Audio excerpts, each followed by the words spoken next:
Rogues and Vagabonds. By Compton Mackenzie. Chapter 1. Neptune's Grotto. Grand Finale. Mademoiselle Letizia Oriano. Will with a temerity hitherto unknown in the blazing annals of her profession slide down an inclined rope 350 feet high, erected on the firework platform, wreathed in physgigs and fiery serpents and accompanied by the awful thunder of a battery of maroons. Admission ones each.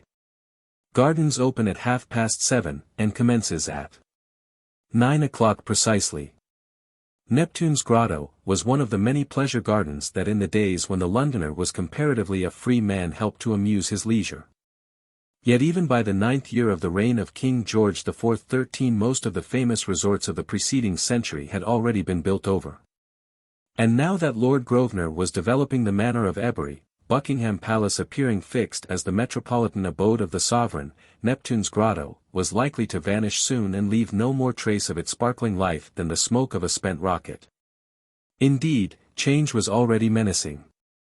For 2 years Cubitt, the famous builder, had been filling up the swampy land between Vauxhall Bridge Road and Ranelagh with the soil he had excavated in the construction of St. Catherine's Docks.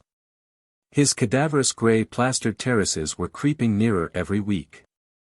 Willow Walk, a low-lying footpath between the cuts of the Chelsea Waterworks, in a cottage hard by which Jerry Abershaw and gentleman James Maclean the highwayman once lodged, would soon be turned into the haggard Warwick Street we know today.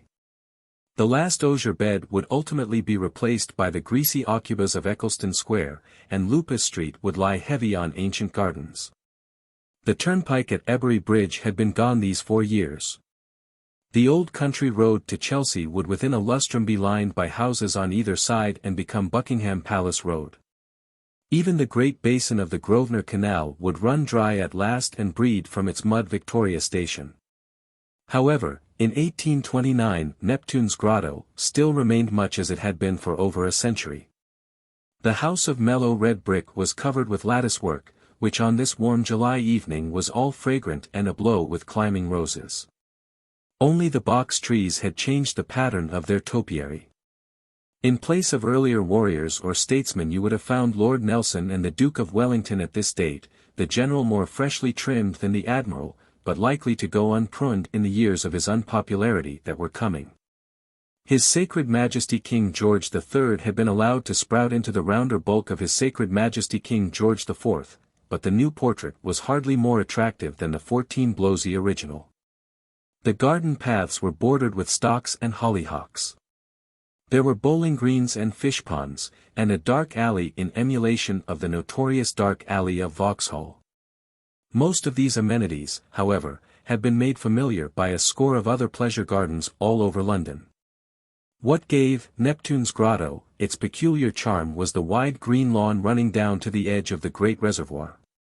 In the middle of this was the grotto itself, under the ferny arches of which an orchestra of tritons languorously invited the little world of pleasure to the waltz, or more energetically commanded it to the gallopade. The firework platform was built out over the water on piles, and the lawn was surrounded on 3 sides by small alcoves lined with oyster shells, in some of which the lightest footstep on a concealed mechanism would cause to spring up a dolphin, or a mermaid, a harlequin, or a mother Shipton. Startling intruders for the maiden who first encountered them, so startling that she would usually fling herself into the arms of the beau in escort and require to be restored with various liquors much to the satisfaction of Mr. Seedwell, the owner of the gardens.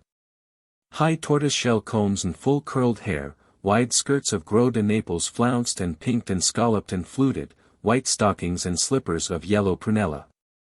Leghorn hats of transparent crepe bound with lavender sarcenet or puffed with small bouquets of marabou, bonnets of jonquil yellow with waving ostrich plumes, bonnets of marshmallow rose with ribbons of lilac and hortensia floating loose.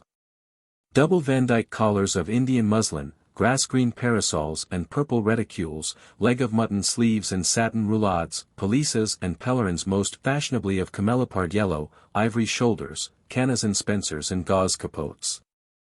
Fichus of ethereal blue barège, laughter and whispers and murmurs and music, ah, yes, no doubt and plenty of simpers too, where now trains thunder past filled with jaded suburbans, whose faces peep from the windows as 15 their owners wonder if the new film at the picture theater will be worth the trouble of visiting after tea in our modish contemporary shades of nude, French nude, sunburn, and flesh. Would that Stevenson had never cursed humanity with his steam engine, and would that this tale might never creep nearer to the present than that July night of 1829. Alas, it has more to do with the grandchildren and great-grandchildren of those who fluttered out like moths in that summer dusk to watch Madame Oriano's fireworks. And these at whom you gaze for the moment are but creatures in a prologue who will all be ghosts long before the last page is written. However, here come those ghosts, still very much alive and shilling in hand, some from Knightsbridge, some from Chelsea, some from Westminster. Strombolo House, which used to charge £half-a-crown for its fireworks, so famous were they, is closed. To be sure the Monster is still open, but there are no fireworks in the entertainment there tonight. A performing bear is all that the Monster can offer tonight. The Orange Tea Gardens are gone for good. St. Barnabas Pimlico will occupy their site, and on it cause as much religious rowdiness in another 20 years as ever there was of secular rowdiness in the past. Jenny's Whim hard by the old turnpike has already been covered with builder Cubit's beastly foundations. There is no longer much competition with Neptune's Grotto, in the manner of Ebury. A few pause in Vauxhall Bridge Road when they see the hackney coaches filled with merry parties bound for the most famous gardens of all. But they decide to visit them another evening, and they cross the road to Willow Walk, where one remembers seeing Jerry Abershaw's body swinging from the gibbet on Putney Common, and that scarcely 30 years ago. And another marvels at the way the new houses are springing up all round. Some shake their heads over reform, but most of them whisper of pleasure and of love while ghostly moths spin beside the path.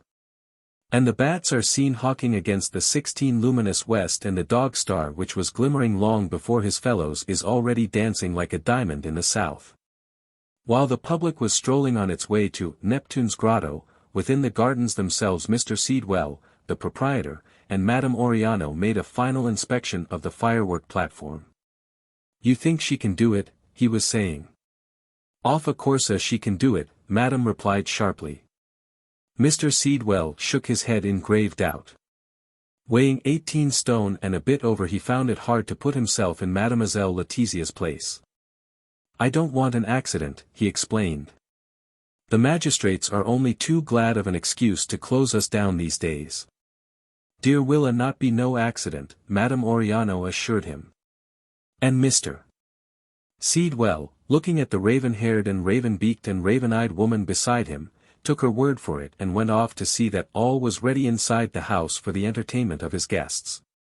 Madame Oriano squeezed a handful of her yellow satin gown.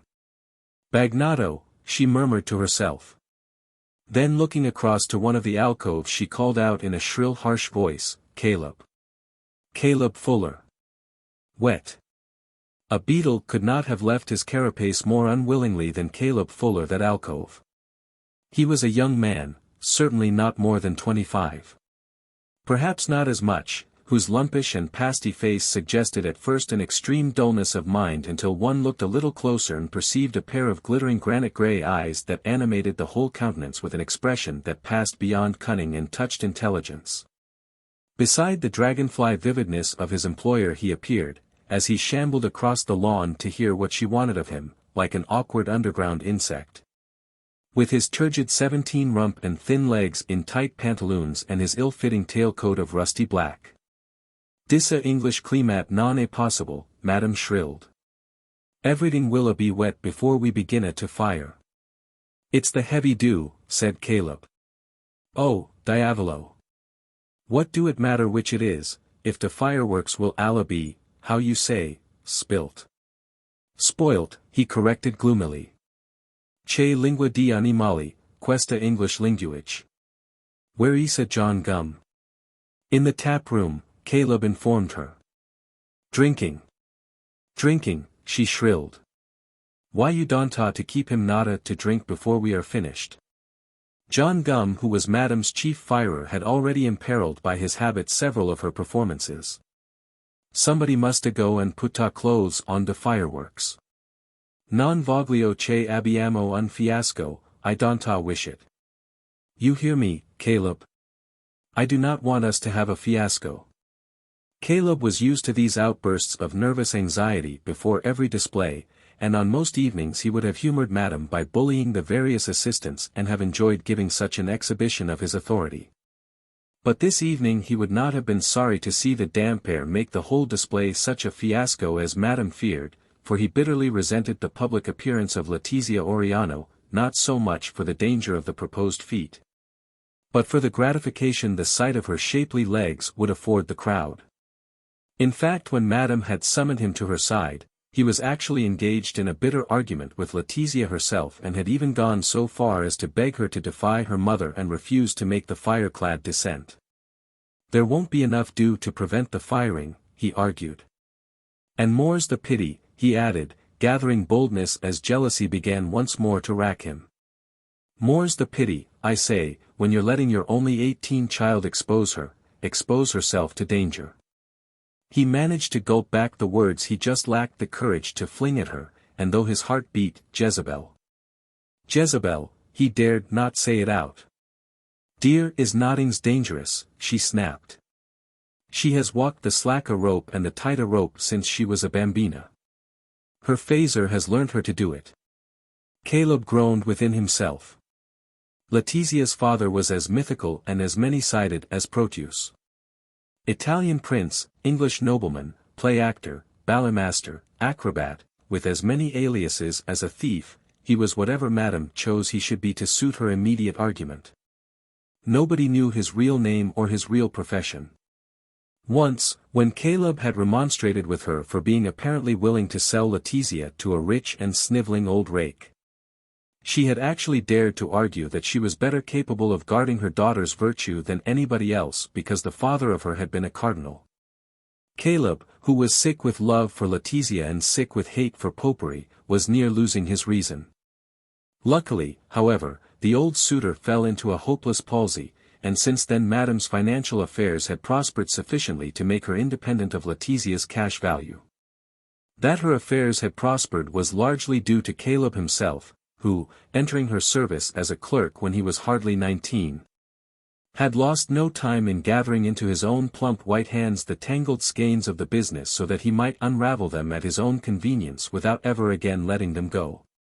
Madame Oriano had been glad enough to put the financial side of the business in Caleb's hands, for, having inherited from her father, Padua's chief artist in pyrotechny, a genuine passion for inventing new effects, she devoted herself to these with renewed interest, an interest moreover that was no longer liable to be interrupted by amours.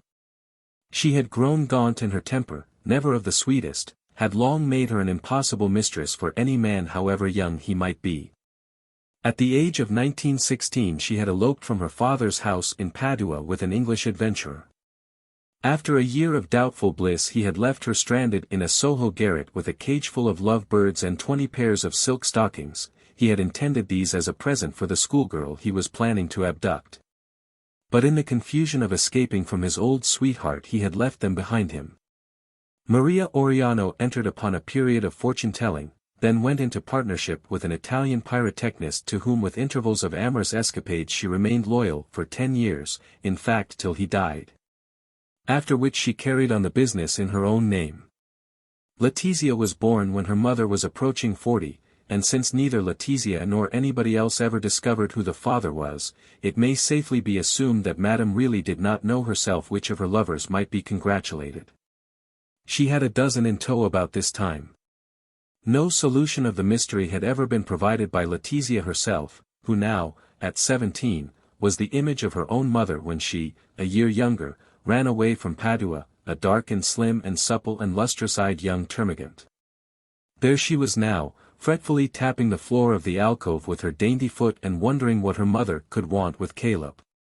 It was not that she wanted Caleb so much for herself, not at any rate for the pleasure of his conversation. But she was used to quarreling with him, and she missed his company much as a child might miss a toy that it could maltreat whenever it was in the mood to do so. She might laugh at his awkward attempts to make love to her, but she would have been piqued by his indifference, piqued and puzzled by it as she would have been puzzled by the failure of her spaniel to wag its tail when she entered a room. There was Caleb bowing and scraping to her mother, who looked a pretty sight in that yellow satin gown, while she who after all was this evening indubitably the attraction was left alone in this dull alcove without so much as a glass of champagne to sip. How much would her mother worry about the dampness of the fireworks, were she to announce that she could not make the descent that was to bring the display to such a grand conclusion? It would serve them all right if she did rebel. They would appreciate her much more were she sometimes to assert herself. Letizia pulled open the cloak of light blue velvet that she was wearing over her costume and contemplated her slim legs and the beautifully unwrinkled tights. The upper part of her dress consisted of an abbreviated tunic of asbestos round which the unlit fireworks coiled like blue snakes. "Or sausages," murmured Letizia resentfully. "If I did not look like Guy Fawkes and if it were a little darker, I'd put on a mask and have such fun amongst the crowd. Oh Gemini, wouldn't I just?" She jumped up in a fit of impatience.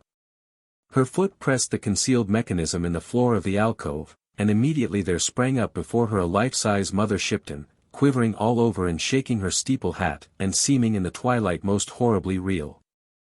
"Gesù Maria, Giuseppe," she shrieked, crossing herself in an agony of terror.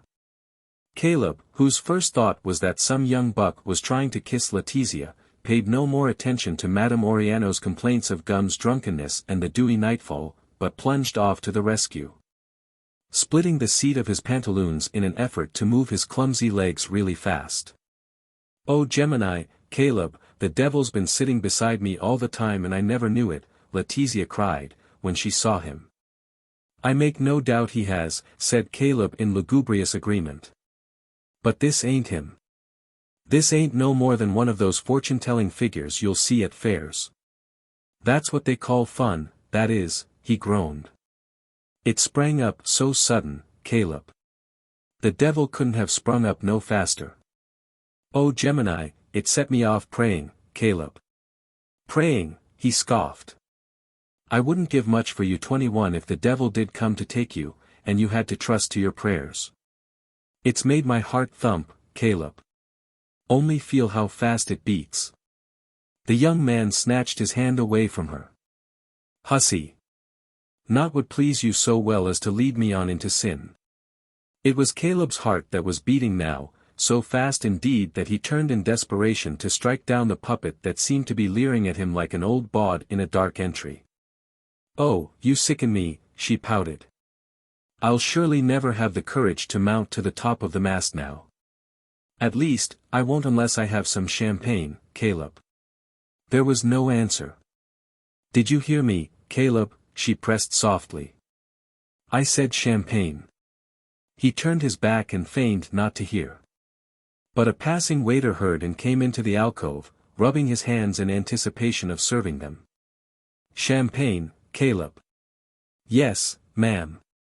"Certainly, ma'am." "No," Caleb shouted. The waiter inclined his head in sarcastic acknowledgement. "And light the lamp," Caleb told him. Above the circular stone hung a great green globe painted over with fish, which when lighted up shed a kind of subaqueous sheen upon the alcove. "And the champagne, sir?" the waiter asked. "Bring a bottle quickly," Letizia commanded with a laugh of mockery. "Bring nothing at all," cried Caleb, swinging round on his heels in a rage. "Oh Gemini, Caleb," Letizia cried. "Your handkerchief's falling out of your pocket." She grabbed at it, and pulled out the tail of his shirt. Letizia flung herself into a chair, clapping her hands 22 and throwing her legs into the air in a very ecstasy of delight. "Oh Gemini, Mr. Waiter, bring 2 bottles," she cried.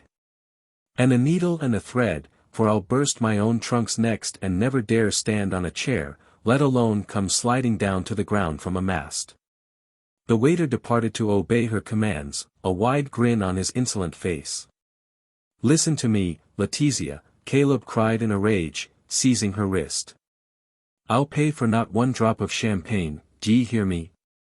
Little Jezebel that you are. You love to make me suffer for your wantonness.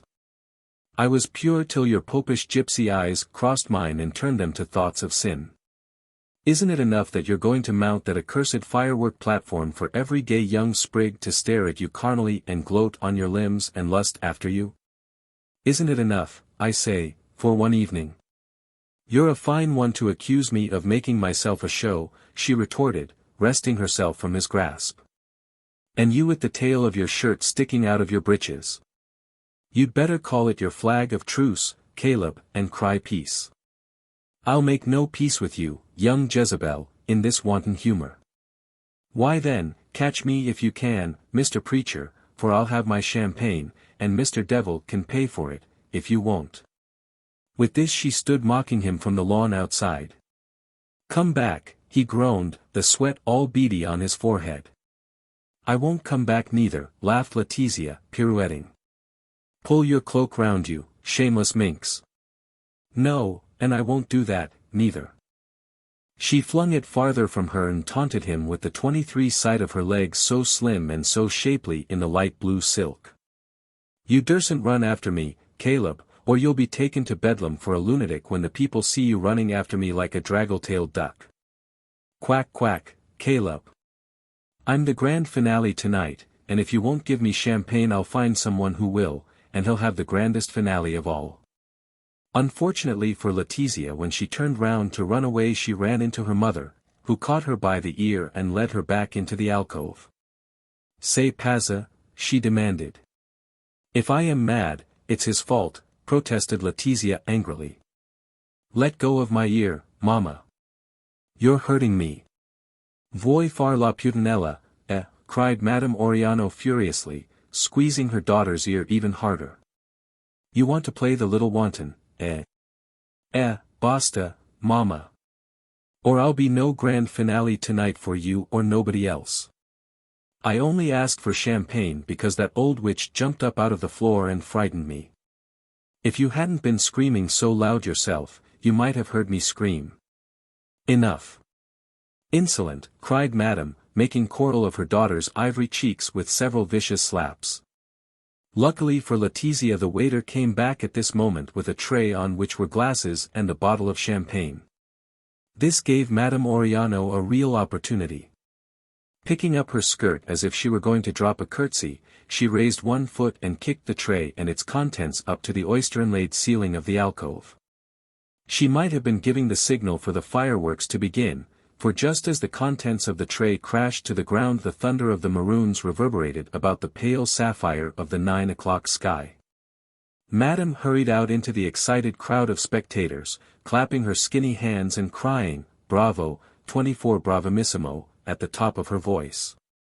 She believed in the power of the claque and always led the applause of her own creations. Immediately after the maroons the Bengal light flared and turned the upturned faces of the crowd to a lurid rose, the glassy waters of the basin to garnets. Letizia, who had been sobbing with pain and fury while the maroons were exploding, responded with all her being to the excitement of the Bengal light. She forgot her pain, her rage, her disappointment. She quivered like the mother Shipton, became like the puppet a mere dressed-up spring. She longed for the moment when she should be summoned to ascend the platform and climb the mast to the crow's nest on the summit, and most of all for the moment she should hear the sausages round her asbestos tunic fizz and cackle and spit. And when wreathed in flames, balancing herself with a flashing Italian streamer in each hand, she should slide down the long rope into the tumultuous cheers of the public below. Caleb was aware of her eagerness and, having in himself nothing of the mountebank, supposed that she was merely longing to display her legs to the mob. He vented the bile of his jealousy upon the waiter. "I'll report you to Mr. Seedwell," he stormed. "How dare you bring champagne without an order?" "Madam." "Get out of here," Caleb shouted. "This is no madam, you lousy wretch. I'll have no rascals like you come pimping round this young lady." Sky rockets were shedding their fiery blossoms upon the air, and the water below was jeweled with their reflections. Tourbillons leapt up to tremble for a moment in golden spirals. Mutation followed mutation as shivered wheels of rubies turned to fountains of molten emeralds and amethysts and blazing showers of topaz. Above the explosions, above the applause, the shrill voice of Madame Oriano rang out continually, "Bravo! Bravissimo! Ancora! Bene! Benissimo! Che splendor! Che magnificenza!" Letizia stood wrapped like a saint that expects a corporeal assumption to the seventh heaven. "It's time I went up," she breathed. "Not yet," Caleb pleaded, in horror of the moment when that lewd and accursed mob should gloat upon her slim form. "It is. It is. Let me go, Caleb. Gemini, you crazy fool, you'll make me late." Letizia sprang away from his detaining arms. "Why don't you set fire to your shirt, Caleb, and slide down behind me?" she called back to him in mockery. There were shouts of enthusiasm when the figure of Letizia stood up dimly against the stars. Followed a silence. Old John Gum fired the physgigs and the serpents. With a shriek of triumphant joy Letizia launched herself from the mast. High above the wondering murmurs of the crowd her mother's voice resounded. "Che bella ragazza! Brava! Bravissima! Avanti, figlia mia! Che forma di venire! What a lovely girl! Forward, my daughter! What a figure of Venus! Almighty God," Caleb groaned. She might be naked. When the flaming vision touched earth, he rushed forward to recapture it. But Letizia, intoxicated with success, flung herself into the arms of 3 or 4 young bucks who were waiting to carry her off to Champagne. While from the grotto in the middle of the lawn the Triton Orchestra struck up Weber's seductive invitation to the waltz. Chapter 2. The Factory. Caleb was in such a turmoil of jealous agitation for several hours after the grand finale as to be almost beside himself. And although Madame Oriano, in high good humor over the success of the fireworks, offered to sew up the split in his pantaloons, she could not sew up the rents that Letizia's behavior was tearing in her manager's peace of mind. Once he ventured to approach the alcove where she sat drinking and flirting with half a dozen hopeful courtiers, and asked her to come with him. Letizia shrieked with laughter at such a notion and shrieked louder when her companions began to pelt Caleb with crusts of bread. And maybe she would not have laughed much less loudly if they had gone on to pelt him with bottles as they threatened they would do unless he quickly took himself off and ceased to annoy them. Caleb, to do him justice, would not have cared a jot if he could have rescued Letizia from their company at the cost of a broken crown. But he did not want to expose himself to the mortification of being vanquished and, since he felt positive that this could be the only result of his intervention, he retreated to brood over his wrongs in a secluded arbor, from which he had the minor satisfaction of driving away the amorous couples that in turn hopefully sought its dark protection throughout that warm and starry July night. Was Madame Oriano dependent enough yet upon his help in the business to insist on her daughter's marrying him? That was the question. Caleb felt convinced that she would not object, but if the little hussy herself refused, would her mother compel her? Brought up in the XXVII egocentric gloom of an obscure Protestant sect known as the Peculiar Children of God, Caleb's first thought was always the salvation of his own soul. This, as often happens, had become a synonym for the gratification of his own desires. He desired Letizia. Therefore he must have her, or his soul would be imperiled. What she felt about it was of little importance. Besides, she so clearly had in her the makings of a wanton that it was his duty to save her soul as well, which he had every reason to suppose he should be able to do could he but safely secure her for a wife. The state of affairs could not continue as it was at present. His imagination must not remain forever the tortured prey of carnal visions. Letizia's white neck. Letizia's girlish breasts. Letizia's red alluring lips. Letizia's twining fingers, and at this moment in the alcove those drunken sons of Belial were gloating upon her. No, it could not go on like this. She must be his with God's benign approval. Caleb sat for an hour, 2 hours, 3 hours maybe, in a dripping trance of thwarted passion, burning as fiercely with the hot itch of jealousy as if he had actually been flung into a steaming nettlebed. Dawn, a lucid primrose dawn, was bright beyond the towers of Lambeth Palace when the hackney coach with Madame Oriano, Letizia, and Caleb went jogging homeward over Westminster Bridge. Even now, though Letizia had fallen deliciously asleep on his shoulder, Caleb was not at peace, for the semi-octagonal turrets which were set at intervals along the parapet to serve as refuges for the homeless reminded him of the alcoves at Neptune's grotto, and his mind was again tormented by the imagination of her behavior that night. She reeked, too, of wine, in this fresh morning air. He shook her roughly. "Wake up. We're nearly home." Madame Oriano was snoring on the opposite seat. "Why don't you poke Mama like that?" Letizia cried out resentfully. An impulse to crush her to his heart surged over Caleb when he ate, but he beat off the temptation, panting between desire of her and fear for himself. Kisses would forge no chain to bind this wanton, and he, should he once yield to kissing her, would be led henceforth by a Delilah. The hackney coach jogged on into the Westminster Road. Madame Oriano's factory consisted of the unused rooms in an ordinary York Street dwelling house.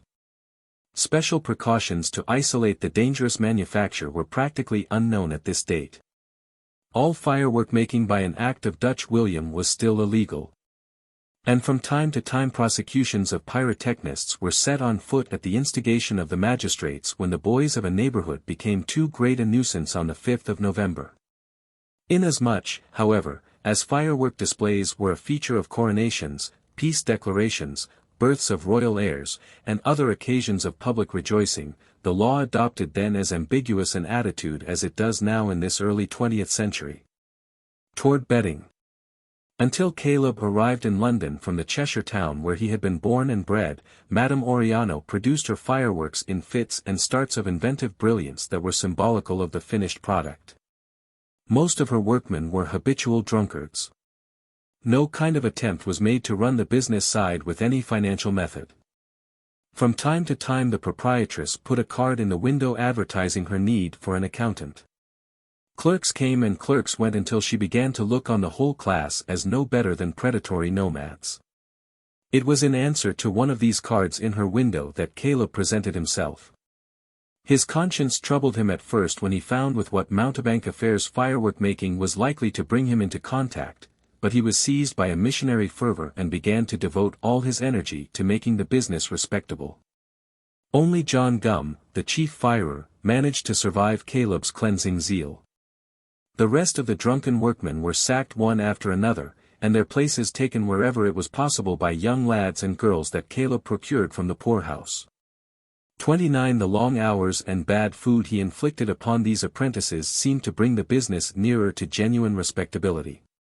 It showed sound economy, and the most censorious Puritan could not discover in those workrooms filled with listless children anything that pandered to the gratification of human pleasure.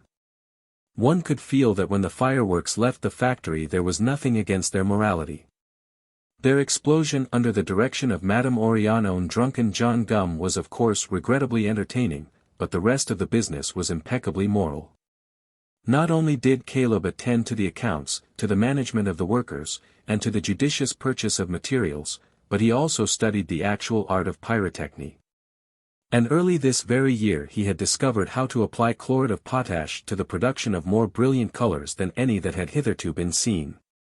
He had not yet revealed this discovery to Madame Oriano, because he was planning to use the knowledge of it as a means of persuading her to insist on Letizia's marrying him. She would be so much astonished by the green he had evolved by combining nitrate of baryta with chlorid of potash that she would give him anything he demanded. And as for the red he could now produce by adding nitrate of strontia to his chlorid of potash, why, if such a red could only be bought in the ultimate depths of hell, Madame would have to buy. The hackney coach drew up in front of the dingy house in York Street, and by the time Caleb had done arguing with the driver about his fair mother and daughter had tumbled into bed. In spite of the nervous strain he had been enduring all night, Caleb could not make up his mind to go to sleep himself. He was indeed feeling very much awake. It was now full day. The sunlight was glinting on the grimy railings of the area, and the footsteps of early workers shuffled past along the pavement at intervals. Caleb looked round the room and frowned at the tools lying idle on the tables and benches. He was filled with indignation at the thought that all those misbegotten 30 apprentices should be snoring away these golden hours of the morning in their garret. He was too lenient with them, far too lenient. It would do the brats good to be awakened a little earlier than usual. He was up and dressed, why should they still be snoring? The back of his mind, too, itched with an evil desire to make somebody pay for what he had suffered last night. Caleb set off upstairs to rouse the apprentices. As he drew near the bedroom where Madame Oriana and Letizia slept together in that gilded four-poster which so much revolted his sense of decency, Caleb paused, for the door was wide open. He tried to keep his face averted while he hurried past. But his will failed him and, turning, he beheld the vision of Letizia, so scantily wrapped in her cloak of sky blue that her white body appeared as shamelessly unclad as the vicious little cupids that supported the canopy of the bed. Caleb staggered back. Had there been a knife in his hand, he might have cut Letizia's throat, such an intolerable loathing of her beauty seized him.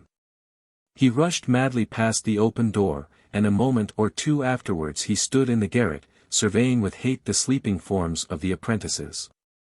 A sunbeam glinting through the broken lattice of the dormer lit up the 4 flushed faces, spangled the hair of the youngest and fairest, and for Caleb pointed at the spectacle of brazen sloth. "Get up, you charity brats," he shouted, pulling off the dirty coverlet. "Get up and work, or I'll report you to the overseers for incorrigibles." The children sat up in bed dazed by this sudden awakening. "Don't loll there, rubbing your eyes and staring at me," Caleb snarled. "If you aren't downstairs and hard at work on those composition stars in 5 minutes, I'll see what a good flogging will do for you." From the boys' garret Caleb went across to visit the girls. "Get down to your scissors and paste, you lazy hussies," he bellowed in the doorway. The little girls, the eldest of whom was hardly 12, sat up in a huddle of terror. The shift of the youngest, who might be 10, was torn so that her bare shoulder protruded to affront Caleb's gaze. He strode into the room and struck the offending few inches of skin and bone. "Will nothing teach you modesty?" he gibbered. "Aren't you afraid of burning in hell for your wickedness? Shame on you, I say. Have you no needle and thread, Amelia Diggle? You ought to be whipped, and I hope Madam will whip you well. Now stop that blubbering and dress yourself, and in 5 minutes let me find you all hard at work." Caleb retired to his own bedroom, where after a miserly use of soap and water he changed out of his rusty black evening clothes into the drab of daily life. He was then able to bend down and say his prayers, partly because the drab breeches were not as tight as the black pantaloons and partly because they did not show the dust so easily.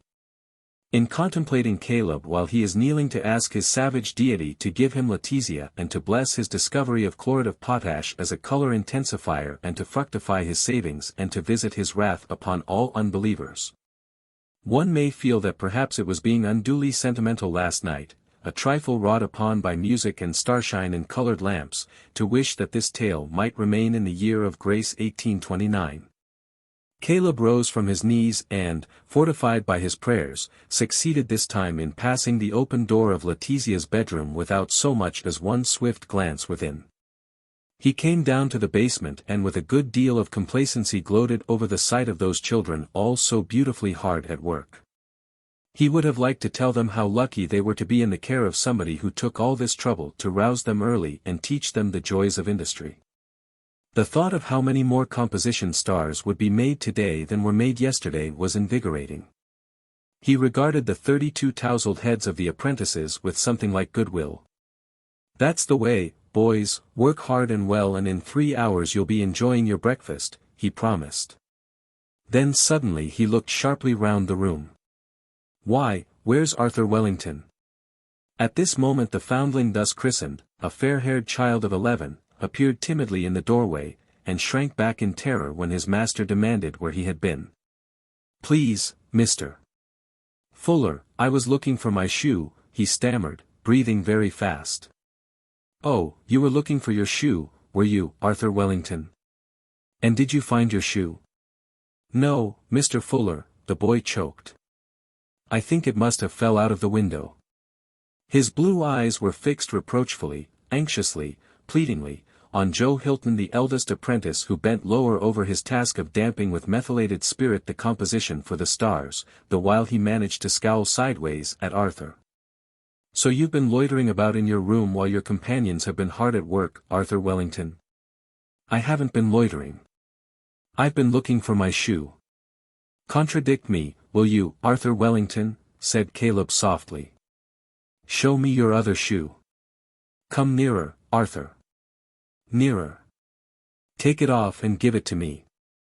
The boy approached, breathing faster, but he still hesitated to take off the shoe. "Don't keep me waiting, Arthur," Caleb said. "You've kept me waiting long enough this lovely summer morning. Give me the shoe."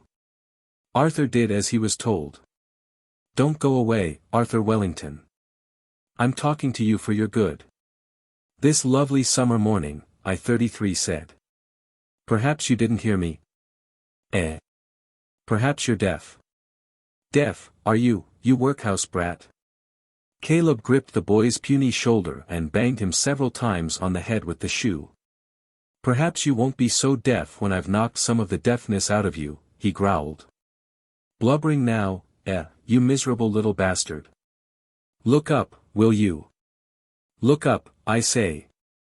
"Oh, very well, look down," and Caleb pushed the boy's head between his own legs and thrashed him with the first weapon that came to hand, which was a bundle of rocket sticks.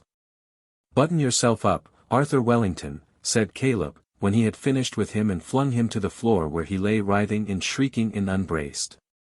"If I were you, Arthur Wellington, I'd be ashamed to make such an exhibition of myself in front of girls. That's enough. Stop that blubbering. Do you hear? Stop it, and get to work. Stop it, will you, Arthur Wellington, unless you want another thrashing twice as bad." One of the apprentices was placing the stars on the fender to dry them before the fire which Caleb had lighted to make himself the tea. "Be careful, Edward Riggs, not to put those stars too close, or you'll be having an accident." "They're all right where they are, aren't they, Mr. Fuller?" "Yes, as long as you're careful," said Caleb. "Now I'm going upstairs to my office to work. We all have our work to do, you know. And if I hear any laughing or chattering down here, I'll make some of you see more stars than you'll ever make in a week." One of the girls managed to titter at this and was rewarded by one of Caleb's greasy smiles. Then he left the apprentices to their work and went into the question of accounts, hidden in his sanctum, which was on the first floor and hardly bigger than a powder closet. Indeed, Caleb's high stool and desk with 2 ledgers and an iron box chained to a staple in the floor filled it so nearly full 34 that when the manager was inside and hard at work nobody could get in unless he squeezed himself into the corner. Caleb's expressed object in keeping Madame Oriano's books so meticulously was that if at any moment a purchaser came along with a firm offer for the business, lock, stock, and barrel, he would obtain a better price for it. It was useless for the owner to protest that no inducement or offer of any kind would tempt her into a sale, Caleb insisted. He was as always outwardly subservient to his mistress, but he insisted. And she would tire of arguing with him when she had fired off a few Italian oaths and shrugged her shoulders in contempt of such obstinacy. Besides, Caleb used to point out, "So long as I keep my books properly, anybody can see my honesty. If I kept no books, people would be saying that I was robbing you. I would not believe them. No, you mightn't believe them until you were angry with me about something else. But you might believe it then, and I shouldn't care to be accused of robbing you. It would hurt me very deeply, ma'am." As a matter of fact, Caleb had robbed Madame Oriano with perfect regularity for the last 5 years. The humble savings, to which from time to time with upturned eyes he would allude, were actually the small clippings and parings he had managed to make from her daily profits. He did not feel the least guilt in thus robbing her, for not merely could he claim that he was the only person who did rob her nowadays, but he could also claim that these robberies practically amounted to the dowry of her daughter. It was not as if the money were going out of the family. Whether, in the event of his failing to marry Letizia, Caleb would have made the least reparation is doubtful. He would have found another excuse for his behavior. One of his principles was never to admit even to his tribal deity that he had been or was wrong. He could imagine nothing more corruptly humiliating than 35 the popish habit of confession. On the other hand, he was always willing to admit that he was liable to err, and he always prayed most devoutly to be kept free from temptation. In his dusty little office that morning the various emotions to which he had been subjected since yesterday began to react at last upon Caleb's flabby body. Leaning forward upon his desk, he put his head down upon his folded arms and fell into a heavy sleep. He was awakened by a series of screams, and jumping off his stool he hurried out into the passage just as one of the girl apprentices enveloped in flames came rushing up the stairs from the basement. He tried to stop her from going higher, but she eluded him, and as she went flashing up the stairs toward the upper part of the house she screamed. It was Arthur Wellington done it. Don't laugh at him, Joe Hilton. Don't laugh at him no more, or he'll throw the stars onto the fire. Where's a window? Where's a window? The wretched child vanished from sight, and the moment after a ghastly scream announced that she had found a window and flung herself from it into the street. Letizia's spaniel came barking down from the room above. Simultaneously there was a frenzied knocking on the front door, flashes and crashes everywhere, smoke, more shrieks of agony, and at last a deafening explosion. It seemed to Caleb that the whole house was falling to pieces on top of him, as indeed when he was dragged out of the ruins he found that it had. Chapter 3. The Proposal. Accidents in firework factories occurred so often in those days, when the law had not yet recognized gunpowder as a means to provide popular diversion and taken steps in the Explosives Act to safeguard its employment, that for 6 poorhouse children to lose their lives and for 2 others to be permanently maimed was hardly considered as serious as the destruction of 2 comparatively new houses in York Street. Madame Oriano's own escape was voted miraculous, especially when it was borne in mind that both her legs had to be amputated. And while some pointed out that if she had not been sleeping in that florid 4-post bed she need not have had her legs crushed by the canopy, others were equally quick to argue that it was precisely that canopy which saved the rest of her body from being crushed as completely as her legs. The bed certainly saved Letizia.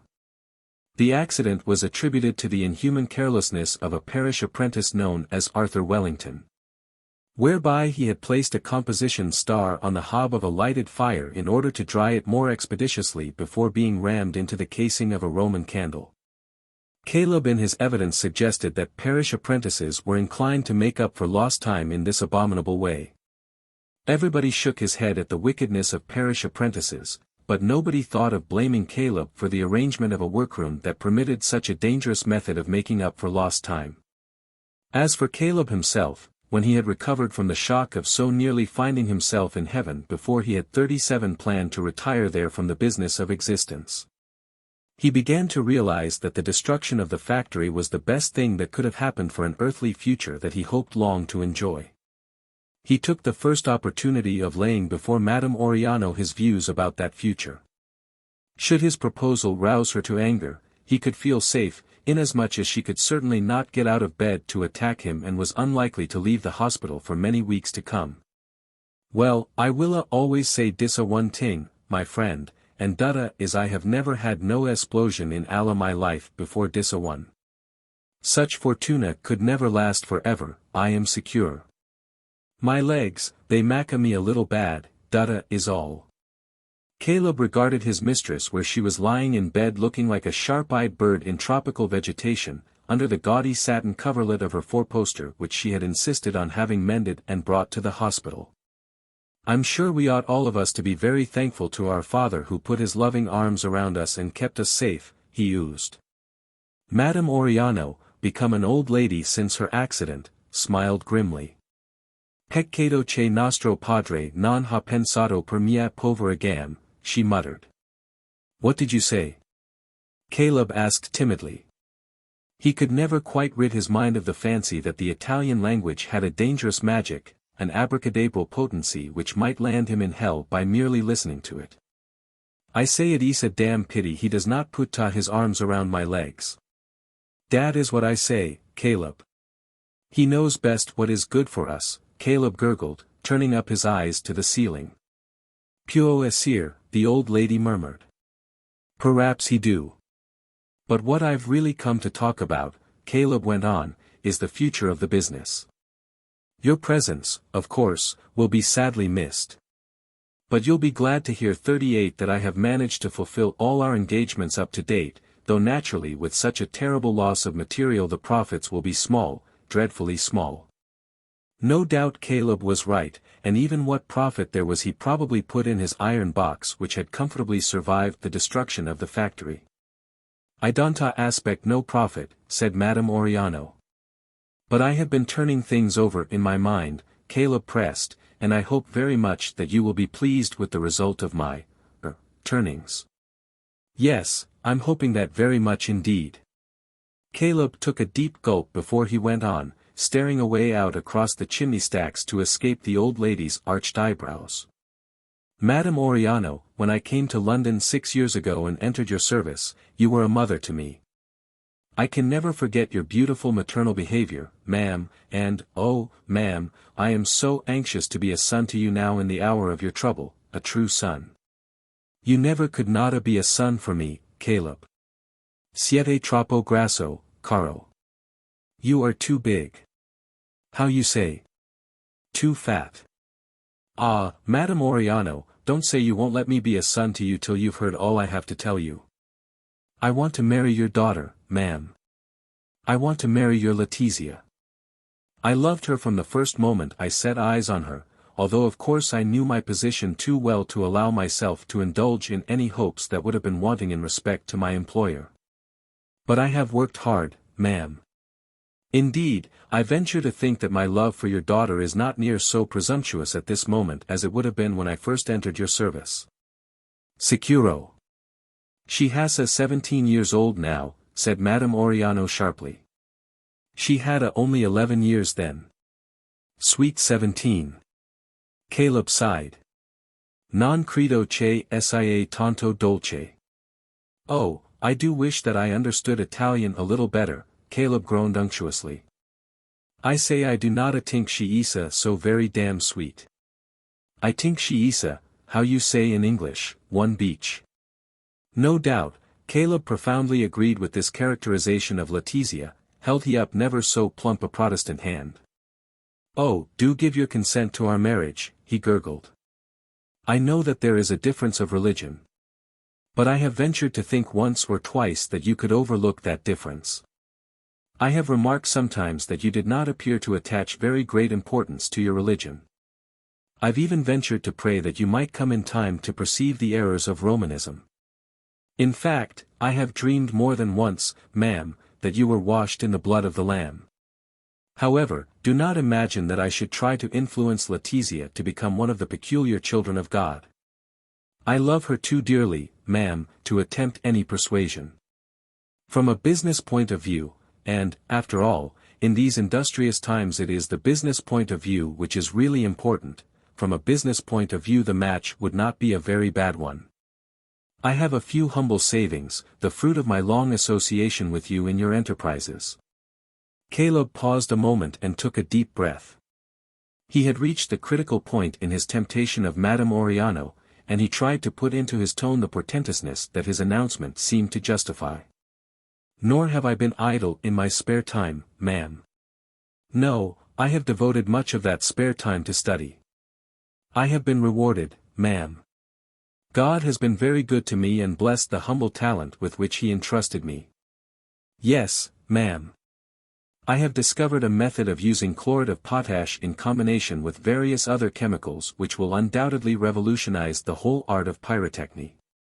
Will you consider me presumptuous, 40 ma'am, when I tell you that I dream of the moment when Fuller's fireworks shall become a byword all over Great Britain for all that is best and brightest in the world of pyrotechny?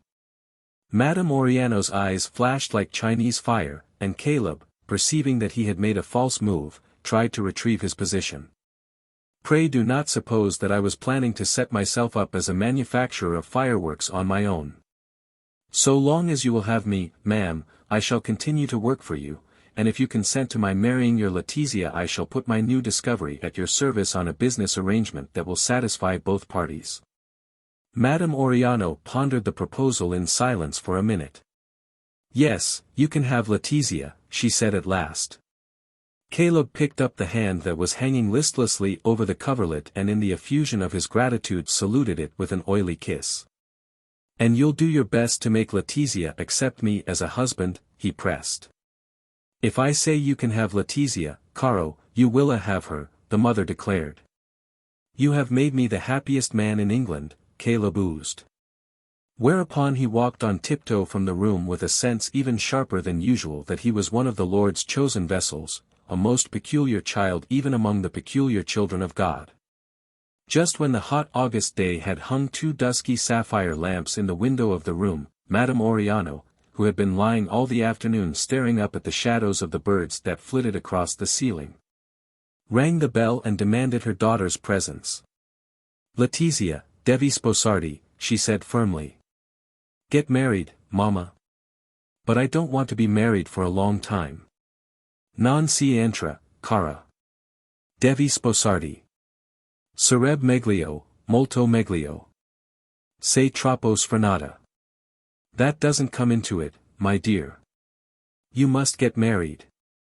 It would be better, much better. You are too harum-scarum. I don't see why it should be so much better. I'm not so harum-scarum as all that. Besides, you never married at my age. You never married at all if it comes to that. Lo so. Percio dico che tu devi sposarti. I know that. That's why I say that you must get married." "Thanks, and who am I to marry?" "Caleb." "Caleb." "Gemini." "Caleb." "Marry Caleb." "But he's so ugly. And he don't wash himself too often, what's more. Bello non è, ma che importa? La bellezza passa via." "Yes, I dare say beauty does pass away," said Letizia indignantly. "But it had passed away from Caleb before ever he was born. Che importa? I dare say it don't matter to you. But you aren't being expected to marry him. Besides, you've had all the beaux you wanted. But I haven't, and I won't be fobbed off with Caleb. I just won't be, and you may do what you will about it." "Basta!" Madame Oriano exclaimed. "Dissa talk is enough." "Basta yourself and be damned, Mama," Letizia retorted. "I won't marry Caleb. I'd sooner be kept by a handsome gentleman in a big clean cravat. I'd sooner live in a pretty house he'd give me and drive a crimson curricle on the Brighton road like Cora Delaney. It does not import 2 pennies what you wish, figlia mia. You will marry Caleb. But I'm not in love with him, the ugly clown." "Love," scoffed her mother. "L'amour. L'amour. Love is mad. I have had so many lovers. Tanti 42 amanti. Adesso, sono felice. No. Ma sono vecchia assai. Yes, an old woman, una vecchia miserabile senza amanti, senza gam, e non si fa l'amor senza gam, cara, ti giuro, senza denaro, senza niente. Sans love, sans legs, sans money, sans everything." The old woman dropped back on her pillows utterly exhausted. A maid came in with candles and pulled the curtains to shut out the dim gray into which the August twilight had by now gradually faded. When the maid was gone, she turned her glittering, somber eyes upon her daughter. "You will marry Caleb," she repeated. "It will be better so, molto meglio così. Gli amanti non valgono niente. All who I have been loving, where are they now? Dove sono? Sono andati via alla gone away. Alla gone. You will marry Caleb." Letizia burst into loud sobs. "But I don't want to marry, Mama. Meglio piangere a 17 che rimpiangere a 60, said Madame Oriano solemnly. You will marry Caleb. Better to weep at 17 than to repine at 60. Letizia felt incapable of resisting this ruthless old woman any longer. She buried her head in the gaudy satin coverlet and wept in silence. Allora dammi un bacio. The obedient daughter leaned over and kissed her mother's lined forehead. Tu hai gia troppo l'aria di puttana, figlia mia. Meglio sposarti. Lasciami sola. Vorrei dormire. Sono stanca assai, assai. You have already too much the air of a wanton, my daughter. Better to get married. Leave me alone. I want to sleep. I'm very tired. Madame Oriano closed her eyes, and Letizia humbly and miserably left her mother, as she wished to be left, alone. Chapter 4. Married Life.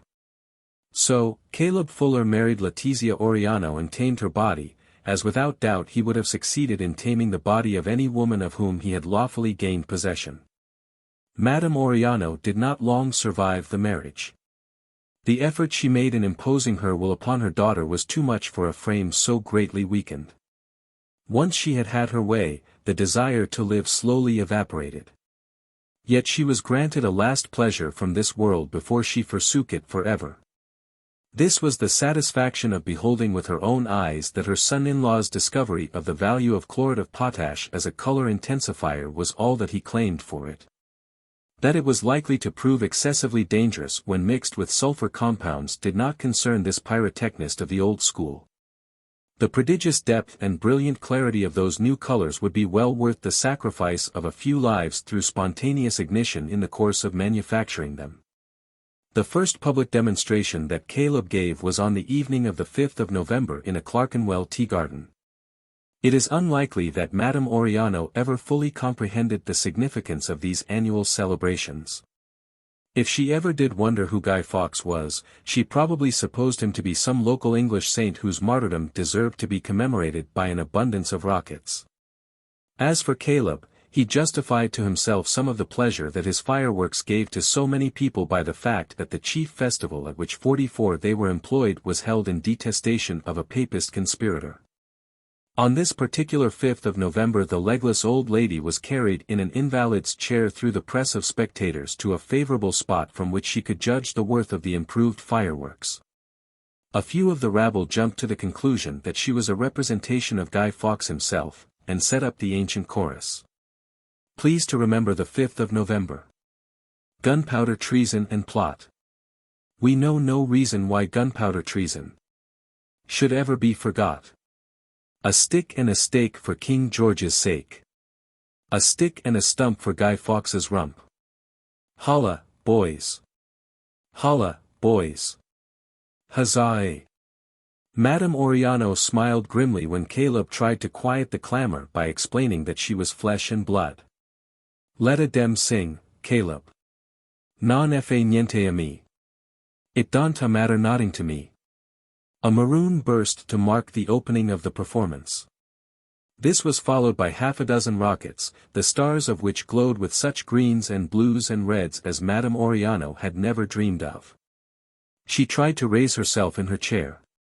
Bravo, Caleb. Bravissimo. Non posso più. It is the best color I have ever seen, Caleb. Ottimo. Ottimo, figlio mio. She sat entranced for the rest of the display. That night, like a spent firework, the flame of her ardent life burnt itself out. The death of his mother-in-law allowed Caleb to carry out a plan he had been contemplating for some time. This was to open a factory in Cheshire on the outskirts of his native town. He anticipated trouble at first with the peculiar children of God, who were unlikely to view 45 with any favor the business of making fireworks. He hoped, however, that the evidence of his growing prosperity would presently change their point of view. There was no reason to accuse Caleb of hypocrisy, or to suppose that he was anything but perfectly sincere in his desire to occupy a high place in the esteem of his fellow believers. Marriage with a papist had in truth begun to worry his conscience more than a little. So long as Letizia had been a temptation, the fact of her being a daughter of Babylon instead of a peculiar child of God had only made the temptation more redoubtable, and the satisfaction of overcoming it more sharp. Now that he was licensed to enjoy her, he began to wonder what effect marriage with a papist would have on his celestial patron. He felt like a promising young clerk who has imperiled his prospects by marrying against his employer's advice. It began to seem essential to his salvation that he should take a prominent part in the prayer meetings of the peculiar children of God. He was ambitious to be regarded himself as the most peculiar child of all those peculiar children. Moreover, from a practical standpoint, the opening of a factory in the north should be extremely profitable. He already had the London clients of Madame Oriano, he must now build up a solid business in the provinces. Fuller's fireworks must become a byword. The king was rumored to be ill. He would be succeeded by another king. That king would in due course have to be solemnly crowned. Liverpool, Manchester, Sheffield, Leeds, and many other large towns would be wanting to celebrate that coronation with displays of fireworks. When the moment arrived, there must be nobody who would be able to compete with Fuller and his chlorid of potash. So to Brigham in Cheshire Caleb Fuller brought his wife. In some fields on the outskirts of the town in which he had spent a poverty-stricken youth he built his first sheds, and in a dreary little street close to Bethesda, the meeting-house of the peculiar children of God, he 46 set up his patriarchal tent. Here on a dusty September dawn just over 2 years after her last public appearance at Neptune's Grotto, Letizia's eldest daughter was born. The young wife of Caleb was not yet thoroughly tamed, for she produced a daughter exactly like herself and called her Katerina in spite of the father's objection to a name associated with the wheels of which he made so many. Not only did she insist on calling the child Katerina, but she actually took it to the nearest Catholic chapel and had it baptized by a priest. It happened about this time that one of the apostles of the meeting house was gravely ill, and Caleb, who had designs on the vacant apostolic chair, decided that his election to it must not be endangered by the profane behavior of his young wife. When he remonstrated with her, she flashed her eyes and tossed her head as if he were still Caleb the clerk and she the spoilt daughter of his employer. "Letizia," he said lugubriously, "you have destroyed the soul of our infant." "Nonsense. You have produced a child of wrath." "My eye," she scoffed. Caleb's moist lips vanished from sight. There was a long silence while he regarded his wife with what seemed like 2 pebbles of granite. When at last he spoke, it was with an intolerable softness. "Letizia, you must learn to have responsibilities. I am frightened for you, my wife. You must learn. I do not blame you entirely. You have had a loose upbringing. But you must learn." Then, as gently as he was speaking, he stole to the door and left Letizia locked behind him in her bedroom. Oh, yes, he tamed her body gradually, and for a long time it looked as if he would tame her soul. She had no more daughters like herself, and each year for many years she flashed her eyes less fiercely and tossed her head less defiantly. She produced several other children, but they 47 all took after their father. Dark-eyed Katerina was followed by stodgy Axa. Stodgy Axa was followed by podgy Thirza. These were followed by 2 more who died almost as soon as they were born, as if in dying thus they expressed the listlessness of their mother for this life. Maybe Letizia herself would have achieved death, had not the way Caleb treated little Katerina kept her alive to protect the child against his severity. Her rebellious spirit must be broken, he declared, raising once more the cane. "You shall not beat her like this, Caleb." Apostle Jenkins beat his son till the child was senseless, because he stole a piece of bread and jam. "I wish I could be as religious as you, Caleb," said his wife. He tried to look modest under the compliment. "Yes," she went on fiercely, "for then I'd believe in hell, and if I believed in hell I'd sizzle there with joy just for the pleasure of seeing you and all your cursed apostles sizzling beside me." But Letizia did not often break out like this. Each year she became more silent, taking refuge from her surroundings in French novels which she bought out of the meager allowance for clothes that her husband allowed her. She read French novels because she despised the more sentimental novelists of England that were so much in vogue at this date, making only an exception in favor of Thackeray, whom she read word for word as his books appeared. She was learning a bitter wisdom from literature in the shadows and the silence of her wounded heart. After 8 years of married life she bore a son, who was called Joshua. There were moments when Letizia was minded to smother him where he lay beside her, so horribly did this homuncule reproduce the lineaments of her loathed husband. Meanwhile, the factory flourished, Caleb Fuller became the leading citizen of Brigham and served 3 times as mayor. He built a great gloomy house on the small hill 48 that skirted the mean little town. He built, too, a great gloomy tabernacle for the peculiar children of God. He was elected chief apostle and sat high up in view of the congregation on a marble chair. He grew shaggy whiskers and suffered from piles.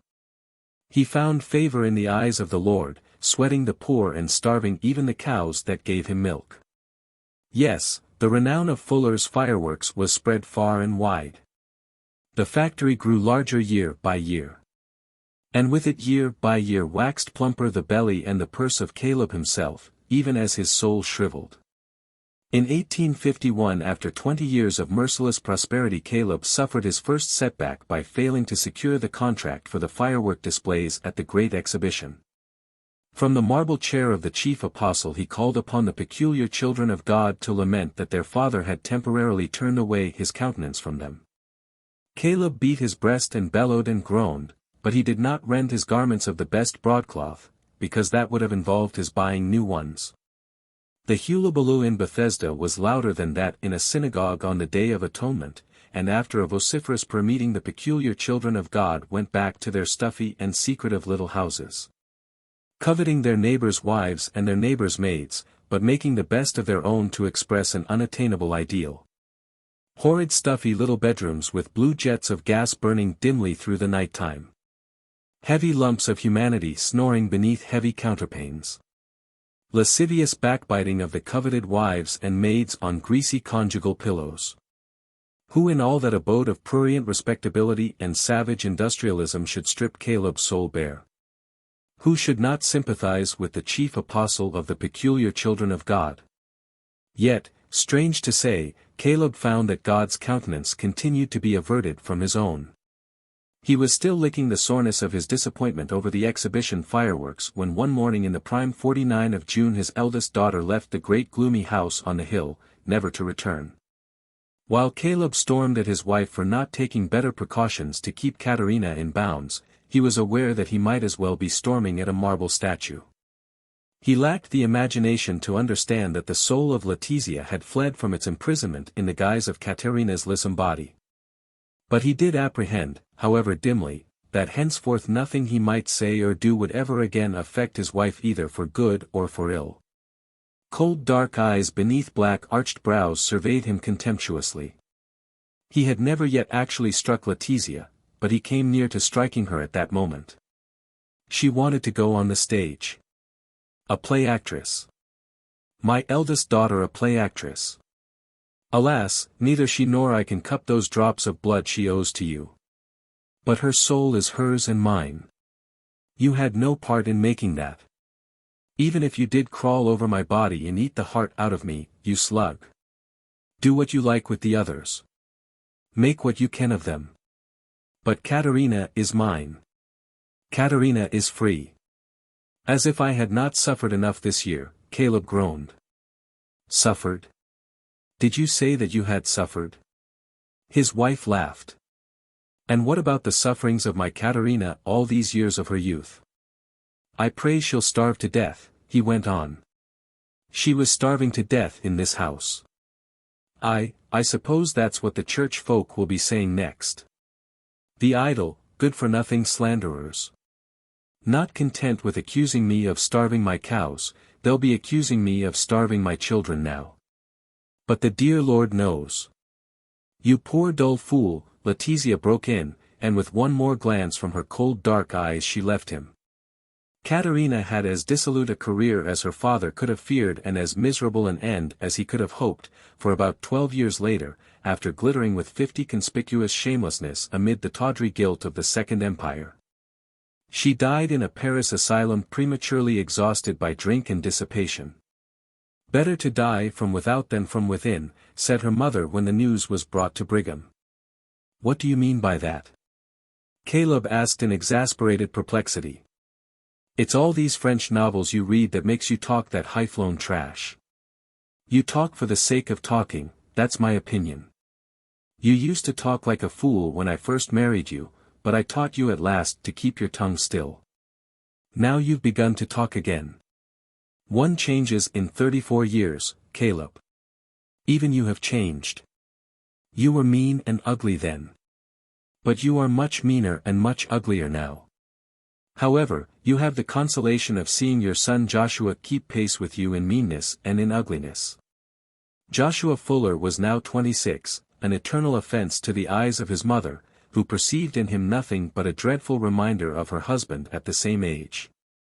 That anybody could dare to deplore Katerina's life when in Joshua the evidence of her own was before them enraged Letizia with human crassness. But Joshua was going to be an asset to Fuller's fireworks. Just as his father had perceived the importance of chlorid of potash in 1829, so now in 1863 did Joshua perceive the importance of magnesium, and the house of Fuller was in front of nearly all its rivals in utilizing that mineral. With the result that its brilliant fireworks sold better than ever. The galoche and salamandre, the girandole and spirali of Madame Oriano, so greatly admired by old moons and bygone multitudes, would have seemed very dull affairs now. Another gain that Joshua provided for the business was to urge upon his father to provide for the further legislation about explosives that sooner or later was inevitable. With an ill grace Caleb Fuller had complied with the provisions of the Gunpowder Act of 1860. But, when the great explosion at Erith occurred a 51 few years later, Joshua insisted that more must be done to prepare for the inspection of firework establishments that was bound to follow such a terrific disaster. Joshua was right, and when the Explosives Act of 1875 was passed the factory at Brigham had anticipated nearly all its requirements. By this time Joshua was a widower. In 1865, at the age of 28, he had married a pleasant young woman called Susan Yardley. After presenting him with one boy who was christened Abraham, she died 2 years later in producing another who was christened Caleb after his grandfather. The elder of these two boys reverted both in appearance and in disposition to the Oriano stock, and old Mrs. Fuller, she is 63 now and may no longer be called Letizia, took a bitter delight in never allowing old Mr. Fuller to forget it. She found in the boy, now a flash of Katerina's eyes, now a flutter of Madame Oriano's eyelids. She would note how much his laugh was like her own long ago, and she would encourage him at every opportunity to thwart the solicitude and defy the injunctions of Aunt Axa and Aunt Thirza. When her son protested against the way she applauded Abraham's naughtiness, she only laughed. "Bram's all right." "I wish, Mama, you wouldn't call him Bram," Joshua protested. "It's so irreverent. I know that you despise the Bible, but the rest of us almost worship it. I cannot abide this irreligious clipping of scriptural names. And it worries poor Papa terribly. It won't worry your father half as much to hear Bram called Bram as it'll worry poor little Bram later on to be called Abraham. That boy's all right, Josh. He's the best firework you've turned out of this factory for many a day. So, don't let Axa and Thirza spoil him. They try their best to be strict, Mama. I'm talking about their physic, idiot. They're a pair of pasty-faced old maids, and it's unnatural and unpleasant 52 to let them be forever messing about with a capital boy like Bram. Let them physic young Caleb. He'll be no loss to the world. Bram might be. Joshua threw his eyes up to heaven and left his unaccountable mother to her own unaccountable thoughts. He often wondered why his father had never had her shut up in an asylum. For some time now she had been collecting outrageous odds and ends of furniture for her room to which none of the family was allowed access except by special invitation. Ever since Katerina had run away old Mrs. Fuller had had a room of her own. But she had been content with an ordinary bed at first. Now she had procured a monstrous foreign affair all gilt and cupids and convolutions. If Joshua had been his father he would have taken steps to prevent such a waste of her allowance. He fancied that the old man must be breaking up to allow such furniture to enter the house. Not long after the conversation between Joshua and his mother about Bram, a traveling circus arrived at Brigham on a Sunday morning. The peculiar children of God shivered at such a profanation of the Sabbath. An Apostle Fuller, in these days a truly patriarchal figure with his long white food-bespattered beard, preached from the marble chair on the vileness of these sacrilegious mountebanks and the pestilent influence any circus must have on a Christian town. In spite of this denunciation, the chief apostle's own wife dared to take her elder grandchild on Monday to view from the best seats obtainable the monstrous performance. They sat so near the ring that the sawdust and the tan were scattered over them by the horses' hoofs. Little Bram, his chin buried in the worn crimson velvet of the circular barrier, gloated in an ecstasy on the paradisiacal vision. "Brava! Bravissima!" old Mrs. Fuller cried loudly when a demoiselle of the haute école took an extra high fence. "Brava! Bravissima!" she cried when an equestrienne in pink tights leapt through 4 blazing hoops 53 and regained without disarranging one peroxide curl the shimmering back of her piebald steed. "Oh, grandmamma," little Bram gasped when he bade her good night, "can I be a clown when I'm a man?" "The difficulty is not to be a clown when one is a man," she answered grimly. "What do you mean, grandmamma?" "Ah, what?" she sighed. And in their stuffy and secretive little bedrooms that night the peculiar children of God talked for hours about the disgraceful amount of leg that those circus women had shown. "I hear it was extremely suggestive," said one apostle, smacking his lips with lecherous disapprobation. "Was it, indeed, my dear?" the dutiful wife replied, thereby offering the man of God an opportunity to enlarge upon the prurient topic before he turned down the gas and got into bed beside her. "Bram was very naughty to go to the circus, wasn't he, Aunt Axa?" young Caleb asked in a tone of gentle sorrow when his pasty-faced aunt leaned over that Monday night to lay her wet lips to his plump pink cheeks. "Grandpapa was very cross," Aunt Axa mournfully replied, evading the direct answer, but implying much by her expression. "Grandpapa's not cross with me, is he, Auntie?" young Caleb asked with an assumption of fervid anxiety. "No, my dear child, and I hope that you will never, never make your dear grandfather cross with you." "Oh, I won't, Aunt Axa," young Caleb promised, with what Aunt Axa told Aunt Thirza was really and truly the smile of one of God's most precious lambs. "Thirza, Thirza, when that blessed little child smiles like that, nobody could deny him anything. I'm sure his path down this vale of tears will always be smoothed by that angelic smile." She was talking to her sister in the passage just outside young Caleb's bedroom. He had already been separated 54 from his elder brother for fear of corruption, and he heard what she said. When the footsteps of his aunts died away along the passage, the fat little boy got out of bed, turned up the gas, and smiled at himself several times in the looking-glass. Then he retired to bed again, satisfied of his ability to summon that conquering smile to his aid whenever he should require it. Chapter 5. Tintax in Brigham. On a wet and gusty afternoon in the month of March, 1882, Bram Fuller, now a stripling of 16, sat in one of the dingiest rooms of that great gloomy house his grandfather had begun to build 40 years before. It looked less stark, now that the evergreen trees had grown large enough to hide some of its grey rectangularity, but it did not look any more cheerful in consequence. In some ways it had seemed less ugly at first, when it stood on top of the mean little hill and was swept clean by the Cheshire winds. Now its stucco was stained with great green fronds and arabesques of damp caused by the drip of the trees and the too close shrubberies of lanky privet and laurel that sheltered its base. Old Mr. Fuller and his son were both under the mistaken impression that the trees planted round Lebanon House, thus had the house been named, were cedars. Whereas there was not even so much as a deodar among the crowd of starveling pines and swollen cryptomerias.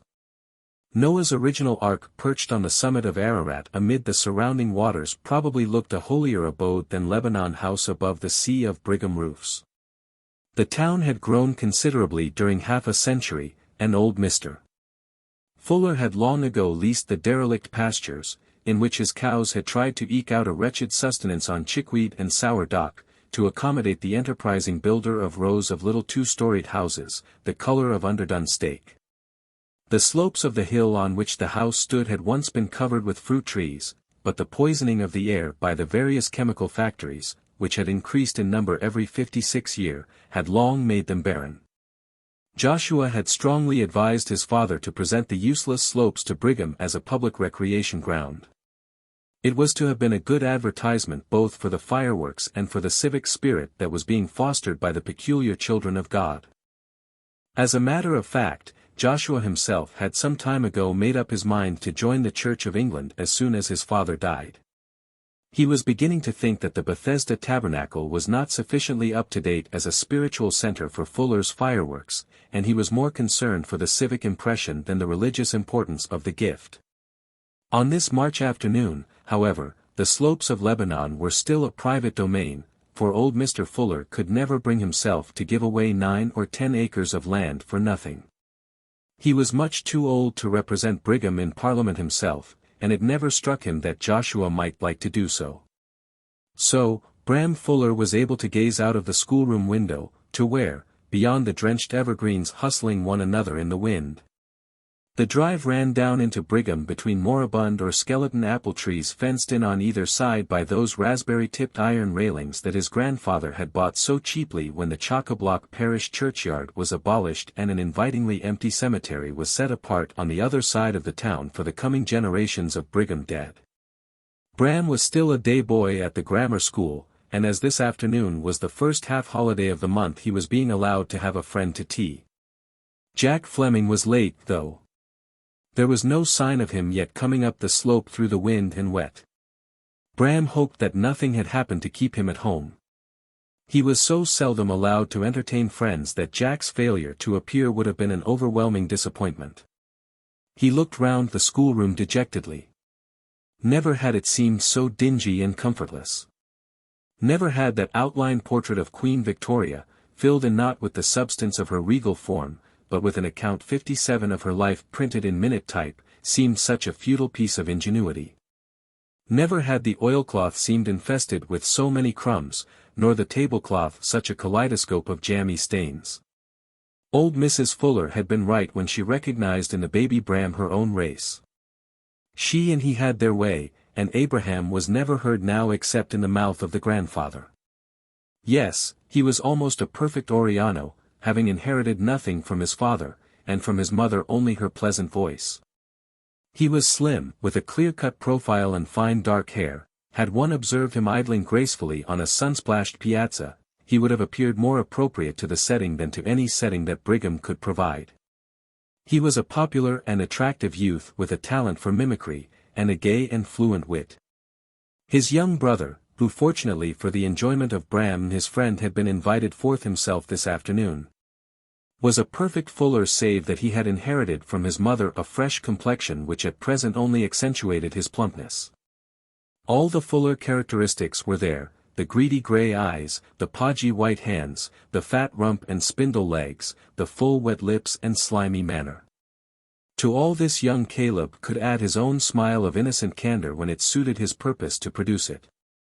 At school he was notorious as a toady and a sneak, but he earned a tribute of respect from the sons of a commercial community by his capacity for swapping to his own advantage and by his never-failing stock of small change, which he was always willing to lend at exorbitant interest on good security. Bram was badly in debt to his young brother at the present moment, and this added something to the depression of the black March afternoon. Though that was lightened at last by the tardy arrival of his expected friend with the news that Blundell's diorama had arrived in Brigham and would exhibit itself at 7 o'clock. "We must jolly well go, Bramble," Jack declared. Bram shook his head despondently. "No chink. Can't you borrow some from young Caleb? I owe him 2 and 3 halfpenny already, and he's got my best whalebone splice bat as a security till I pay him back." "Good Lord, and I've only got 6pence, Jack Fleming groaned. "Anyway, it's no use," Bram went on. "The governor wouldn't let me go into Brigham on a Saturday night. Can't you find some excuse?" Bram pondered for a few seconds. "I might get my grandmother to help." "Well, buck up, Bramble. It's a spiffing show, I hear. They've got 2 girls with Italian names who play the guitar or something. We don't often get a chance of a decent evening in Brigham." "You're right, Jack. All serene. Then I'll have a try with the grandmother. She's such an old fizzer that she might manage it." Bram went up cautiously to old Mrs. Fuller's room.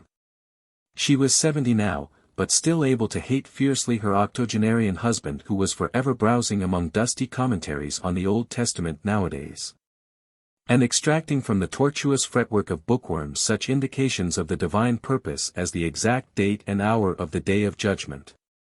He was usually clad in a moth-eaten velveteen dressing gown and a smoking cap of quilted black silk with a draggled crimson tassel. The latter must have been worn as a protection to his bald and scaly head, because not a puff of tobacco smoke had ever been allowed to contend with the odor of stale food that permeated Lebanon House from cellar to garret. The old lady was sitting by the fire in her rococo parlor, reading Alphonse Daudet's new book. Her hawk's face seemed to be not so much wrinkled as finely cracked like old ivory.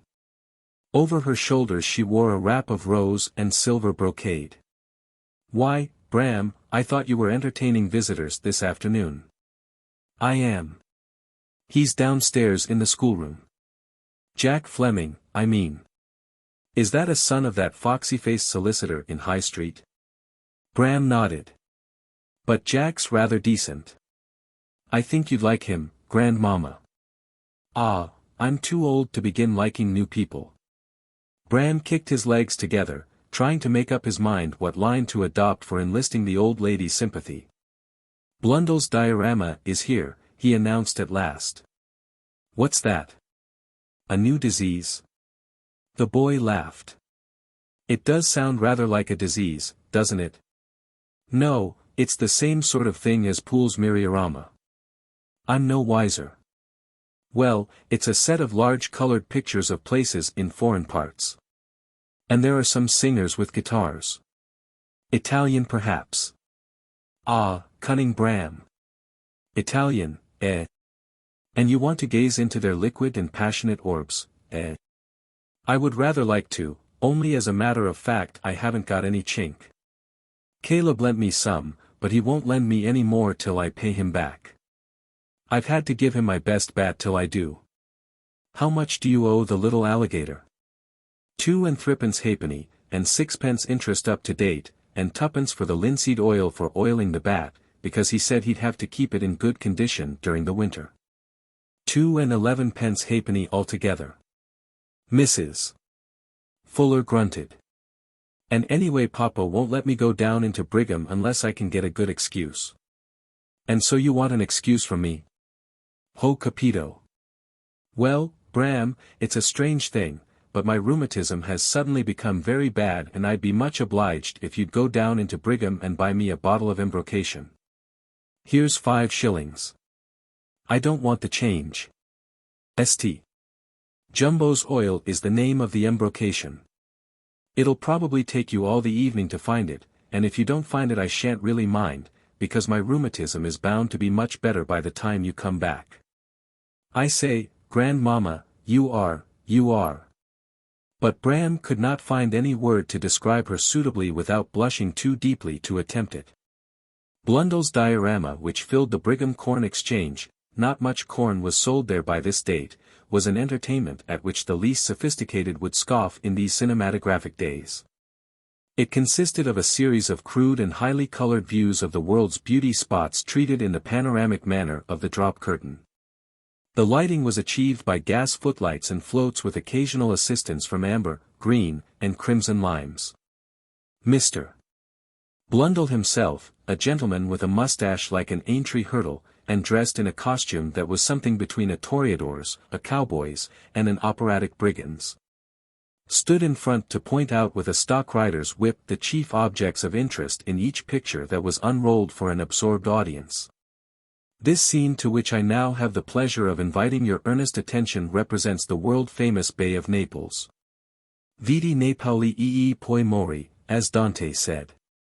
Dante, I may remind you, was the Italian equivalent of our own William Shakespeare, the world-famous dramatic genius at whose house in Stratford-on-Avon we have already taken a little peep this evening. "Yes, see Naples and die," said the Italian poet. In other words, don't waste your time over sprats when there's whales to be caught. The world-famous fir tree, on the extreme right of the picture as I stand, is reputed to be 2061 years old, and under its hoary branches it is said that the Emperor Nero held many of his most degraded orgies. which I shall not sully your eyes by exhibiting at an entertainment to which I flatter myself the youngest infant in Brigham can come without a blush. The waters of the Bay of Naples, as you will note, are always blue, and the inhabitants of the gay city are renowned for macaroni and musical abilities. With your kind permission, the sisters Garibaldi will now give you a slight impression of the atmosphere of Bella Napoli, as it is affectionately called. Two young women dressed in ribbons and sequins immediately pranced on to sing Santa Lucia, while the lecturer beat time with his stockwhip, rolling occasionally a sentimental eye at the audience. When the music was over, he invited their attention to various architectural features in the landscape, and then, assuming a tragic profundity of tone, he continued. Hitherto all has been fair. But the words, see Naples and die, have sometimes been fraught with a much deeper significance. On the extreme left as I stand you will observe towering above the unconscious city the mighty peak of Vesuvius. The world-famous volcano which from time to time commits the most horrible eruptions and threatens to overwhelm with boiling lava the gay city at its base. With your kind permission I shall now have the pleasure of giving you a realistic representation of the city of pleasure when threatened by one of the burning mountain's all too frequent outbursts. He signaled with his whip to the limelight man at the back of the hall. Whereupon after a loud preliminary fizzing a crimson glow suffused the whole picture, while the orchestra, consisting of a piano, a flageolet, and a double bass, played the Dead March from Saul. Our next picture shows you the world-famous Alhambra of Granada by moonlight. No tragedy here, but a transparency moon and a pas de deux by the sisters Garibaldi accompanied by castanets 62 which on the authority of Mr. Blundell was a lifelike rendering of the world-famous Spanish fandango. When the performance was over, Bram emerged from his circumgyration of the illustrated world feeling that something must be done about Brigham. After the sequins and ribbons and cobalt seas, after bullfights and earthquakes, juggernauts, pagodas, and palms, Brigham in the wind and wet of a Saturday night in March was not to be endured without some kind of protest. To go meekly back to Lebanon House and a long jobation from his father on the sin of attending a public performance in which female dancers actively participated was unimaginable in this elated mood.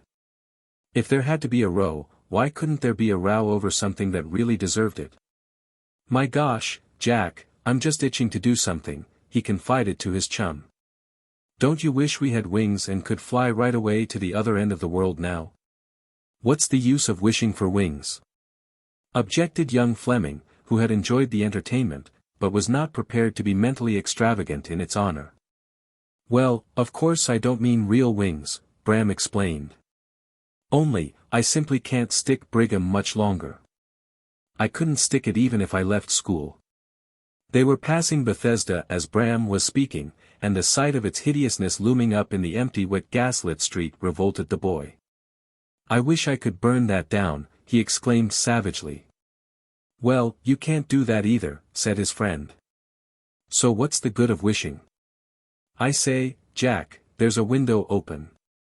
I believe I could climb in, declared Bram in sudden excitement. Jack Fleming was not one of the peculiar children of God, nor had he any clear notion how severe a penalty was entailed by sacrilege.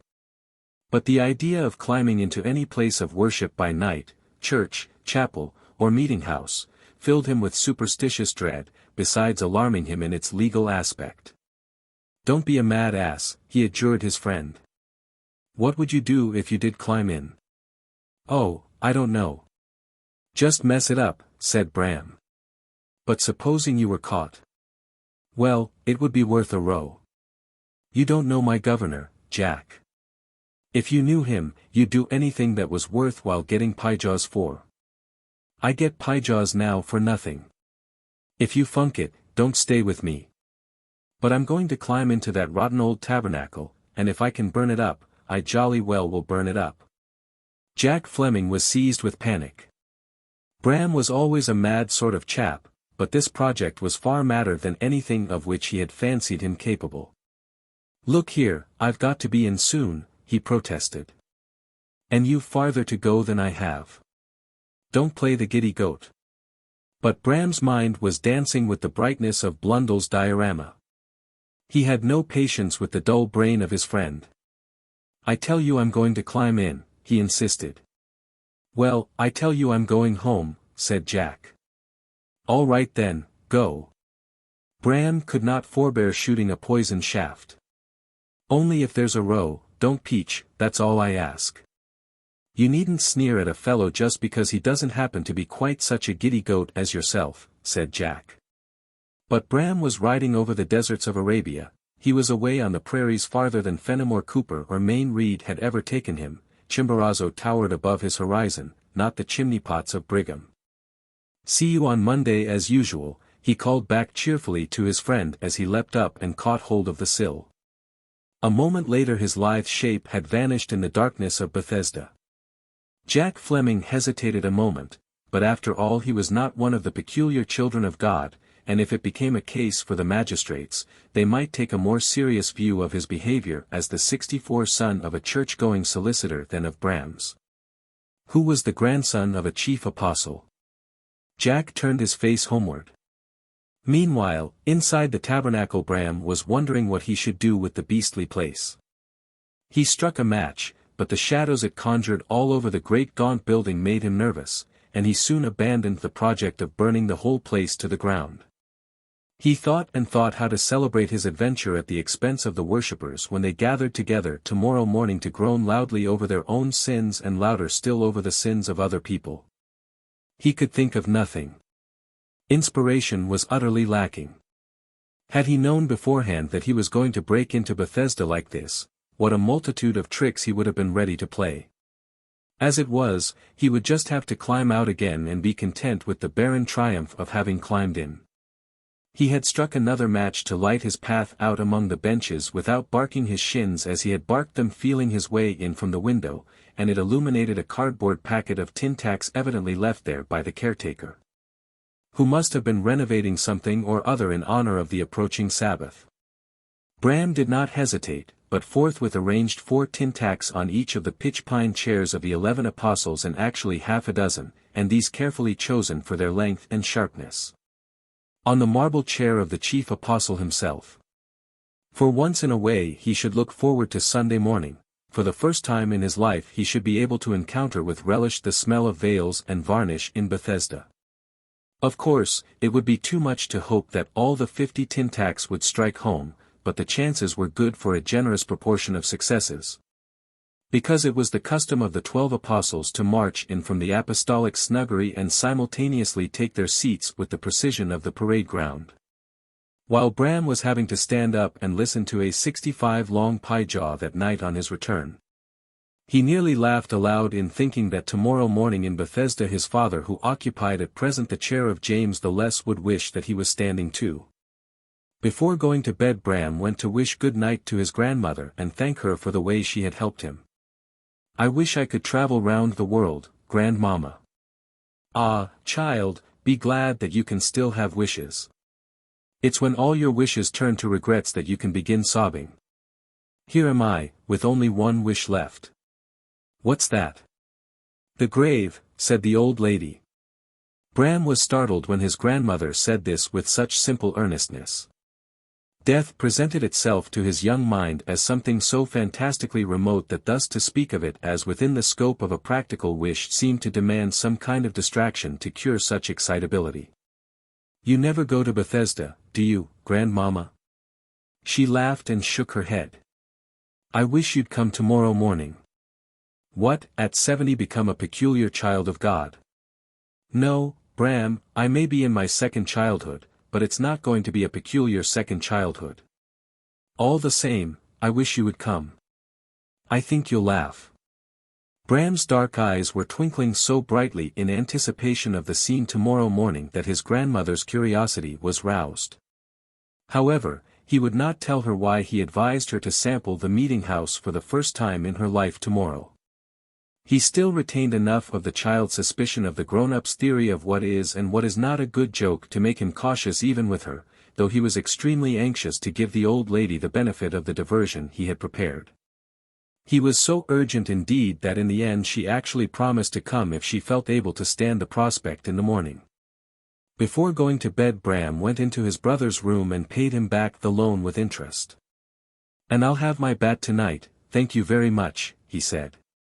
Caleb did not play cricket himself, but he was much disgusted at losing the bat, because he had planned to sell it for at least 5 shillings at the beginning of the summer term.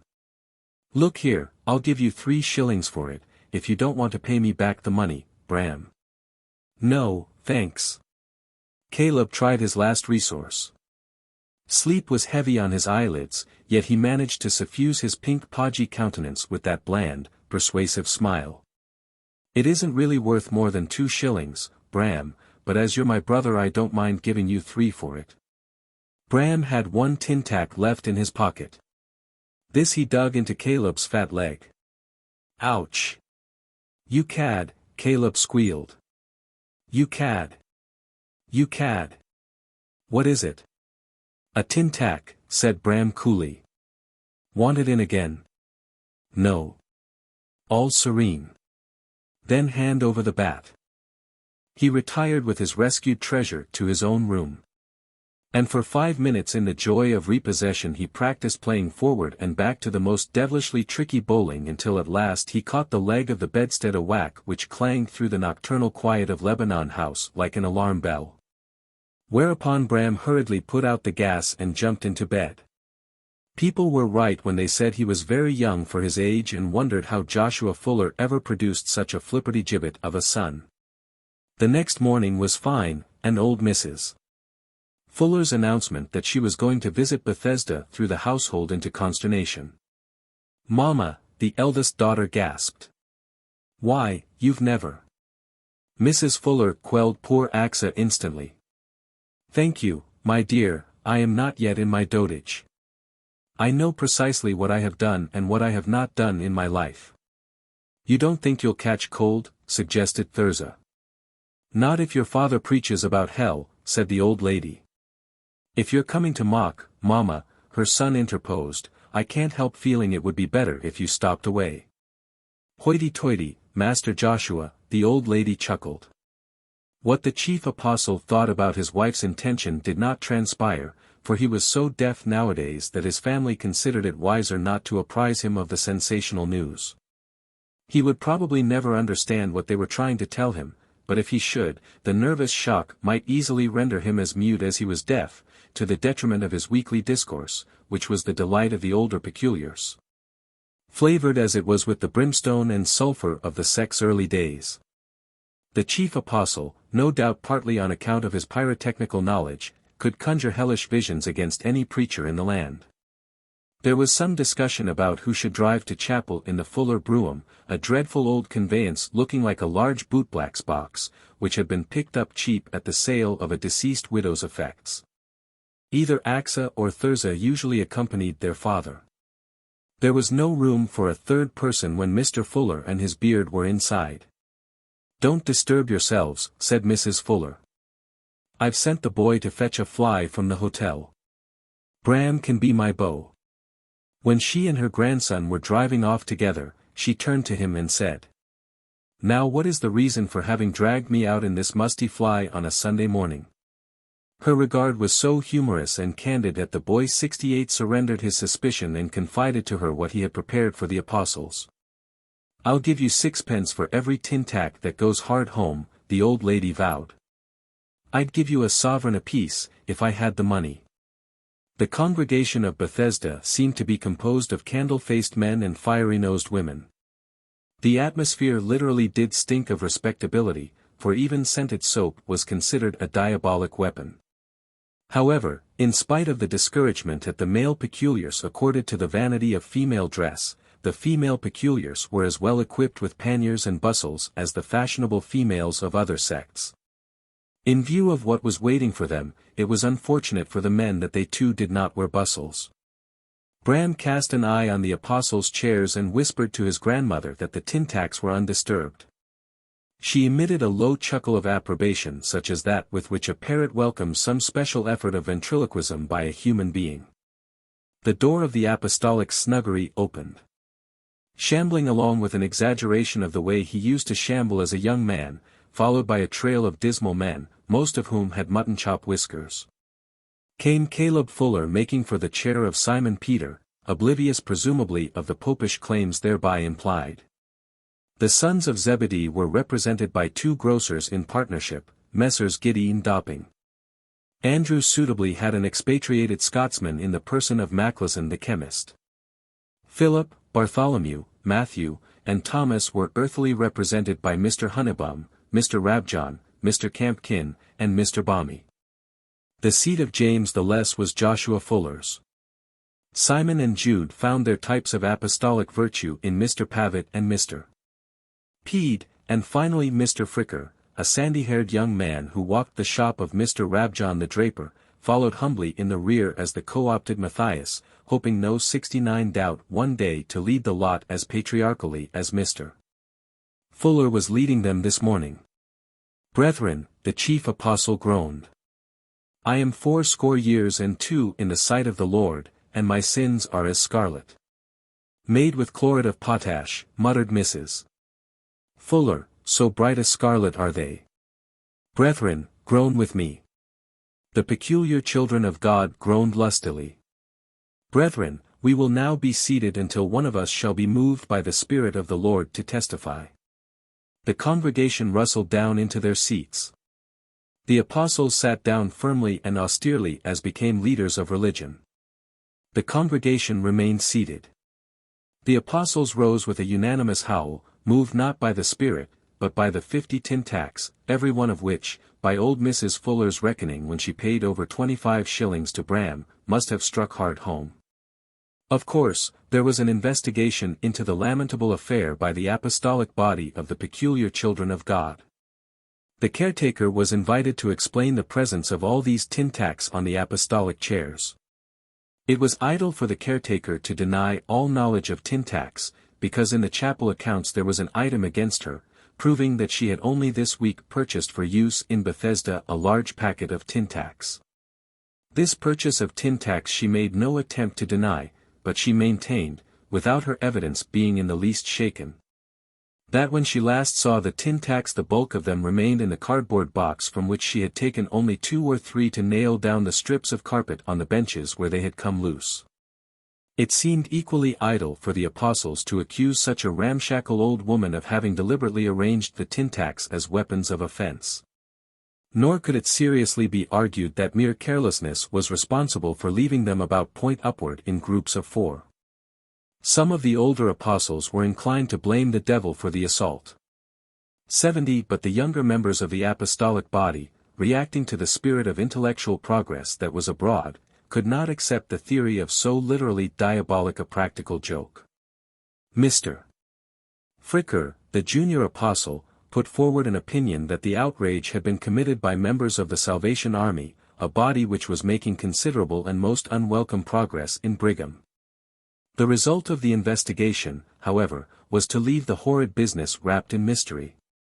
In which costume it would doubtless have remained forever if that afternoon young Caleb Fuller had not said to his father with a smile of radiant innocence, "Papa, how funny it should have been tin tacks on your chair."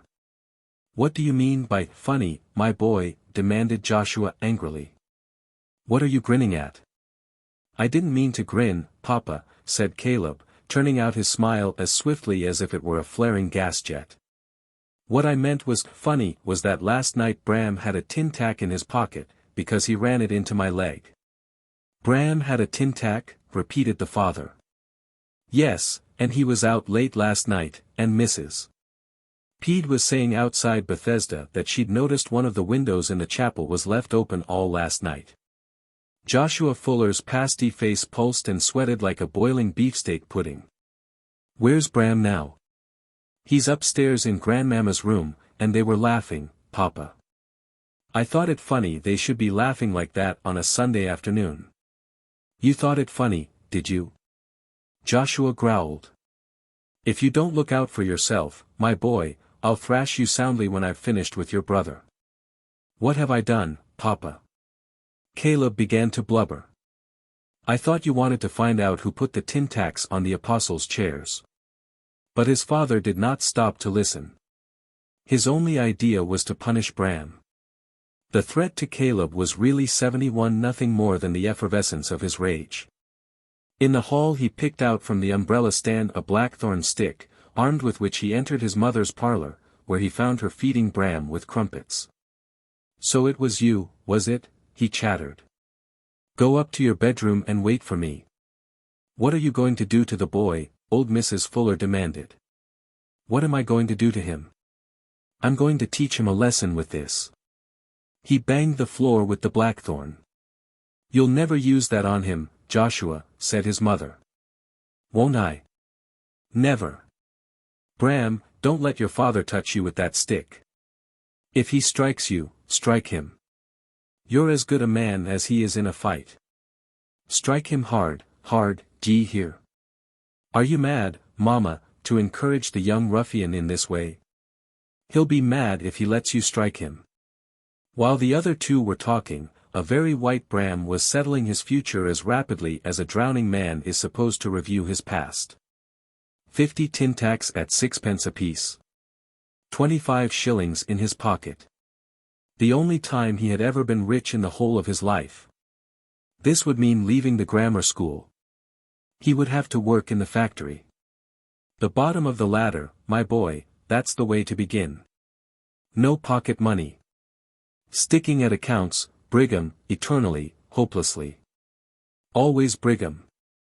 And Lebanon House. And the flogging. The pain wouldn't matter. But the disgrace of it at his age. And begging grandpapa's pardon. Shouting his apologies in those hairy years. Coming always a little closer and trying to make himself understood, closer still. So close that he would be sick with the smell of stale food on that filthy old white beard. Apologizing to the rest of them. To Giddy and Dopping and Hunnebum and Pete.72 apologizing to that horrible brute Fricker. No. Prayed for publicly by the peculiars as last Sunday they prayed for that girl who had a baby? No. How did you find out, Papa? Bram heard himself saying from an infinitely remote distance. He was shivering lest he should hear that Jack Fleming had betrayed him. Because, thank the dear Lord, I have one son who knows his duty as a Christian, his father was saying. Of course. Caleb had had a taste of tin tack last night. No. No. No. He could not give that little sneak the pleasure of gloating over his punishment. No. The pictures of Blundell's diorama rolled across his memory. Cobalt seas and marble halls, pagodas, palms. 25 shillings in his pocket and the world before him if he could only make up his mind. Did you hear me tell you to go up to your bedroom, my boy? Grandmama, Grandmama, let me kiss you goodbye, Bram cried by the door. The old lady drew near. Grandmama, he whispered as she folded him to her withered breast, I'm going to run away. Can you keep him in? Bram heard the key turn in the lock and a loud chuckle beyond the closed door. Then he heard the sound of his father's voice raised in anger. Bram paused. Surely he would not strike Grandmama. He listened a moment at the keyhole, smiled at what he heard his father being called, and, blowing back a kiss to reach through the closed door the old lady's heart, hurried up to his room. But not to wait there for his father to come with the blackthorn.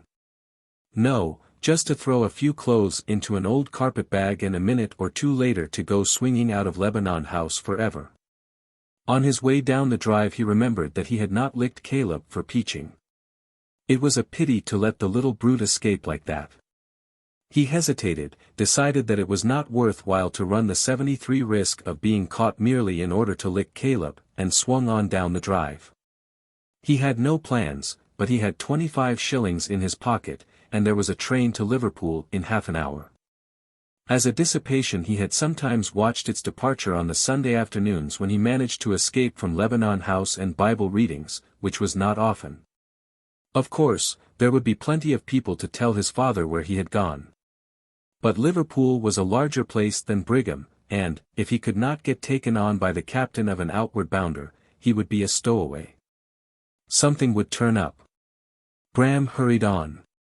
It was a good mile from Lebanon House to the railway station. The booking clerk stared through his pigeonhole when Bram asked for a single to Liverpool. The idlers on the platform stared when they saw Bram Fuller, the grandson of the great Caleb, shoulder his carpet-bag and enter the Liverpool train. But Bram himself stared hardest of all when he found himself in a compartment with Mr. Blundell of Blundell's Diorama and the sisters Garibaldi. Chapter 6. The Diorama. Mr. Blundell did not believe in allowing the public to suffer in ignorance of who he was. This was not merely due to a desire to advertise himself and his goods. He was genuinely anxious to give the public a treat, and his progress from town to town was a kind of unlimited extension of the free list. There he sat opposite Bram as if the wooden seat of the third-class compartment were a Mexican saddle, the train a bronco. On the other hand, the sisters Garibaldi had lost most of their exotic charm now that they were dressed like other women in panniers and bustles instead of the ribbons and sequins of southern romance.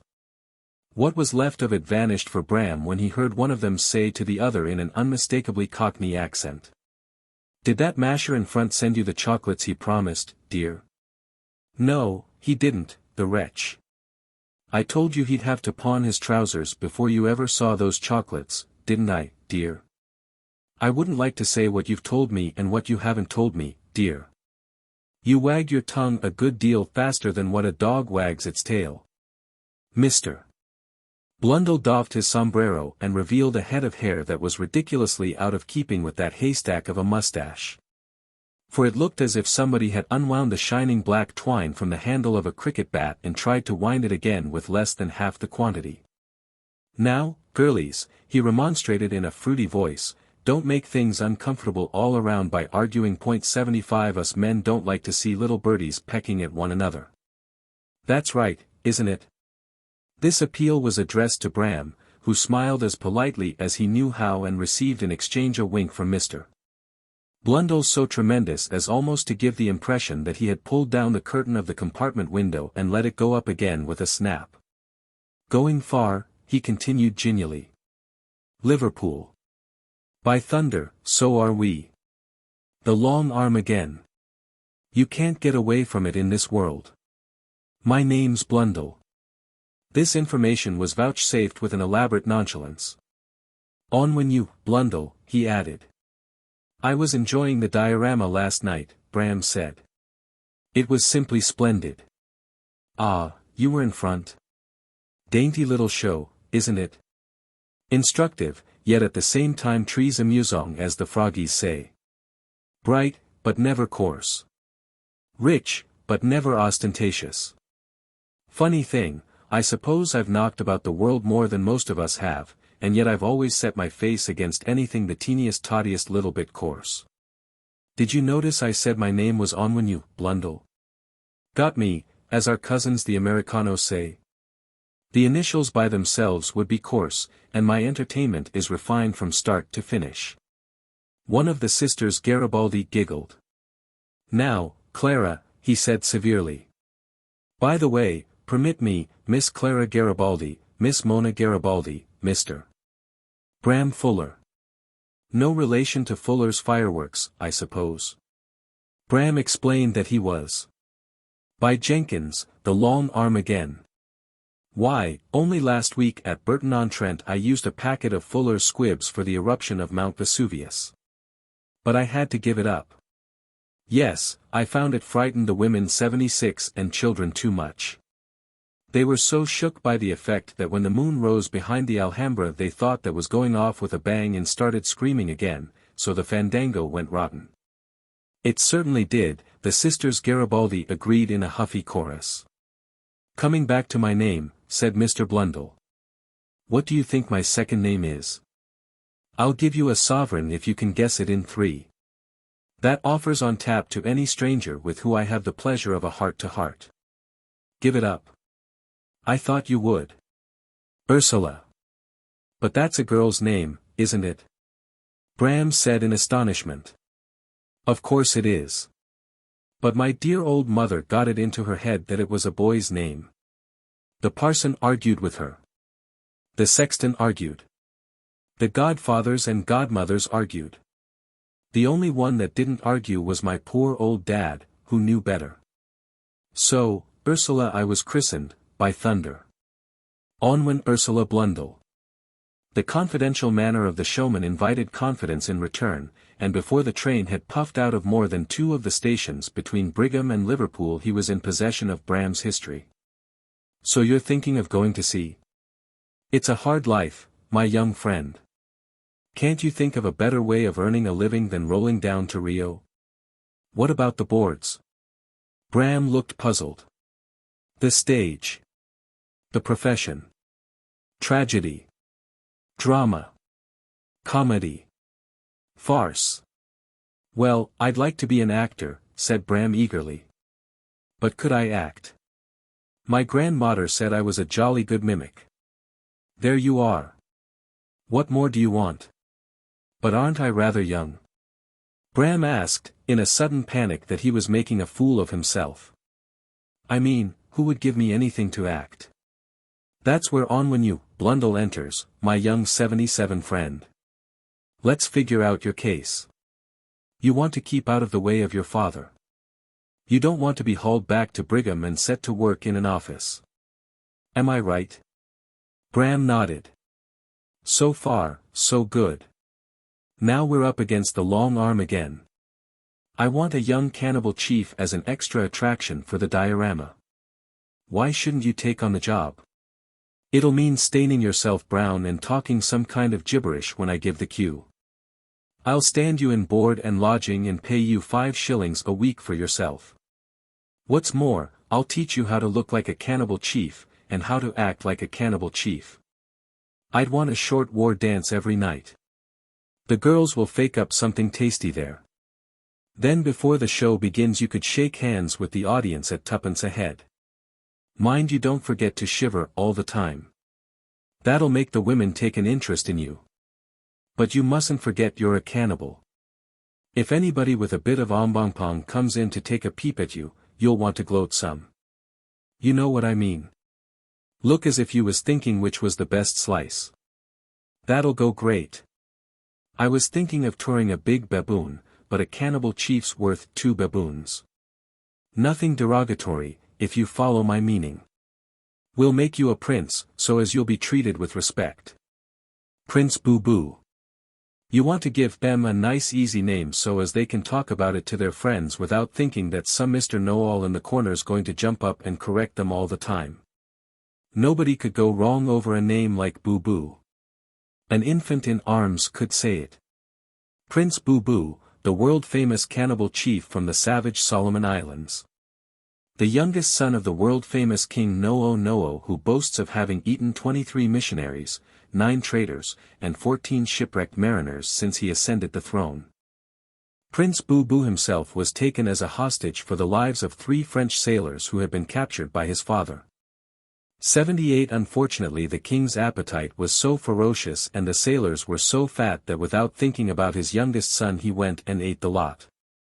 Prince Boo Boo was carried off to Europe where Onwenu Blundell, always on the qui vive for novelties that will attract as many patrons all over the civilized world, secured his exclusive services.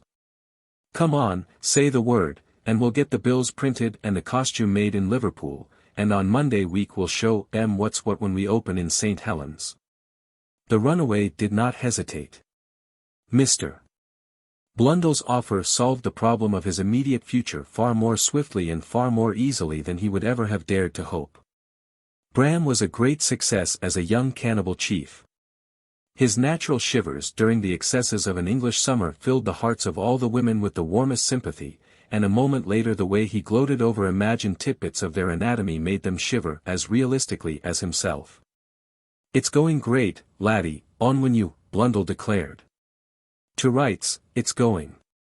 Props at the royalty, Blackburn, who's an old pal of mine, is making me a 2-pronged wooden fork, which was used by your dad, King Know-o. With a bit of bullock's blood we'll have the ladies of Bolton in a state of blue horrors next week. And if one of them faints, laddie, there's a shilling onto your salary when the ghost walks next Friday night. The sisters Garibaldi were inclined to be jealous of Bram at first, but their feelings were appeased by being given a special new dance in which they were dressed in costumes that looked like rag mats trimmed with feather dusters. A dance that began with a seated swaying movement and ended with wild leaps into the air to the accompaniment of cannibalistic whoops. Bram stayed with Onwenu, Blundell for nearly 2 years, but he did not remain a young cannibal chief to the exclusion of everything else. It's not good for any actor to play one part too long. My old granddad was considered the finest Hamlet ever seen on the Doncaster circuit. Well, I give you my word, after you'd heard him in To Be or Not to Be, you didn't know yourself if you were or if you weren't. But he played it too often, and he thought he'd vary things a bit by playing Richard III and Macbeth on the Shakespeare nights. But it was too late. He knew he'd waited too long the very first night he played Macbeth, because instead of saying, "Is this a dagger that I see before me?" he started off, "Is this a bodkin that I see before me?" It humiliated him, poor old chap, and he gave up tragedy and took to farce, and that killed him. Yes, it's a mistake to get into a groove. So one day Prince Boo Boo disappeared from the program of Blundell's diorama and was succeeded by Wahowa, a Chinese philosopher. The Celestial did not prove an attraction, and Wahowa soon gave place to Carlo Marsala, the boy brigand of Sicily, a part which suited Bram to perfection. So well indeed that the sisters Garibaldi could not bear it and were only persuaded to stay on with the diorama by turning Bram into a young red Indian brave, and featuring him in a dance with his 2 squaws before the tableau of Niagara. In addition to the various geographical roles he enacted with Onwenu, Blundell, Bram learnt something about theatrical publicity, and no doubt, if he had cared, he might have learnt from Mona and Clara Garibaldi a good deal about love. Although their obvious inclination to make him a bone of contention did not give Bram the least pleasure or even afford him the slightest amusement, Mr. Blundell, who had evidently been observing the pseudo-sisters becoming quite like real sisters in the fierceness of their growing rivalry, ventured to utter a few words of worldly admonition to the endangered swain. "Don't think I'm trying to interfere with you, laddie. But I've had so much of that kind of thing myself, and I'd like to give you the benefit of my experience. Never 80 try and drive women in double harness. You might as well try and drive tigers. They'll start in fighting with each other, but it's your head that'll get bit off, that's a cinch. I wouldn't be what I am now, Onwenu, Blundell of Blundell's world-famous diorama, if I'd have let myself go galloping after the ladies. 2 whiskies, and a man's a man. 2 women, and he's a miserable slave. What does Bill Shakespeare say? Give me the man that is not passion's slave. Take it from me, laddie, if Bill said that, he meant it. He'd had some. That's what I like about the one and only. He's had some of everything." Bram assured Mr. Blundell that he well understood how easily a young man could make a fool of himself and thanked him for his good advice, which he followed so well during the whole of the time he was travelling round Great Britain with the diorama. That when at the end of it he left to tread the legitimate boards he found that the sisters Garibaldi, if not sisters to each other, were wonderful sisters to him. "I'm sorry to lose you, Bram," said the showman when he was told of his assistant's engagement in a melodrama called Secrets of a Great City. "But I won't try and persuade you to stop. You've got the sawdust in you, laddie. You're likely to go far, if you stick to your work." "You've been a good friend to me, Mr. Blundell," said Bram warmly. "No man can wish to hear sweeter words than those," the showman replied. "You've listened to me every night spouting on antiquities, old man. But the best antiquities in the whole blooming world are old friends." The sisters Garibaldi wept. Mr. Blundell blew his nose very hard. The young actor passed into another sphere of theatrical life. During the last 2 years Bram had written to his grandmother from time to time, and had had from her an occasional letter in return, in which he heard no news of Lebanon House beyond an occasional assurance of its 81 eternal sameness.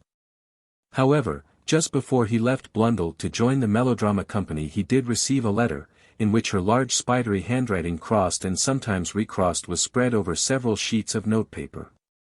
Lebanon House. Brigham. April 20th, 1884. Dear Bram. I thought it might interest you to hear that your grandfather died last week. Please don't write and tell me that you are sorry, because that would not be true, and there is no need to make the death of a relation an occasion for an insincere piece of politeness. You will notice that there is no black edge to this notepaper.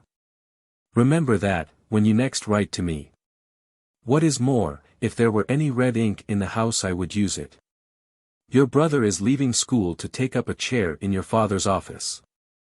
There will not be room on the seat of that chair for anybody else. You need not worry that anybody in this house will ever try to kill the fatted calf for you.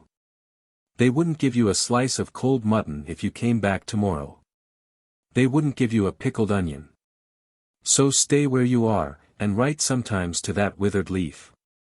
Your loving grandmother.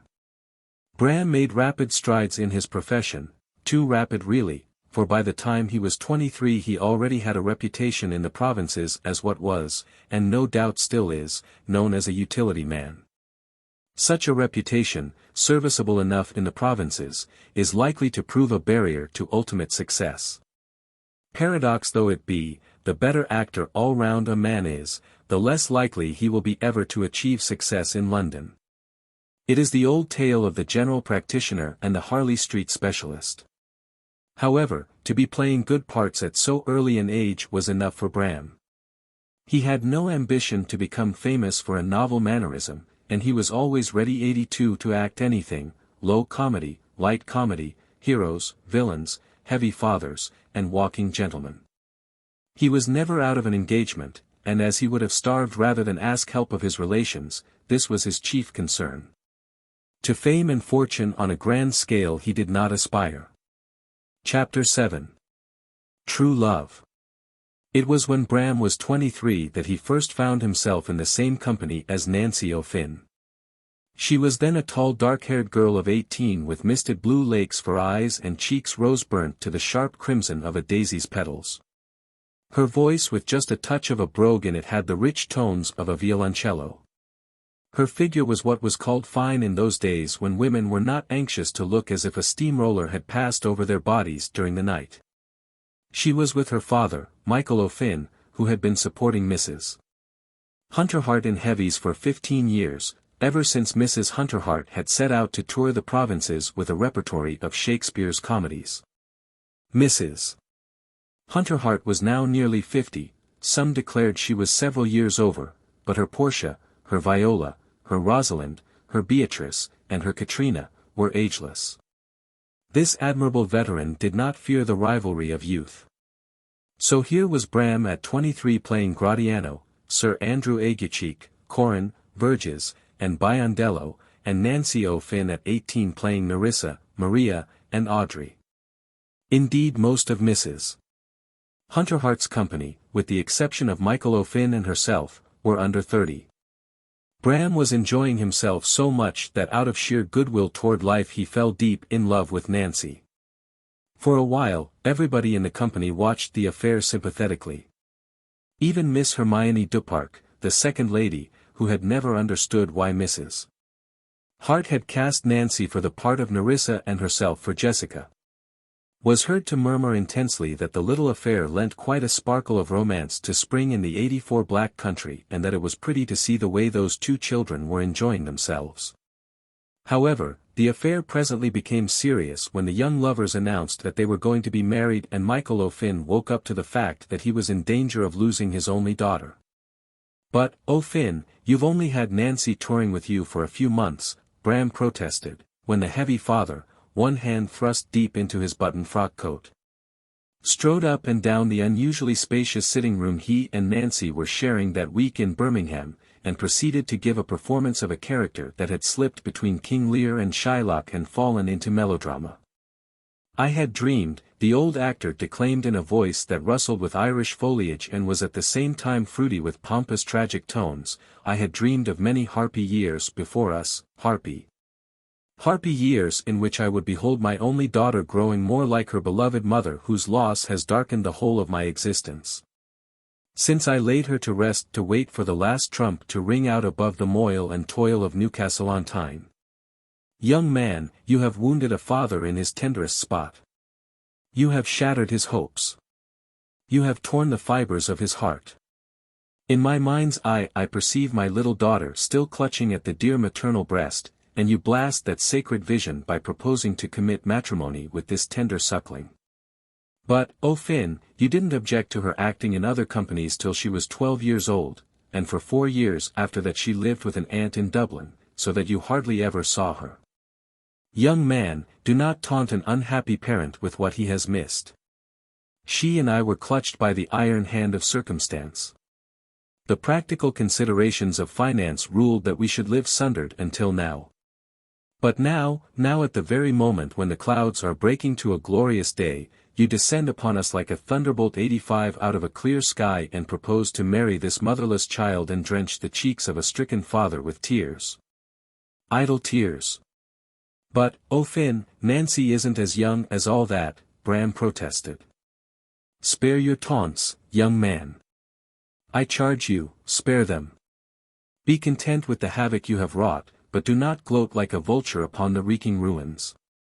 Look here, oh Finn, can't we discuss this matter sensibly?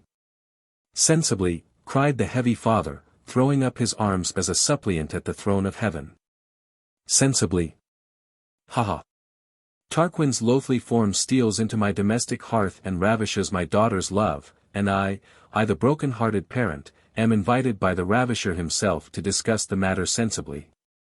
Tempt me not to violence, young man. Do not tempt me, I say.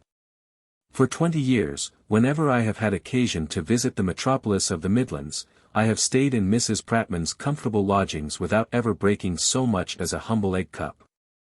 Do not tempt me to bring the whole house about my ears in the wild and uncontrollable fury of despair. Bram began to laugh. He laughs. Ha ha. He laughs. He surveys the havoc he has made and laughs. A hyena wandering in a desert might abstain from laughter at such a moment, but not this young man. No, no. He laughs. I'm really very sorry, oh Finn, but if you will go on talking like that, I simply can't help laughing. At this moment Nancy herself entered the sitting room. Hello, boys, what's the joke? Do tell a pal, she cried in a radiance of good fellowship. The heavy father sank down into one of Mrs. Prattman's armchairs and buried his head in his knees. It isn't a joke at all, Nancy. It's very serious. Your father won't hear of letting us get married, he says we're too young. The dear old duffer, said Nancy. Why, then we'll just have to get married without saying any more about it. Never, thundered the heavy father, springing to his feet. Then I'll go back to Aunt Kathleen, Nancy vowed. If I'm old enough to make love on the stage, I'm old enough to make love off it. Michael O'Finn, having taken up this attitude in his lodgings, could not resist elaborating it before the performance in the cozy little saloon bar of the Saracen's Head, just round the corner from the stage door. The result was that his delivery of Jacques' great speech in the Forest of Arden lost much of its austere melancholy and most of its articles definite and indefinite. A pronounced thickening of all the sibilants with a quantity of unnecessary tears left Jacques himself, at the end of that strange eventful history, in a state of mere oblivion and apparently sans teeth, sans eyes, sans taste, sans everything. When the curtain fell on the second act, Mrs. Hunterhart, who had been watching him from the wings, invited her heavy man to step up to her dressing-room and explain what he meant by it. I am exceedingly distressed, Mrs. Hart, but a domestic misfortune overtook me this afternoon and I'm afraid that I drank rather more than wash good for me in the Saracen's Head. He proceeded to give Mrs. Hunterhart an account of the shock which had led him into such unprofessional conduct. Oh Finn, I'm astonished at you. I would not believe that a man of your age could make such an unmitigated ass of himself. Come, let me try you with your cues. Even a toy in hand here, sir, nay, pray be covered. Will you be married, Motley? O'Finn muttered thickly. As the ox hath his bow, sir, Mrs. Hart went on, the horse his curb, and the falcon her bells, so hath man 87 his desires. And as pigeons bill, so wedlock would be nibbling. Yes, I perceive the point you're making, ma'am, the old actor admitted. But with your permission I would. Beginner's third act, cried the junior member of the company, hurrying along the stone corridors past the dressing-room doors. Perhaps if the interval had been longer, Mrs. Hunterhart might have persuaded Michael O'Finn that he was behaving unreasonably and absurdly. As it was, he recovered his sense of outraged paternity.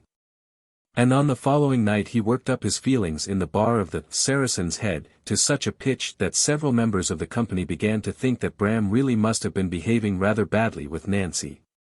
O'Finn played Sir Toby Belch that night, and, as the Birmingham Daily Post said, it was probably as ripe a performance as had ever been seen on any stage. However, what had begun not exactly in jest, but to some extent as a piece of play acting, became serious. For Michael O'Finn, who had nearly ruined his youthful career by hard drinking, seemed inclined to revert to the wretched habit in his maturity. Bram began to feel thoroughly upset, in spite of Nancy's protestations of undying love and her promise to run away and be married to him the moment he gave the word. Mrs. Hunterhart herself continued to be kind, and was always assuring them of her great influence over the intransigent father and of the certainty that he would soon come to his senses. The rest of the company was on the whole unfavorable to the lovers. So sad was the picture that O'Finn drew of a desolate future bereft of his only daughter and doomed forever to tour the provinces in lonely lodgings without being allowed to buy that little cottage in the country, where with Nancy in affectionate ministration he was to rest during the rose-hung Junes of conventional idealism, and to which he was ultimately to retire on his savings for a 88 peaceful pipe-smoking old age. As a matter of hard fact, Michael O'Finn had exactly 2 weeks' salary in his bank, barely enough to pay the lawyer for the conveyance of a 2-roomed bungalow on the banks of the Thames. A week or two later, in the middle of this situation, Bram received a letter from his grandmother. Lebanon House, Brigham, May 31, 1889. Dear Bram, your father is dead. He was humbly presenting a loyal address to the Duke of Edinburgh, and having always had, as you know, a wretched crop of hair, he caught a cold which developed into pneumonia, and that's the end of my son Joshua.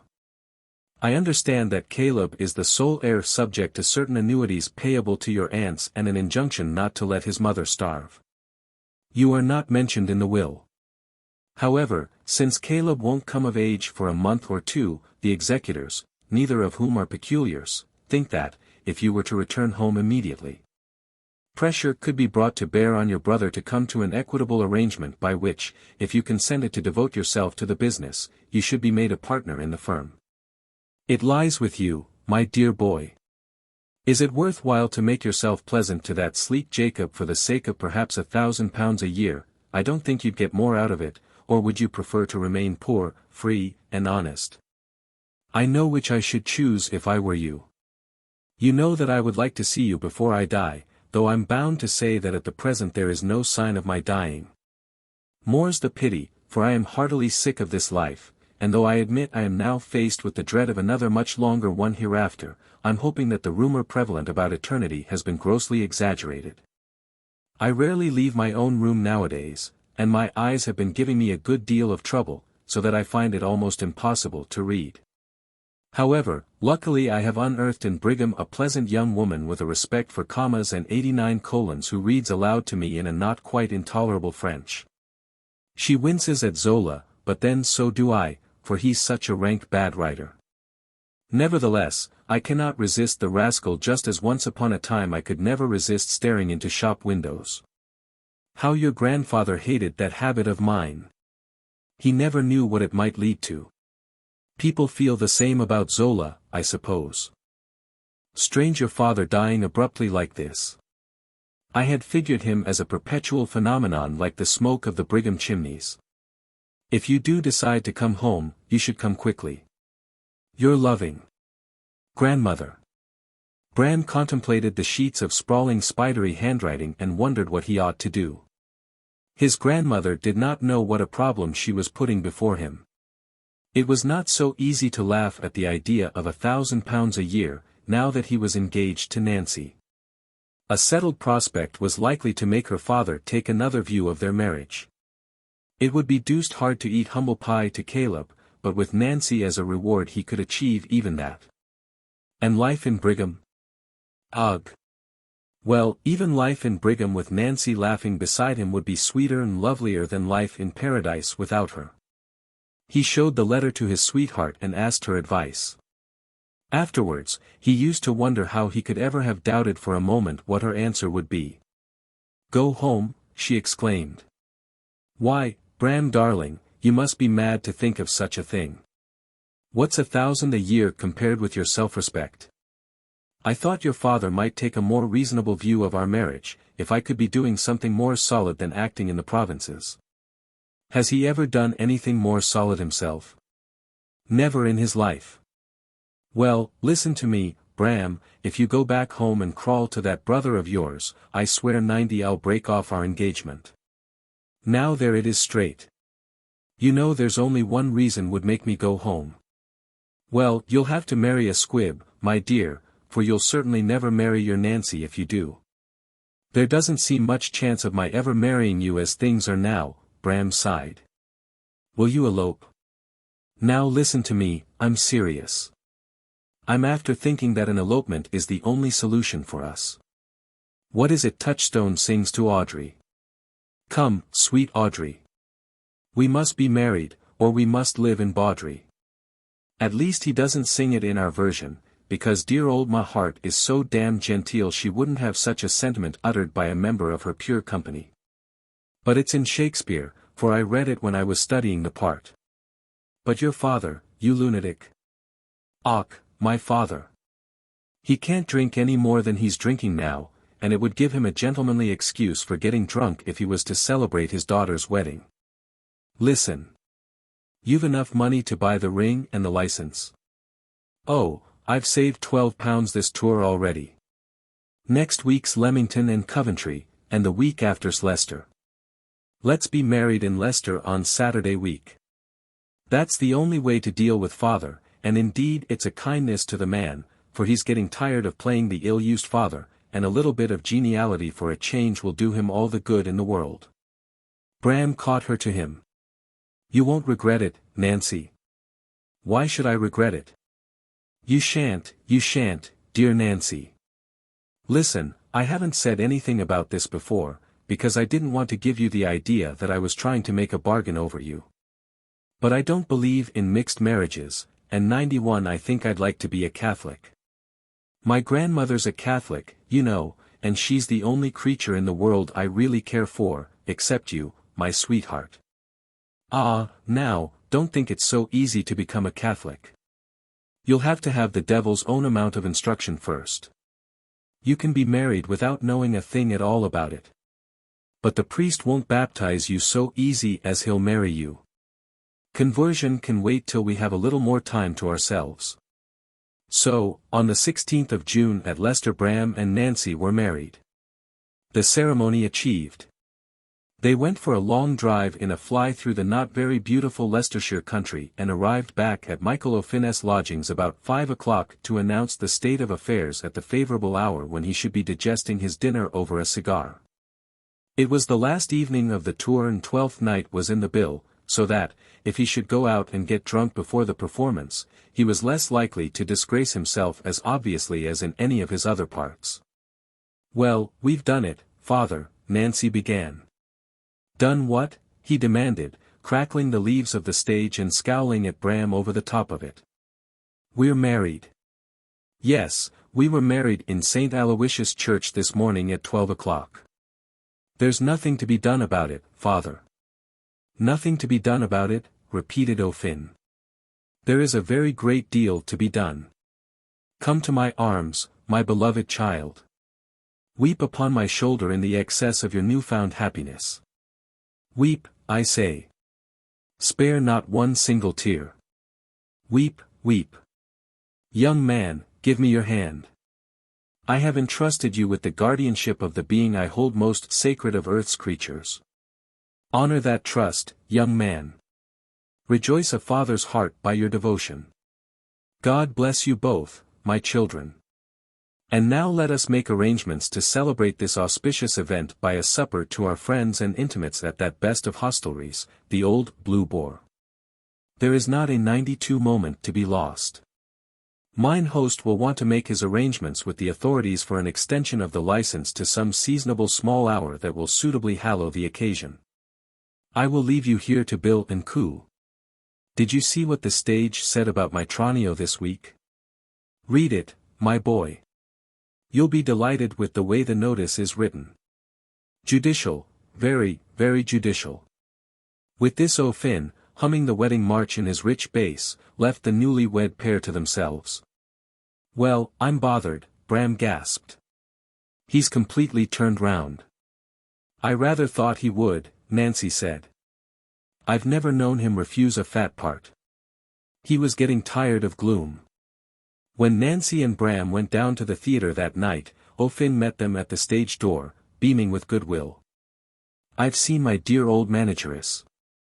She has consented to grace the festivity in person, and the acting manager of the theatre has insisted on our using the green room. The supper is being sent in from the Blue Boar. Ham. Chicken. Lobster. All the appropriate delicacies. Several of the orchestra are coming.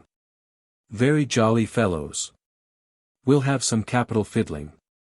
My dear old pal Charlie Warburton will give us Hood's Bridge of Sighs, and I dare say we can persuade him into Eugene Aram as well. I've asked Mrs. Hart to recite us one of her gems.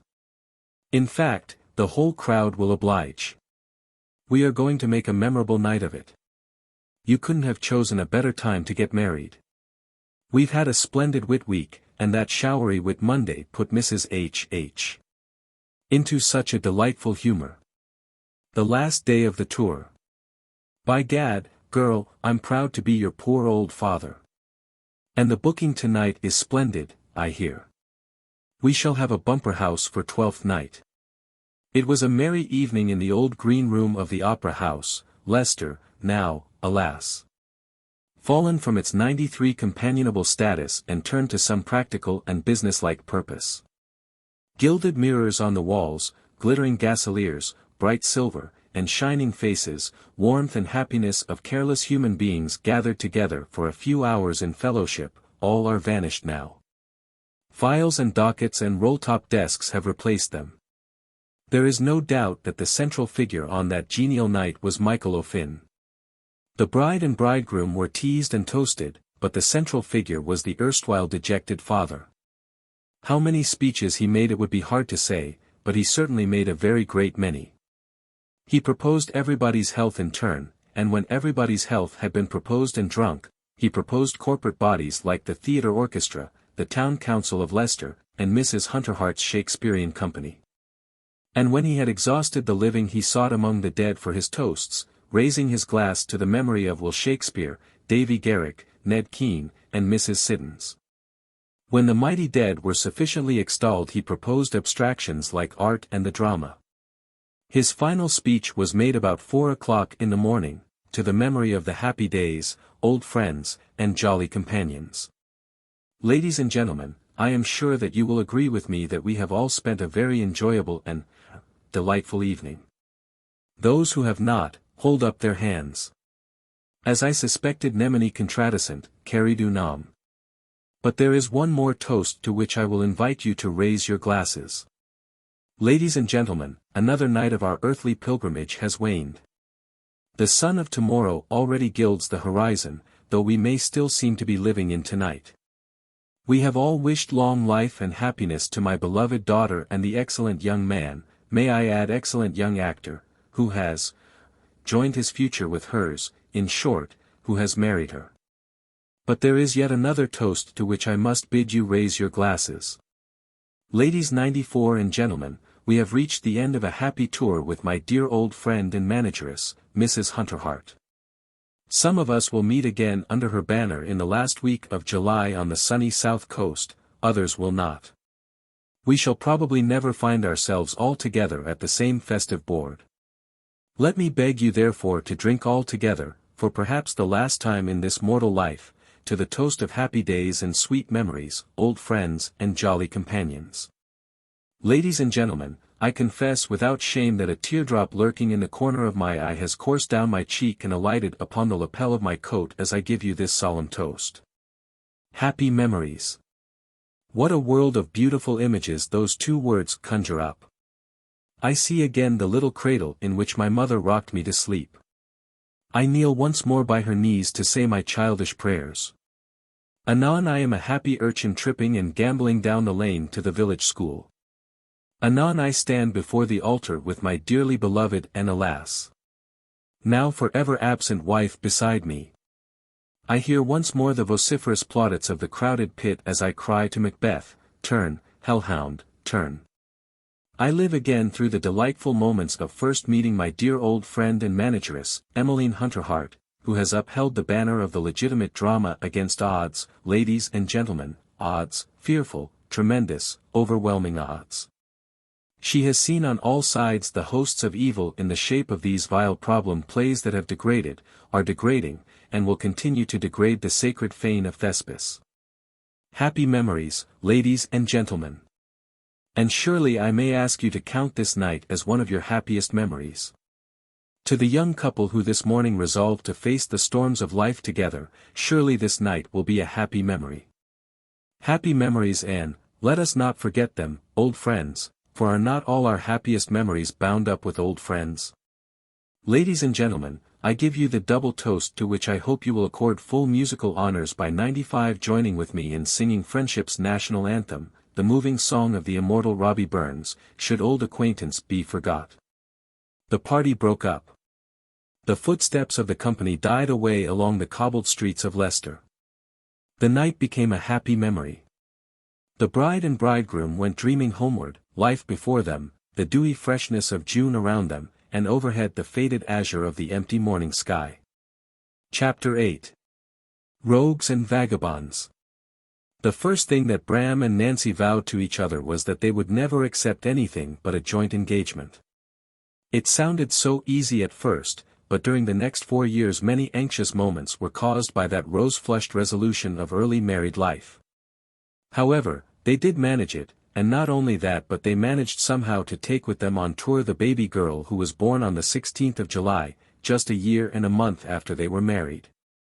Letizia was born in a tiny cottage buried among the cherry orchards of Kent. The original Letizia's letter on being informed of the proposed tribute to herself was characteristic. Lebanon House, Brigham, July 20th, 1890. Dear Bram, why you should burden your wretched infant with the name that nearly 80 years ago was so unsuitably bestowed upon her great-grandmother I cannot imagine. I hope that the challenge you offer to fate by calling any child Gladness will not be vented on her head. Lying here in bed, for I am become a bedridden old bag of bones, I look back at my wasted life and wonder why it should be prolonged in this unreasonable manner. Letizia. Did either of you young people realize that Letizia means gladness? However, as you insist on an exchange of compliments between this poor infant and myself, why, let your wife kiss her with her own fresh lips and tell her that once the lips of another Letizia were as fresh. I have just picked 97 up the mirror and looked at myself. When I die, ah, mon Dieu, when, let me be crumpled up and flung into the nearest wastepaper basket. Your affectionate ancestor, Letizia I. By the way, I don't think I've written since Master Caleb celebrated his coming of age by sacking all of the older workmen in the factory 3 months after they presented him with a token of esteem and respect. I understand they were informed that he only took this step for their own good, because he was afraid that they were getting too old for the dangerous trade of making rockets. The peculiars made an attempt to recapture him from the Church of England, in which your father had recently invested, by offering him a vacant apostolic seat. Caleb replied that he could not see his way to occupy such a position satisfactorily. True enough, for his behind has swollen like a pumpkin in the sun. The pleasant-faced young woman who reads aloud to me is a most capable gossip. I am getting a new insight into local affairs. Nancy wished that she could meet this strange old woman whose fierce blood ran in the veins of the raspberry-colored monkey at her breast that was growing daily so much more like a human being. But she and Bram agreed that it would be foolish to involve themselves in the domesticity either of his family or of hers. They must only have one aim, and that must be the joint engagement. Once we separate, things will never be the same again," Nancy said.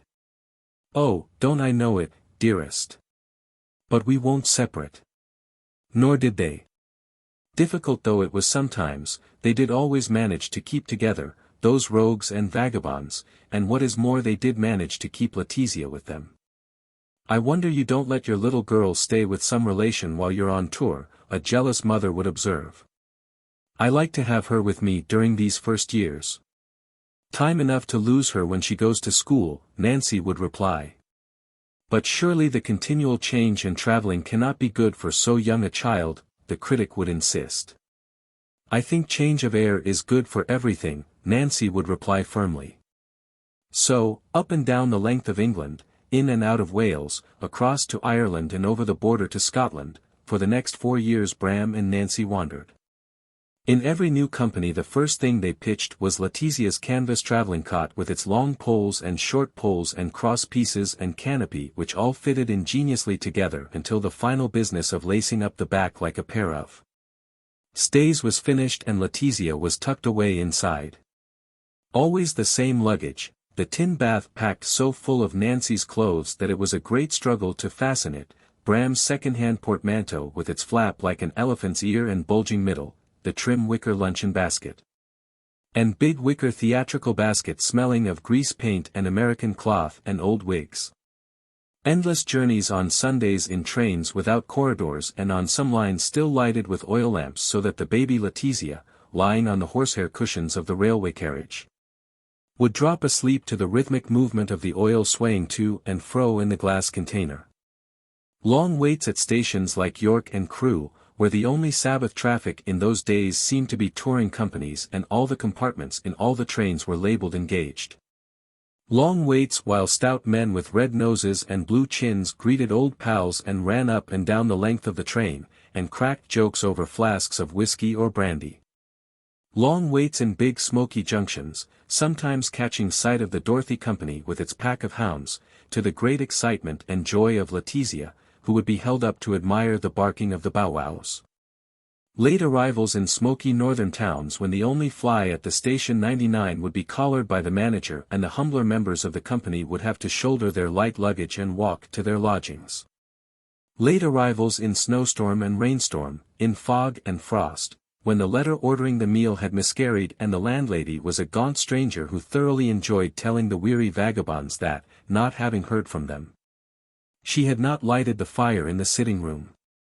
Late arrivals when the landlady was an old friend and came down the steps to embrace both her lodgers and lead them into a toasting, glowing room with the table laid and a smell of soup being wafted along the little passage from the kitchen.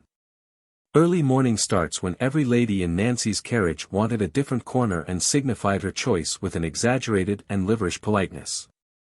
Early morning starts when some familiar little thing was left behind and the next lodgings did not look like home until the missing article was forwarded on from the last town. Every week a new town, and sometimes 2 or 3 small towns in 1 week. Every Monday morning at 11 a music call, and after that a walk round the new town to discover the best and cheapest shops. Every day dinner at 3 o'clock and tea at 6. Every evening Letizia left to the guardianship of the landlady while Bram and Nancy set out arm in arm to the theatre.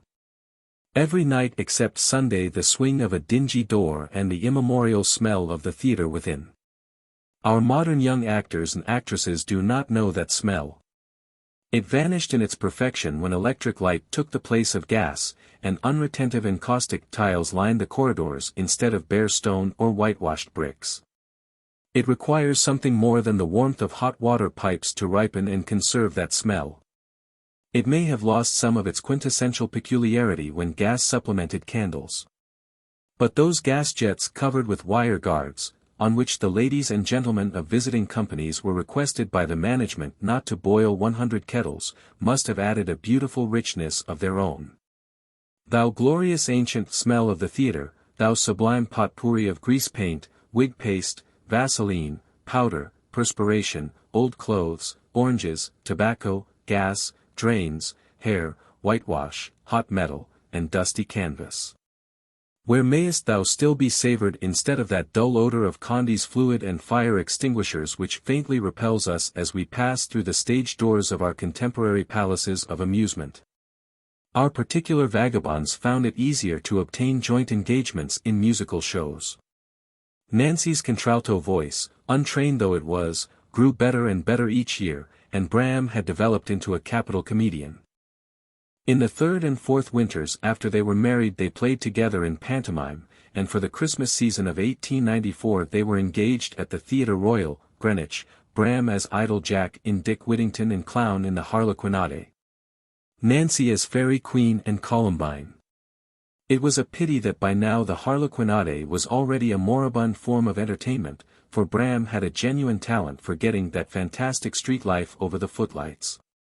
One may be allowed a fleeting suspicion that the English stage has lost more than it has gained by its banishment of the clown from its boards. The French, who are dramatically so much superior, have preserved their clowns. Bram and Nancy found exceptionally pleasant lodgings in Greenwich. Starboard Alley was a row of diminutive Georgian houses running down to the river and overlooking at the back the grounds of the Trinity Hospital. The bow windows which gave just such a peep of the wide Thames as one may get of the sea itself in little streets that lead down to ancient harbours, had no more than a genteel and unobtrusive curve. It was the very place in which an outward-bound mariner would have felt safe in leaving his wife to wait for his return. 101 Starboard Alley was too narrow for vehicles, so that there was never any sound there but of the footsteps of people walking past on their way to stroll along the embankment above the river, a pleasant place, that embankment. Even in this cold December weather, with the seagulls wheeling and screaming overhead and the great ships coming home on the tide, coming home for Christmas on the flowing tide. Not only was the house in Starboard Alley itself attractive, but Mrs. Pottage, the landlady, was as much a feature of it as the bow window, though, to say truth, she had a more obtrusive curve. She was a widow of 40 years standing, her husband, a gunner in one of Her Majesty's ships having been killed off Sebastopol, but she was still comely with her fresh complexion and twinkling eyes, and her heart was young. I was hardly 18 at the time my poor husband vanished out of this world, she told her lodgers, and the offers of marriage I've had since, well, I assure you the men have always been round me like flies after sugar. But I've never melted like sugar does in the heat. I said no to the first in 1855 within 4 months of my poor William's death. Well, it was death and burial all in one as you might say. Because he'd been talking to his mate as cheerful as a goldfinch the moment before and the next moment there was nothing of him left. It was his mate I said no to, 4 months later, when he was invalided home with a wooden leg. He was the first, and I said no to the last only yesterday afternoon just before tea, a Mr. Hopkins he is, a ship's chandler in a small style of business with a head like the dome of the observatory, but no more in it than an empty eggshell. Oh, I assure you I gave him a very firm no, and he went back to his chandling as dumb as a doornail.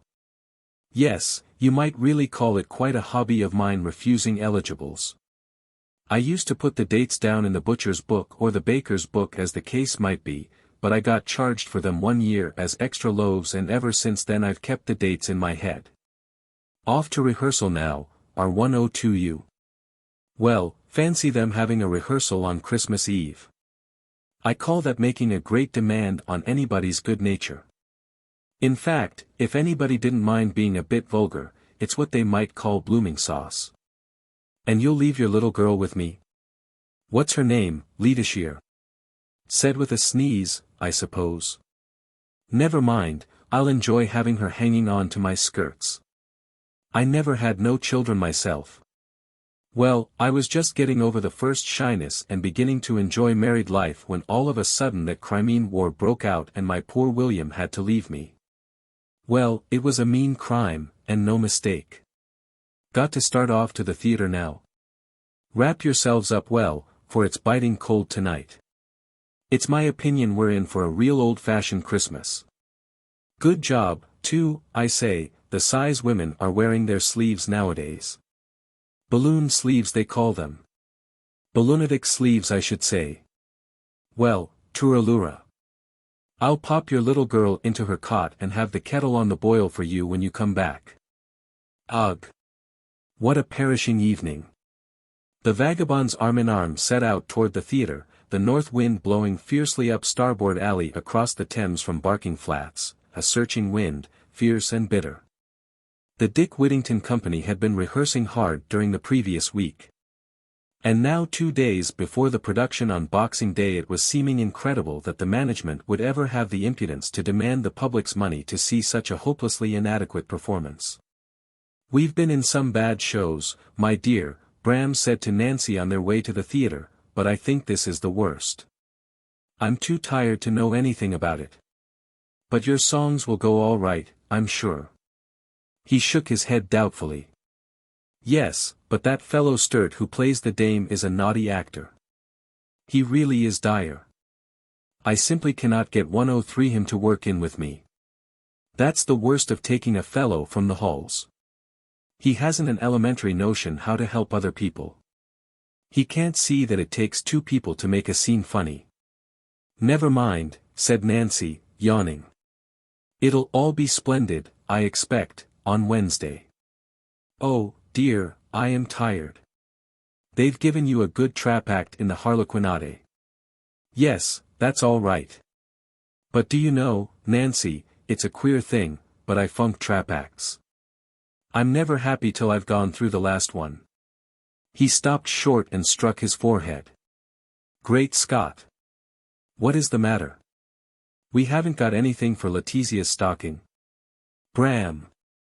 What time were we called again?" 6 o'clock. "Look here," he said, "you go round and collect some toys from a toy shop. I'll make an excuse to Worsley if by any chance he wants the Fairy Queen at the beginning. But he won't. He wants to get the shipwreck right. We shall probably be on that till nearly midnight." So Nancy left Bram at the stage door and went on to do her shopping. The streets were crowded with people, and in spite of the cold wind everybody was looking cheerful. The shops, too, with their brightly lit windows all decorated with frosted cotton wool and holly, exhaled that authentic Christmas glow, which touches all but hearts too long barren and heads too long empty. The man who sneers at Christmas is fair game for the father of lies.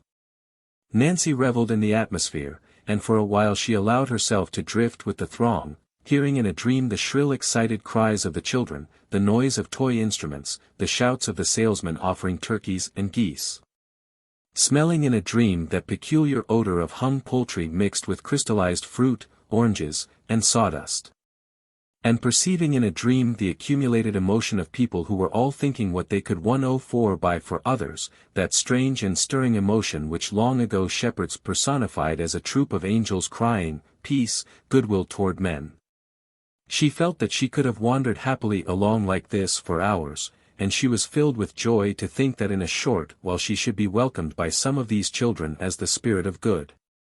The part of the Fairy Queen had never hitherto appealed to her, but now suddenly she was seized with a longing to wave her silver wand and vanquish the Demon King. She passed 4 ragged children who were staring at a heap of vivid sweets on the other side of a plate-glass window. She went into the shop and bought a bagful for each. It was wonderful to pass on and leave them standing there on the pavement in a rapture of slow degustation. But her time could not be spent in abandoning herself to these sudden impulses of sentimental self-indulgence. She entered a bazaar and filled her bag with small toys for Letizia's stocking, a woolly lamb, a monkey on a stick, a tin trumpet, a party-colored ball, all the time-honored cargo of Santa Claus. She had already bought a case of pipes for Bram's Christmas present. But now she was filled with ambition to give him some specially chosen gift that would commemorate this cold Greenwich Yuletide. What should it be? She longed to find something that would prove to him more intimately than words all that he had meant to her these years of their married life, all that he would mean to her on and on through the years to come. Bram was such a dear. He worked so hard. He was never jealous. He had nothing of the actor's vanity, and all the actor's good nature. What present would express what she felt about his dearness? Ashtrays, cigarette holders, walking sticks, what availed they to tell him how deep was her love? Pocket books, card cases, blotters, what eloquence did they possess? Then she saw on the counter a little silver key. "Is this the key of anything?" she asked the shopman. "No, miss, that is what they call a charm. We have a 105 large assortment this season. This silver puppy dog, for instance. You'd really be surprised to know what a quantity of these silver puppy dogs we've sold. They're worn on bracelets or watch chains. Quite the go, miss, I can assure you. No, I like this key better. Could you let me have a box for it?" "Certainly, miss. And I want to write something on a card and put it inside if you'd kindly seal it for me." "With pleasure, miss." Nancy leant over the counter and wrote, with a blush for her folly, "This is the key of my heart. Keep it always, my darling." The key and the card were put inside the box, and she hurried off to the theater, laughing to herself in an absurdly delicious excitement at the thought of hiding it under Bram's pillow tonight. The dress rehearsal was not over till 3 o'clock on Christmas morning. The ladies and gentlemen of the company were all so tired and at last they were dismissed that when they came out of the theater and found Greenwich white and silent under a heavy fall of snow, not even the comedians had any energy to be funny with snowballs. "What time's the call tomorrow, dear?" one of the chorus called back to a friend in a weary voice. "There's no call tomorrow, duck. It's Christmas Day." "Guard, so it is. Don't forget the curtain goes up for the matinee on Boxing Day at 1:30, dear." "Right-o. Queenie's got her boy staying at the Ship," the chorus girl explained to Nancy. "And she's the limit for forgetting everything when he's about. She's potty on him. Merry Christmas, Miss O'Finn." "Merry Christmas to you." All the way back up the court, at the end of which was the stage door, the Christmas greetings of one to another floated thinly along the snowy air. "A Merry Christmas.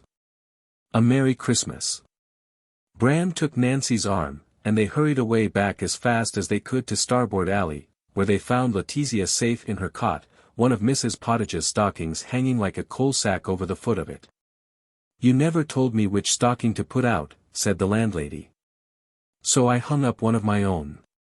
"Of course, I hung up one of hers as well, poor mite, but hers wouldn't hold more than a couple of acid drops. Mine is a little more convenient." "How kind of you to sit up for us, Mrs. Pottage," the two vagabonds exclaimed. "Oh, I've been thinking over old times. You know. On and off the doze, as you might say. My friend Mrs. Bugbird didn't hop it till past midnight. She generally comes in for a chat of a Monday evening, and being Christmas Eve she stayed on a bit extra. She's a real comic, is Mrs. Bugbird. But she had to be a bit careful how she laughed tonight, because last week she rickied the plate of her teeth laughing over a story I told her. Yes, the soup's lovely and hot. But I did let the fire out in your sitting room. So if you wouldn't mind coming into my kitchen." "Was Letizia good?" the mother asked. "She hasn't moved an inch since I put her to bye-bye. I've popped up to look at her several times. In fact, Mrs. Bugbird and me both popped up, and Mrs. B. said a more sweetly pretty infant she never did wish to see. Well, I said, Mrs. Bugbird, I said, that's something for you to say with the 14 you've had. Fancy, 14. Tut tut tut.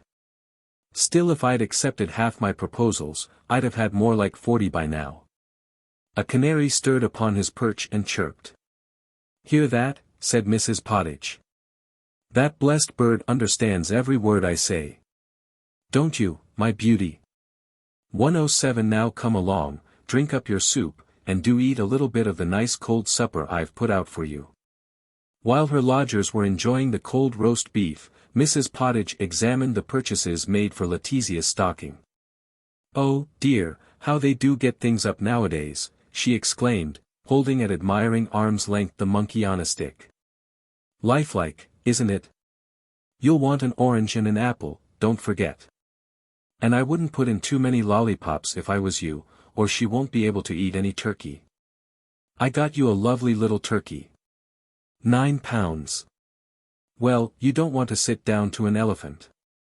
I remember one Christmas I invited my sister to come up from Essex, and I thought she'd appreciate some turkey, so I told the fishmonger to send in a really nice dainty little one. Well, by mistake his boy brought round one that weighed 32 pounds and which had won the prize for the biggest turkey in Greenwich that year. In fact, it come round to me with a red and white rosette stuck in its how-do-you-do as big as a sunflower. Well, it didn't arrive till past 11 o'clock on Christmas Eve, and I was down at the Nelson's Head with my sister till closing time, and there it was waiting for us when we got back, tied onto the knocker. It gave me a bit of a start, because I'd had one or two for old Sake's sake, and I thought for the minute some poor fellow had gone and suicided himself on my front door. Well, there was nothing to be done but cook it, and my sister's a small-made woman, and when we sat down to dinner with that turkey between us she might have been sitting one side of St. Paul's and me the other. I give you my word that turkey lasted me for weeks. Well, the wishbone was as big as a church window, and I could have hung my washing out on the drumsticks. It was a bird. Oh, dear, oh, dear. Well, I know when I threw the head out to the cat the poor beast had convulsions in the backyard, and as for the parson's nose, well, as I said to my sister, the parson as had a nose like that must have been a Jewish 108 rabbit. What a set out it was, to be sure. And my turkey which I ought to have had was sent up to a large family gathering in the Shooters Hill Road, and half the party never tasted turkey at all that Christmas. Mrs. Pottage continued in a strain of jovial reminiscence until her lodgers had finished supper, after which she wanted to accompany them upstairs to their room that she might help in the filling of Letizia's stocking. The fact is, she whispered hoarsely, I put that stocking of mine out, because I'd bought a few odds and ends for her myself. She dived into the pockets of her voluminous skirt. Here we are, a bouncing dog with a chub at the end of it to squeeze. She can't swallow it unless she swallows the dog too, and I don't think she'll do that. The story of the 3 bears, warranted unterrible, which it isn't, for I tore up 2 in the shop with my own hands just to show the young man he didn't know what he was talking about. A toy violin. She won't be able to play on it, but the varnish won't hurt her. A drum, well, it was really that drum which decided me to use one of my own stockings. My calves have grown whopping. In fact, I've often said jokingly to Mrs. Bugbird that I ought to call them cows nowadays. That's the lot, I think. Well, I shan't wake you in the morning till you ring. Just one tinkle will be enough. There's no need to turn it round as if you was playing a barrel organ, which is what the fellow who played the villain in his life for her did last November. He wound up all the wire somewhere inside the wall. A nice set out we had, and then he grumbled because I charged him in the bill for the work the plumber did to get it right again. Well, good night, and a Merry Christmas. When the sound of Mrs. Pottage's hoarse whispering had departed, the little candlelit room glowed in the solemn hush of the great white world, of which it seemed to be the warm and beating heart. Mother and father bent low over the cot and listened to the faint breathing 109 of Letizia, watching lovingly those dark tangled curls and red rose cheeks. The father bent lower to touch them with his lips. No, no, don't kiss her, boy, said the mother. You might wake her, and she'll be having such an exciting day tomorrow. Nancy blew out the candle on the table by the bed, and slipped her silver key beneath Bram's pillow. A shaft of moonlight pierced the drawn curtains and struck the canopy of Letizia's cot. The radiance vanished as gathering snow clouds obscured the face of the moon. Nancy fell asleep to the sound of Bram's watch carrying on a fairy conversation amid the echoes of Mrs. Pottage's absurd stories. Chapter 9. A Merry Christmas. The snowy air had painted the ceiling of the room a lurid grey when Letizia woke her father and mother next morning. She was standing up in her cot, holding the footrails of the big bed with one hand and waving the toy dog in the other. Look, mother, look at my dog. I've got a dog, mother. Look, Favor, I've got a dog. Look, I say. Look, look. Her parents had just focused their sleepy eyes on the dog when it was flung on the floor, and the monkey was being waved in its place. Look, mother, I've got a monkey. And he's climbing up and down. Look, Favor, look at my monkey. Oh, do look. The monkey's triumph was brief, his degradation swift. The fickle mob had found another favorite. Oh, mother, look at my Baalam. I've got a little Baalam, Favor. Look at my pretty little woolly Baalam, Favor, she shouted imperiously. But the lamb immediately followed his colleagues to the floor. And I've got a rub-a-dub-dub and a weedle-weedle and an apple and an orange. And I saw Santa Claus come down the chimney, and had a most enormous beard you ever saw, and he said, "How d'ye do, Tizia, will you give me a nice kiss?" And I said, "Yes," and he give me a kiss, and he put faux sands of lovely things into my stocking. Wasn't Mrs. Porridge kind to give me her stocking because it was so enormous? And please can I 111 come and get into bed with you and bring my trumpet? Come along, darling, invited Nancy, holding out her arms. Letizia climbed very cautiously out of her cot and was lifted up on the bed and deposited between her father and mother, where she sat and blew her trumpet without a stop until her father picked up his pillow and pretended to smother her. "Hullo," Bram exclaimed, looking at the little box which was thus uncovered. "Here's something of mother's under father's pillow." Nancy smiled and shook her head. "No, boy, that's yours." Bram smiled and shook his head. "No, it's yours. I put it under your pillow last night." "But, Bram, I put it under yours." By this time Letizia had disentangled herself from the pillow and was sounding another tucket, so that she had to be smothered all over again with Nancy's pillow. And there was revealed another little box exactly like the first. "Open it, mother." "Oh, do open it," Letizia urged. "Perhaps there's chocs inside." "Strange," Bram exclaimed. "What's inside mine, I wonder?" Nancy and he opened the two boxes. In each one was a silver key. "Bram." "Nancy. This is the key of my heart. Keep it always, my darling," he read in an awed voice. "With this key you unlocked my heart," she read in equal awe. They wished each other a Merry Christmas, and with their eyes they vowed eternal love, those unlocked hearts too full for words, while Letizia blew such a resounding alarum on her trumpet that she fetched up Mrs. Pottage. "Well now, fancy that. I heard her right downstairs in the kitchen. Well, it's real Christmas weather, and 112 no mistake. Good morning, my beauty, and how are you?" This to Letizia. "Mrs. Porridge, Santa Claus brought me a dog and a lamb and a monkey and a rub-a-dub-dub and a weedle-weedle and a trumpet and a book and an orange and an apple and some sweeties and faux sands of things. And he came down the chimney, and I wasn't a bit frightened." Mrs. Pottage shook her head in delighted admiration. "Did he come down head first or feet first?" "Both," Letizia declared, after a moment's pause. "You can't catch her out, can you?" "Why, she's as cunning as King Pharaoh," Mrs. Pottage chuckled, and with this she departed to fetch the morning tea. Nancy was suddenly seized with a desire to go to Mass and take Letizia. "I'll come too," Bram volunteered. "Now, don't discourage me." It was true that Nancy always was inclined to discourage him from taking an interest in her religion. Not that she took such a very profound interest in it herself, to tell the truth. But she had a dread of people saying that she had forced her husband to become a Catholic. He did at intervals bring up the subject of being received. But there never seemed to be time to take any steps in the matter when they were on tour, and when they were resting it seemed a pity to worry their heads about religion. However, that morning Nancy did not discourage Bram from accompanying her and Letizia to Mass.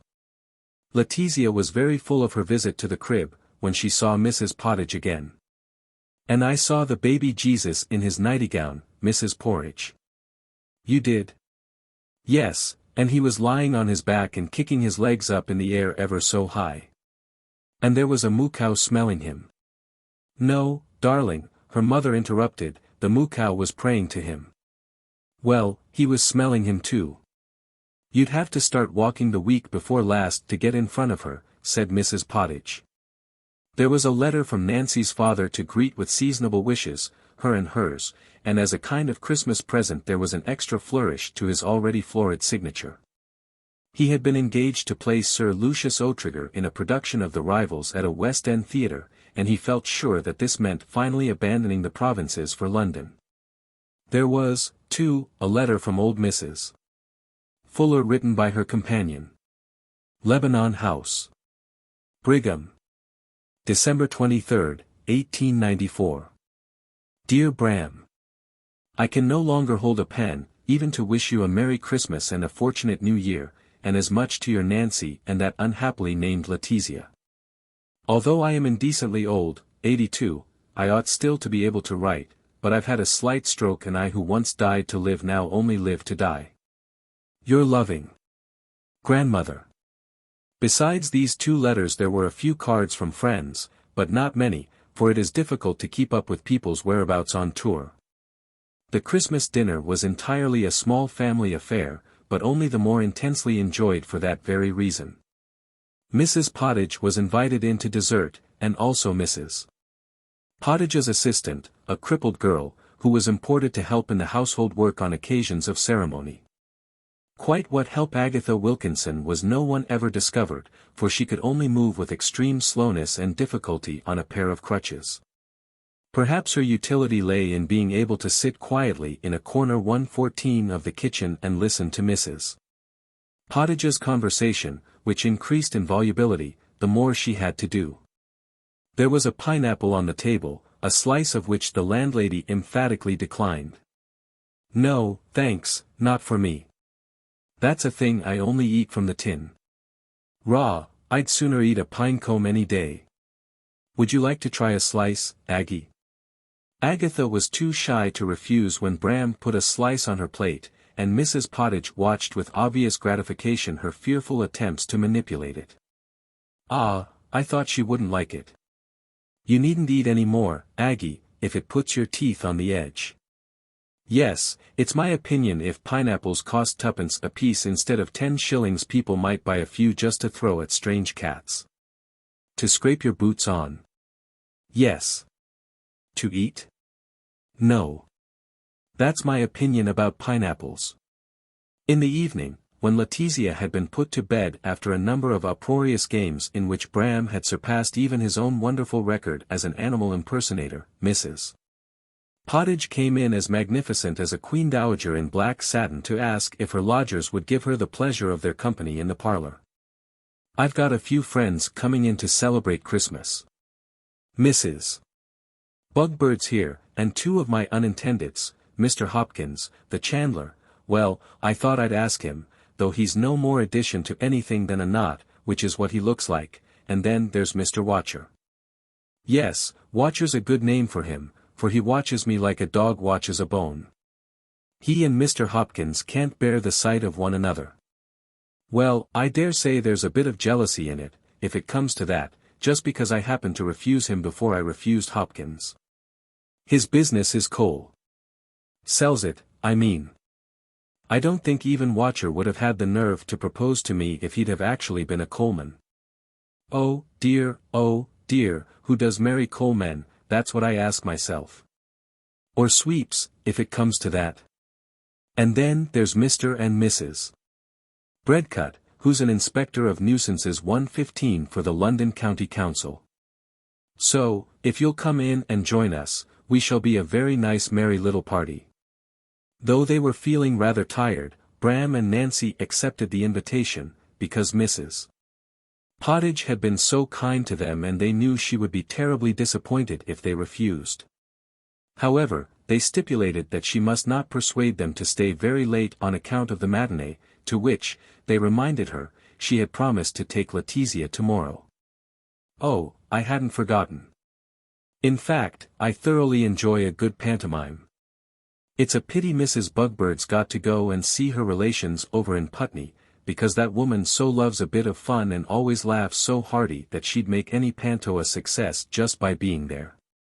Mrs. Bugbird, who was in the parlor when Bram and Nancy walked downstairs, was built on an altogether larger scale than Mrs. Pottage. The latter was plump and for her age still remarkably buxom, but she was not noticeably too fat. On the other hand, Mrs. Bugbird's immense face crowned a really massive campanulate base. When she laughed, which was practically all the time, her little eyes kept bubbling up out of her cheeks and then apparently bursting as they were once more swallowed up by the rolls of fat. This likeness to bursting bubbles was accentuated by the drops of moisture that during her spasms of mirth kept trickling down Mrs. Bugbird's cheeks, so that she had from time to time to wipe them away with an extensive red silk handkerchief on which was printed in bright yellow a view of the Pool of London. A feature of Mrs. Pottage's best parlour was one of those Victorian triple chairs, two of which were occupied by Mr. Hopkins and Mr. Watcher. This meant that they were practically sitting back to back, an attitude which did nothing to allay the rumour of their mutual lack of esteem. Sitting thus, with their polished bald heads, they looked like two boiled eggs in a china stand. No doubt, Mrs. Bugbird had perceived this ridiculous resemblance 1/16 for every time she threw a glance in the direction of the two rivals. Her eyes bubbled in and out with the rapidity of soda water. The outward appearance of Mr. Breadcut, the inspector of nuisances, bore no signs of his profession. Indeed, he looked as tolerant and as genial a man as one might expect to meet in a month. Perhaps the nuisances were ferreted out by Mrs. Breadcut, an angular woman with a pair of intelligent, pink-rimmed eyes, who sat up on the edge of her chair like an attentive bull-terrier. The party was completed by Agatha Wilkinson. "Well, now we're all here, what game shall we play?" Mrs. Pottage asked expansively. "Kiss in the ring," Mr. Breadcut suggested without a moment's hesitation. Whereupon Mr. Hopkins and Mr. Watcher both scowled, the one at the ceiling, the other at the floor, while Mrs. Bugbird rocked backward and forward in a convulsion of irrepressible mirth. "George," said Mrs. Breadcut sharply. "Yes, my dear. Behave yourself, even if it is Christmas.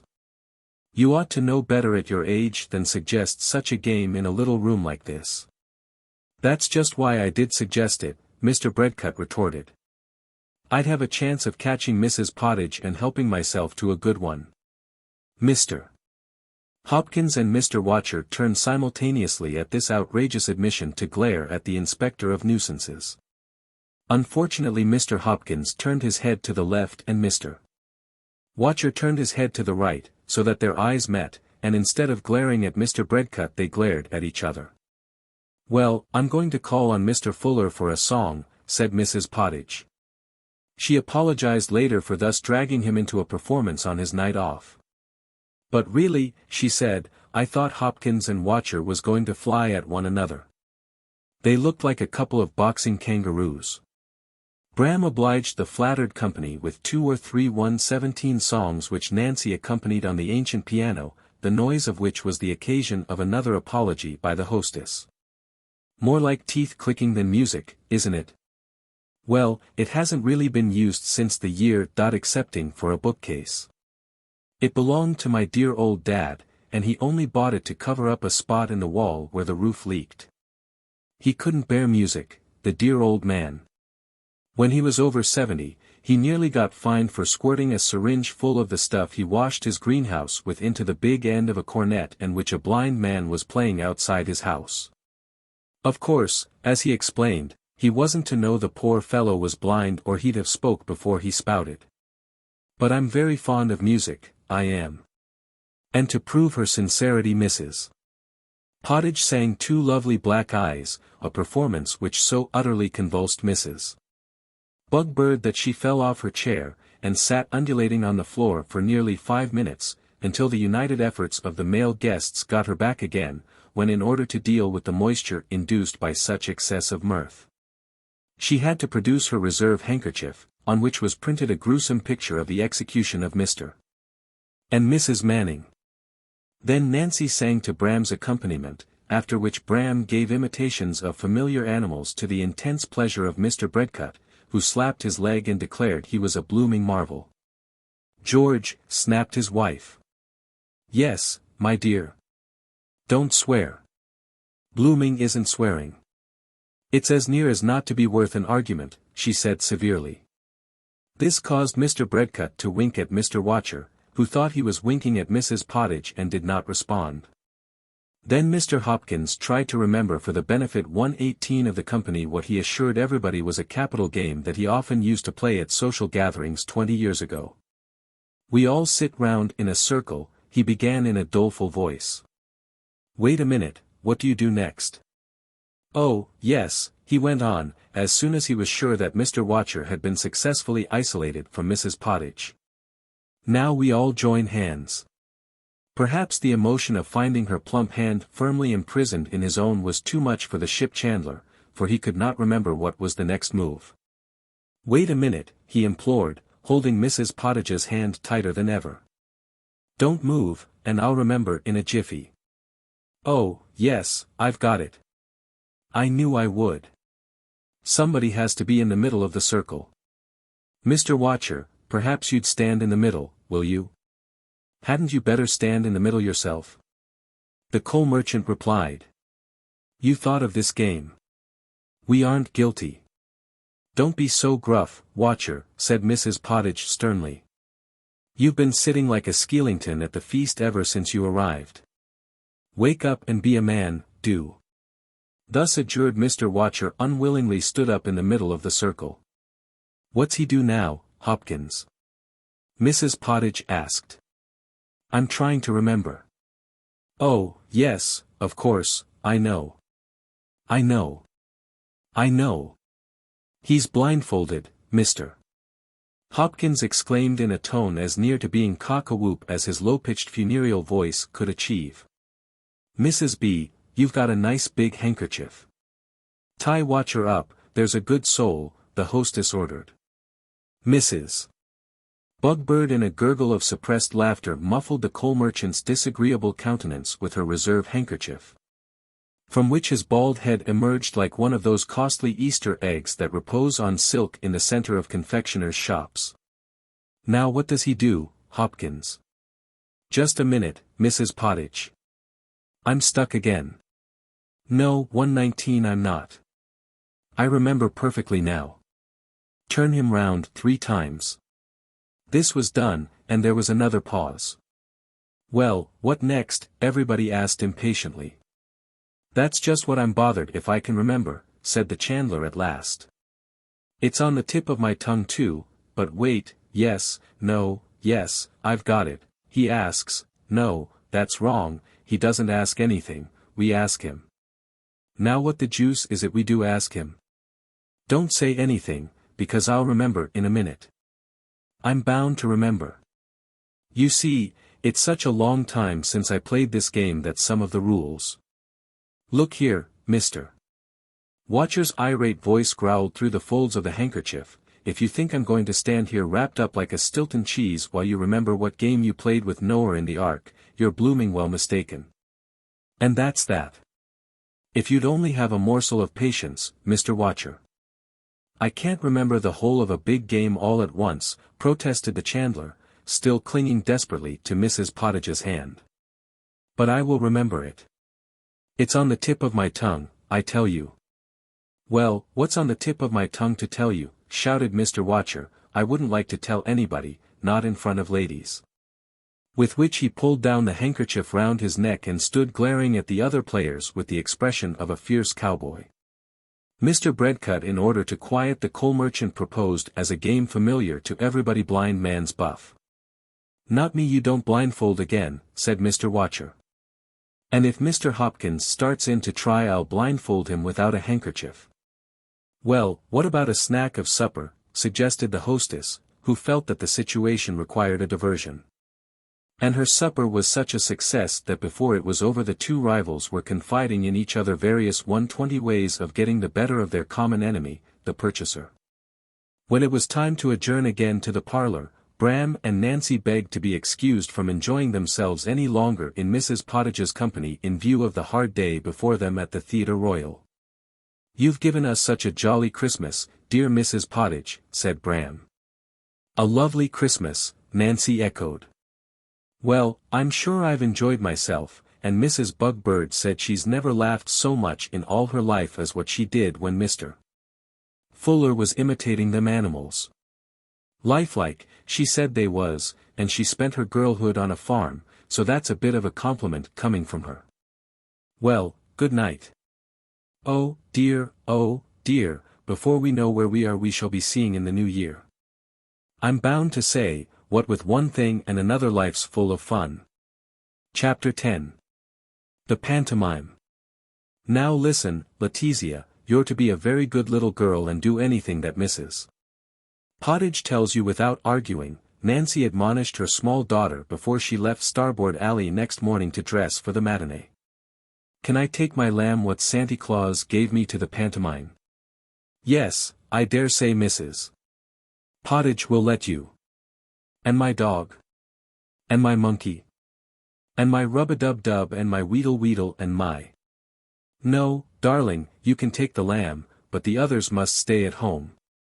I aspect they'll cry, Letizia prophesied solemnly. Because they guessed they was going to the pantomime. If she isn't a regular masterpiece, the landlady exclaimed. Oh, dear, oh, dear. She's got an answer for every blessed thing. Listen, my beauty, we'll leave the rest of the menagerie to keep John company. John was the canary, and fortunately this solution commended itself to Letizia, who seemed more hopeful for the happiness of the toys that were going to be left behind. There is no doubt that the presence of Mrs. Pottage and Letizia contributed largely to the success of the Theatre Royal pantomime that afternoon. No false shame deterred Letizia from making it quite clear to the audience that it was her own mother who bearded the demon king rat in his sulphureous abode. Stop, ere you any viler magic potions brew. For I declare such wickedness you soon shall rue. Mother, cried Letizia, clapping her hands in an ecstasy of welcome. Ush! Said a solemn and deeply interested woman sitting in the row behind. It is my mother, I tell you, said Letizia, standing up on the seat of the stall and turning round indignantly to address the woman over the back of it. Of course, it's her mother, Mrs. Pottage joined in even more indignantly. Nice thing if a child can't call out, mother, in a free country without being hushed as if she was nobody's child. The solemn woman took an orange out of a bag and sucked it in silent disapproval. No use for you to raise the least objection. Dick Whittington is under my protection, declared the fairy queen, waving her wand to the accompaniment of a white spotlight. In vain you seek to make my plans miscarry. For Dick his master's daughter shall not marry, declared the demon king rat, waving his scepter to the accompaniment of a red spotlight. That man's bad, Letizia announced gravely. If the traditional scene of alternate defiance of each other by the powers of good and evil had lasted much longer, she might have made an attempt to reach the stage and fight at her mother's side. But the demon king rat vanished down a trap and the fairy queen hurried off left to make way for Cheapside. Why has Favor got a red nose? Letizia inquired, when Bram entered made up for idle Jack. I don't like him to have a red nose. My lamb what Santa Claus gave me doesn't like him to have a red nose. Whereupon Letizia climbed up on the seat of the stall once more and turned her back on the stage in disgust. Would you mind telling your little girl to kindly sit 123 down, the solemn and deeply interested woman behind requested of Mrs. Pottage. This is my lamb what Santa Claus gave me, Letizia informed the solemn woman in her most engaging voice. At which the solemn woman turned to her neighbor and declared angrily that children oughtn't to be allowed into pantomimes if they couldn't behave themselves a bit more civilized. Get down, ducky, there's a love, said Mrs. Pottage, who in spite of her contempt for the solemn woman could not but feel that she had some reason to complain. Well, I don't want to see Favor with that red nose, objected Letizia, who thereupon sat down in her stall, but held her hands in front of her eyes to shut out the unpleasant aspect of her father in his comic disguise. However, idle Jack did so many funny things that at last his daughter's heart was won, so that presently she and Mrs. Pottage were leading the laughter of the house. Finally, when idle Jack emptied a bag of flour on the dame, Letizia was seized by such a rapture of appreciation that she flung her lamb into the orchestra and hit the first violin on the head. Favor, she shouted. I've throwed my lamb what Santa Claus gave me, and the wheedle in the band has tooked him somewhere." Bran came down to the footlights and shook his fist at his small daughter.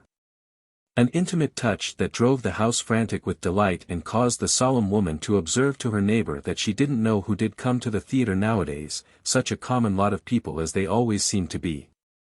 One of the features of pantomimes about this period was the introduction of a sentimental song, usually allotted to the fairy queen as having some pretensions to a voice, in the course of which a boy of about 12, chosen no doubt from the local church or chapel choir, rose from his seat in the front row of the circle and 124 answered the singer on the stage, to the extreme delectation of the audience.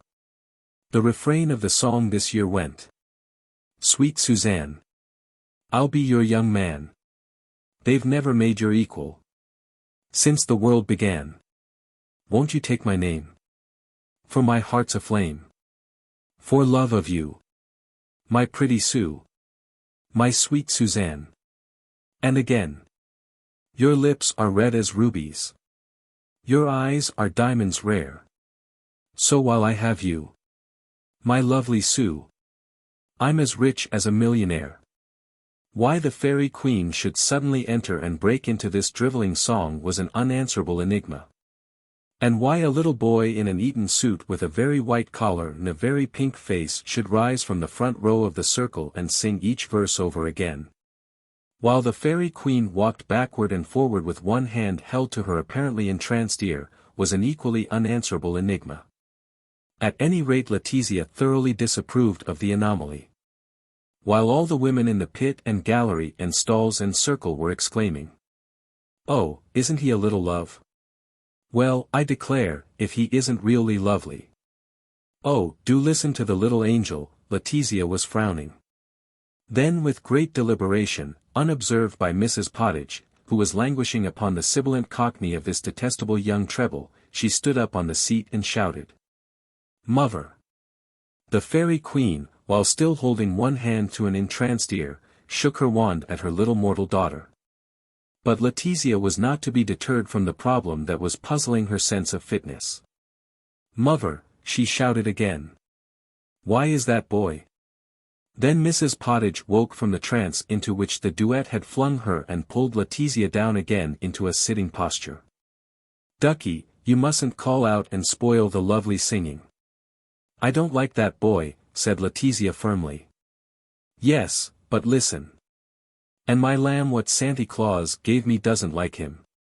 "Hush, Ducky, hush. And I won't listen. And I won't look, Mrs. Porridge.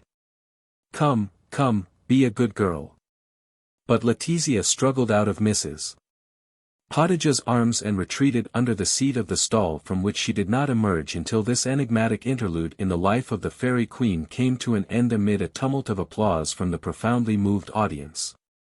Letizia failed to recognize her father when he came rushing on for the harlequinade at the end of the transformation scene with the time-honored greeting of, "Here we are again."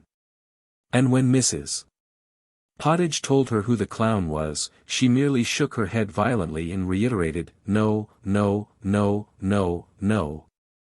However, the harlequinade itself thoroughly amused her, although she did not approve of the harlequin's dance with her mother the Columbine.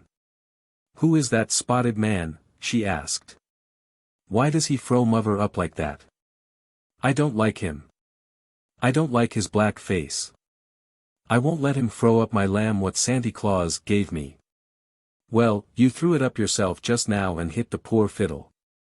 "Yes," Letizia acknowledged in a tone of plump contentment.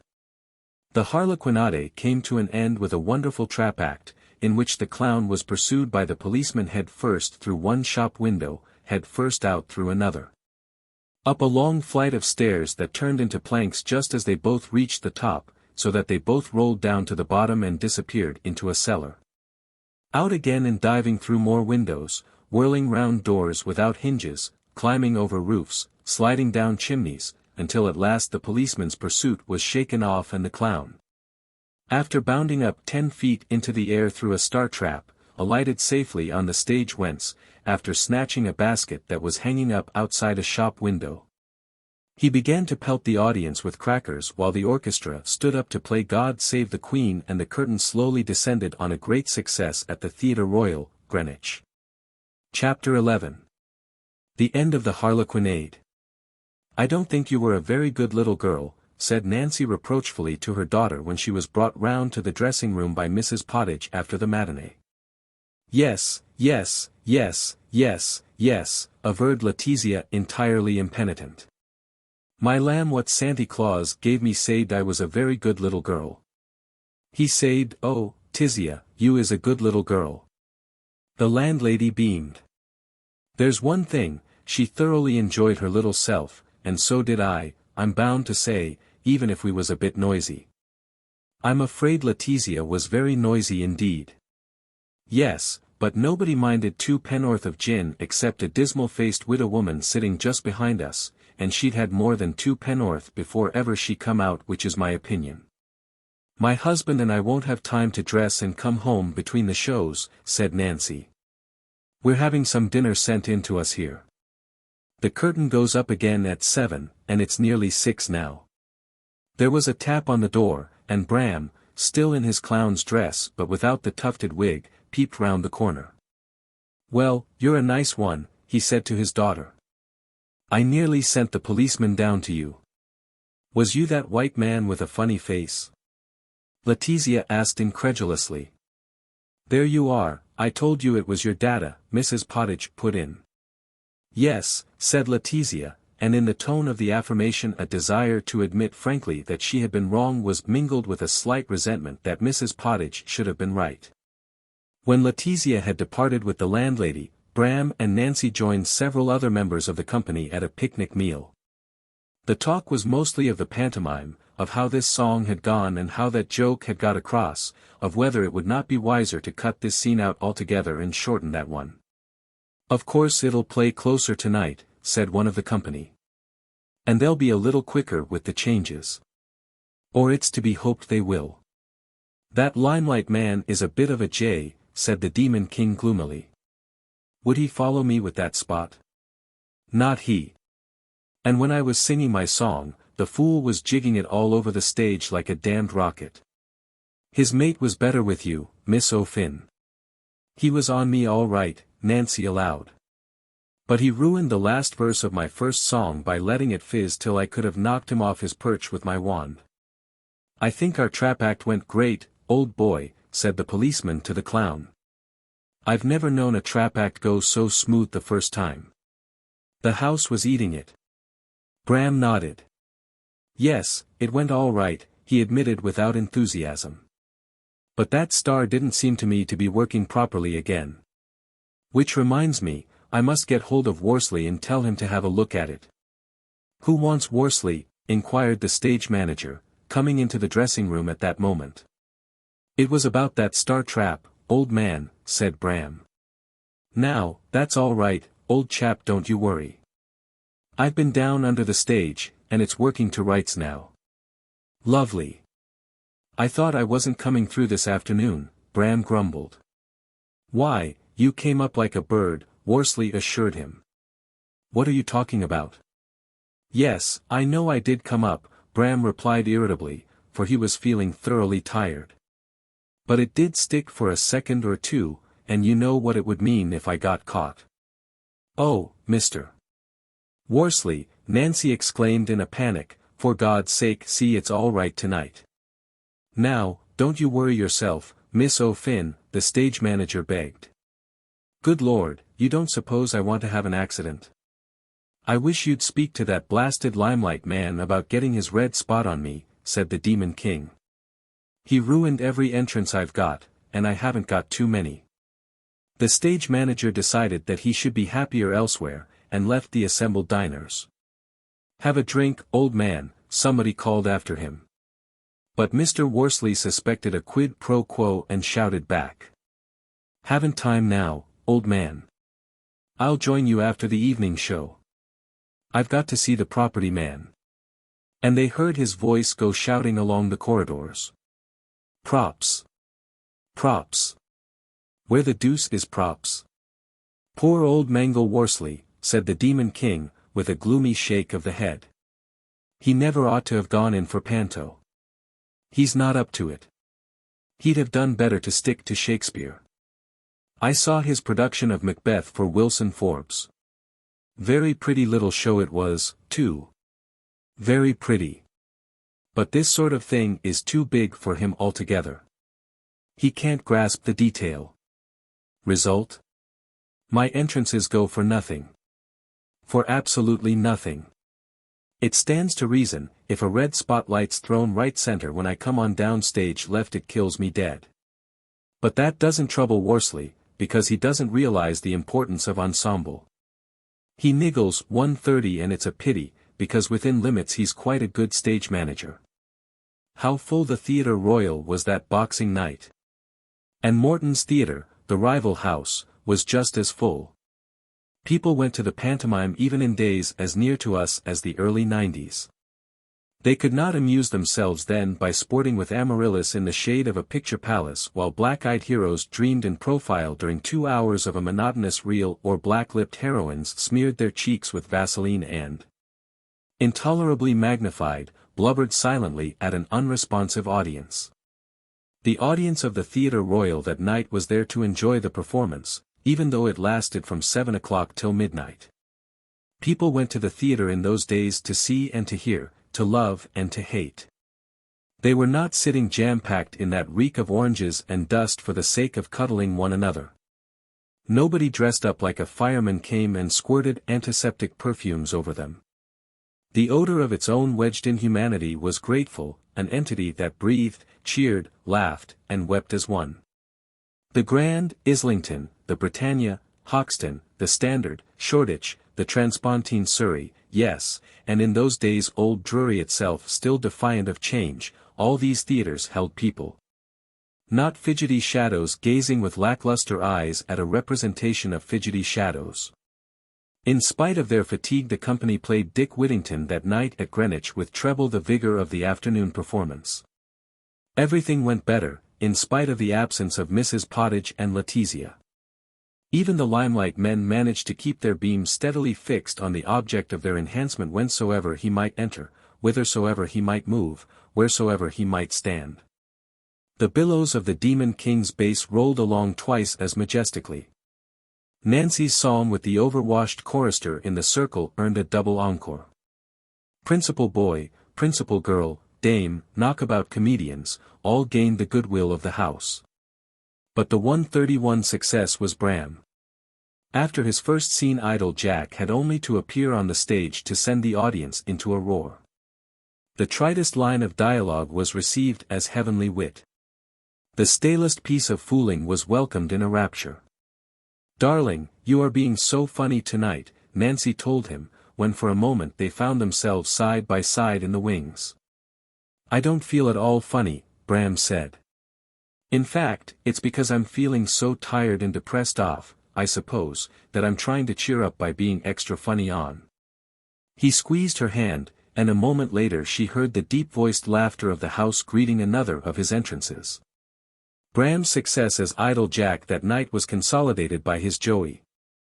He was not just the traditional clown with wide red mouth, bending low in exaggerated laughter and treading always on hot bricks. There was something of the Pierrot in his performance. Not that he scorned tradition overmuch. The whole audience recognized him as the authentic Joey of their imagination.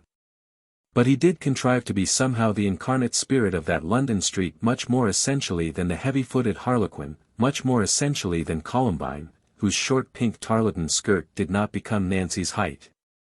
Though she pirouetted on and off the stage gracefully enough.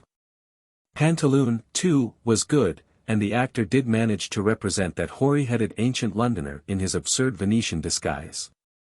But Bram was the ghost of old London itself, a London that was fast dying, though here in Greenwich it might seem to be as full of vitality as ever. It was the London of sweet lavender and cherry ripe, the London of hot cockles, of Punch and Judy shows and four-wheelers and lumbering knife-board omnibuses, of gas lamps and queer beggars. Bram's incarnation of this vanishing city had that authentic whimsicality, the very term is nearly unintelligible now, of old Cockney humor. An urban puckishness, as if for a while Robin 132 Goodfellow had tried to keep pace with the times and live in great cities. He made his audience feel that sausages were only strung together because it was more amusing to steal a string than a single sausage.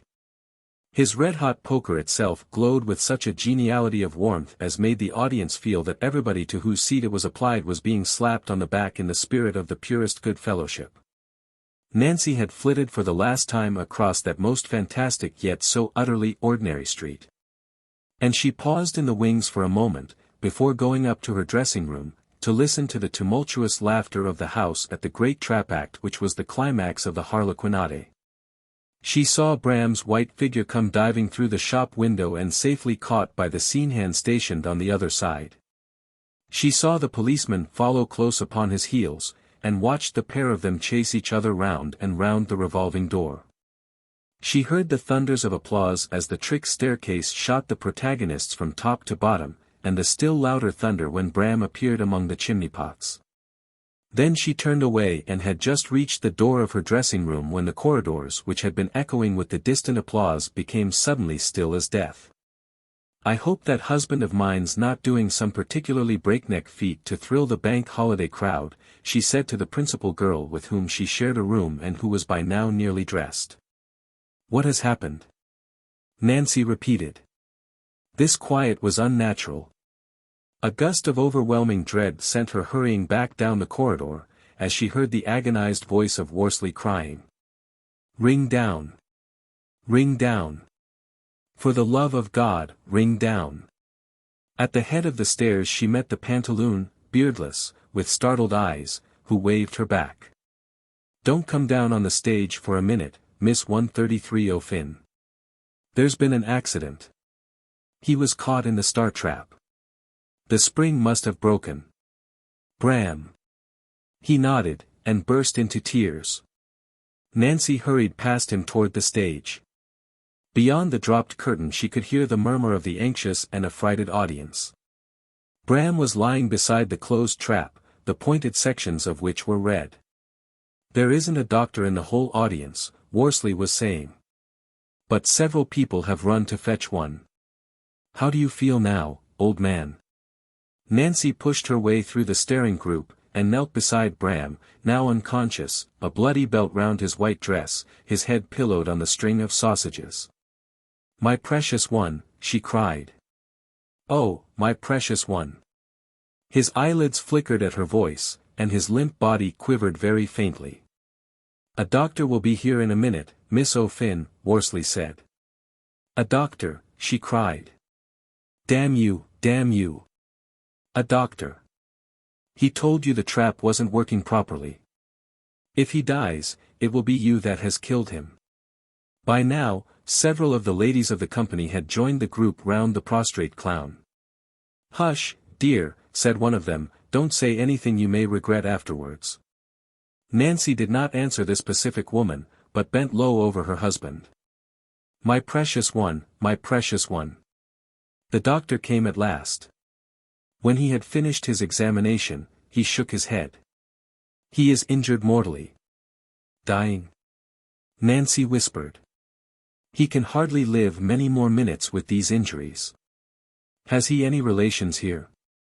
"I am his wife." "My poor girl," said the doctor quickly.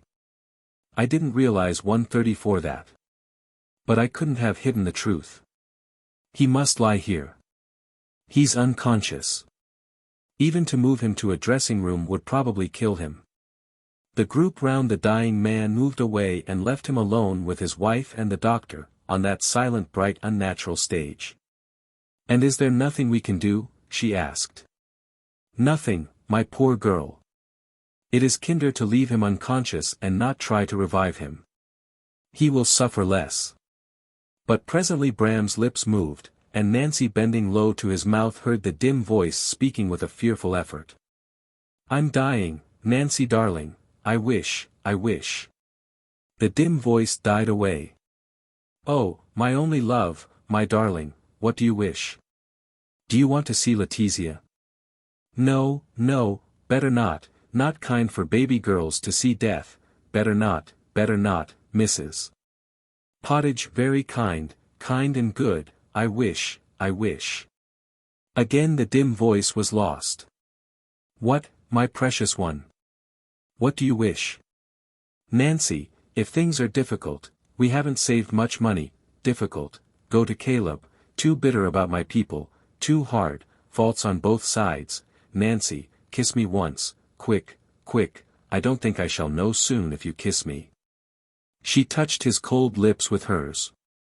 Such a darling wife, always such a darling, very happy together, happy memories, your father's speech, yes, Caleb will look after you if things very difficult, give my love to grandmama, always kind to me, happy memories, Nancy. Nancy. I wish, oh, my own Nancy, I do wish. The dim voice was lost in the great abyss of eternity that stretched beyond this fantastic ordinary street, beyond this silent bright unnatural stage. Sweetheart, what do you wish? What do you wish? But the clown was dead. Chapter 12. Looking for work. There was not much money left when the funeral expenses had been paid and Nancy had bought her mourning, those poor black suits of woe that in their utter inadequacy even to symbolize still less to express her grief, seemed like an insult to the beloved dead. It was a desperate challenge to fortune to abandon the Greenwich engagement. But Nancy could not bring herself to the point of returning to the cast of the pantomime. That was beyond the compass of her emotional endurance.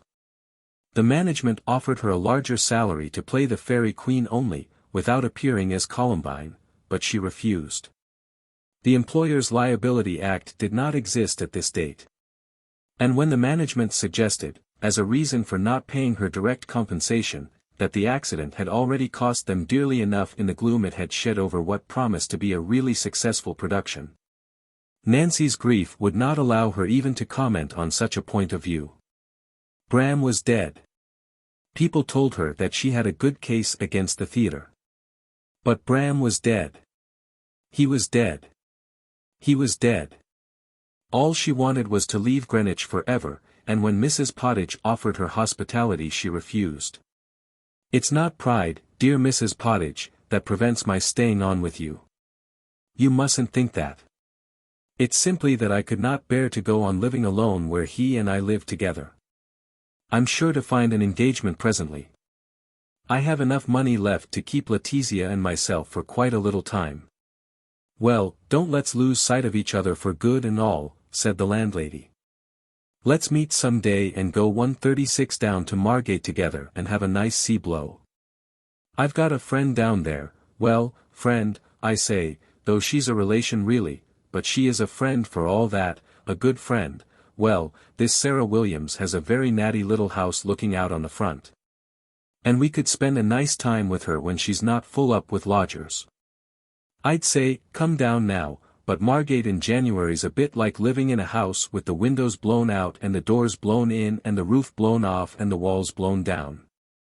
So, Nancy left Starboard Alley and went to live in rooms in Soho, perhaps in the very same house where more than a century ago Letizia's great-great-grandmother had been left with that cageful of lovebirds and the 20 pairs of silk stockings.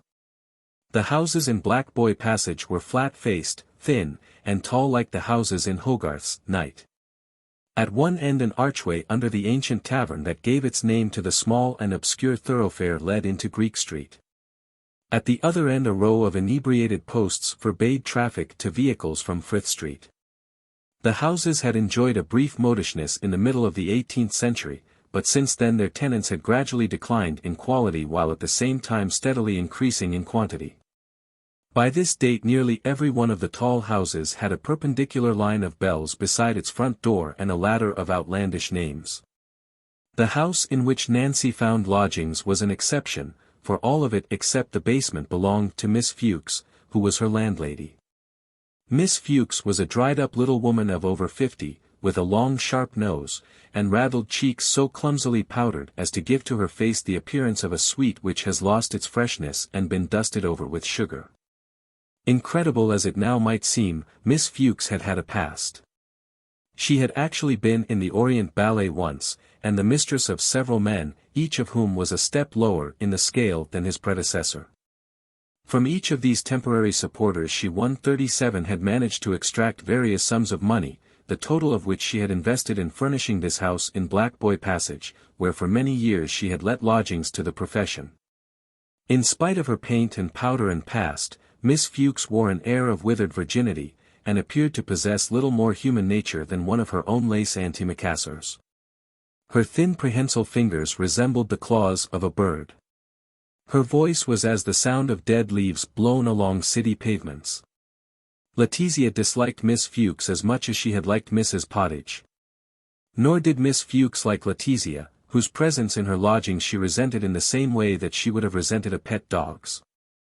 "I noticed your little girl's finger marks on the bedroom door this morning. 2 black marks. Of course, as I explained to you, Miss O'Finn, I don't really care to have children in my rooms, but if I do take them in I rather expect that they won't make finger marks. It's difficult enough to keep things clean in London, as I'm sure you'll understand." Nancy would have left Miss Fuchs after a week if she had had to leave Letizia in her charge while she hung about in the outer offices of theatrical agents in Garrick Street and Maiden Lane. Fortunately, however, there were staying in the same house a Mr. and Mrs. Kino, who took a great fancy to Letizia and insisted on having as much of her company as they could obtain. Mr. Kino was the proprietor and trainer of a troupe of performing elephants, which were then appearing at Hengler's Circus. Mrs. Kino, a large pink and yellow woman, had domestic ambitions and a longing for children of her own. Possibly her dependency on elephants had begotten in her a passion for diminutiveness.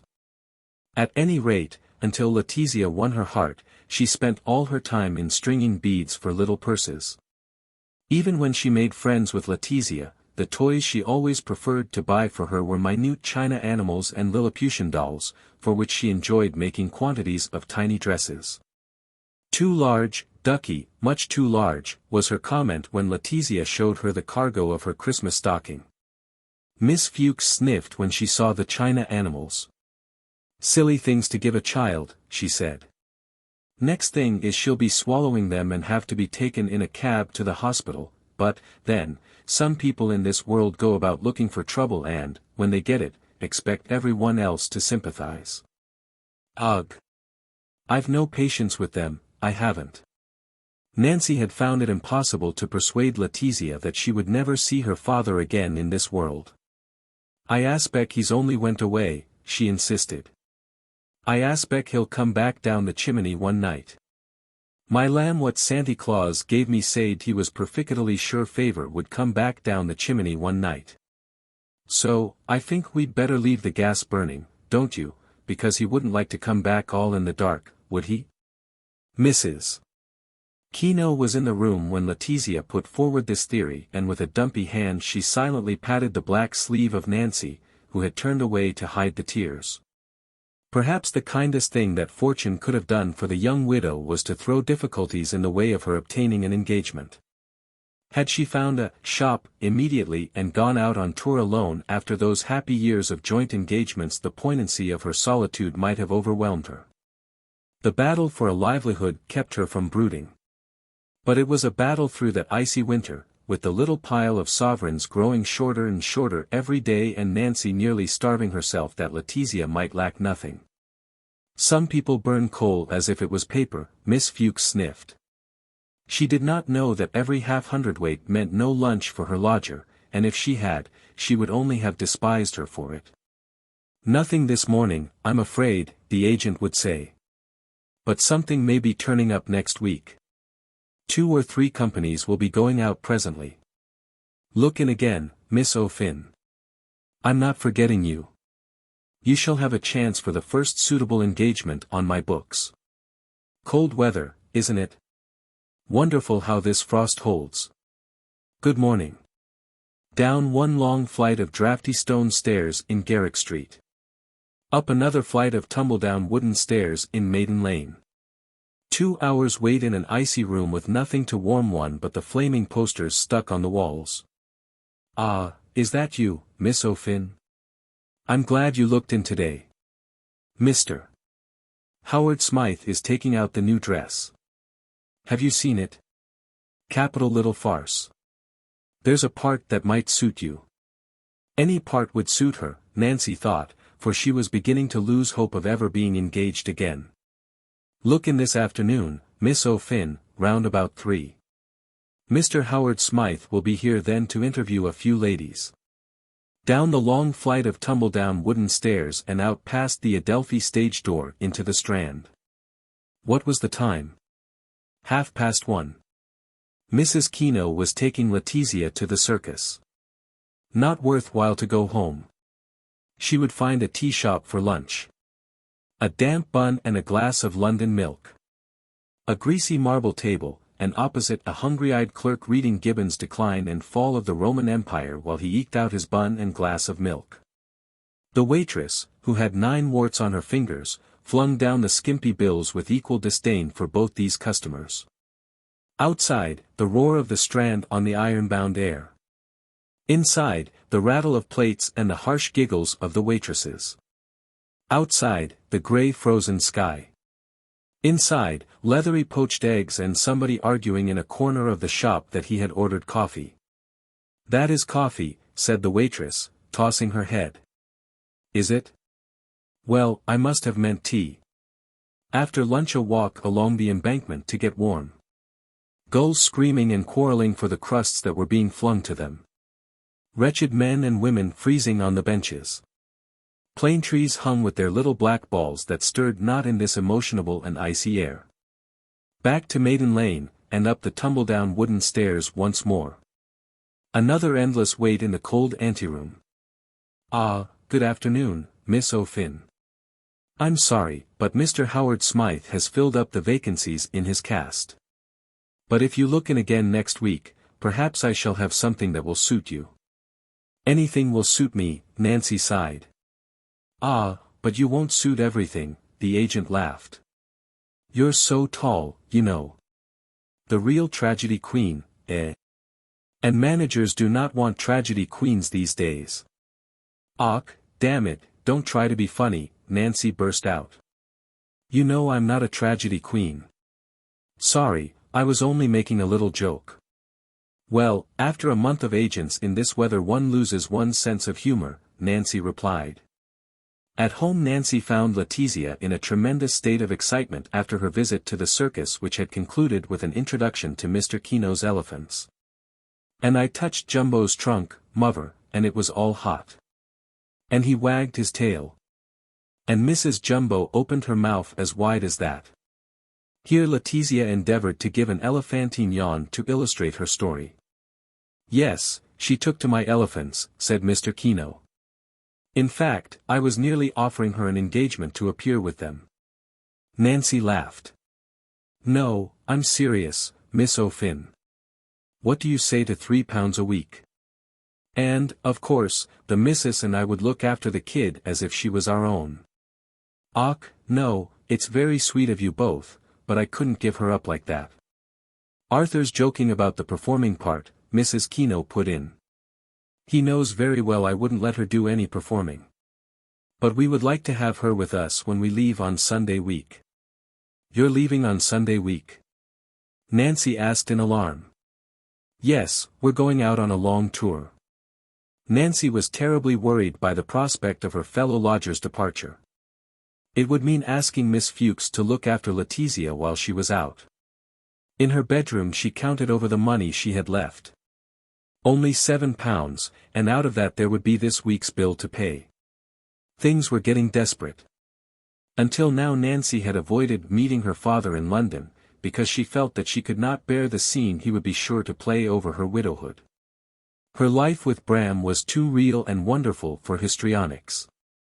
But matters were now so serious that she could not afford to let her own intimate feelings stand in the way of getting work.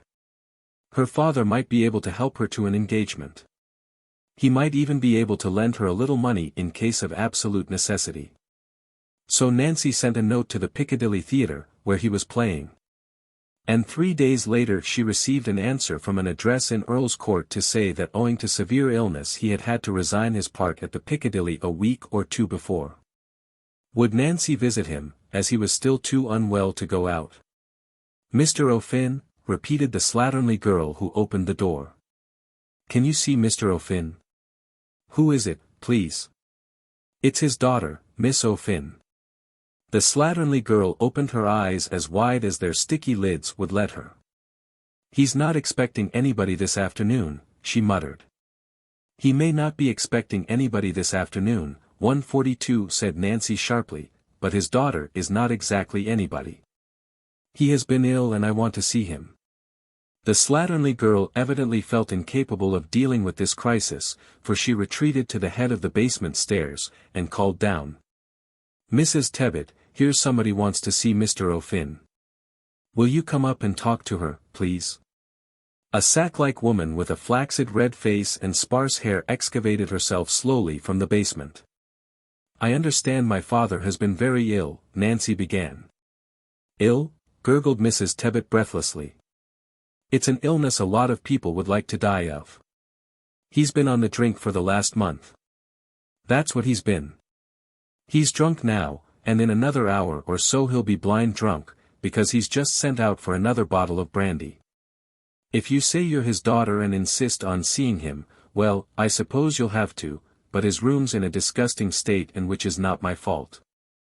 For the last time the girl went up to give it a rout out, he threw the dustpan out of the window and it hit a organist who was walking past. I know it was a organist, because he give me his card and said he'd lodge a complaint with the police. But we haven't heard nothing more since, but I've forbid the girl to touch his room again till he's sober, and which he won't be today, that's certain. Nancy's heart was hardened against her father. In her present straits she could not feel that there was any kind of an excuse for behavior like his. Thank you, she said coldly to the landlady. Perhaps when he can understand what you're telling him you'll be kind enough to say that Miss O'Finn called to see him, but would not come up. She turned away from the house in a cold rage. In her bitterness she was tempted for a moment to accept the Keno's offer to adopt Letizia and take her away with them on their tour. The worthlessness of her own father was extended in her thoughts to include all 143 parents including herself. It would be better to abandon Letizia lest one day she might fail her as today her father had failed herself. Then she saw Bram's whimsical face looking at her from the silver frame on her dressing table, and she felt ashamed. She wondered again about that last unspoken wish of his. She had put out of her mind the idea of appealing to his brother to help in the guardianship of Letizia. But perhaps Bram had been really anxious that Letizia should heal the breach between them. Perhaps that had been his unspoken wish. He might have felt that she would be unwilling to ask a favor from his brother, and even with his dying breath have abstained from saying anything that she could construe into the solemnity of a last request. In case she should not like the idea of begging a favor from his relations. That would be Bram's way. Just a diffident hint, but nothing that could involve her too deeply. That Monday evening Nancy paid Miss Fuchs her bill and stared at the few pounds that remained. Of course, she could carry on for a little while by pawning, but had she any right to imperil by such methods Letizia's well-being? Besides, now that the Kenos were going away, there was the problem of looking after Letizia during the day. At a pinch she could ask Mrs. Pottage to look after her for a week or two, but did not everything point to Brigham at this moment? Could she still have any pride after that account she had heard today of her father's degradation? No, her duty was clear.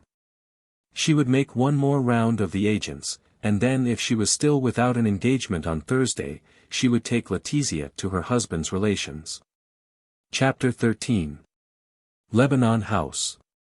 Of all the great stations in the world Euston alone preserves in its Tartarian architecture the spirit in which the first railway travellers must have set out. So long as Euston endures, whatever improvements humanity may achieve in rapidity of travel and transport, we shall understand the apprehension and awe with which the original adventure must have filled the imagination of mankind. Mrs. Browning took to her bed in order to recover from the effects of a first view of Paddington Station. But Paddington is merely an overgrown conservatory set beside Euston, impressive in its way but entirely lacking in that capacity for permanently and intensely expressing the soul of an epoch. Which makes Euston worthy of being mentioned in the same breath as St. Peter's, or the Pyramids of Gizeh, or even the sublime Parthenon itself. Not only does Euston express the plunge of humanity into a Plutonian era, a plunge more lamentable and swift than Persephone's from Enna in the dark chariot of Hades. But it peculiarly expresses within the lapse of a whole period the descent of the individual Londoner to the industrial hell. On an ironbound day in early March the grimy portico of Euston might oppress the lightest heart with foreboding as, passing through to the eternal twilight of those cavernous and funereal entries, the fearful traveller embarks for the unimaginable north. The high platforms give the trains a weasel shape. The departure bell strikes upon the ear like a cracked dies irae. The porters, in spite of their English kindliness, manage somehow to assume 145 the guise of infernal guardians, so that we tip them as we might propitiate old Sharon with an obol or to Cerberus fling the drugged sop. St. Pancras and its high Anglican embellishments impressed the observer as simply a Ruskinian attempt to make the best of both worlds. King's Cross is a mere result of that ugliness and utility of which Euston is the enshrinement. Paddington is an annex of the Crystal Palace. Victoria and Charing Cross are already infected with the fussiness and insignificance of Boulogne. Waterloo is a restless improvisation, Liverpool Street a hideous ant heap. To get a picture of the spirits of damned Londoners passing for ever from their beloved city, one should wait on a frozen foggy midnight outside the portals of Euston.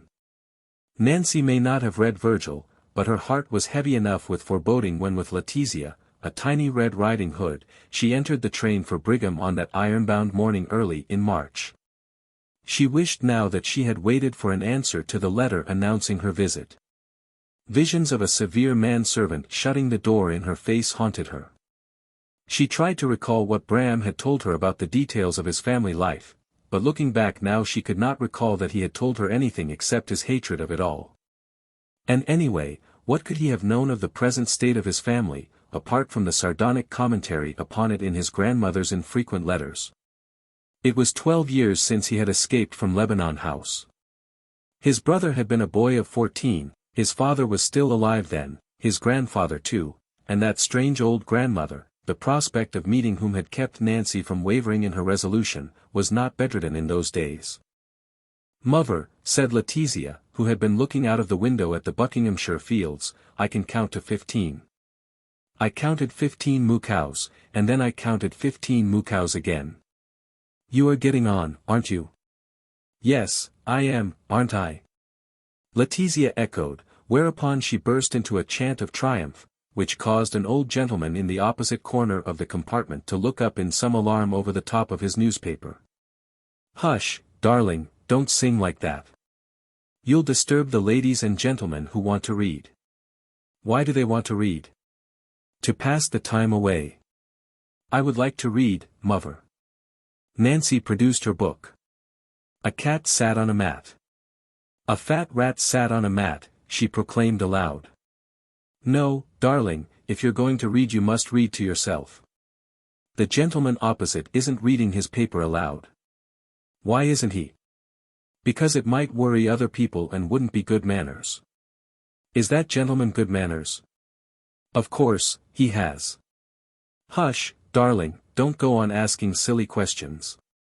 When I make a rude noise with my mouth I put my hand up and say, 'Pardon.'" "Of course." "Well, that gentleman made lots and lots of very rude noises, and he didn't put his hand up to his mouth and say, 'Pardon.' Why didn't he, mother?" "Darling, please don't go on making remarks about people.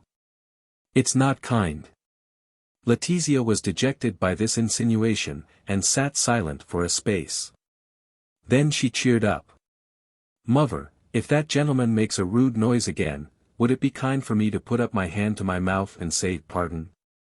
Nancy thought that her daughter's present humor of critical observations augured ill for her success at Lebanon House, and she began to wish that she had left her behind in London. "Listen, darling. I don't want you to be a horrid little girl and go on chattering when mother asks you to keep quiet. If you behave like this, your Uncle Caleb won't like you." "If he doesn't like me, I won't like him," said Letizia confidently. Nancy shook a reproachful head. "Well, I shan't talk to you any more. In fact, I've a very good mind to leave you behind in the train when we get to Brigham." "Where would I go?" Letizia asked, perfectly undismayed by this threat. "I'm sure I don't know where you would go." "I would ask a porter," Letizia suggested. "I would say, 'Please, Mr. Porter, where shall I go to?' and then he'd tell me, and I'd say, 'Oh, that's where I shall go, is it?'" Suddenly a cloud passed across the mother's mind. It might be that tomorrow she would be traveling back through these same fields without her little girl.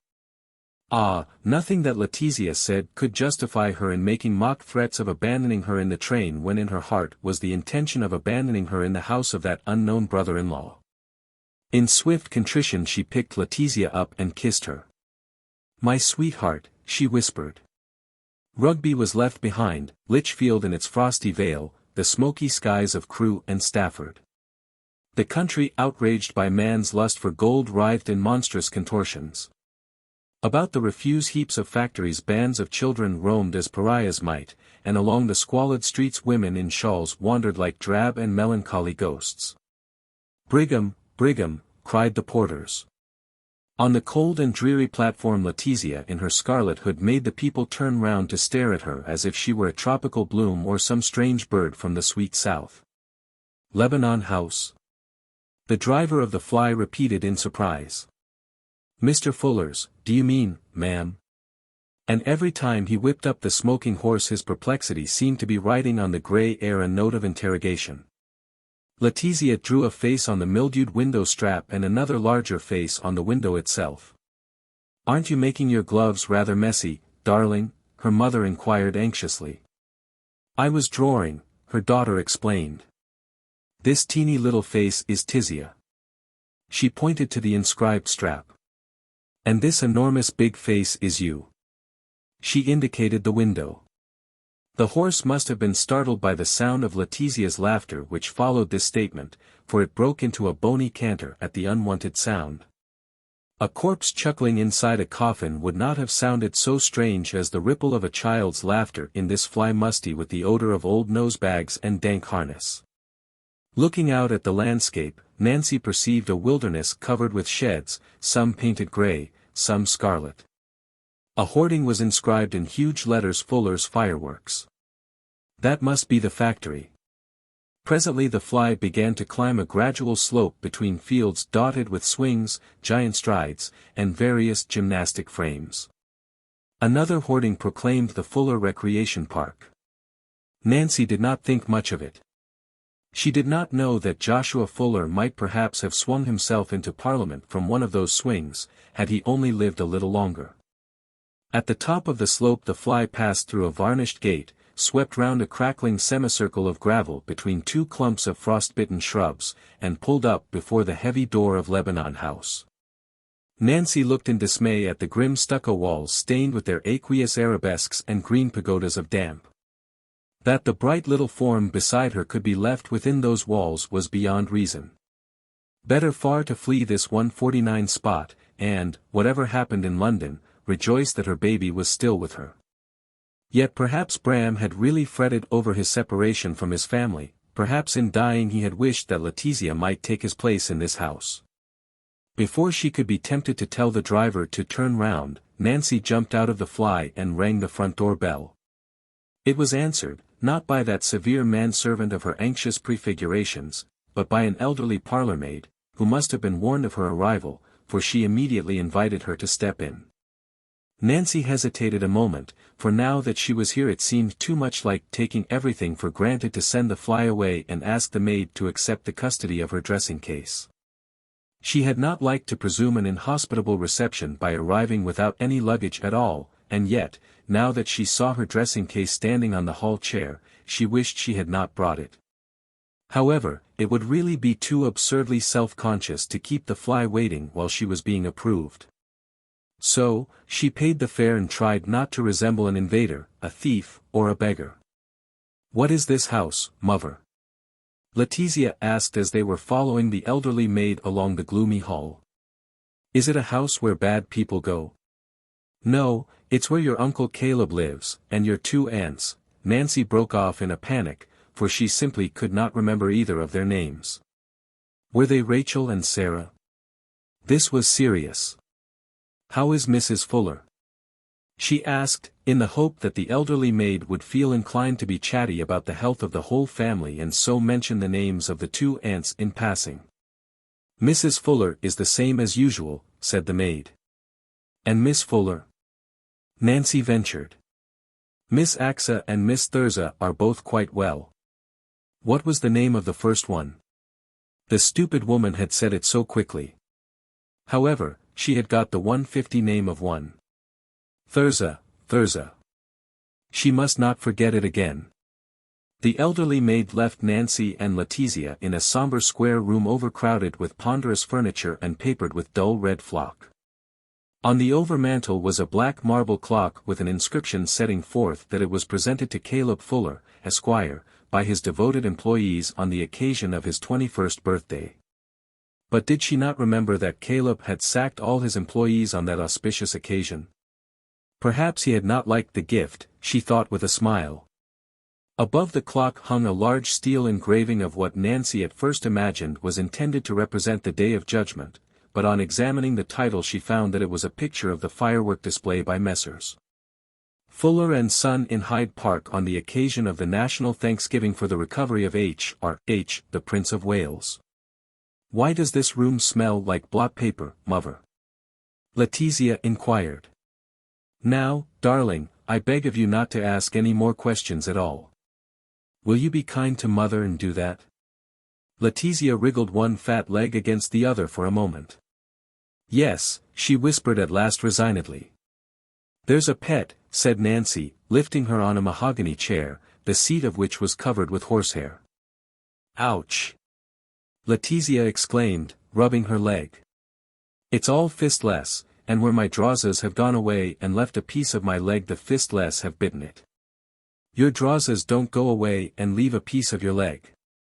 So the fistless don't bite you." At this moment the heavy door opened quietly to admit Caleb Fuller, a plump-faced young man with brown curly hair and a smile of such cordial and beaming welcome that Nancy's heart sank. For of course he would be delighted to accept the responsibility of Letizia's upbringing. "How do you do?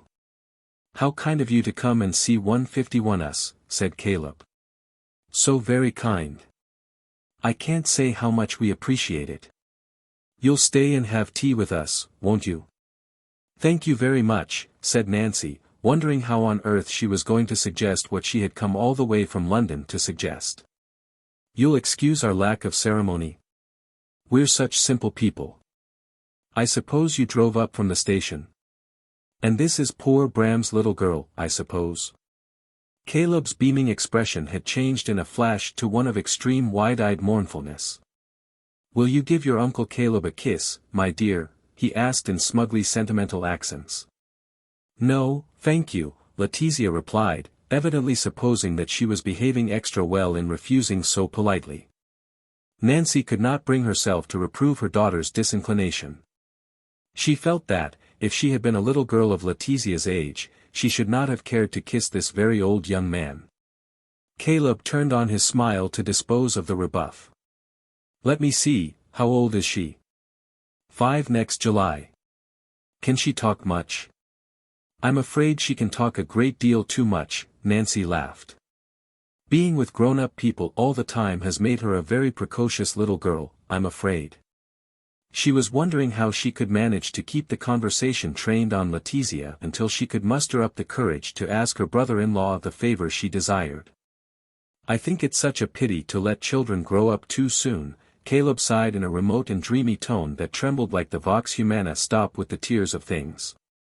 "I like all little things so much. But I think people and animals deteriorate when they grow big. I had a dear little cream-colored kitten, and now that lovely little kitten has grown into an enormous hulking cat and spends all its time in the kitchen, eating. I noticed 152 when I was going through the household books that we were getting extra fish, so I went into the matter most carefully, and do you know?" The horror of the story he was telling overcame Caleb for a moment, and he had to gulp down his emotion before he could proceed. "Do you know I found that they were actually buying special fish for this great cat?" His voice had sunk to an awestruck whisper.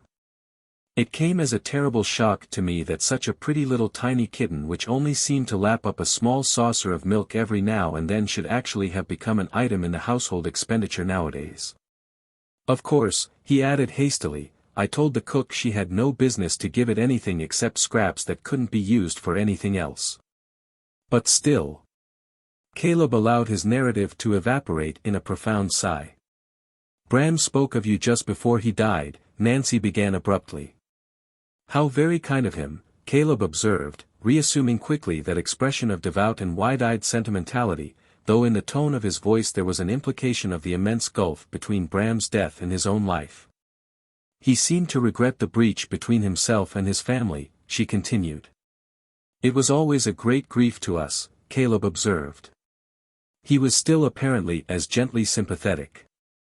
Yet somehow Nancy had a feeling that behind the wide-eyed solemnity there was a twinkle of cunning in the grey shallow eyes, a lambent twinkle that was playing round the rocky question of what she was leading up to. And of how he should deal with any awkward request she might end by making. He was anxious that I should bring Letizia to see you all, Nancy pressed. There was a reproach in her brother-in-law's gaze that made her feel as if she were being utterly remorseless in 153 her persistency. Nevertheless, Caleb turned on quite easily that cordial welcoming smile. I'm so glad, he murmured from the other side of the universe. I don't think tea will be long now.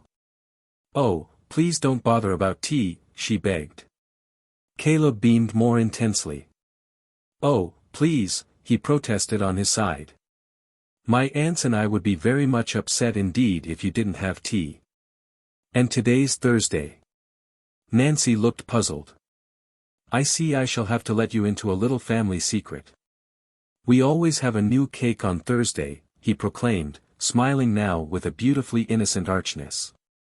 Turning to Letizia he added playfully, I expect you like cakes, don't you?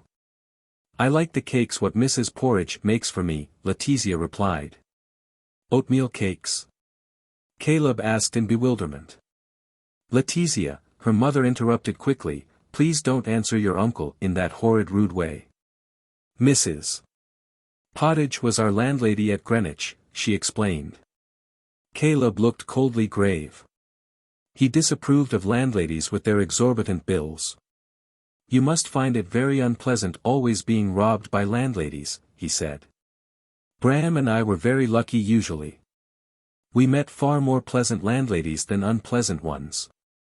Nancy paused.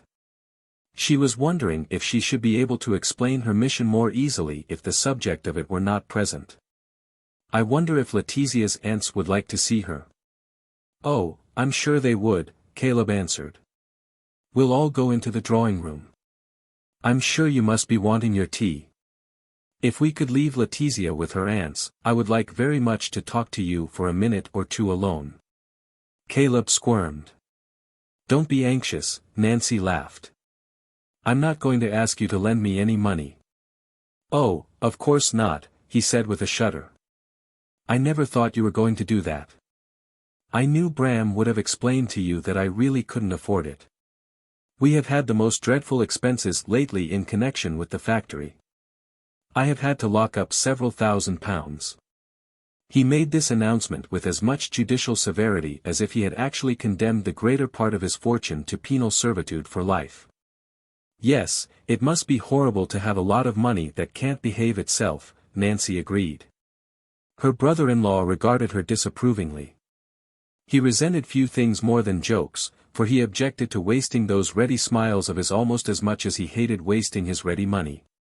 Well, shall we go into the drawing room? He asked, trying to make his guest feel that merely to lead her from one room to another in Lebanon House was giving her much more than he would give many people for nothing. Are those aunts? Letizia exclaimed in disgusted astonishment when she was presented to the two drab middle-aged women with muddy faces and lace caps who, each wearing a grey woolen shawl, sat on either side of a black fire from which one exiguous wisp of smoke went curling up the chimney. Yes, those are your aunts, darling, said Nancy, hoping that Letizia's generic question had not been understood quite in the way that it was intended. Run and give them a kiss. There must have been a note of appeal in her mother's voice, for Letizia obeyed with surprising docility.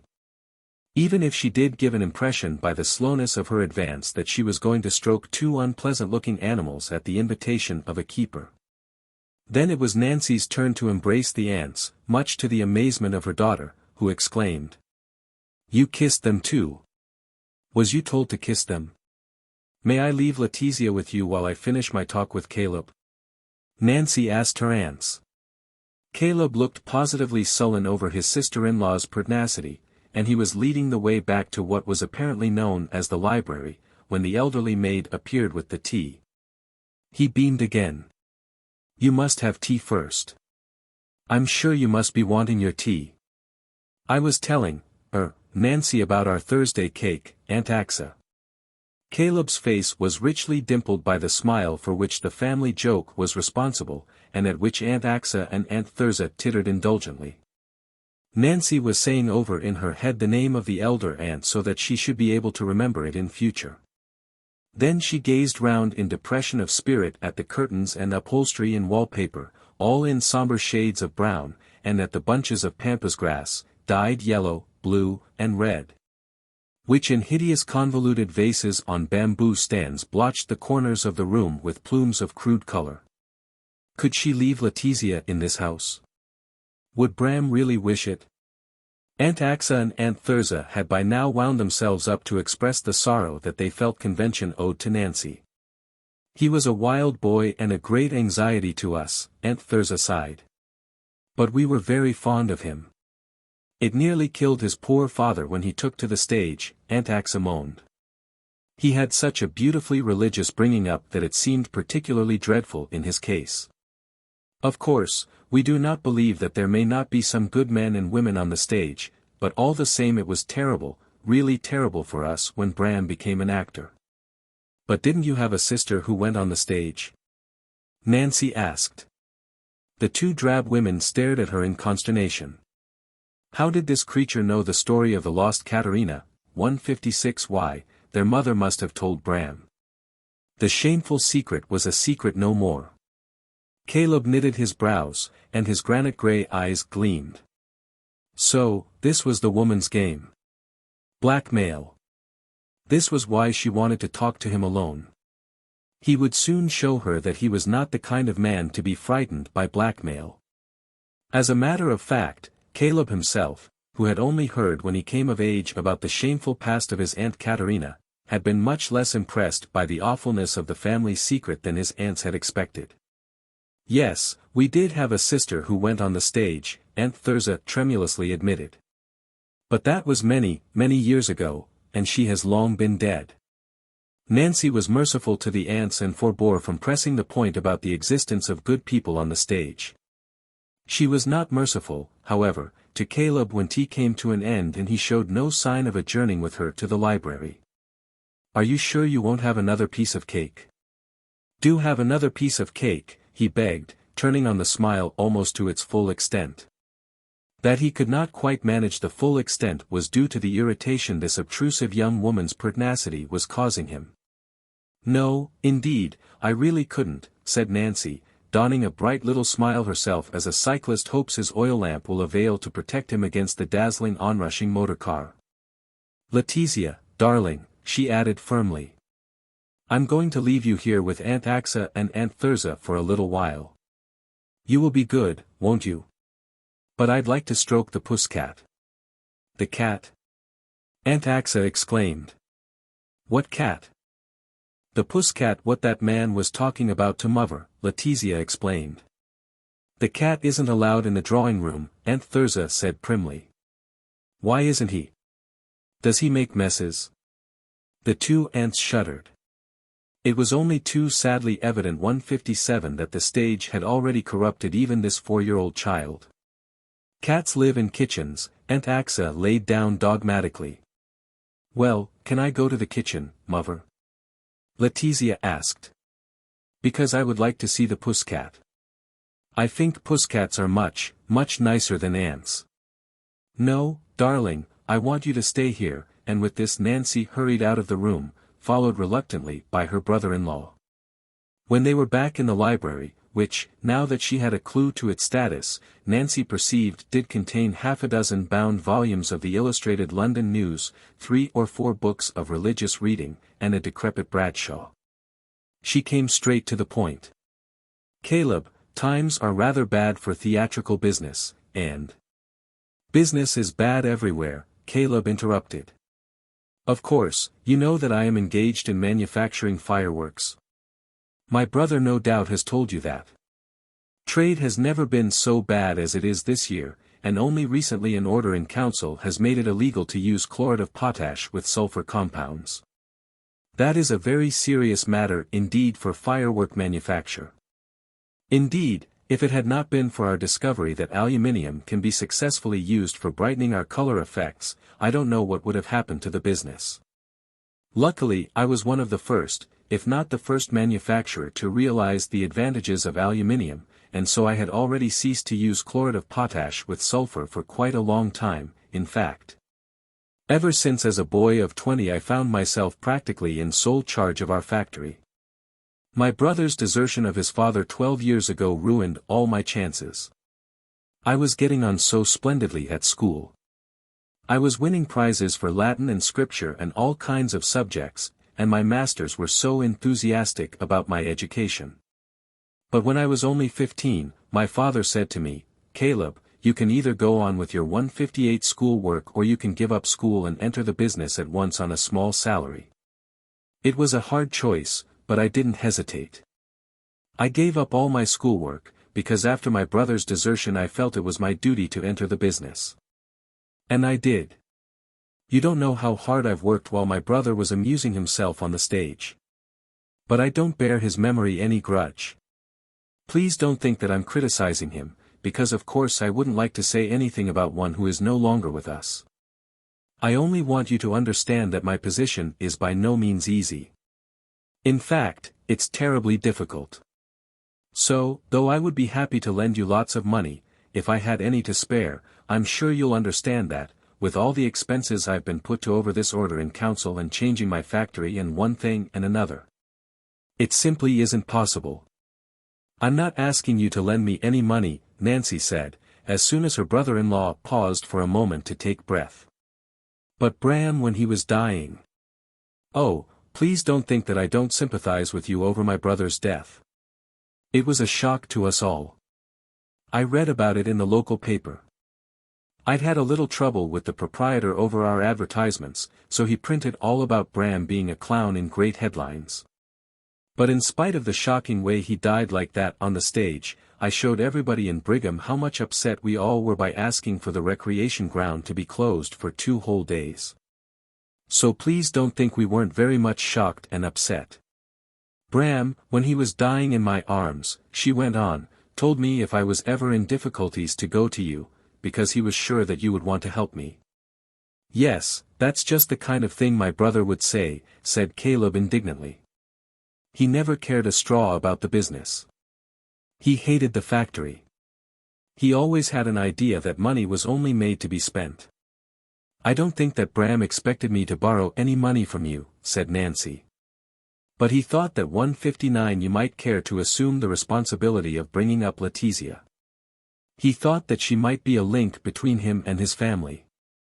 "Bring up Letizia?" Caleb gasped. "Do you mean, pay for her clothes and her keep and her education? I suppose that is what Bram fancied you might care to do.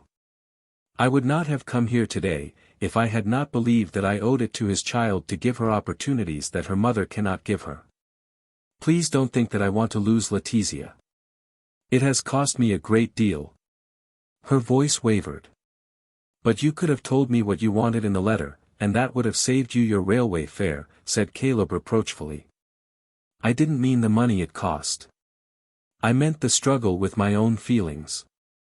I think it would be wrong of me to try and persuade you to give up your child," said Caleb solemnly. "I wouldn't do it, even if I could. But I can't. You must remember that I still have my old grandmother to keep. Of course, she's bedridden now, and she can't waste money as she used to waste it, for she was shockingly extravagant whenever she had an opportunity. But even as it is she costs a great deal. I have to pay a nurse companion. And the doctor will come once a week. You know how ready doctors always are to take advantage of anybody in a house being ill. They just profit by it, he said bitterly. That's what they do, they just profit by illness. And besides my grandmother, I have to pay annuities to my 2 aunts. I'm not complaining. I'm only too glad to do it. But I'm just telling you what a load of domestic responsibilities I have on my shoulders already, so that you can appreciate how utterly impossible it would be for me to do anything for my brother's little girl. Well, you heard what I told you about that cat, and if I can't afford the extra amount on the household books for a cat, how can I possibly afford what a child would cost? I'm only so distressed you should have gone to the 160 expense of coming all this way to find out something that I could have told you so well in a letter. I can't imagine why you didn't write to me about this child. You do see my point of view, don't you? And I'm sure that you would rather not have your little girl brought up here. The air of Brigham is very smoky. I'm sure it wouldn't be good for children. Well, that's that, said Nancy. I've done what Bram asked me to do, but I'm just dazed. I just simply can't understand how you and Bram came out of the same womb.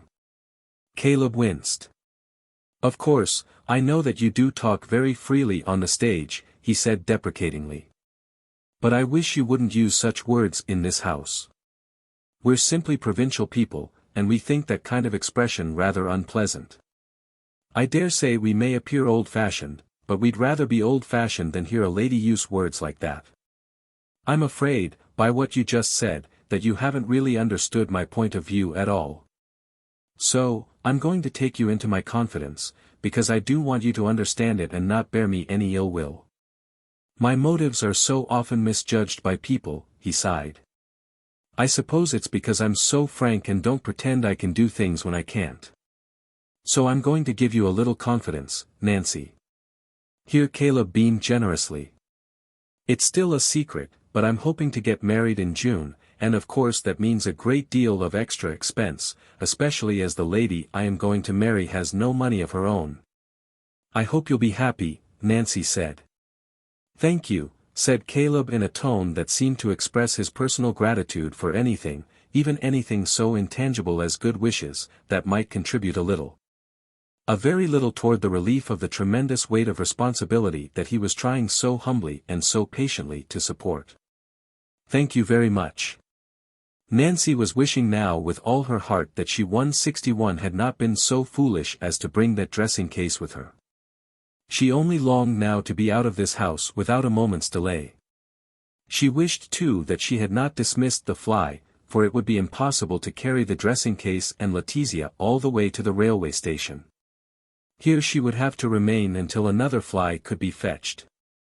There's a good train at 7:30, said Caleb, who was observing Nancy's contemplation of her dressing case on the hall chair. If you like, I'll telephone to the hotel for a fly to be sent up. But I'm afraid I shall have to ask you to excuse me from waiting any longer. I have rather a lot of work to do this evening. I'm trying to save expense wherever I possibly can, he added with a martyr's ecstatic gaze toward a lovelier world beyond this vale of tears. Oh, please don't trouble to wait an instant. I'll go back to the drawing room.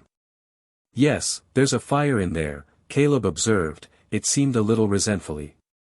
At this moment a neat young woman with bright intelligent eyes came down the stairs. Excuse me, Mr. Fuller, but Mrs. Fuller would like Mrs. Bram Fuller and her little girl to go up and see her. Caleb's face darkened. But surely it's too late for Mrs. Fuller to see visitors. Besides, Mrs. Bram Fuller wants to catch the 7:30 train. It's only 5:30 now, said Nancy eagerly. And I should not care to leave Brigham without seeing Letizia's great-grandmother. In her disgust at Caleb she had forgotten that there was still a member of this family who might compensate for the others. Mrs. Fuller will be very annoyed, Mr. Fuller, if she doesn't see Mrs. Bram Fuller and her little girl, the young woman insisted. Very well, nurse, if you think it's wise, Caleb said. 162, but I hope this won't mean an extra visit from the doctor this week. The bright-eyed young woman was regarding Caleb as a thrush regards a worm before gobbling it up. It would be extremely unwise to disappoint Mrs. Fuller. She has been counting on this visit ever since she heard yesterday that Mrs. Bram Fuller was coming to Brigham. My poor old grandmother works herself up into a great state over every domestic trifle, Caleb said angrily. It's a great pity an old lady like her can't give up fussing over what happens in the house. Nancy went into the drawing room to rescue Letizia from her aunts. Goodbye, Nancy, said Aunt Axa.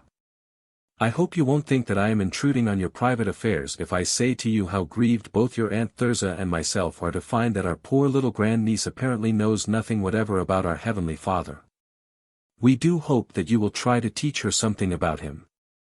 Of course, we know that Roman Catholics do not regard God with the same reverence and awe as we do, but still a forward little girl like Letizia should not be allowed to remain in a state of complete ignorance about him. It's very shocking. Oh, I do so agree with my sister, Aunt Thirza sighed earnestly. Goodbye, Aunt Axa. Goodbye, Aunt Thirza, said Nancy. Come along, Letizia. And the way her little daughter danced out of the room beside her mother exactly expressed what she wanted to do herself. Chapter 14. Letizia the First. Mrs. Fuller has been so excited ever since the letter came to say that you would pay a visit to Lebanon House. The nurse stopped to tell Nancy at the head of the stairs, before showing the way along the landing to the old lady's room. Are we going to see more aunts, mother? Letizia anxiously inquired. No, darling, you're going to see dear father's granny whom he loved very much, and he would like you to love her very much too. Well, I will love her, Letizia promised. You must remember that your name is Letizia and that her name is Letizia. You were christened Letizia because father loved his granny. And remember she is very old and that's why you'll find her in bed. Will she be like Red Riding Hood's granny? Letizia asked. Perhaps she will be a little. But a naughty wolf won't come and eat her. Letizia pressed on a note of faint apprehension. Oh, no, her mother assured her. There are no wolves in this house. Was it a trick of the gathering dusk, or did the bright-eyed young woman raise her eyebrows and smile to herself at this confident reply? Nancy had never been so much surprised in her life as she was by the aspect of old Mrs. Fuller's room. The old lady, wrapped in a bed jacket of orange and yellow brocade and supported by quantities of bright vermilion cushions, was sitting up in a gilded four-post bed. The 164 curtains and valance of damasked maroon silk and a canopy sustained by 4 rouged Venetian amorini with golden wings. Over the mantelpiece was a copy of Giorgione's Pastorale. Mirrors in frames of blown glass decorated with wreaths of pink glass rosebuds and blue glass forget-me-nots hung here and there on the white walls. The lighted candles in which gave the windowpanes such a bloom in the March dusk as is breathed upon ripe damsons. Bookcases on either side of the fireplace were filled with the sulphur backs of numerous French novels. On a mahogany table at the foot of the bed stood a green cornucopia of brilliantly tinted wax fruits that was being regarded with slant-eyed indifference by 2 antelopes of gilded wood, seated on either side. Of course, Nancy had known that old Mrs. Fuller was different from the rest of the family, but this flaunting rococo bedroom made a sharper impression of that immense difference than could all the letters to her grandson. It was strange, too, that Bram should never have commented on this amazing room, set as it was in the heart of the house against which his boyhood had so bitterly revolted. In her astonishment at her surroundings she did not for the moment take in the aspect of the old lady herself. And then suddenly she saw the dark eyes of Bram staring at her from the middle of those vermilion cushions, the bright eyes of Bram flashing from a death's head wrapped in parchment. She put her hand to her heart, and stopped short on her way across the room to salute the old lady. "What's the matter?" snapped a high incisive voice. "Oh, you're so like Bram," cried Nancy, tears gushing like an uncontrollable spring from her inmost being, like blood from a wound, and yet without any awareness of grief, so that her voice was calm, her kiss of salutation not tremulous. "Might I lift my little girl on Mrs. Fuller's bed, nurse?" she asked. "Don't call her nurse, the old lady rapped out. This 165 ain't a hospital. It's only that sanctimonious ghoul Caleb who calls her nurse. She's my companion, Miss Emily Young. And why should the wretched child be lifted up to see an old bogey like myself? I think she'd like to kiss you, if she may, said Nancy. Yes, I would like to kiss you, said Letizia. The old woman's eyes melted to an enchanting tenderness, and, oh, how often Nancy had seen Bram's eyes melt so for her. Lift her up, Emily, lift her up, said Mrs. Fuller. Miss Young put Letizia beside her and the old woman encircled the child with her left arm. The other hung motionless beside her. I'm not going to maul you about. I expect your aunts have slobbered over you enough downstairs. Just give me one kiss, if you want to.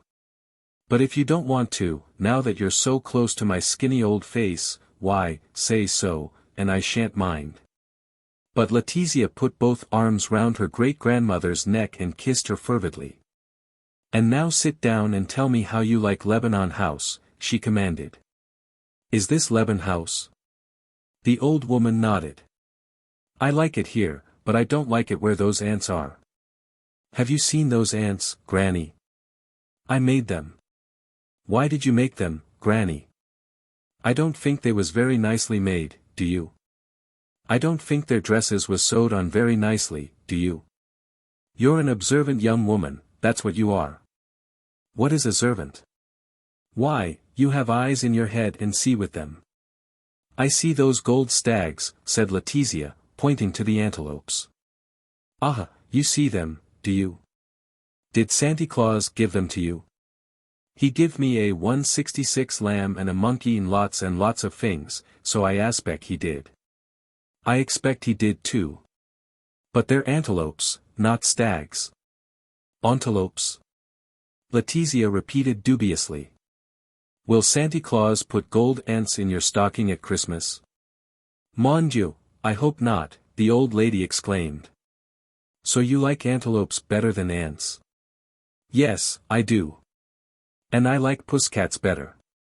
And I like all things better than I like ants. Well, then I'll tell you something. When Santa Claus brought me those antelopes, he said I was to give them to you. Letizia clapped her hands. Fancy. I thought he did, Granny. So, if you'll take them into the next room with Miss Young, she'll wrap them up for you while I'm talking to your mother. How kind of you to give them to her, said Nancy, from whose eyes the silent tears had at last ceased to flow. Letizia darling, say thank you to your kind Granny. Senza complimenti, the old woman muttered, the pleasure in her eyes was all the thanks I wanted. I aspect they won't feel very hungry without the apples and the pears, Letizia suggested anxiously. Of course they won't, darling, her mother interrupted quickly. You'd better wrap up some of the fruit as well, Emily, said the old lady with a chuckle. No, please. Nancy began. Hoity-toity, I suppose I can do what I like with my own fruit, said the old lady sharply. Draw the curtains before you go, Emily. When Letizia had retired with Miss Young, and the gilded antelopes and a generous handful of the wax fruit, the old lady bade Nancy draw up one of the great Venetian 167 chairs. When her grandson's wife was seated beside the bed, she asked her why she had come to Brigham. Nancy gave her an account of her struggles for an engagement and told her about Bram's death and that unuttered wish. He may have worried about your future, said the old lady. But it was never his wish that Letizia should be brought up here. Never. I know what that wish was. You do. He was wishing that he had become a Catholic. He used to write to me about it, and I'm afraid I was discouraging. It didn't seem to me that there was any point in interrupting his career as a clown by turning religious somersaults as well. I'm sorry that it worried his peace at the last, but by now he is either at rest in an eternal dreamless enviable sleep or he has discovered that there really is a God and that he is neither a homicidal lunatic, nor a justice of the peace, nor even a disagreeable and moody old gentleman. I used to long to believe in hell for the pleasure of one day seeing my late husband on the next gridiron to my own. But now I merely hope that, if there is another world, it will be large enough for me to avoid meeting him, and that, if he has wings, an all-merciful God will clip them and put him to play his harp where I shan't ever hear the tune. But mostly I pray that I shall sleep, sleep, sleep forevermore. And so young Caleb objected to bring up my namesake. By the way, I'm glad you've not shrouded her in black. I knew Bram wouldn't like it, Nancy explained. I loved that boy, said the old lady gently. You made him happy. And I can do nothing more useful than present his daughter with a pair of gilded antelopes. Her sharp voice died away to a sigh of profound and tragic regret. Nancy sat silent waiting for the old lady to continue.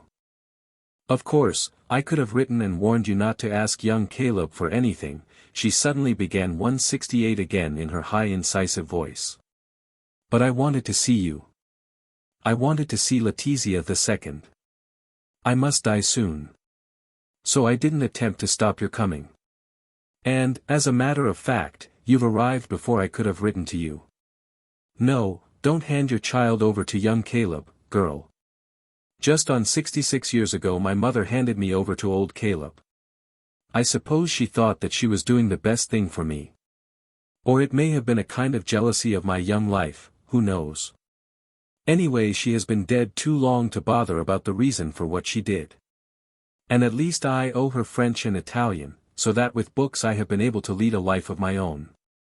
Letizia would hear no French or Italian in this house except from me.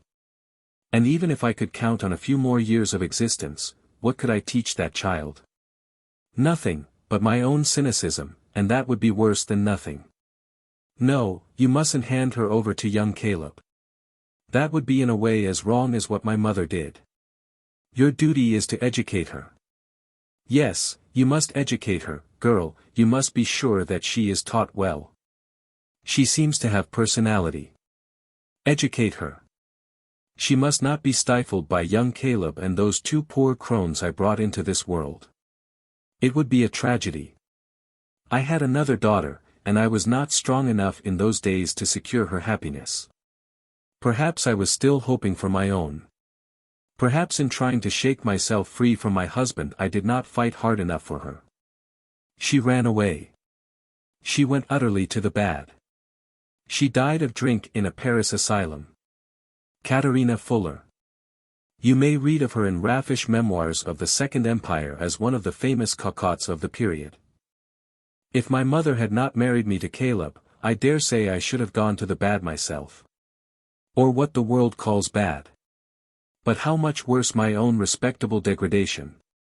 It was only after Katerina's death that I ceased to lament my prison. It was as if the sentient, active part of me died with her. Thence onward I lived within myself. I amused myself 169 by collecting bit by bit over many years the gewgaws by which you see me surrounded. They represent years of sharp practice in housekeeping. The only thing for which I may thank God sincerely is that I wasn't married to young Caleb. I should never have succeeded in cheating him out of a penny on the household bills. I should never have managed to buy a solitary novel, had he been my accountant. I should have remained forever what I was when I married, raw, noisy, impudent, scatterbrained, until I died as a bird dies, beating its wings against the cage. Educate Letizia, educate her. I wish I had a little money. I have no means of getting any now.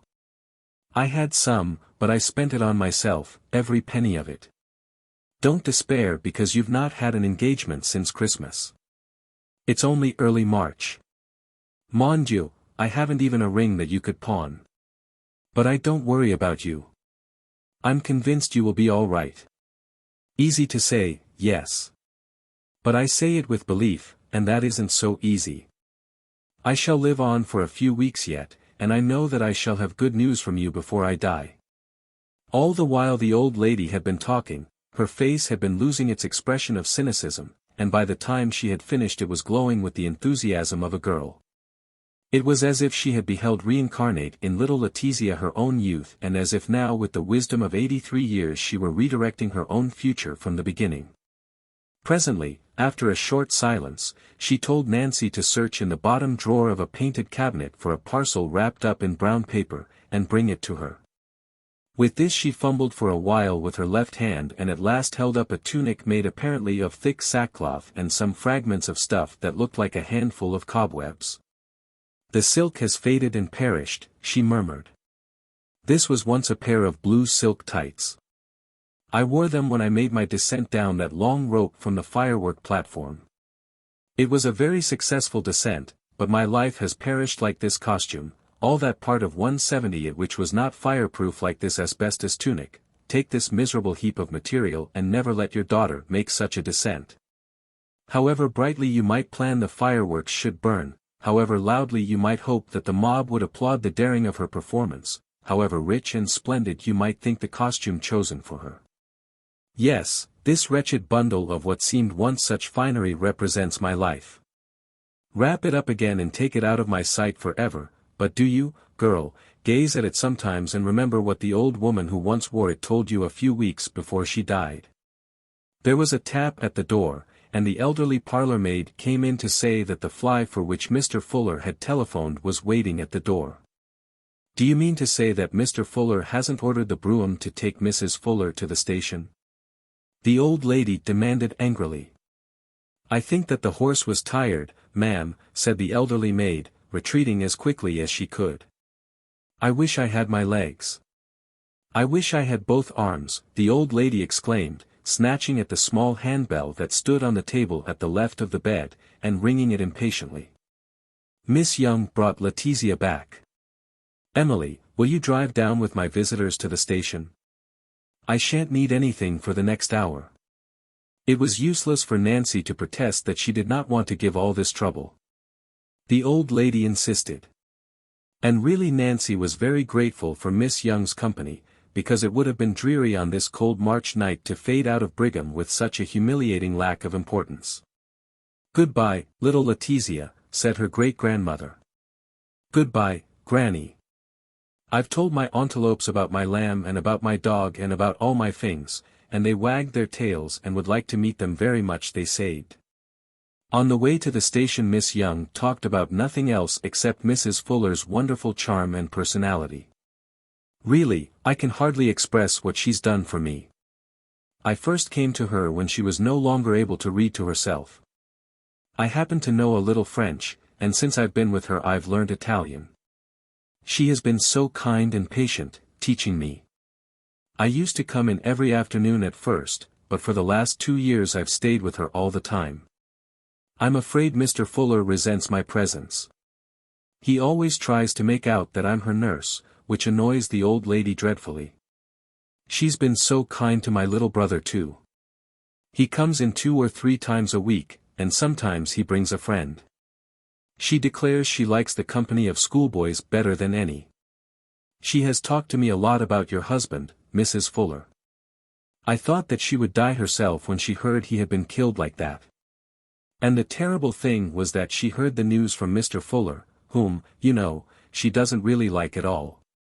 He very seldom comes up to her room, but I happened to be out getting her something she wanted in Brigham, and I came in just as he had told her, and she was sitting up in bed, shaking her left fist at him, and cursing him for being alive himself to tell her the news. She was calling him a miser and a hypocrite and a liar, and I really don't know what she didn't call him. She is a most extraordinary woman. There doesn't seem to be anything she does not know. And yet she has often told me that she taught herself everything. It's wonderful, isn't it? And her room. Of course, it's very unusual, but, do you know, I like it tremendously now. It seems to me to be a live room. Every other room I go into now seems to me quite dead. And that was what Nancy was thinking when the dismal train steamed out of Brigham to take Letizia and herself back to London, that melancholy March night. Chapter 15. The Tunnel. The only other occupant of the railway carriage was a nun who sat in the farther corner reading her breviary or some pious book. Letizia soon fell fast asleep, her head pillowed on her mother's lap, while Nancy, watching the flaring chimneys in the darkness without, was thinking of that old lady who had flared like them in the murk of Lebanon House. After 2 hours of monotonous progress Letizia woke up. "Mother," she said, "I think I've got a funny feeling in my tummy. I expect you're hungry, pet. You didn't eat a very good tea. It was such a crummy cake. And when I blowed some of the crumbs out of my mouth, one of those ants made a noise like you make to a GG, and I said, yes, but I'm not a GG, and then the plate what I was eating went out of the room on a tray. Well, I've got a sponge cake for you here. Letizia worked her way laboriously through half the cake, and then gave it up with a sigh. Oh, dear, everything seems to be all crumbs today. Try some of the lemonade. Be careful, darling, not to choke, because it's very bubbly. Letizia made a wry face over the lemonade. It tastes like pins, mother. The nun who overheard this criticism put down her book and said, with a pleasant smile, that she had a flask of milk which would be much better for a little girl than lemonade. She had, too, a small collapsible tumbler 173 from which it would be easier to drink than from a bottle. Is that a glass, mother? Letizia exclaimed. I was thinking it was a necklace. Thanks sister very nicely. Is that a sister? Letizia asked incredulously.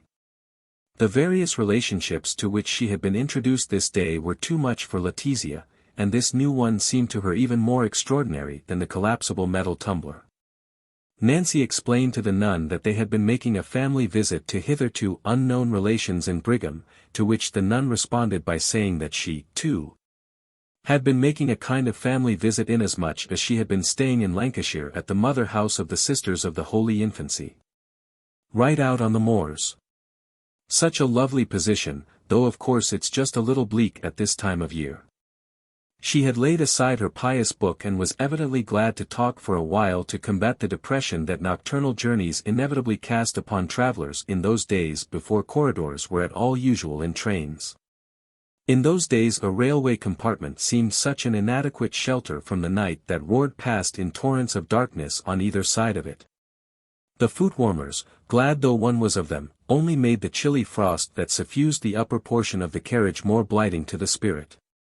The dim gaslit stations through which the train passed, the clangor of the tunnels, the vertical handle of the door which at any moment, it seemed, might become horizontal and let it swing open for the night to rush through and sweep one away into the black annihilation from which the train was panting to escape. The saga of prohibitions inscribed above the windows and beneath the rack which gradually assumed a portentous and quasi-mosaic significance, all these menacing, ineluctable impressions were abolished by the introduction of the corridor with its assurance of life's continuity. Nancy told the nun that she was a Catholic, and they talked for a time on conventional lines about the difficulty of keeping up with one's religious duties on tour. But I do hope that you will go on trying, my dear, said the nun.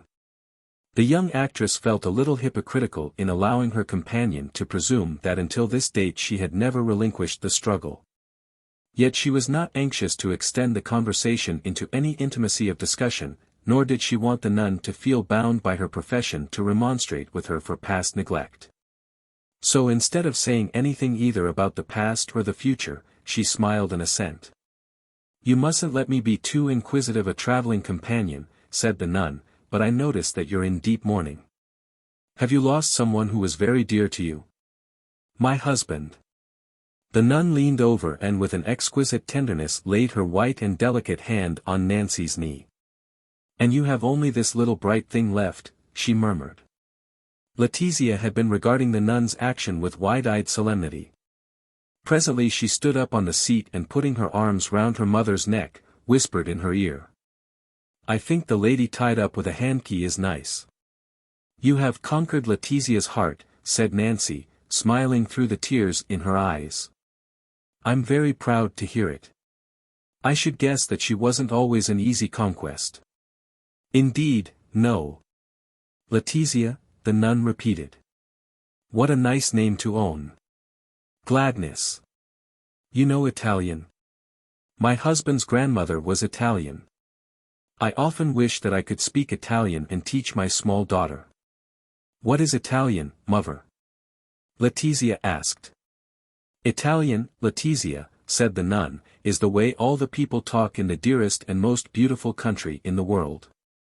Such blue seas, my dear, such skies of velvet, such oranges and lemons growing on the trees, such flowers everywhere, such radiant dancing airs, such warmth and sweetness and light.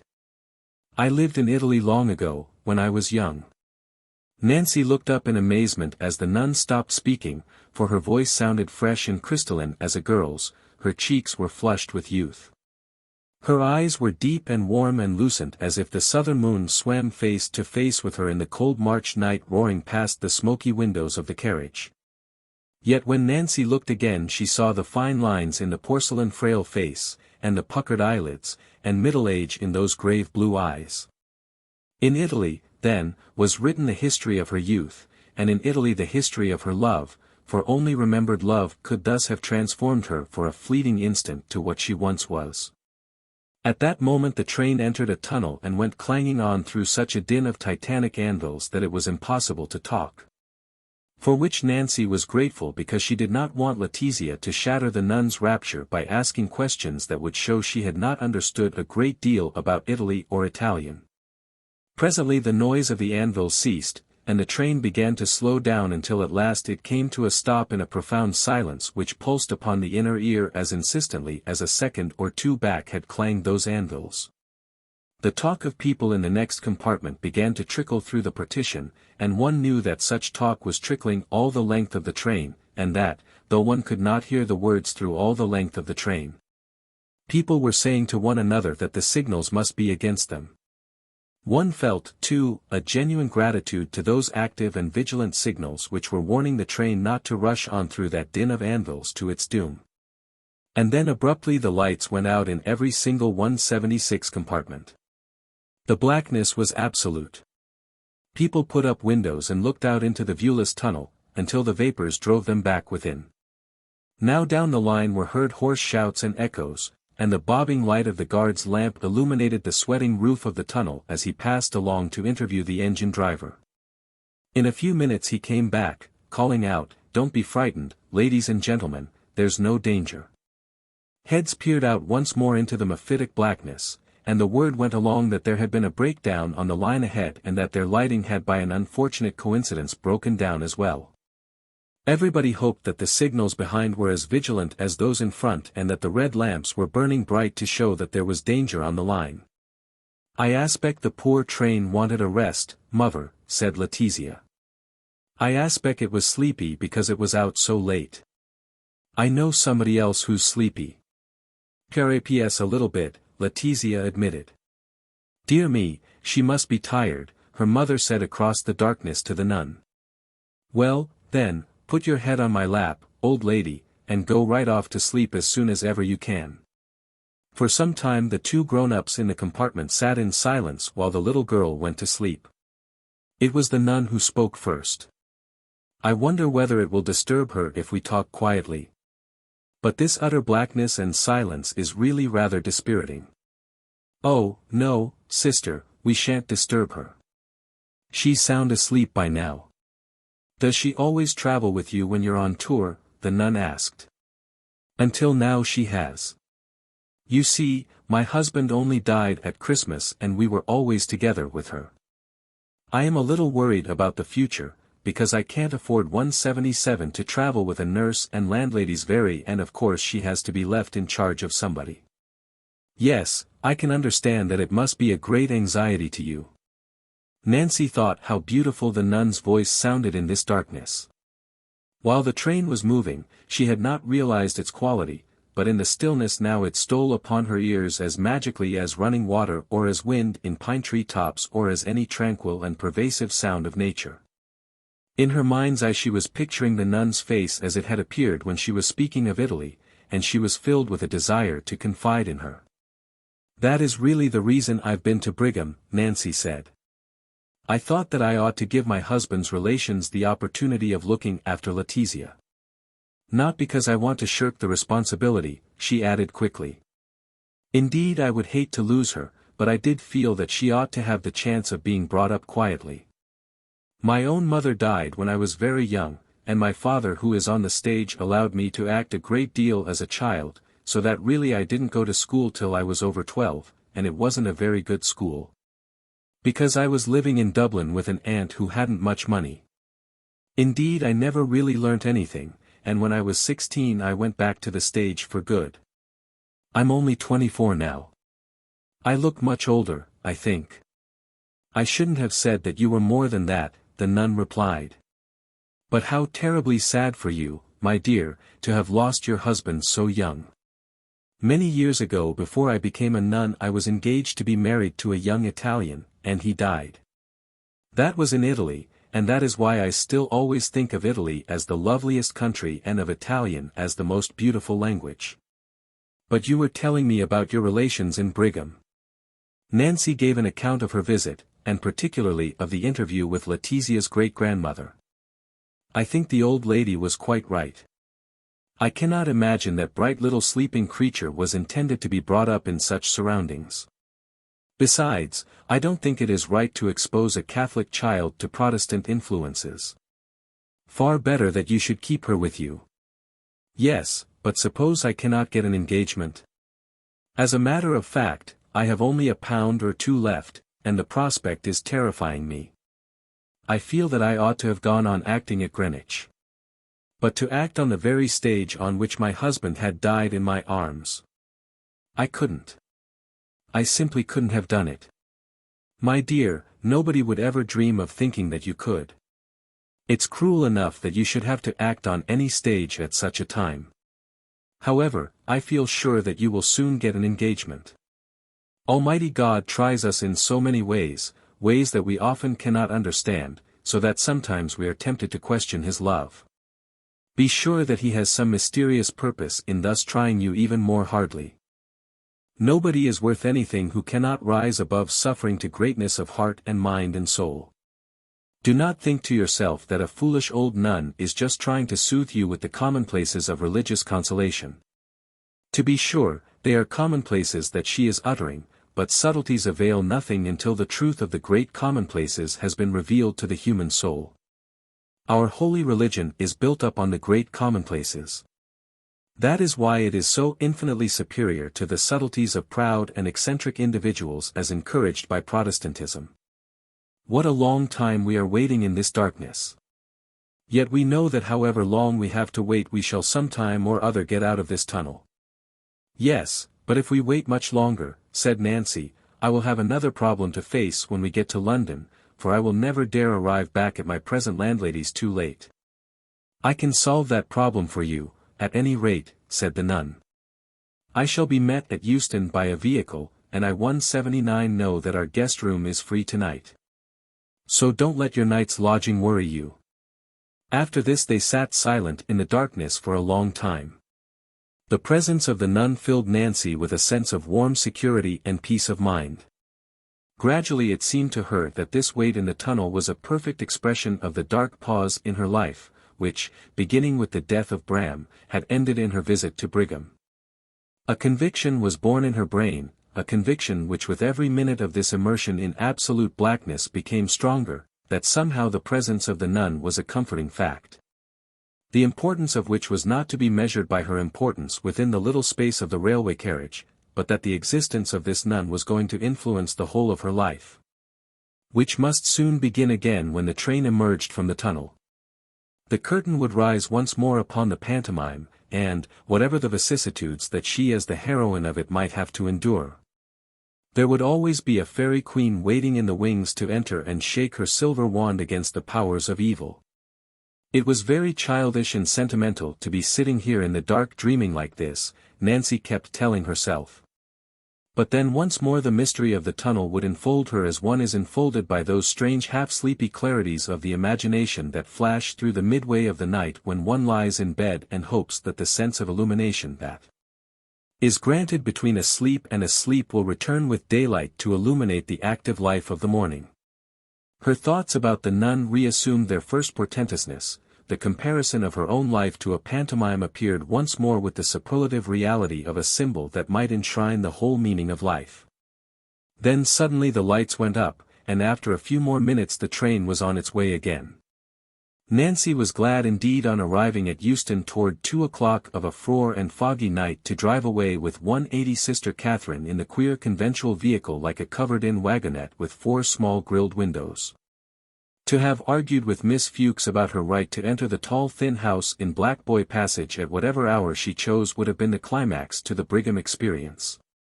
The Sisters of the Holy Infancy were a small community which was founded by one of several co-heiresses to a 13th-century barony by writ, dormant for many centuries. Instead of spending her money on establishing her right to an ancient title, Miss Typhane de Contello Edwardson preferred to endow this small community and be known as Mother Mary Ethelreda. The headquarters of the community were at Beaumanoir, where Sister Catherine, the right hand of the now aged foundress, had been visiting her. This was a Lancashire property which had formerly been held by Miss Edwardson's ancestors and repurchased by her when she decided to enter the religious life. In London, the house of the community was situated in St. John's Wood, where the sisters were occupied in the management of an extremely good school. There was a third house in Eastbourne which was used chiefly as a home for impoverished maiden ladies. Sister Catherine was headmistress of St. Joseph's School, and it was there that she took Nancy and Letizia from Euston. The porteress was overjoyed to see her, having been working herself up for the last 2 hours into a panic over the thought of a railway accident. The white guest room was very welcome to Nancy after the fatigue of this long day, so long a day that she could not believe that it had only been 15 hours ago that she set out from Euston to Brigham. She seemed to have lived many lives in the course of it, Bram's life as a boy with his brother, old Mrs. Fuller's 80 years of existence, Sister Catherine's bright youth in Italy, and most wearingly of all, Letizia's future even to ultimate old age and death. And when she did fall asleep she was 181 traveling all the time through endless unremembered dreams. In the morning Letizia greatly diverted some of the nuns by her observations on the image of the Holy Child over the altar, which was a copy of the famous image of Prague. "Mother, who is that little black boy with a crown on his head?" "That is the baby Jesus, darling." "Why is he dressed like that? Is he going out to have tea with one of his little friends?" Nancy really did not know how to explain why he was dressed like that, but hazarded that it was because he was the King of Heaven. "What has he got in his hand, mother? What toy has he got?" "That's a scepter, and a thing that kings hold in their hands." "Are you quite sure that he is the baby Jesus, mother?" Letizia pressed. "Quite sure, darling." "Well, I don't think he is. I think he's just a little friend of the baby Jesus, who he likes very much and lets him come into his house and play with his toys, but I don't think that little black boy is the baby Jesus." "No, no, no, no, no," she decided, with vigorous and repeated shakes of the head.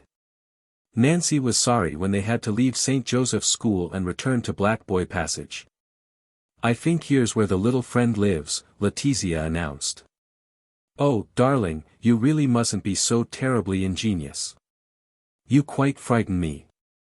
And what am I going to do about you next week when the dear Kinos will be gone?" Chapter 16. Black Boy Passage. As Nancy had anticipated, Miss Fuchs was more than doubtful about her ability to keep an eye on Letizia while her mother was haunting the offices of theatrical agents. "I'm not really at all used to children," she sniffed angrily. "Supposing if she was to take it into her silly little head to go and jump out of the window? There's no knowing what some children won't do next. Then of course you'd blame me. I've always been very nervous of children. I could have been married half a dozen times if I hadn't have dreaded the idea of having children of my own, knowing how nervous they'd be sure to make me. I wondered if perhaps Louisa might be glad to keep an eye on her, that is, of course, if you'd let me give her a little present. It probably won't be for more than a week." It certainly wouldn't, Nancy thought, at the rate her money was going, for she could not imagine herself owing a halfpenny to Miss Fuchs. And even that little present to Louisa, the maid-of-all-work, would necessitate a first visit to the nearest pawnbroker. "Louisa has quite enough to do to keep her busy without looking after the children of my lodgers," the landlady snapped. Poor Louisa certainly had, Nancy admitted to herself guiltily, at the mental vision of the overworked maid toiling up and downstairs all day at Miss Fuchs's behest. "I don't see why you don't take her out with you," said the landlady acidly. "Oh, Miss Fuchs, surely you know something of theatrical agents. Nancy exclaimed. How could I possibly drag Letizia round with me? No, I'll just leave her in my room. She'll be perfectly good, I'm sure. And while we are on the subject of room, Miss Fuchs, will you let me know how much you will charge me for the bedroom only, as I shan't be wanting the sitting room after this week. Oh, but I don't particularly care to let the bedroom by itself, Miss Fuchs objected. I haven't another bedroom vacant, and what use would the sitting room be to anybody by itself? Perhaps you prefer to give up both rooms? Nancy hesitated. Then she plunged. Certainly, Miss Fuchs. I really wanted to give them up some time ago. They're very expensive and very uncomfortable, and not over clean. Well, I shan't argue about it, Miss O'Finn, said Miss Fuchs haughtily. Because I wouldn't soil my lips by saying what I think of a person who behaves like you do. But I do know a little about the profession, having been in it myself, and if you are what you pretend to be, which I don't think, all I can say is the profession has changed for the worse since my day. With this she snapped out of the room, as a little wooden cuckoo snaps back into his clock. Nancy sat down and wrote to Mrs. Pottage. 5 Black Boy Passage. Soho. Friday. Dear Mrs. Pottage. I'm rather worried what to do with Letizia while I am looking for work. I wonder if you'd look after her for a week or two. I have a very unpleasant landlady here who hates children, and so I must get a new room until I find an engagement. Don't ask me to come to Greenwich too, because, dearest Mrs. Pottage, I simply couldn't. But Letizia's different, and if you wouldn't mind having her with 184 you for a little while it would be such a weight off my mind. You must please charge me whatever you think is fair. I haven't the least idea, so I must leave that to you. I leave here on Monday, and if you will let me know by then what time will suit you I will bring Letizia to Greenwich Station, if you'd be kind enough to meet us. I haven't told Letizia herself that she may be going to stay with you, because I don't want to disappoint her if you can't manage it, and of course I will perfectly understand if you can't. Yours affectionately, Nancy O'Finn. Nancy felt more cheerful when she had posted this letter. Early on Sunday morning the Kenos left Black Boy Passage. You won't change your mind at the last minute and let us take the kid? Mr. Keno asked. Nancy shook her head. It would be a weight off your shoulders, wouldn't it? He pleaded. Yes, but it would be a terrible weight on my mind, said Nancy. Dear Mr. Keno, I couldn't let her be adopted, I couldn't really. Yet when the Kenos had gone, and Nancy was sitting by the window, listening to the church bells and to the occasional footsteps of people clinking along the frozen Sabbath streets and to the emptiness of Soho without the distant roar of traffic, she began to wonder if she ought not to have accepted the Kenos' offer. She tried to make up her mind to put on her things and take Letizia to the late Mass in the Soho Square church. But the dejection reacted on her energy, and she felt incapable of getting up from her seat, of doing anything except stare out of the window at the grey March sky or look with a listless resentment at Miss Fuchs's pictures of girls in sunbonnets cuddling donkeys over gates or of girls in furs feeding robins in the snow. She even lacked the energy, when the morning had passed and it was nearly 2 o'clock, to ring and ask when Miss Fuchs 185 proposed to serve dinner. And when dinner did arrive, with everything cooked so badly as to make it nearly inedible, she did not feel that she could be bothered to protest. Mother, said Letizia, why has my gravy got spots of soap in it? Because it's getting cold, my dear. So eat it up quickly before it gets any colder. But, mother, when I put it into my mouth, it all sticks to the top of it and won't come off. Don't go on grumbling, there's a good little girl. If you don't like it, don't eat it. Well, I won't, said Letizia decidedly. A rice pudding, which tasted like a dry sponge wrapped up in old leaves, caused Letizia many sighs before she could swallow even a mouthful. And some bananas which looked as if the greengrocer had tried to reshape them after they had been driven over by the traffic of Covent Garden all day, did nothing to help matters. As for the coffee, it might have been smeared on a boy's fingers to stop him from biting his nails, but it was never meant to be drunk. One of the reasons for Miss Fuchs's perpetual bad temper was an inclination on the part of visitors to the lower basement of the house to ring Miss Fuchs's bell and so fetch her downstairs unnecessarily to open the front door. This being the second Sunday of the month, Louisa had been allowed to go out, and Miss Fuchs was in her tiny little bedroom in the roof of the house when her bell rang twice. The idea of going all the way downstairs only to find that a visitor had arrived for the people in the basement did not appeal to the little woman. So she opened the bedroom window and, peering out over the sill, perceived upon the steps below an exceedingly bright cerise bonnet belonging to what was apparently a respectable middle-aged woman. "Who are you ringing for?" Miss Fuchs called down in her rasping voice.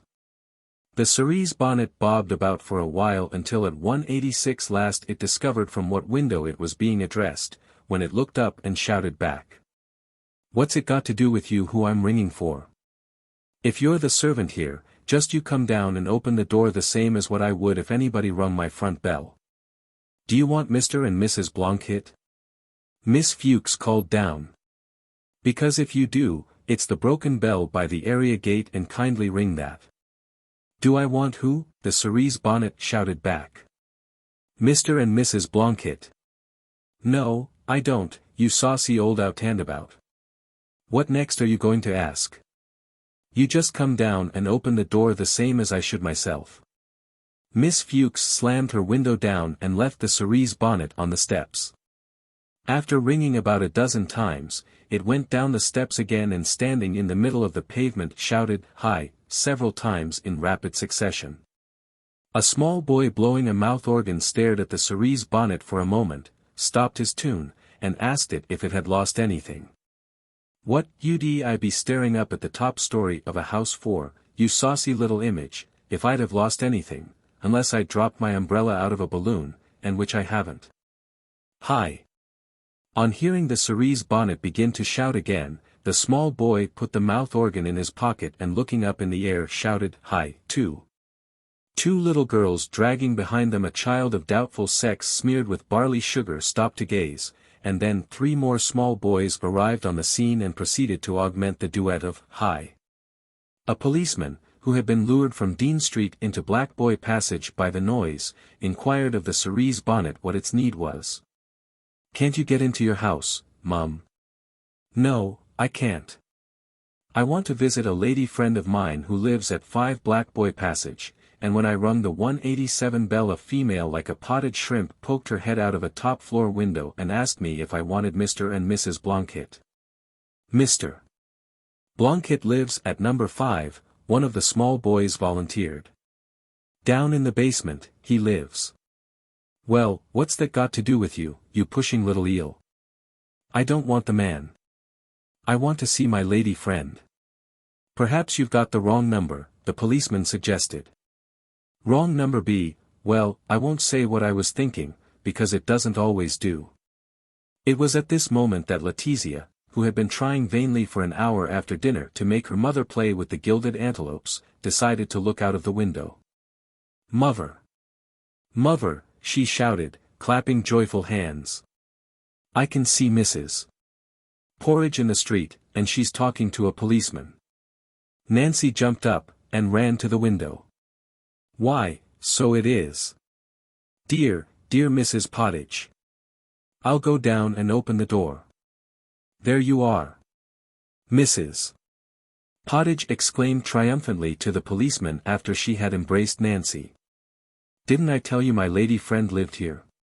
The policeman strode off with a good-natured smile. The small boy took the mouth organ out of his pocket and, after watching the policeman safely through the archway of the tavern, resumed his interrupted tune. The 2 little girls, without looking to see if the sugar-smeared neutral was ready to be dragged on again, moved forward on their way. The 3 other small boys discovered a new method of wearing out boots and set off to practice it. Mrs. Pottage and Nancy retired into number 5. Black Boy Passage was once more abandoned to its Sabbath emptiness and silence. "Well, you do live in a Punch and Judy show and no mistake, Mrs.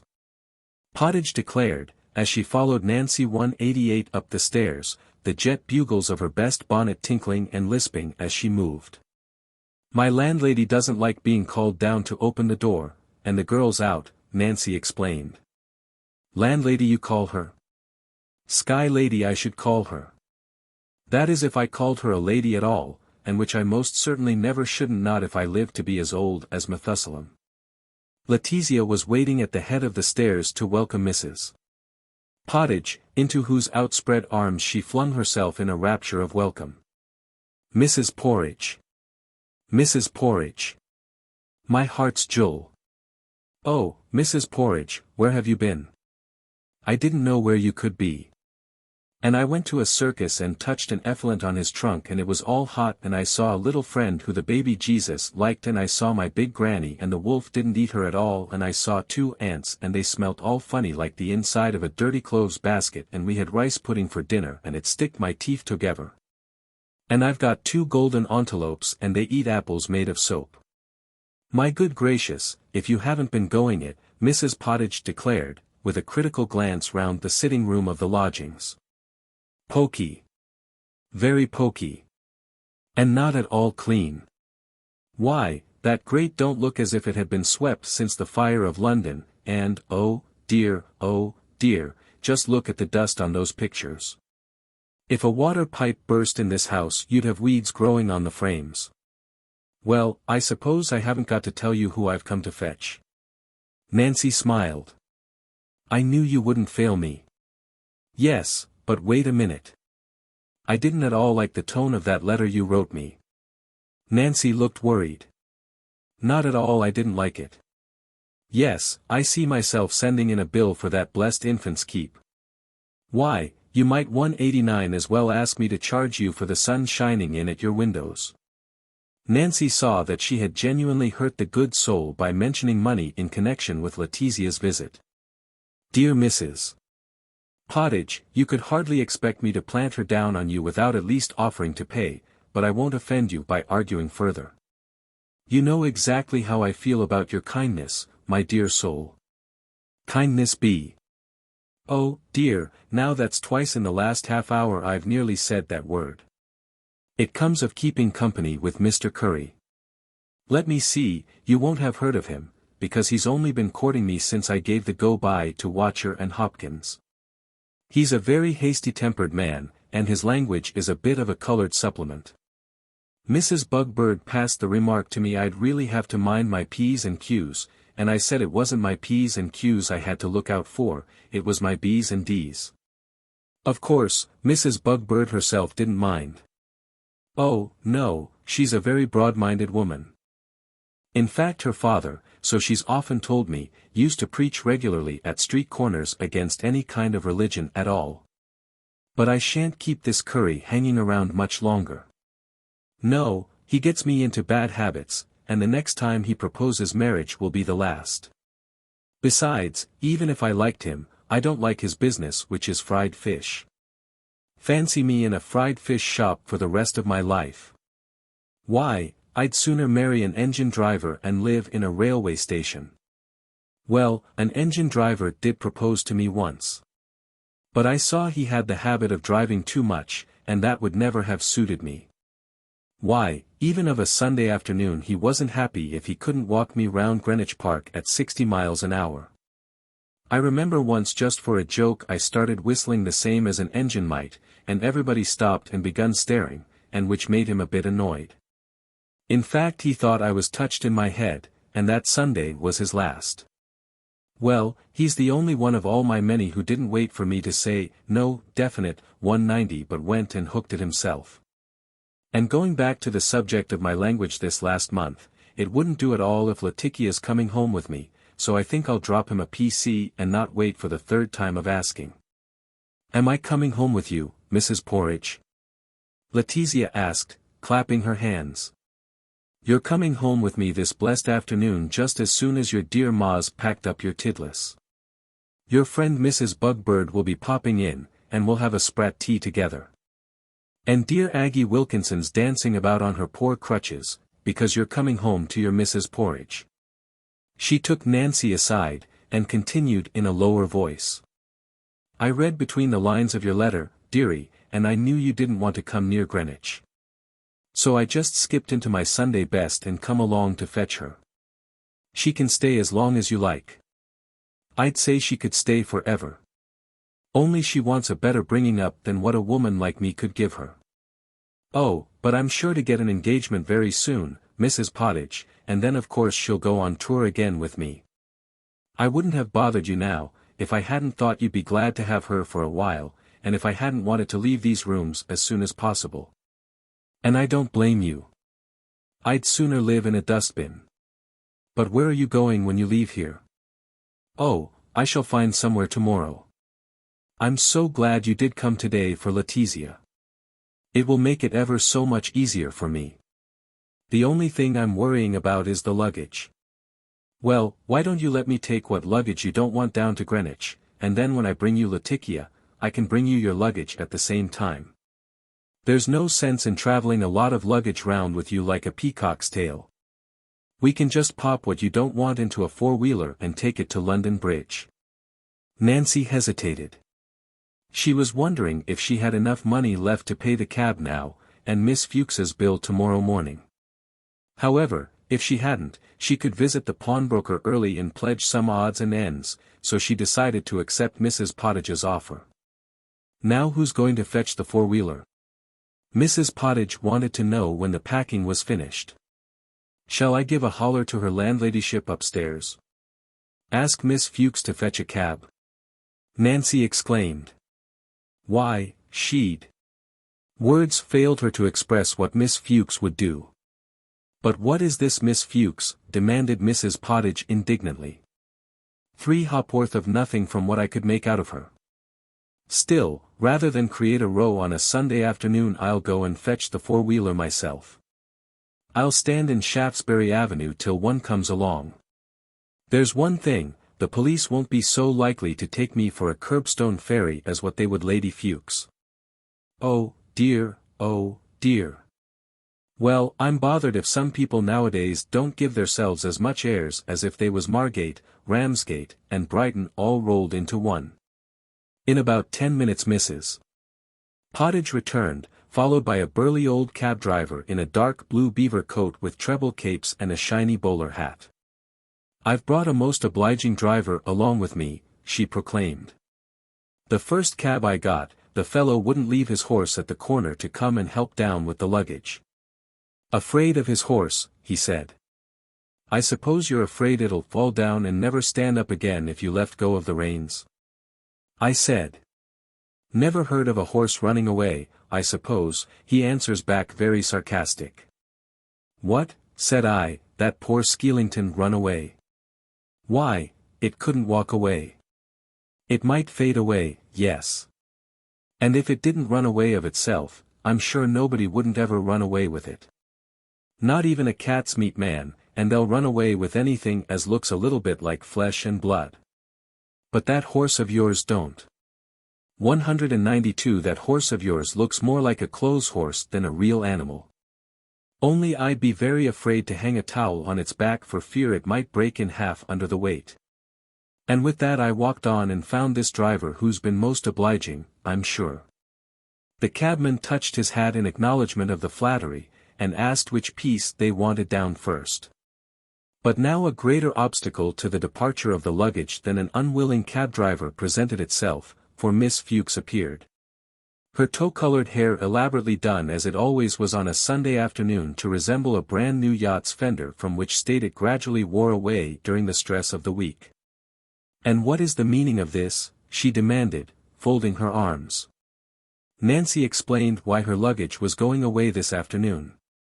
Then perhaps you'll pay my weekly bill, Miss O'Finn, before you remove your boxes, said Miss Fuchs. My bill will be paid tomorrow morning before I leave. Yes, but I'm not in the habit of permitting my lodgers to remove their luggage until their bills are paid, Miss Fuchs insisted.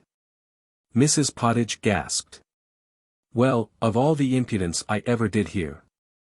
Well, I passed the remark to the policeman that you looked like a potted shrimp, but shrimp sauce is more what you ought to be called. It's easy to see what you are, Miss Fuchs spat out venomously. The sort of woman you are is plain to anyone who's sharp and has eyes.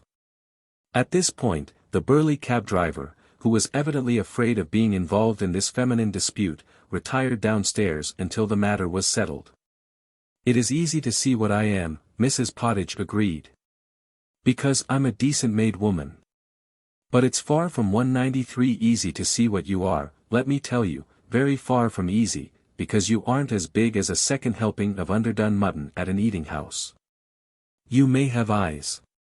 So's a needle. You may be sharp. So's a needle. And I wouldn't care to look for you in a haystack any more than what I would a needle, and that's the solid truth I'm telling you. You asked for it, ma'am, and now you've had it, and if you'll kindly stand on one side you won't get carried out with the luggage like a speck of dust off of your own dusty banisters. This luggage don't leave my house before my account's been settled," Miss Fuchs shrilled. "Not if I have to fetch in a policeman to you." "Fetch a policeman?" Mrs. Pottage jeered. "Well, for a woman who looks like last night's buttonhole or a sucked sweet as a kid spat out on the pavement, you've got a tidy nerve." Nancy thought that it was time to interfere, because she did not want Letizia to be frightened by the quarrel. "I'm quite willing to pay your bill, Miss Fuchs, if you suspect that I'm trying to give you the slip," she said. "Not at all, Mrs. Pottage interposed. "It's beyond reason giving in to such as she. Let her call this policeman we've heard so much about, and it's my opinion he'll laugh in her face, that is if he could tell it was her face, which I don't think." "You vulgar, impertinent woman," Miss Fuchs ejaculated. "Yes, thank goodness I am a woman," Mrs. Pottage retorted. "And thank goodness you can recognize me as such, which is more than what I could recognize you, not if I was looking at you with 2 telescopes at once. Why, if I was you I'd be afraid to go out alone in case I got took by a showman for a performing flea. It's a 9 days wonder you never got pecked up by a sparrow, but there, I suppose even a sparrow knows what isn't good for him." To what heights of invective Mrs. Pottage might have 194 risen was never to be known, because Nancy insisted on paying Miss Fuchs her bill, which enabled her to retreat to her own room and cease to oppose the departure of the luggage. "But there, perhaps it's as well," conceded Mrs. Pottage. "Or I might have been tempted to say something a bit rude." With the aid of the good-natured cabman the luggage was put on the four-wheeler. And an hour later Nancy waved farewell to Letizia and her hostess at London Bridge Station. Chapter 17. The Two Roads. On Monday morning with a lighter heart than she had known for many weeks Nancy left Miss Fuchs. She had 10 shillings and a few odd coppers when she stepped out of the tall thin house in Black Boy Passage, carrying her dressing-case in her hand. But she had not to worry about Letizia at present, and the removal of this anxiety had revived her confidence in being soon able to get a shop. Meanwhile, she had to find a cheap room somewhere. This proved to be much less easy than she had expected. At first all the owners of the houses announcing apartments seemed to regard her with equal suspicion.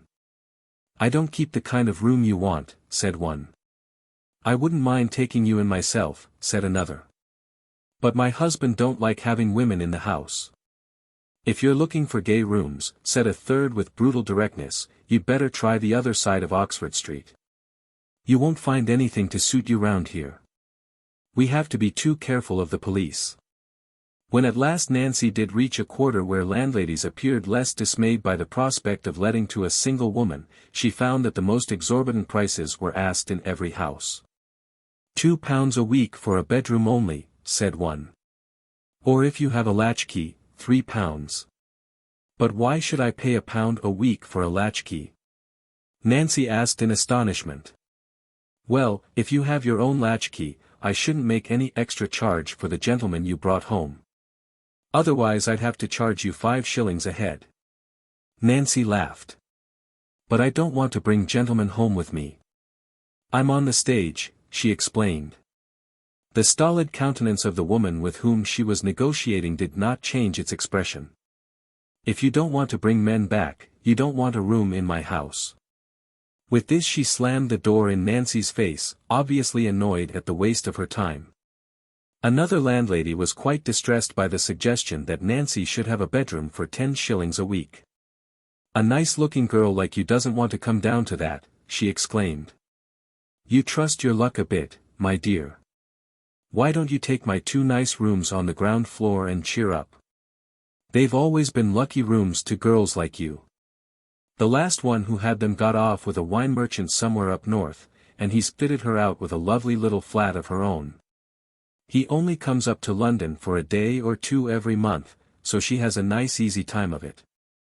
I'm sure I don't know whether it's me or my rooms, but certainly I've seen a lot of luck come the way of girls like you. At last, after a peregrination of various apparently economical quarters, Nancy found a tiny garret at the top of a tumble-down house in Unicorn Street, which joined Red Lion Square to Theobald's Road. This was the 3rd time in succession that she had taken lodgings in a thoroughfare for foot passengers only, and superstition began to suggest a hidden significance in this collocation.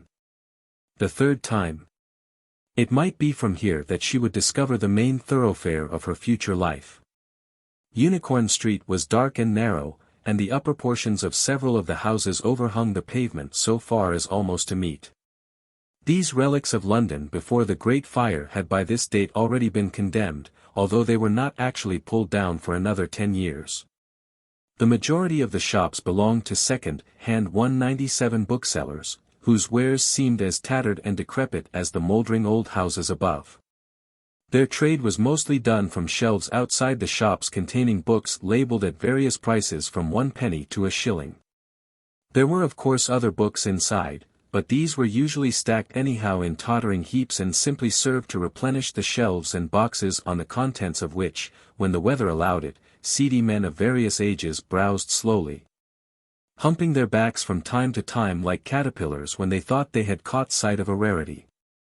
Mr. XVIII, the owner of the shop high above which Nancy found her cheap room, resembled the English idea of an elderly German professor before the war destroyed that pleasantly sentimental conception.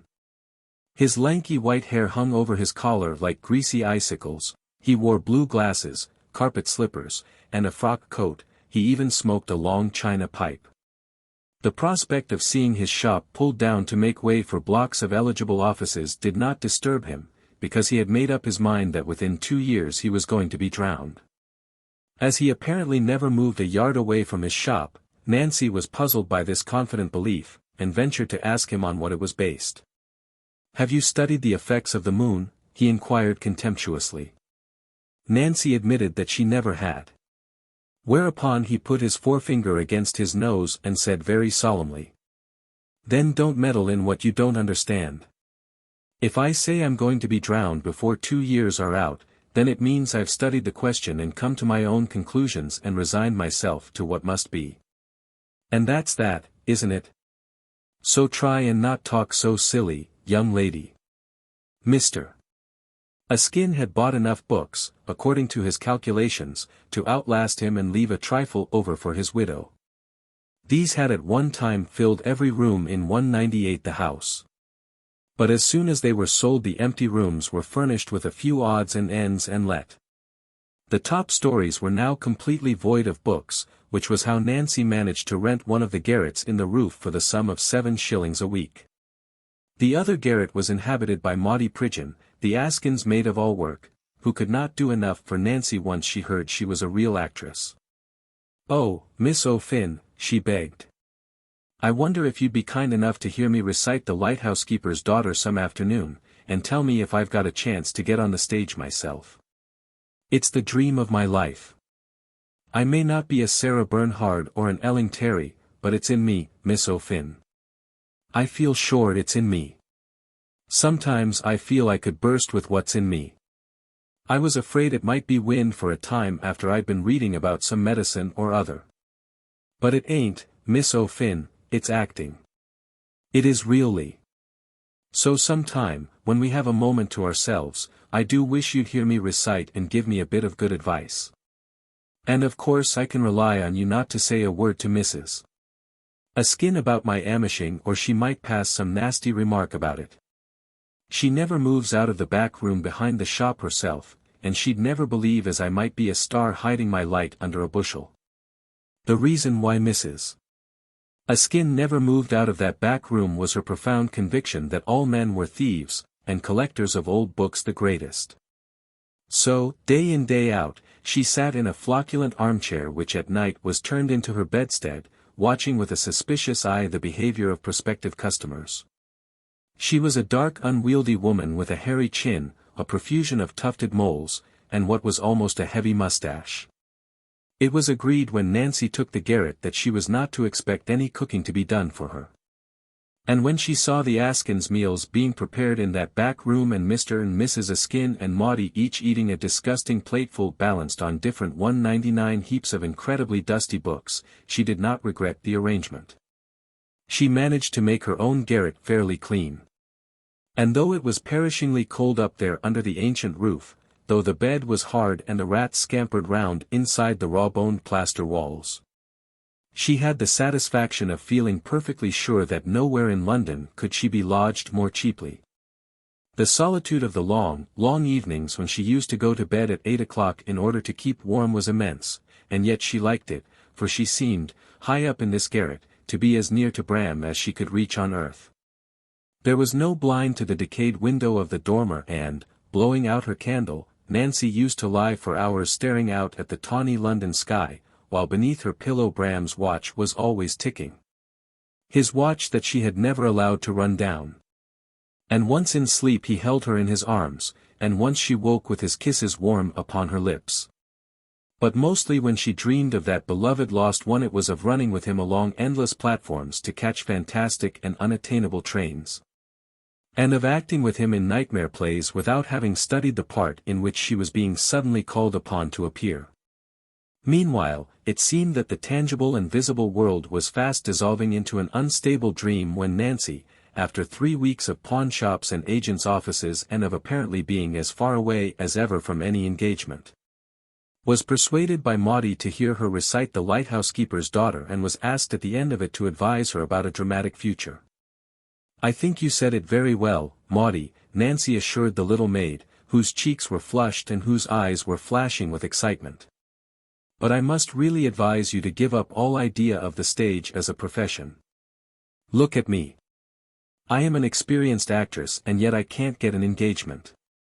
I've been trying ever since January, and now it's nearly April. All the managers say I'm too tall, and you know, Maudie dear, you're just as much 200 the other way, aren't you? You and I want special parts written for us, that's the trouble." The little maid's eyes filled with tears. "Oh, Miss O'Finn," she sobbed, "you've been and gone and shattered my life's amishings with them words. You see, when I'm reciting I feel as if my head was going through the ceiling, but of course what you feels and what you is ain't the same, is they?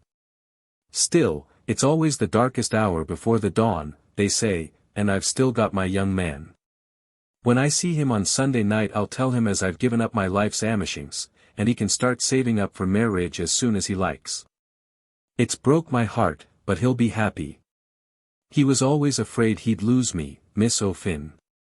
He never could believe I'd remain a simple milkman's wife when I become famous, and only last week he let a lovely double bed go by because he didn't want to have it on his hands and me out of his reach."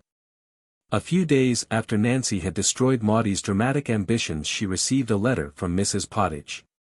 3 Starboard Alley, Greenwich, April 1st. My dear Mrs.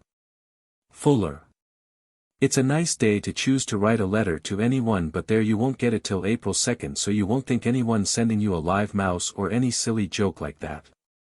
Well, here we are as well as we can be, thank God. Letitia is in the pink, there's no doubt about it, and so am I, but this is not what I am writing about. Last week we had the Lights of Home company at the Royal, and Mr. Plimmer, who was acting in it, was lodging with me, and this week they finished and he's staying on with me because he says he's never been so comfortable in his life, but he's took a great fancy to Letitia, and that's a fact. He raves about her, and I won't say I'm surprised because she's been on the top of her form and making us all laugh fit to bust. Mrs. B says she's laughed a lot in her life, and which is a fact, but she don't think she ever laughed so much as what 201 she has this week. She split her stays one afternoon, they went off like a cannon, talk about a royal salute, and Mr.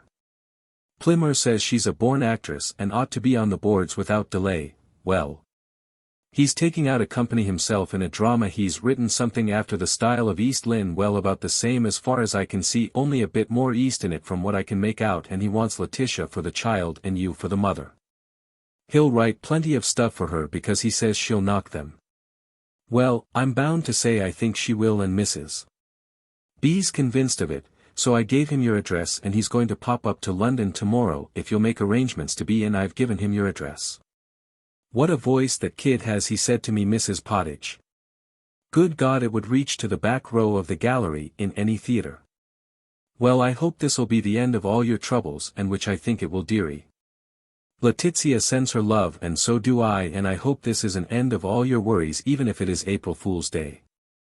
Mrs. B sends all the best, and so do I. Your loving old Johanna Pottage. Here was a most unmistakable turning out of this long lane, Nancy thought, a turning at so sharp an angle that the prospect of taking it alarmed her imagination. So far did it seem likely to lead Letitia and herself away from the direction in which Bram and she had been traveling together. Nancy's mind went back to her own appearance at the age of 6 in Green Bushes. Her mother was no longer alive to witness that first performance of a squeaky-voiced little boy in the old-fashioned melodrama, of which she could remember nothing except the hazy picture of the heroine dressed in a Fenimore Cooper get-up as she came running down the bank, gun in hand. Her father had made arrangements for her to live with the baggage man and his wife during that tour. She had liked Mr. Ballard, a big fat man with a very much waxed mustache, but little Mrs. Ballard, with her cold hooked nose, pink and half-transparent at the tip, had 202 been antipathetic. She could see her now sighing and sewing all day. If Letitia did go on the stage as a child, she should not act away from her mother at any rate. It would always have to be a joint engagement. Maudie interrupted Nancy's pictures of the past by coming up to say that a gentleman was down in the shop and wanted to see her. I didn't know if you'd have liked me to have brought him up here, Miss O'Finn. I hope I done right in asking him to wait a minute in the shop. Good gracious, yes, Maudie. He couldn't come up here. I'll be down very soon. Nancy looked at the card, Rodney Plimmer. Custody of the Child, Company. Evidently that was the play he was presently going to take out on tour. Nancy put on her hat and coat, for if she was going to talk business with Mr. Plimmer they would certainly have to talk elsewhere than in Unicorn Street. The actor was turning over the pages of one of Mrs. Askin's tattered folios when she came down into the shop. Now don't tell me you've got another appointment, Miss O'Finn, he said. I've been hoping you would come out to lunch with me. Oh, no, I haven't any appointment, and I'll be delighted to lunch with you. Capital. Then, if you're ready, shall we wend our way toward some little place where we can talk far from the madding crowd? There was nothing remarkable about Mr. Plimmer's appearance. The clean-shaven face, the full mobile lips, the tendency toward sleekness, the suggestion that his clothes were being worn with a little too much of an air, the moist impressionable eyes. All these traits were sufficiently familiar to Nancy among the men of her profession. Now, have you any prejudices on the subject of restaurants? Mr. Plimmer inquired with rich voice and elaborate manner. None whatever. You don't pine for music and such like gaieties? She shook her head. Then, let me see. He paused with such dramatic abruptness in the middle of the pavement that an errand boy who was just behind bumped into his broad back. Why don't you look where you're going, my lad? He asked with exaggerated dignity. Why don't you look where you're stopping? The errand boy retorted and hurried on, whistling indignantly. Self-possession is 9 points of the law, said Mr. Plimmer. By the way, that's not bad, Miss O'Finn. I think I'll note that down as rather a good line. He took out a small pocket-book, and entered the remark. A word in the hand is worth 2 in the head, he observed with a smile. And as he did not bother to enter this line under the other, Nancy supposed that he used it frequently. Then, let me see, said Mr. Plimmer, returning to the original attitude which had provoked this diversion. I have it. Kettner's. You've no prejudice against Kettner's? None whatever. I've never been there, Nancy replied. Never been to Kettner's? Oh, then of course we must go to Kettner's.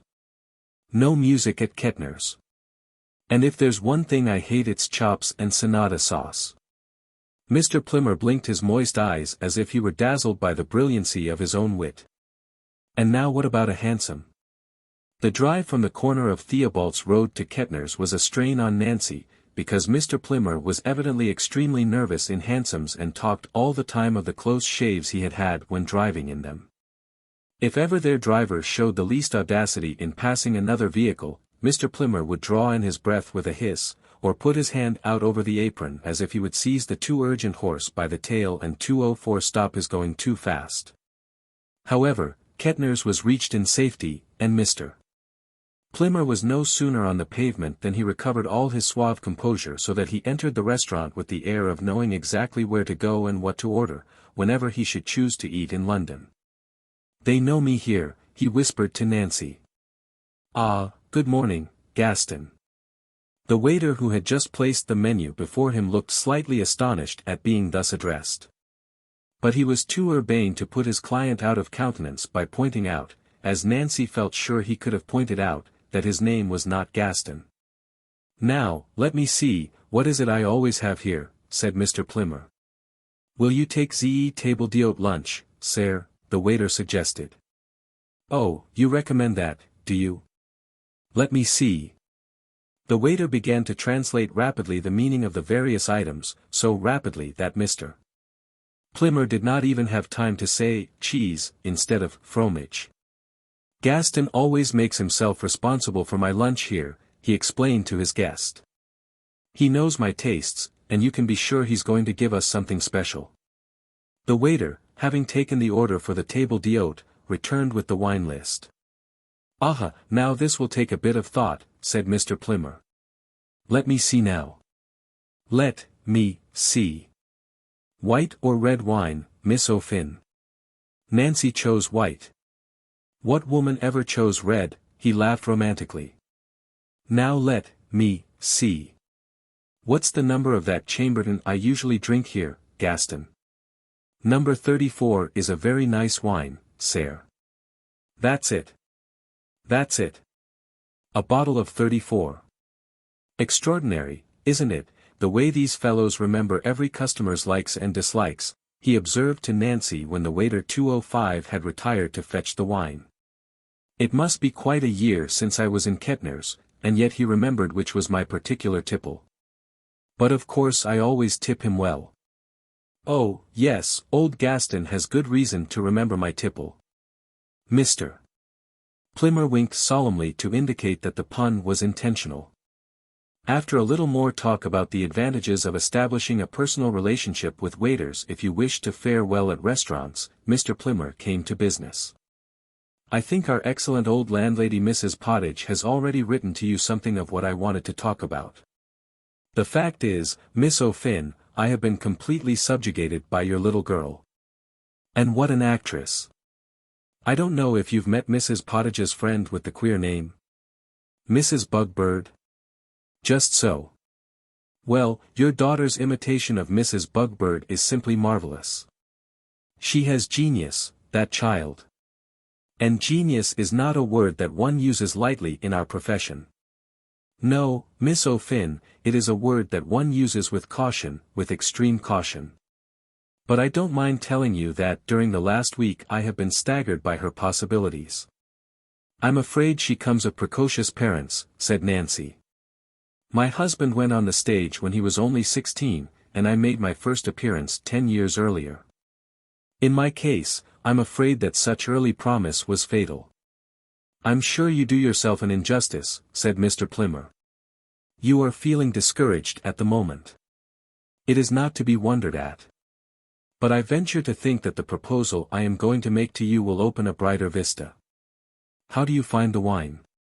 "Delicious," said Nancy, who might as well have been drinking water, so little was she aware of her glass. "It is good, isn't it? I'm bound to say Gaston never 206 lets me down. I don't know if Mrs. Pottage told you that the occasion of my finding myself under her hospitable roof was my engagement with the Lights of Home Company." A queer old-fashioned melodrama, one at which we are tempted to laugh nowadays. But I accepted the engagement with a purpose. One is never too old to learn, in our profession. I wanted to get the feeling of the audience for melodrama. Of course, in my early days I played a good deal in melodrama, but during the last 10 years I have been mostly on tour with London successes. Last year, I had an idea for an original play, and while I was resting I embodied my wandering fancies in tangible shape. I have written, Miss O'Finn, what I do not hesitate to call the finest domestic drama of our time, The Custody of the Child. A striking title, eh? The subject is, as you may guess, divorce, but treated, I need hardly say, in a thoroughly pleasant manner. I abominate these modern plays, Ibsen and all that kind of thing. Thank goodness, the great majority of our countrymen are with me there. We don't want that kind of raking in muck heaps. No, the moment that the British drama forgets that it is founded upon British family life, the British drama is dead. I hope you agree with me. Nancy supposed that he was more likely to stop talking if she agreed with him than if she argued with him. So she nodded her head in emphatic approval. I knew the mother of that child must be an intelligent woman. Surely you haven't been discussing the present state of the drama with Letizia, said Nancy. Mr. Plimmer laughed solemnly. Not exactly. But, by Jove! That child would be quite capable of discussing it. She'd talk a great deal more sense about it than most of these confounded dramatic critics. Don't speak to me about dramatic critics, Miss O'Finn. They disgust me. I can't bring myself to speak about them. I regard dramatic critics and wife-beaters 207 as the most contemptible beings on earth. By what right does a man who knows no more about acting than a graven image set himself up to criticize people who do? There he sits in the front row of the stalls with last night's shirt and a perpetual sneer, but don't ask me to go on talking about such rascals. My gorge rises against them. I despise them. I regard them with contempt and aversion. I wish you hadn't brought up this topic, Miss O'Finn. I can't even enjoy Gaston's excellent lunch when I think about dramatic critics. It's their ignorance that is so appalling, their ignorance, their lack of taste, their dishonesty, their... But, no, I cannot speak about them. Do let me pour you out another glass of wine. You were telling me about your play, Mr. Plimmer. The actor-author mopped his brow, and after reviving himself with a few mouthfuls of food was able to continue. This play of mine, Miss O'Finn, might seem to bear a superficial resemblance in the main theme to East Lynne. But it is only very superficial. Until the excellent Mrs. Pottage, to whom I read it, said that the great scene in the third act reminded her of a similar scene in the dear old-fashioned drama at which we have all wept in our day, I confess that even this superficial likeness had not struck me. However, Mrs. Pottage was right. There undoubtedly is a faint resemblance. But what of that? Did not somebody or other, some great writer whose name escapes me for the moment, say that there were only 6 original plots in the world? After all, it's the treatment that counts. But let us be practical. I did not invite you out to lunch to hear me discuss abstract theories of art. At the end of this month The Custody of the Child will be presented for the first time on any stage at the Prince of Wales Theatre, Leeds. Will you and your daughter accept what I am tempted to call the 2 leading parts? I have engaged an excellent young actor for the husband, Clarence Boolingdon. Do you know him? No. He's very sound. My own part is a comparatively small 2081. Well, I didn't want to give the critics a chance of saying that I had written a play to show off my own acting. But would I suit the part? Nancy asked. Exactly what I require. You might have served as the model for my inspiration. Nancy wavered. The last thing she had intended was to allow Letizia to act. Yet, would it hurt her so much to be acting with her mother? What salary are you suggesting, Mr. Plimmer? I had allotted £5 a week to your part, Miss O'Finn, but if your little girl will appear with you, I am prepared to double that. £10 a week. It was as much as she and Bram had ever earned together, and a good deal more than they had earned sometimes. It would be madness to refuse. Besides, work was necessary if she was not to break down under this anxiety. Yet Letizia was very young to be acting. "What time would my little girl be finished?" she asked. "Ah, you're thinking of her bedtime. Well, of course, she would be late. In fact, her scene in the last act is the crux of the whole play. But surely she could lie down every afternoon. We shall only have one matinee in the week. You are tempting me, Mr. Plimmer. And yet I don't really think I ought to let my little girl act. Couldn't you engage me at £5 a week without Letizia?"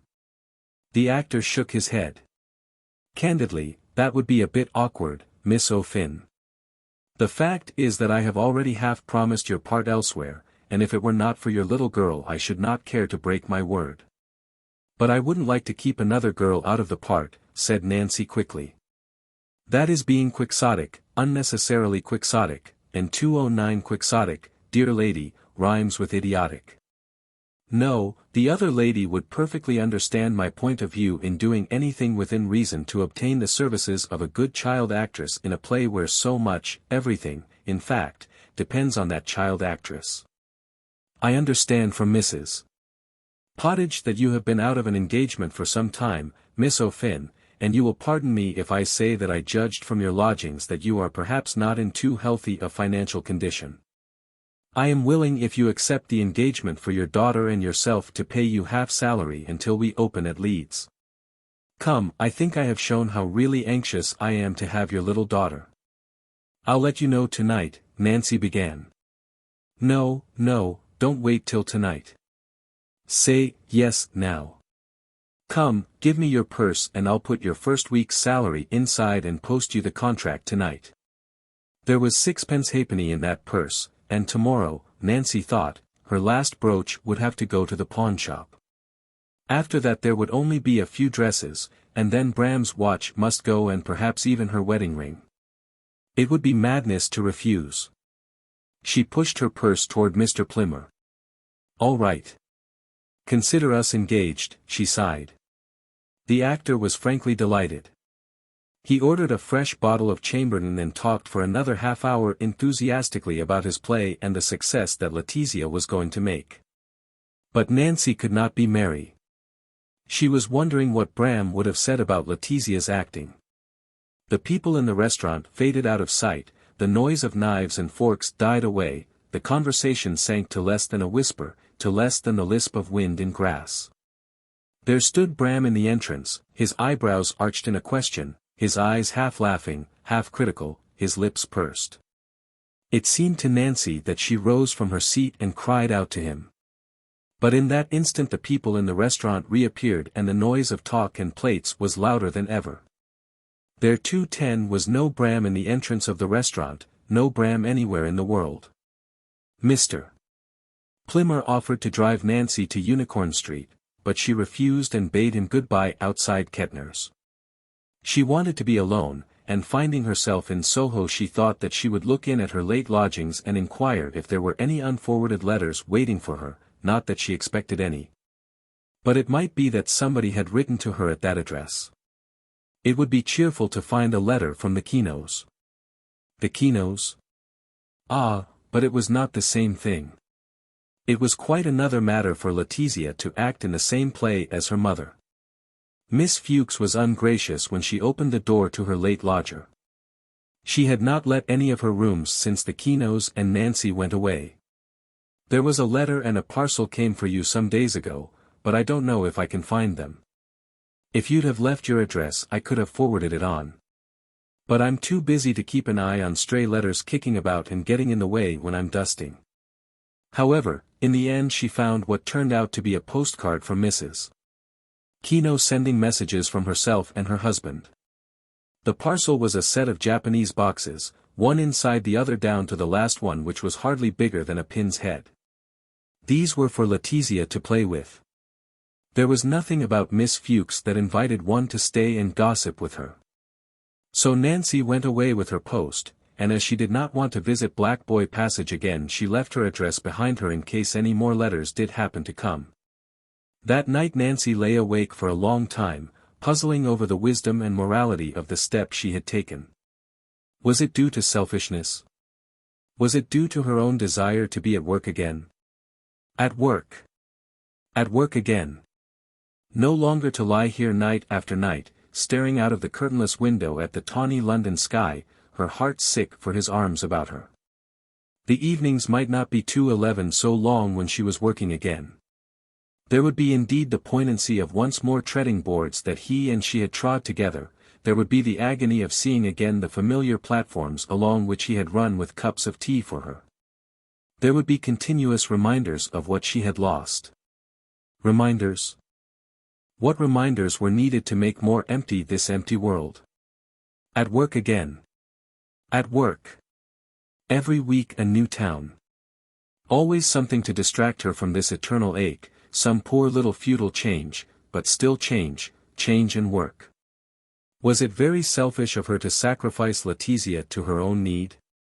Very wrong and very selfish. Yet even from a practical point of view, surely it was right to take this money when she had the chance. She could not leave Letizia with Mrs. Pottage indefinitely. To refuse an offer like this while she accepted the old landlady's charity would put her in such a humiliating position. Bram surely would not blame her. He would remember what had happened when she went to his brother, and she would know that she had tried to put her own feelings on one side. It made such a difference to open her purse and hear the crackle of that £5 note when she put in her hand to find a penny for the bus conductor. It was as comforting and warm as the crackling of a fire in wintertime.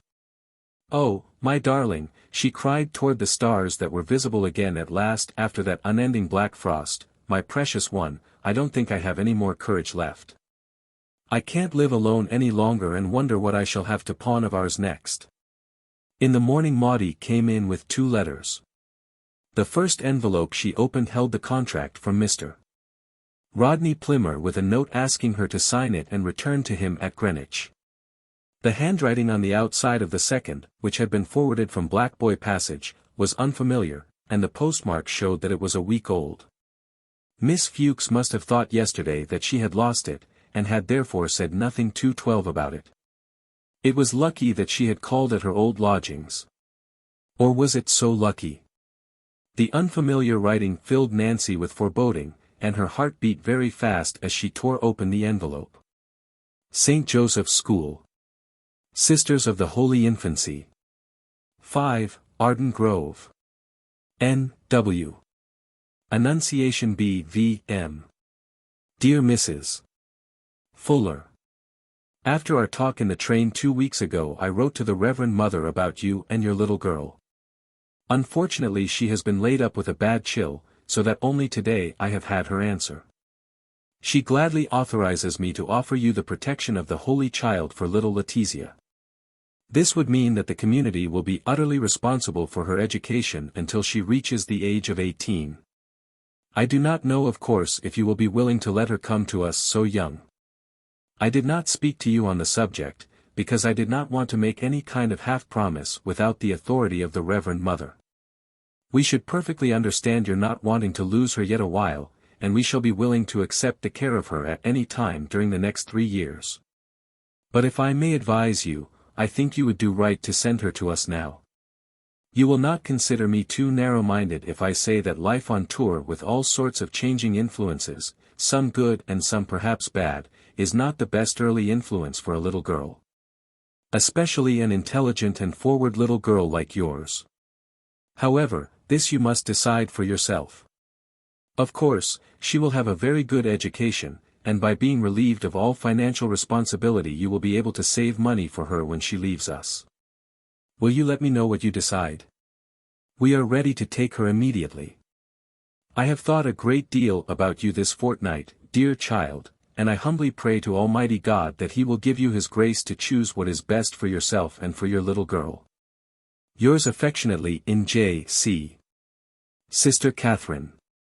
Here was another wide turning out of that long lane, every bit as wide and important as the first, but leading in exactly the opposite direction. Nancy looked at the contract from Mr. Plimmer and at the letter from Sister Catherine. Why was she hesitating which road to take? Was it the dread of parting with Letizia? A little. Was it the thought of the disappointment of Mr. Plimmer, who with all his absurdity had appreciated Letizia and thus endeared himself to her mother? A little. Was it the fancy that Mrs. Pottage might be hurt by the rejection of an offer that she would have supposed so welcome? A little. Or was it cowardice about her own immediate future? That most of all. It was the dread of tempting fortune by a refusal of this engagement.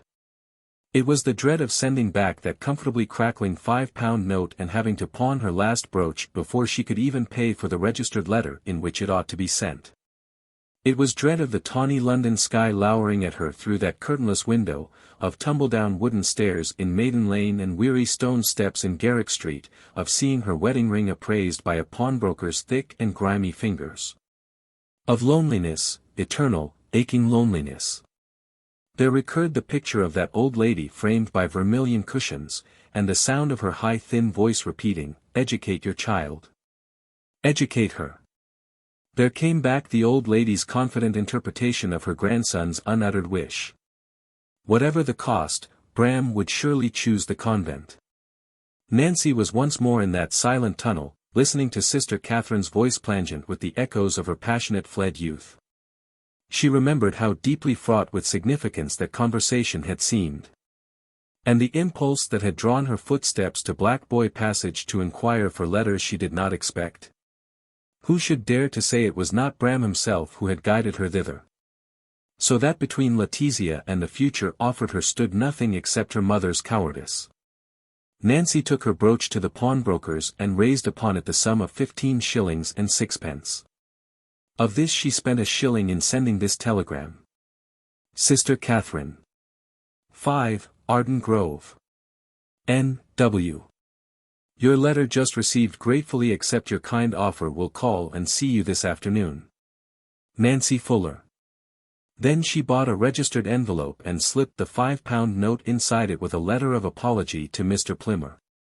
14 shillings and 3 pence in the world, but Letizia was safe. She found a Catholic church and spent the odd coppers lighting 3-penny candles to Our Lady of Victories. Chapter 18. Triennial. As if fortune had had no other object in view but the trial of Nancy's character by adversity. She had no sooner handed over Letizia to the care of the sisters than she secured an engagement with a bloodthirsty melodrama called The Lights of Paris, in which she toured what were called the No. 2 towns for many, many weeks.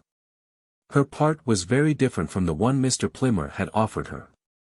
Instead of the unhappy young mother reconciled in the last act to a forgiving husband, she was to be a dark-eyed adventuress, all ostrich plumes and swishing silk petticoats, whose diabolical support of the villain earned groans and hisses from every audience, and whose death at last in the very sewer where she had plotted to drown the heroine was greeted with acclamation. However, what did the part matter? She was earning £4 a week, out of which she was managing to save half. And what did these dreary manufacturing towns matter? There was less temptation to spend money in them. Or the dull company of second-rate actors and actresses. There was small encouragement to waste her money in buying clothes to impress them. Blackburn, Bury, Bolton, St. Helens, Oldham, Rochdale, Preston, Wigan, Warrington, Widnes, Halifax, Huddersfield, Hartlepool, Gateshead, Sunderland, South Shields. Rain and smoke and blight and the stench of chemicals. The clatter of clogs every morning and every afternoon when the women were going to and from their work in the factories. Soot and puddles. Murky canals slimed always with a foul iridescence. Sodden shawls and wet slates. Infinite ugliness, dawns too 16 and days and dusk cinereous, eternal in festivity, and ceaseless monotone. No vivid color anywhere except occasionally in the gutters a piece of orange peel and on the sweating walls the posters of the tawdry melodrama in which she was playing. It was good to think of Letizia far from these drizzling and fumid airs. In November the Lights of Paris company visited Brigham, where for several years now a theater had stood actually on the site of the original tabernacle of the Peculiar Children of God. On making inquiries about the present state of Lebanon House, Nancy heard that old Mrs. Fuller had died about 5 months earlier. When Letizia went to school at the convent, Nancy had written and told the old lady. But she had never received an answer to her letter. She did not feel at all inclined to visit Caleb or the aunts, and although she found out where Emily Young was living she did not succeed in meeting her, Miss Young being away that week. Nancy was wondering if her news about Letizia had pleased the old lady, when the following week at Birkenhead she had a letter from Miss Young. 22, Rosebank Terrace. Brigham. November 20th, 95. Dear Mrs. Fuller. I was so disappointed to miss you during your stay in this dreary place, but I was away on a visit to some cousins in Macclesfield. I wrote to you when Mrs. Fuller died, but I was afraid as I never heard from you that the letter failed to reach you. I sent it to the address from which you wrote last April about your little girl. Mrs. Fuller had just had a second stroke, and I'm not sure that she understood what I was reading to her. Still, I fancied that I noticed an expression in her eyes that looked as if she had understood and was glad. She was really unconscious though until she died in May just before Mr. Caleb Fuller was married. I miss her dreadfully, and Brigham seems duller every day. You are lucky to be on the stage and able to travel about from one place to another. Life here is simply beastly. I'm trying 217 to get a place as secretary to somebody and have been working hard at typewriting and shorthand. I hope I shall succeed. I hate Brigham more every moment of the day. I do hope that we shall meet somewhere again. Wishing you all good luck. With kind regards. I am. Yours sincerely. Emily Young. Nancy smiled when she read of the envy her career inspired, smiled when she thought of Blackburn, Bury, Bolton, St. Helens, Oldham, Rochdale, Preston, Wigan, Warrington, Widnes, Halifax, Huddersfield, Hartlepool, Gateshead, Sunderland, and South Shields. The following Sunday the Lights of Paris company found themselves in Warrington, and after benediction at a little tin mission church Nancy saw the priest and arranged for masses to be said for Letizia's great-grandmother. It was not so much the spiritual satisfaction she derived from the fulfillment of this pious duty as the feeling that somehow or other masses said in this tin church for the repose of that strange old woman's soul would express her personality in the immense void of eternity as effectively as on earth she had expressed herself with those vermilion cushions and Venetian mirrors. She had defied in her own creative world the overwhelming nonentity of Lebanon House, just as on the walls of her room Giorgione's Pastorale had defied the meanness of contemporary existence, prevailing with color against time itself. Now let beauty and compassion rise from the smoke of Warrington to sustain her soul. There was no opportunity that December to go south and spend Christmas with Letizia. But Nancy was gratefully surprised by an invitation from Mother Mary Ethelreda to visit the convent at Beaumanoir on the moors of northern Lancashire, whence she could easily return in time for the matinee at Burnley on Boxing Day. The drive through the cold upland air, the quiet and seemliness of the conventual life, the dignity of the aged 218 Mother Superior, the whiteness and candlelight within, the snow and starshine without.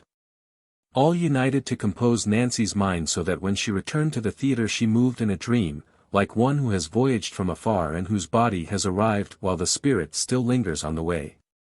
Looking out of her window that night, she fancied that the stars high above the smoke of Burnley were jingling like silver bells, so much nearer seemed they since her visit to the convent of the Holy Infancy at Beaumanoir on the wintry moors. And she knelt down to thank Almighty God that Letizia's youth was clear and bright, remote and crystalline as one of those stars ringing down notes of harmonious light upon the discordant gloom in which her mother wandered. It was June before Nancy saw Letizia. They spent a month together in the cottage where she was born among the Kentish cherry orchards. The pinks smelt just as sweet along the garden paths as then. There were not fewer roses nor less honeysuckle in the high hedges of the lanes. The haycocks threw shadows quite as far across the shaven leas, across the green glowing gold-bloomed leas. And when Letizia was tucked away in her old cot and Nancy sat by the lattice, pouring upon the perfumes of the evening, there were just as many ghost moths dancing upon the dusky air of the garden, fluttering with the old phantasmal passion above the spiced and sombrous flowers. But in no lane and in no lea, behind no hedge, across no brook, at the end of no garden path was Bram, who in this same month 6 years ago was everywhere. Yet, in spite of the poignancy of remembered joys that she could never know again, Nancy was very happy during her holiday. Letizia was as diverting as ever, with her long tales of school, as definite in her likes and dislikes and as quick to express them. At the end of the month the long-promised stay with Mrs. Pottage at Margate was accomplished, and Nancy noted with a little pang for the way Letizia was getting 19 older that she no longer called her old friend Mrs. Porridge, just as now she always said, "Mother," instead of "Mother."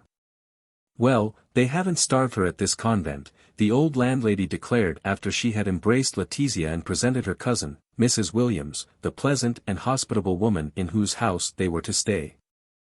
"I was very doubtful about the idea when you settled to put her in this convent, because I've always had a horror of nuns, and which is why I've never been to see her.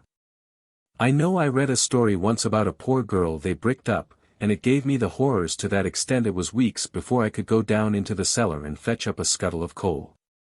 But the child's looking a regular nosegay. What do they give you to eat, ducky?" "Oh, we have breakfast and dinner and tea and supper, and a glass of milk at 11, Letizia said. "You do?"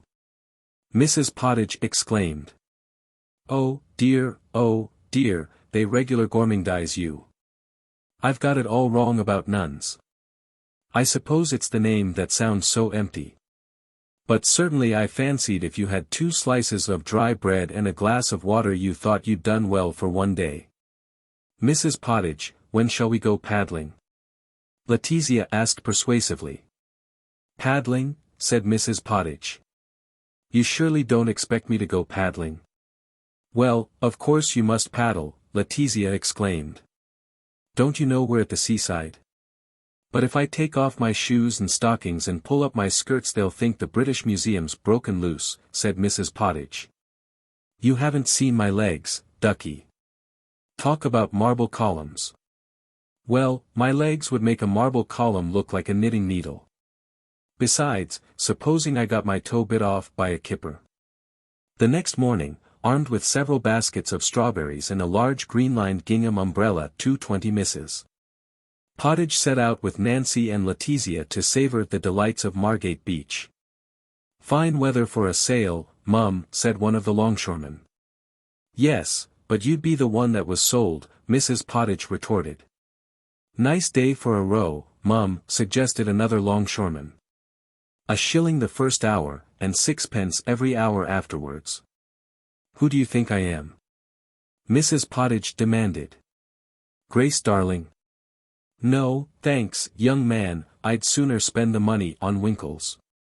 It was such a jolly week at Margate. Although Mrs. Pottage was never lured into a boat, she was persuaded by Letizia into paddling. And when she found herself with the water round her knees she was so much amused by the ridiculous sight she must be making of herself that she became as helpless with laughter as her friend Mrs. Bugbird did and sat down with such a tremendous splash that every child on the beach came running in her direction at the rumor that an elderly woman had been seized by a ferocious shark. Letizia was so much amused by the spectacle of Mrs. Pottage sitting down in the sea and remaining there helpless with laughter that she sat down herself, whereupon several other little girls and boys followed her example. To the consternation of their nurses who had to fling down their novelettes and hurry to the rescue. Yes, it was a jolly week at Margate, a week of sitting on the sun-baked sands and eating strawberries, of paddling and visiting the camera obscura, of listening to Negroes and Pierrots, of digging castles and buying shrimps for tea, of exploring the mysterious marine underworld of the pier, of wild rides on donkeys and sedate drives in goat carriages, of sweets and paper bags and asphalt promenades. But it came to an end very quickly. Mrs. Pottage went back to Greenwich. Letizia went back to the convent. Nancy went on tour again to play the adventuress in another melodrama. And for another 2 years she played adventuresses, rustling her silk petticoats, hissing defiance through her clenched teeth, and smoking with amazing effrontery the cigarettes that in those days indicated on the stage a woman dead to shame. Nor did she catch more than an occasional glimpse of Letizia during that time, because she managed to fill up the summers of both 1897 and 1898 by acting in stock seasons at northern theatres, where for 1 week during the illness of the leading lady she had an opportunity of showing what she could do with parts like Rosalind, Viola, and Lady Teazle.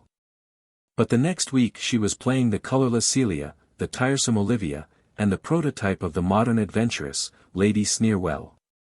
Yet even these parts only lasted for the 2 reputed fine months of the year. By the middle of July she was once more immersed in monotonous villainy, measuring her success not by the applause but by the groans and hisses of the unsophisticated audiences for whose entertainment she kept the hero and the heroine apart until the very end of the 5th act. Her salary was still £4 a week, but every week she was still able to save half.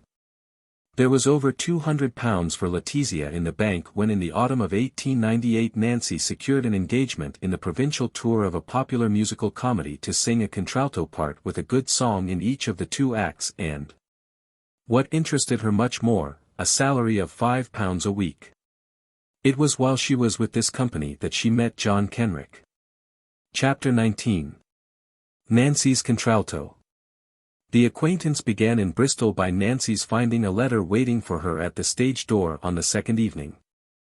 Royal Severn Hotel, Bristol, October 11th. Tuesday aft. Dear Miss O'Finn, business having brought me to Bristol, I found myself at the Princess's Theatre last night. And I want to tell you how very much I enjoyed your performance of the Baroness, a difficult and ungrateful part in an absurd production.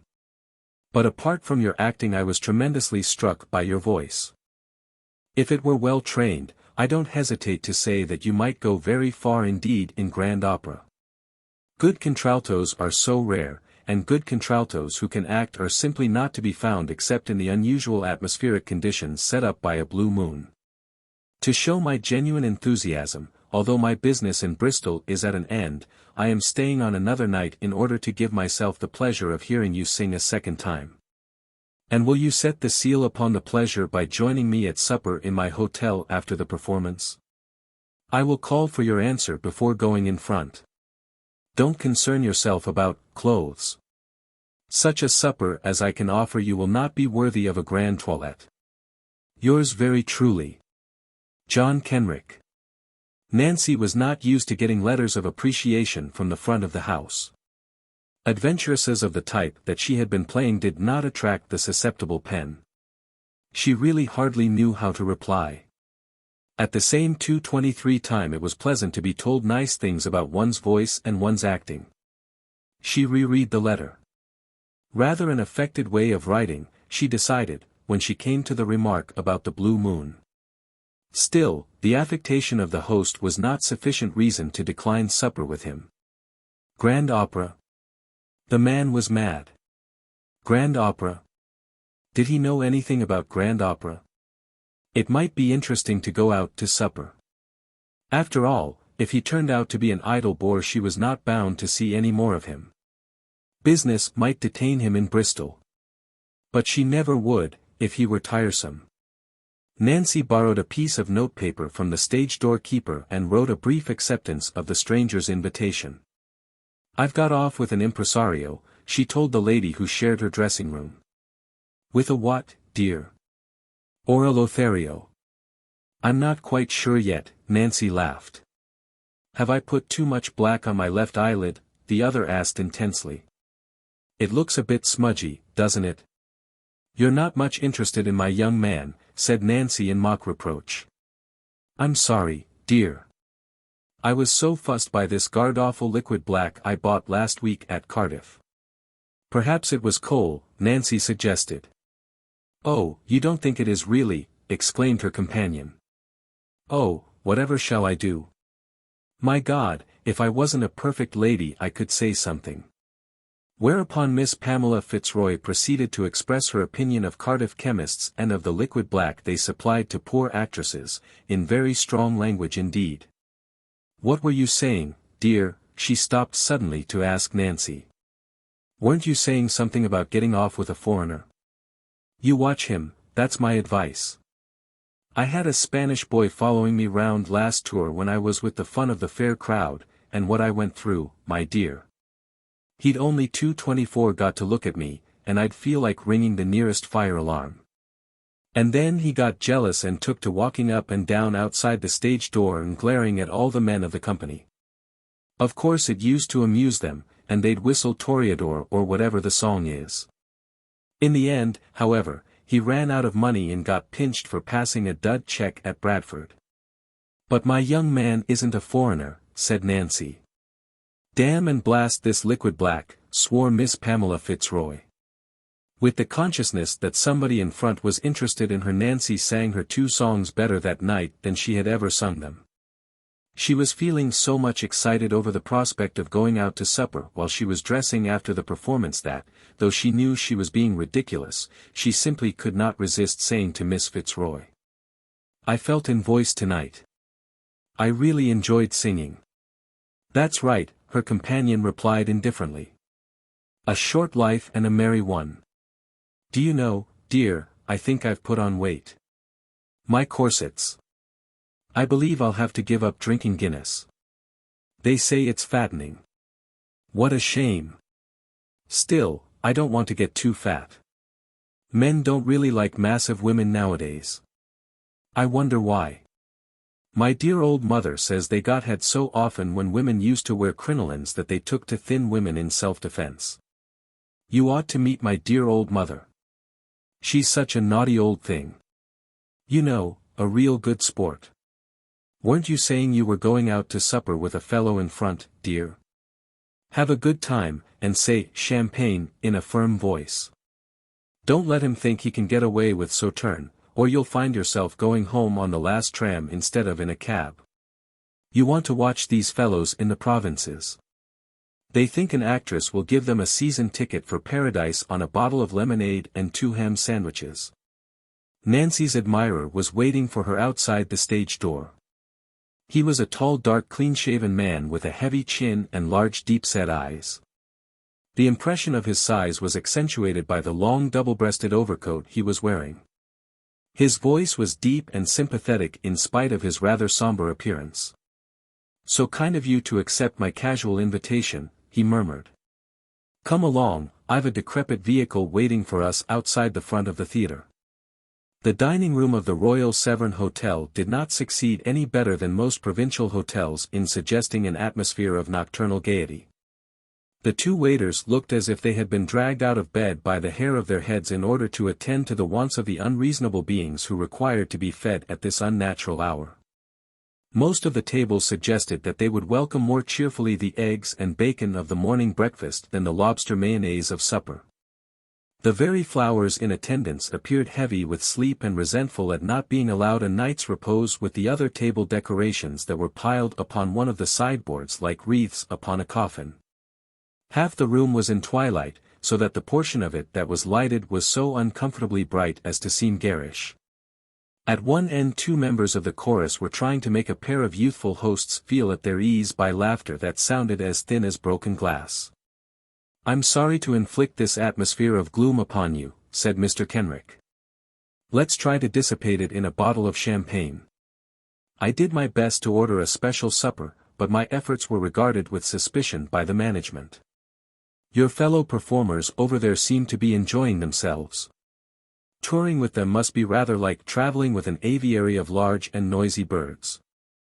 "Oh, but they're such dears," Nancy exclaimed, in arms against any criticism of her fellow players. Mr. Kenrick put up a monocle and looked across at 226 the group for a moment. Then he let it fall without comment. "You sang better than ever tonight," he said gravely. Nancy felt that she simpered. "I'm in earnest, you know." "What are you going to do about it?" "My voice." He nodded. "What can I do?" "You could have it trained." "But, My dear man, do you realize that I'm 28? Rather late in the day to be cultivating operatic ambitions. Not at all when the voice is as good as yours, and if you go to the right man. And where is he to be found? Naples. Nancy laughed. It's like a fairy story where the poor heroine is set an impossible task by the wicked stepmother. How do you think I could afford to go to Naples? That's just what I wanted to discuss with you, said Kenrick. But wait a moment, Nancy interrupted. I have a little girl. What has that got to do with training your voice? Why, this. Every penny that I can save I am saving for her. She is in a convent now, and when she leaves school in another 12 years I want her to have a voice and be able to afford to pay for its training. I want her to have everything that I lacked. I would be wrong to spend the money I have saved in building castles in Spain for myself. But, my dear woman, if in another 12 years you are an operatic star of some magnitude you'll be able to do much more for your daughter than you could with what you'll save as a provincial actress between now 27 and then. But forgive me. You speak of a little girl. You have a husband then? My husband is dead. He died nearly 4 years ago. Kenrick nodded slowly. And, forgive my bluntness, you have no other entanglements? She flushed. My marriage was never an entanglement, and if you mean, am I in love with anybody now, why, no, I could never love anybody again. That's a sad remark for 28. A woman's grande passion usually happens when she is 33. Mine won't, said Nancy obstinately. I shouldn't dare the god of love, Kenrick warned her. Remember, he's a mischievous boy and nothing gives him greater delight than to behave as such. Never dare a boy to climb an apple tree or Cupid to shoot his arrows in vain. You offered him a fine target by that remark of yours. But don't let's begin an argument about love. It's your voice I want to talk about. Surely you must realize that you possess a contralto of the finest quality. I thought it was a fairly good natural voice, Nancy admitted. But I certainly never supposed it was of the finest quality. Not only have you a marvelous voice, but you can act. Very few contraltos can act. On the operatic stage they usually sound like governesses who have drunk a little too much at a fancy dress ball. Rather voluptuous governesses usually, Nancy laughed.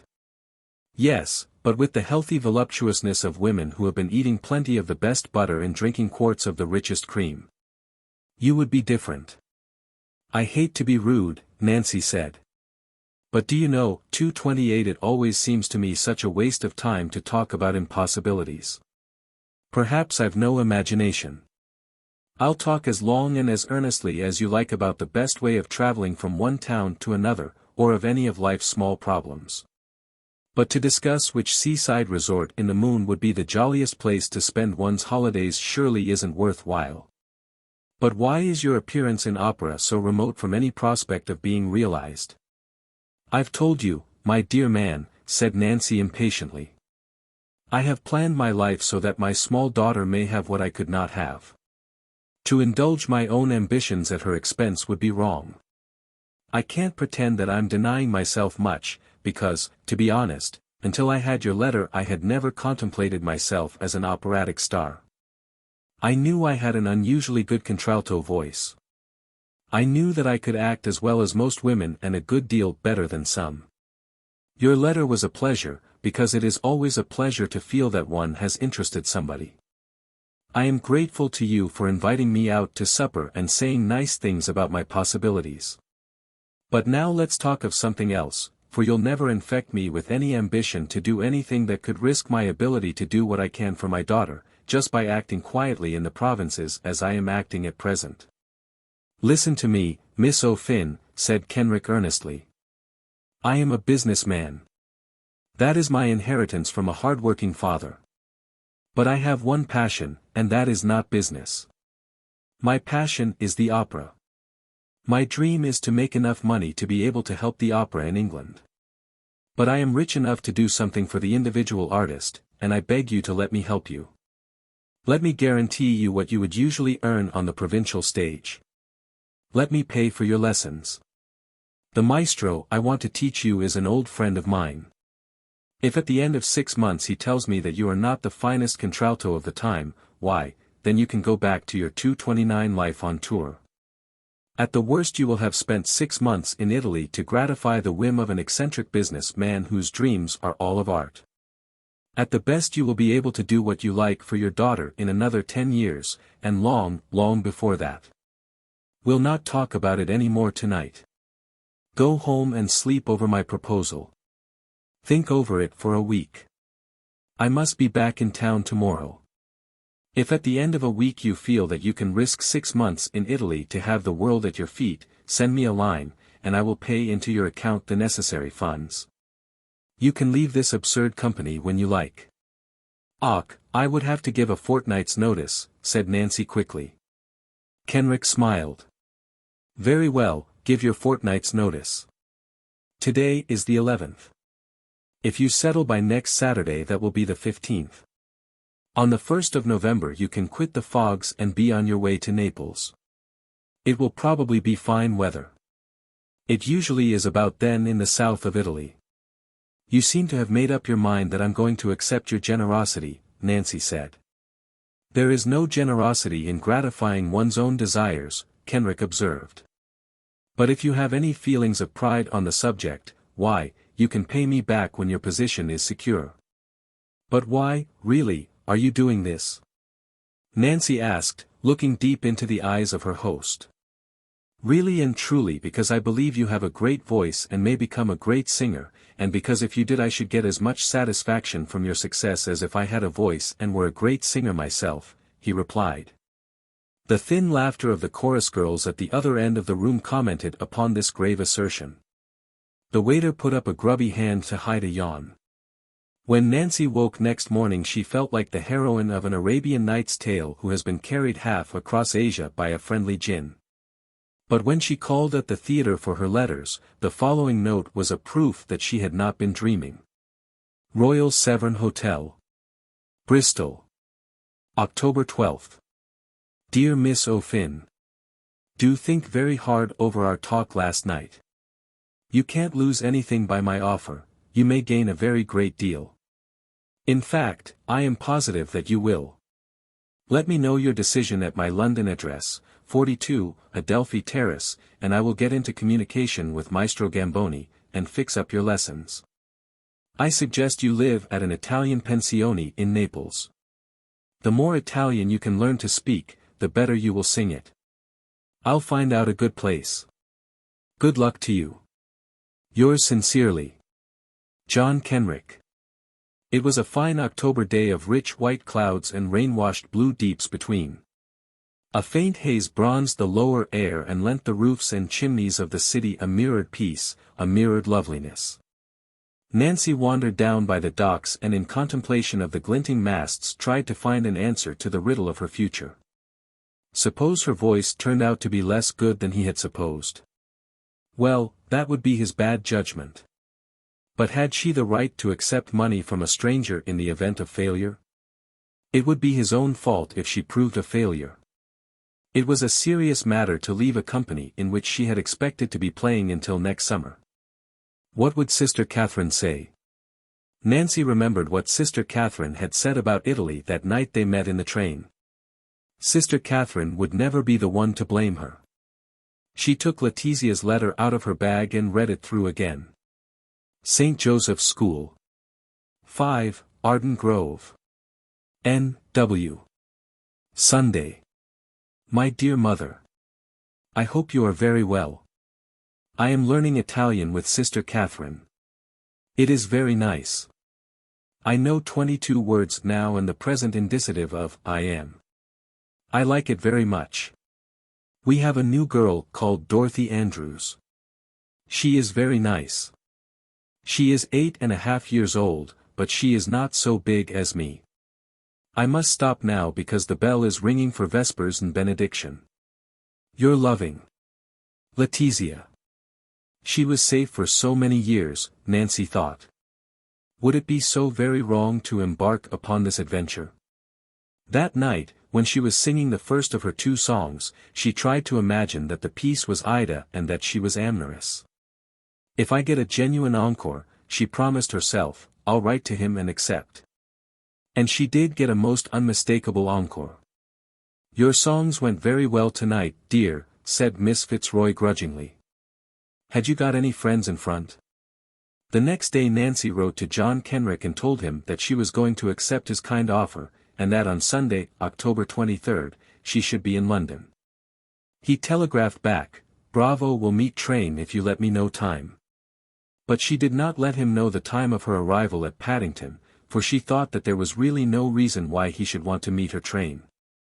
Somehow it made his interest in her seem too personal, and Nancy was determined that the whole affair should be carried through on the lines of the strictest business. Besides, she would be staying at the convent, and it would be so exciting to learn her first words of Italian from Letizia. Chapter 20. Southward. St. Joseph's School was a pleasant early Victorian house with white jalousies encircled by a deep veranda of florid ironwork. The garden, even for the spacious northwest of London, was exceptionally large, and like all London gardens seemed larger than it really was by the contrast between its arbours and the houses entirely surrounding them. There was a mystery about its seclusion that no country garden can possess, and one could imagine no fitter tenants of its leafy recesses than these placid nuns and the young girls entrusted to their tutelage. It seemed that in all those fortunate windows of the houses which overlooked through the branches of the great lime trees this serene enclosure there must be sitting poets in contemplation of the pastoral of youth being played below. The flash of a white dress, the echo of a laugh, the flight of a tennis ball, the glint of tumbling curls, all these must have held the onlookers entranced as by the murmur and motion and form and iridescence of a fountain. And this happy valley among the arid cliffs of London bricks must have appeared to them less credible than the green mirages in desert lands that tease the dusty eyelids of travellers. I'm glad you have a friend of your own age, Nancy said to Letizia, when the morning after her arrival they were walking together along the convent avenue strewn with October's fallen leaves. Well, she's not a very great friend, Letizia demurred. But I thought you wrote and told me that she was so very nice. Well, she is very nice. Only I don't like her very much. But if she's so very nice, why don't you like her? Well, I don't like her, because she is so nice. Whenever I say, let's do something, she says, oh, yes, do let's, and then I don't want to do it so much. Darling, isn't that being rather perverse? What's perverse, mother? Do tell me, because I'm collecting difficult words. I've got 38 words now, and when I've got 50 I'm going to ask Hilda Moore what they all mean, and she's 12 and it'll be a disgusting humiliation for her when she doesn't know. And that'll be simply glorious, because she thinks she's going to be a yellow ribbon presently. But don't you want to be a yellow ribbon? Oh, I don't think it's really worthwhile. Evelyn Joy, who's much the nicest girl in the school, has never been a ribbon. She said she couldn't be bothered. She's frightfully nice, and I love her, one of the best 6 people in the world. She can't be bothered about anything, and most of the girls are always in a fuss about something. Dorothy Andrews only wants to do what I want, because she thinks she ought to. Fancy, she told me she simply longed to be a saint. And she said if she died young she'd pray for me more than anybody, and I said, pooh, Saint Maurice is always praying for me and he wears armor and is very good looking, so there's no need for you to die young. And then she cried and said when she was dead I'd be sorry I'd been so cruel. Nancy thought that Letizia was not less precocious than she had always been, and she wondered if she ought to say anything to Sister Catherine about it. She decided that Sister Catherine was probably well aware of it and, not being anxious to give her the idea that she was criticizing the wonderful education that the nuns were giving her little daughter, she resolved to say nothing. She did, however, discuss with Sister Catherine her 234 own project to go to Italy and have her voice trained, and she was much relieved when it was approved. It would be wrong not to avail yourself of such an opportunity, the nun exclaimed. Even if it involved breaking into your own savings, I should still urge you to go, but there seems no likelihood of that, and there is no reason why you shouldn't accept this Mr. Kenrick's offer. I'd no idea that you had a wonderful voice, and how delightful to be going to Italy. Do sing for us one evening at Vespers before you go. Sister Monica would be so pleased, and we shall all enjoy it so much. We shall feel so grand. But I'm just as much astonished to hear that I've got this wonderful voice as you are, Nancy said. Nobody ever told me I had, until this fairy prince arrived in Bristol. Ah, but I think people are always so afraid to think anybody has a good voice until somebody else has established the fact for them, Sister Catherine laughed. It was just a piece of good luck that you should be heard by somebody who understood what good singing is. I'm glad you think dear little Letizia is looking so well. She is a great treasure, and we are all very proud of her. She has so much personality, and I'm doing my best to let her keep it without spoiling her. I'm sure you are, Nancy said. And I wish I could ever tell you how grateful I am to you. There is no need of words, dear child, said the nun, smiling. You prove it to us all the time. I heard from the Reverend Mother yesterday, and she inquired most affectionately after you. That afternoon Nancy went to Mr. Kenrick's flat in Adelphi Terrace. He was so kind that she reproached herself for having refused so brusquely to let him meet her at Paddington. Well, it's all arranged with Maestro Gamboni. He's really the kindest old man, though he may seem a little fierce before you know him. Should he, on hearing your 235 voice, decide it's not worth training, you'll have to forgive me for rousing your ambitions and let me see you through any difficulties you may have about getting another engagement in England. I have taken a room for you with some people called Arcucci who have a pensione in the Via Virgilio which is close to Santa Lucia. Arcucci himself was a singer, but he lost his voice through illness, poor chap. He never earned more than a local reputation at the San Carlo Opera House, but he is full of stories about famous singers, and you'll get the right atmosphere from him. His wife is a capable and homely woman who will make you as comfortable as Neapolitans know how, which, to tell the truth, is not saying much. While her patron was speaking, Nancy was gazing out of his study window at the Thames and letting her imagination drift down on the fast-flowing ebb with the barges that all seemed like herself bound for some adventure far from this great city of London. Away on the horizon beyond Lambeth the domes of the Crystal Palace sparkled in the clearer sunshine. Even so, on an horizon much farther south than Sydenham flashed the elusive diamonds of success and fame. Tuesday is no day to set out on a journey, said Kenrick. So, I've taken your ticket for Wednesday. You'll leave Paris that night from the Gare de Lyon in the Rome Express, and you'll be at Naples on Friday afternoon. He went to a drawer in his desk and took out the tickets. Good luck, he said, holding Nancy's hand. She was again the prey of an embarrassment against which she tried hard to struggle, because it seemed to smirch the spirit in which she wanted to set out. This constraint prevented her from thanking him except in clumsy conventional phrases. Now, will you dine with me tonight? She wanted to refuse even this, but she lacked the 236 courage. In the end she passed a pleasant enough evening, listening to her host expatiate upon the career for which he assured her again and again she was certainly destined. He wanted her to lunch and dine with him on the next day too. But she pleaded the urgency of shopping and packing and her desire to see something of her daughter. Very well then, he said, as he put her into a hansom outside Very's where they had dined. I'll be at Victoria on Wednesday morning. Nancy was glad to be jingling back to St. Joseph's, alone with her dreams in the sharp apple-sweet air of the October night.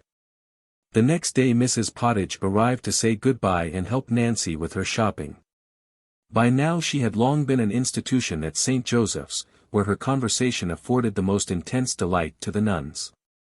Well, when you wrote you was off to Italy I was in two minds if I wouldn't suggest coming with you. I don't know what it is, whether I'm getting old or ugly or both, but I've not had a single proposal for 18 months. I suppose it means I've got to be thinking of settling down and giving some of the younger ones a chance. Well, take care of yourself in Italy, and don't eat too much ice cream. Funny thing, Italians should eat so much ice cream and yet be so hot. There was an opera company came to Greenwich once, and the tenor who was an Italian stayed with me.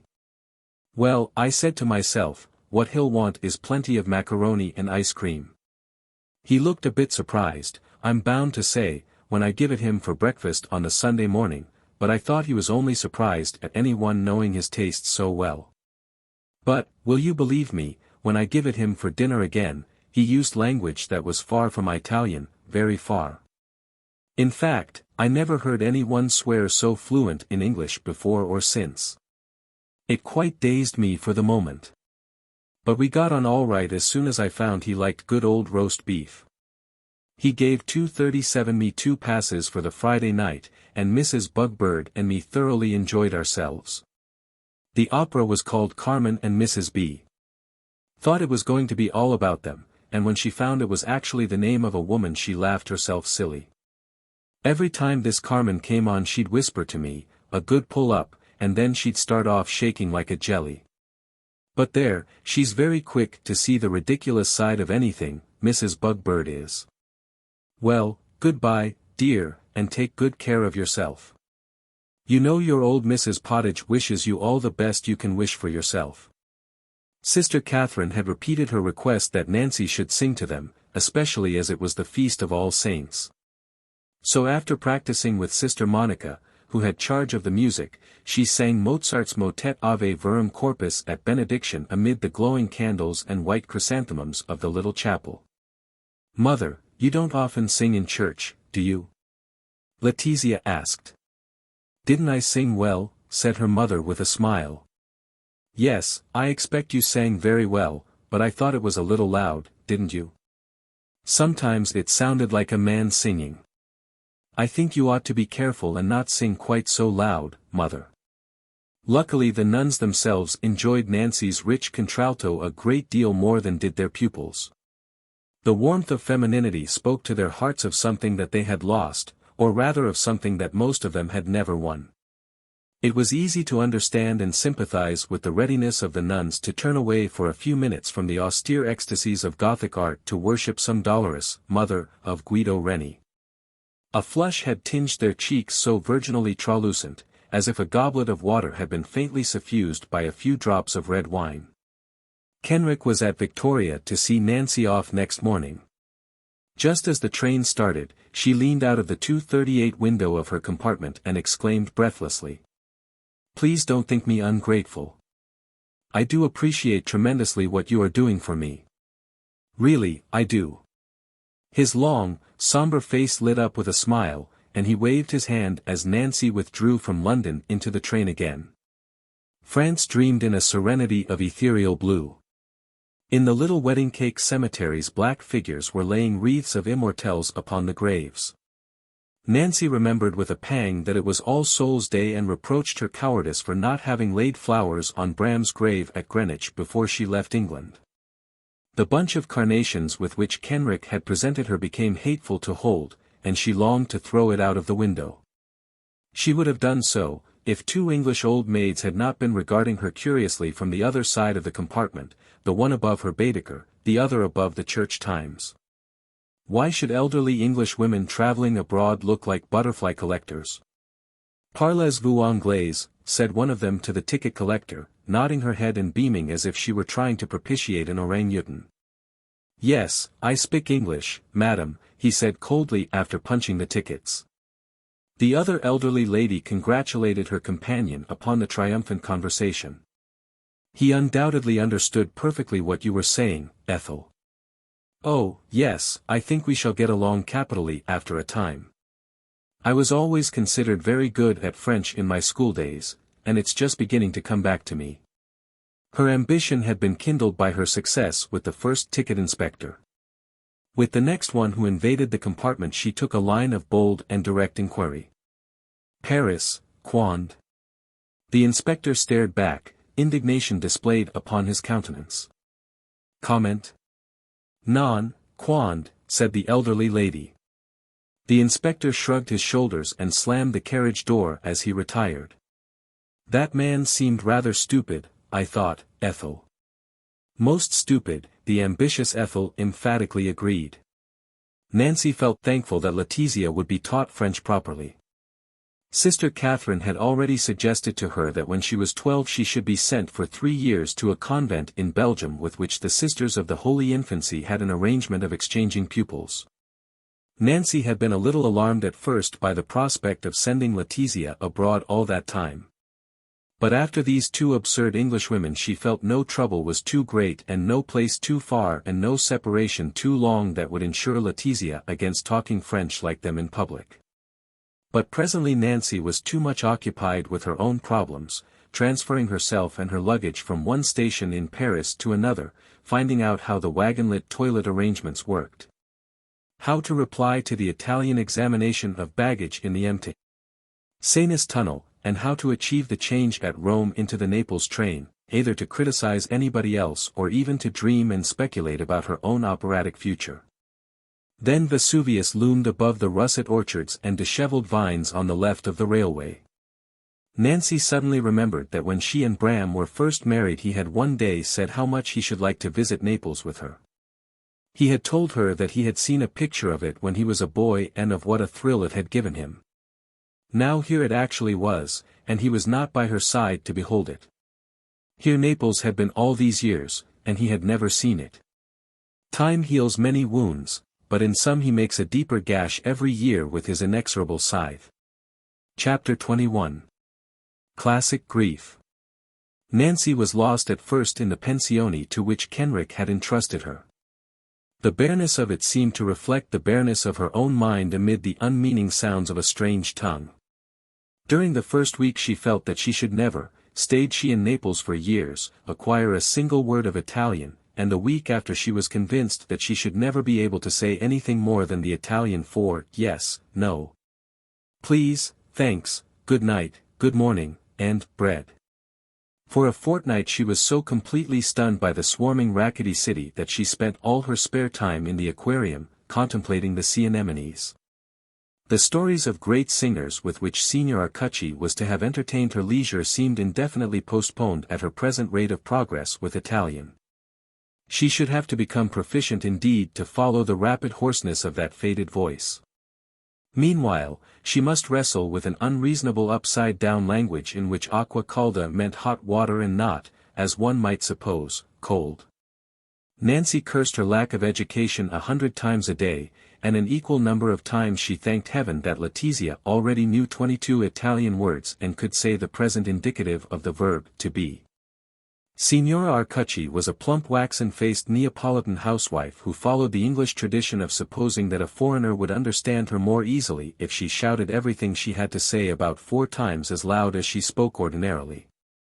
She used to heap up Nancy's plate with spaghetti, and 241 as Nancy could not politely excuse herself from eating any more, she simply had to work her way through the slithry pyramid until she felt as if she must burst. Nor did Maestro Gamboni do anything to make up for the state of discouragement into which her unfamiliar surroundings and her inability to talk had plunged her. Nancy found his little apartment at the top of a tall tumble-down yellow house that was clinging to the side of the almost sheer Vomero. He was a tiny man with snow-white hair and imperial and jet-black eyebrows and mustache. With his glittering eyes he reminded her of a much-polished 5 of dominoes, and when he wanted anything in a hurry, and he always did want things in a hurry, he seemed to slide about the room with the rattle of a shuffled domino. Although his apartment stood so high, it was in a perpetual green twilight on account of the creepers growing in rusty petrol tins that covered all the windows. "You speak Italiano, Madama?" he asked abruptly when Nancy presented herself. "No, I'm afraid I don't." "Allora come canta." "How you singa, Madama?" "I only sing in English at present." "What musica you have?" Nancy produced the stock in trade of ballads, which the maestro fingered like noxious reptiles. "E questo? Anna Lauri o qualche nome indiavolato? Probiamolo. Avanti." The little man sat down at the piano and was off with the accompaniment on an instrument of the most outrageously tinny timbre before Nancy had finished deciding that he was not so much like a domino as a 5-finger exercise. Avanti. He turned round and shouted angrily. "What for you waita, Madama? Di nuovo." In the green twilight of this little room hanging over the precipitous cliff above the distant jangling of Naples 242 Nancy could not feel that Maxwellton Braes had ever existed. She made a desperate effort to achieve an effect with the last lines. And for Bonnie Annie Laurie, I would lay me down and die. There was a silence.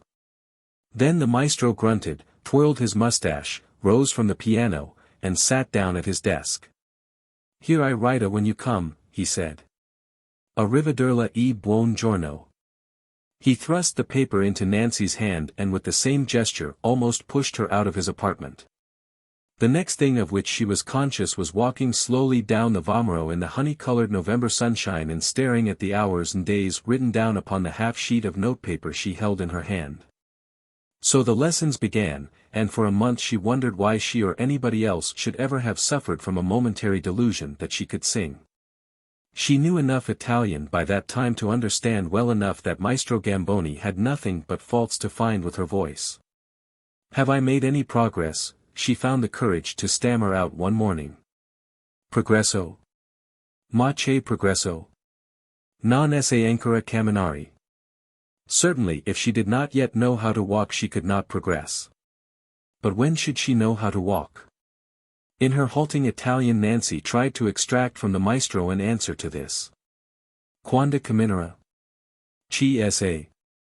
Forse domani, forse giovedì, ma forse mai. Perhaps tomorrow, perhaps on Thursday, but perhaps never. Nancy sighed. When she got back to the pensione she sat down and wrote to her patron. Pensione Arcucci. Via Virgilio 49. Napoli. December 8th. Dear Mr. Kenrick. I really don't think it's worth your while to go on paying for these singing lessons. Maestro Gamboni told me today that I might never know how to sing. I'm sure he's disgusted at my slowness. I've been having lessons for a month now, and he has had ample time to judge whether I'm worth his trouble. He evidently thinks I'm not. It's a great disappointment, and I feel a terrible fraud. But I'm not going to reproach myself too bitterly, because, after all, I would never have thought of becoming a singer if you hadn't put it into my head. So, next week I shall return to England. I'm afraid your kindness has been. Nancy put down her pen. Her struggles with Italian seemed to have deprived her of the use of her own tongue. She could not express her appreciation of what he had done for her except in a bread-and-butter way that would be worse than writing nothing. For all the sunlight flickering on the pink and yellow houses opposite she felt overwhelmed by a wintry loneliness and frost. And then she heard coming up from the street below the sound of bagpipes. She went to the window and looked out. Two men in heavy blue cloaks and steeple-crowned felt hats, two shaggy men cross-gartered, were playing before the little shrine of the Blessed Virgin at the corner of the Via Virgilio an ancient tune. A tune as ancient as the hills whence every year they came down for the feast of the Immaculate Conception to play their seasonable carols and grave melodies until Christmastide. Nancy had been told about them, and here they were, these, she could not remember their name, but it began with Z, these Zamp something or other. And while she stood listening by the window she heard far 244 and wide the pipes of other pious mountaineers piping their holy ancient tunes. Their bourdon sounded above the noise of the traffic, above the harsh cries of the street vendors, above the chattering of people and the clattering of carts and the cracking of whips, above the tinkling of mandolins in the barber shops. Sounded remote and near and far and wide as the bourdon of bees in summer. The playing of these pipers calmed the fever of Nancy's dissatisfaction and seemed to give her an assurance that her failure was not yet the sad fact she was imagining. She decided to postpone for a little while her ultimatum to Kenrick and, tearing up the unfinished letter, threw the pieces on the open brazier, over which for so many hours of the wintry days Signor Arcucci used to huddle. Slowly stirring the charcoal embers with an iron fork and musing upon the days when he sang this or that famous part. He was out of the room for a moment, but presently he and his signora, as he called her, came in much excited to say that the Zampognieri were going to play for them. The pipers in the gimcrack room looked like two great boulders from their own mountains, and the droning throbbed almost unbearably in the constricted space. When everybody in turn had given them a lira or two, they acknowledged the offerings by presenting Nancy as the guest and stranger with a large wooden spoon. She was taken aback for the moment by what would have been in England the implication of such a gift. Even when she had realized that it was intended as a compliment, the omen remained. She could not help wondering if this wooden spoon might not prove to be the only gift she should ever take home from Italy. Nevertheless, the Zampognieri with their grave carols healed her fear of discouragement. And during the next fortnight Maestro Gamboni on more than one occasion actually praised her singing and found that at last she was beginning to place her voice somewhat more approximately where it ought to be 245 placed. It was as if the fierce little black and white man had been softened by the spirit of Christmas, of which those blue-cloaked pipers were at once the heralds and the ambassadors with their bourdon rising and falling upon the mandarin-scented air. Absence from home at this season did not fill Nancy with sentimental regrets. Since Bram died, Christmas had not been a happy time for her, so intimately was its festivity associated with that dreadful night at Greenwich 4 years ago.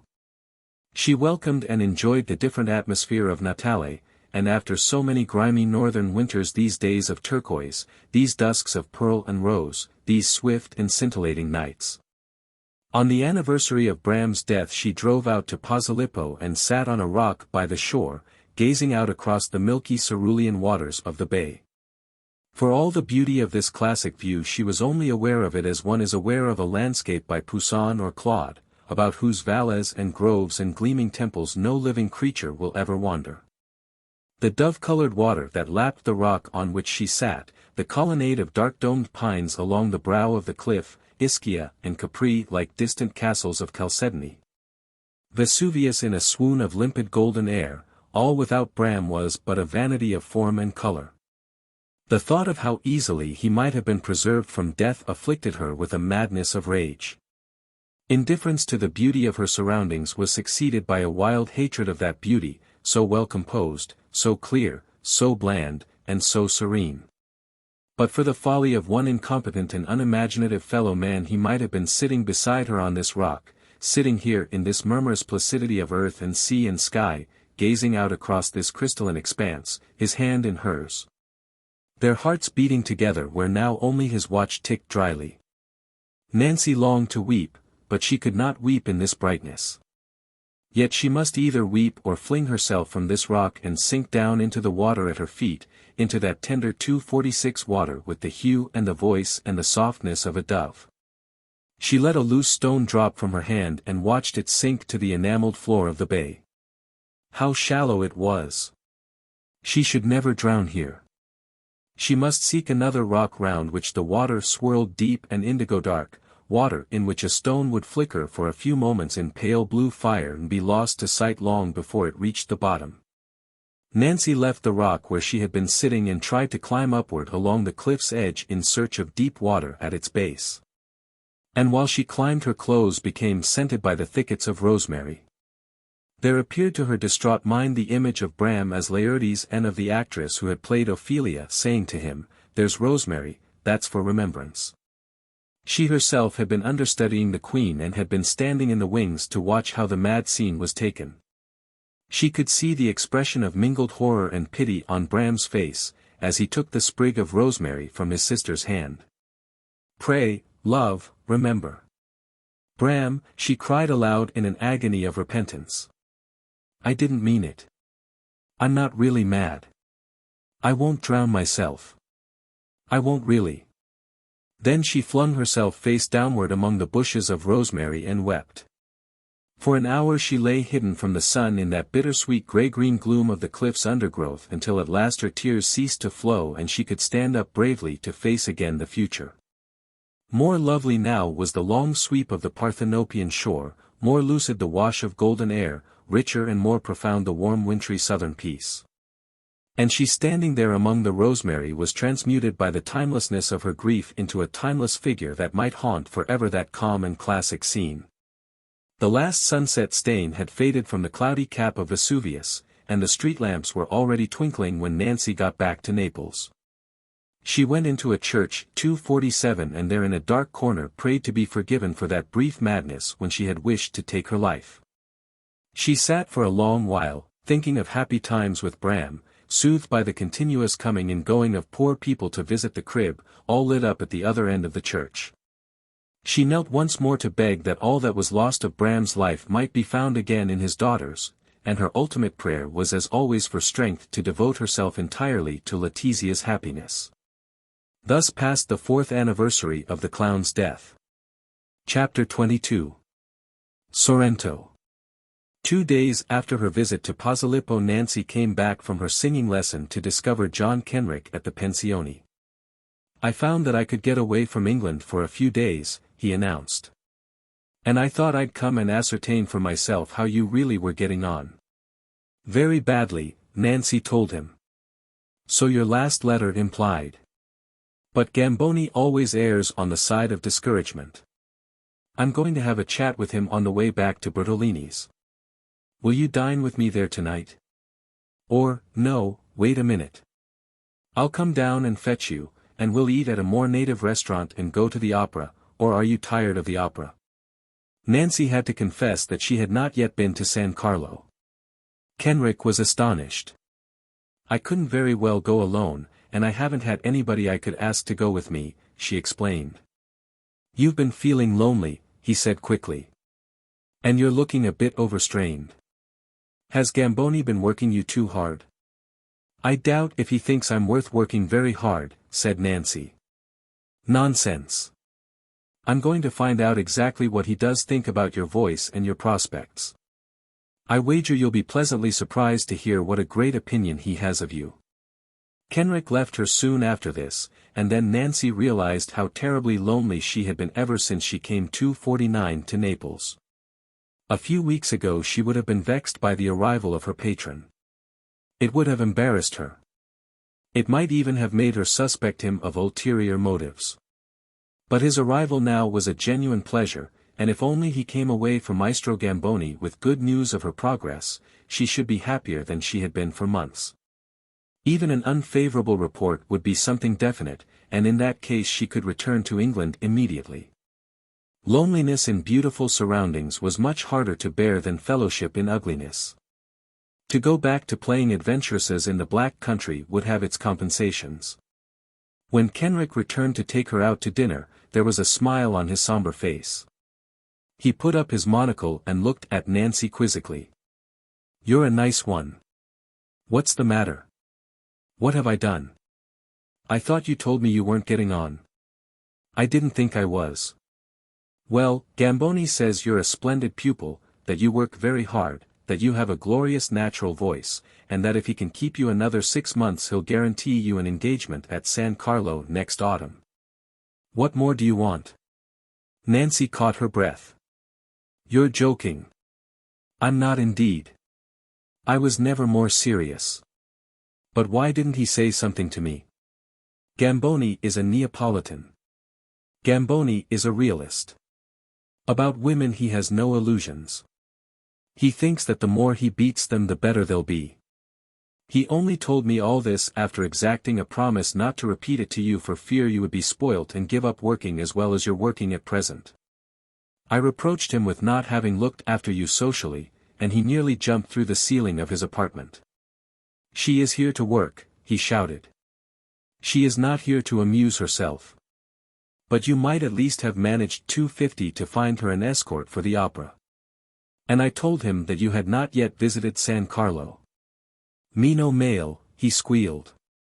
I presume your Italian has at least got as far as knowing that meno male means the less harm done. Meno male that she has not filled her head with other people's singing. She has enough to do with her practicing, enough to do to learn how to speak and pronounce the only civilized tongue that exists for a singer. I told him that you had been lonely, and what do you think he replied?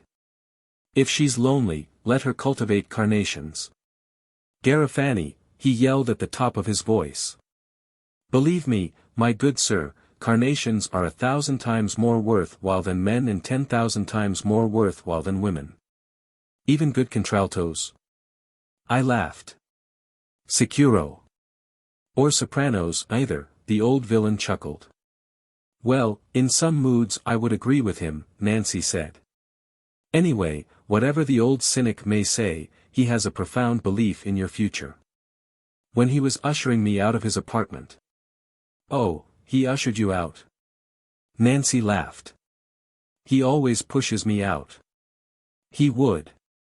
But listen, He took my arm and said, with a twinkle in his bright black eyes, "So you heard her sing and knew she had a voice?" I bowed. "Siete unconoscenti, caro. Felicitazioni." The opera played at San Carlo that night was La Traviata. Nancy, not oppressed by the sound and sight of a contralto singing and acting far better than she could ever hope to sing and act, thoroughly enjoyed it.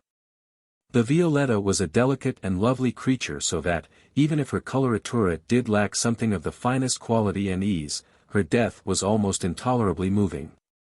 Alfredo was played by an elderly tenor into whose voice the vibrato of age had already insinuated itself.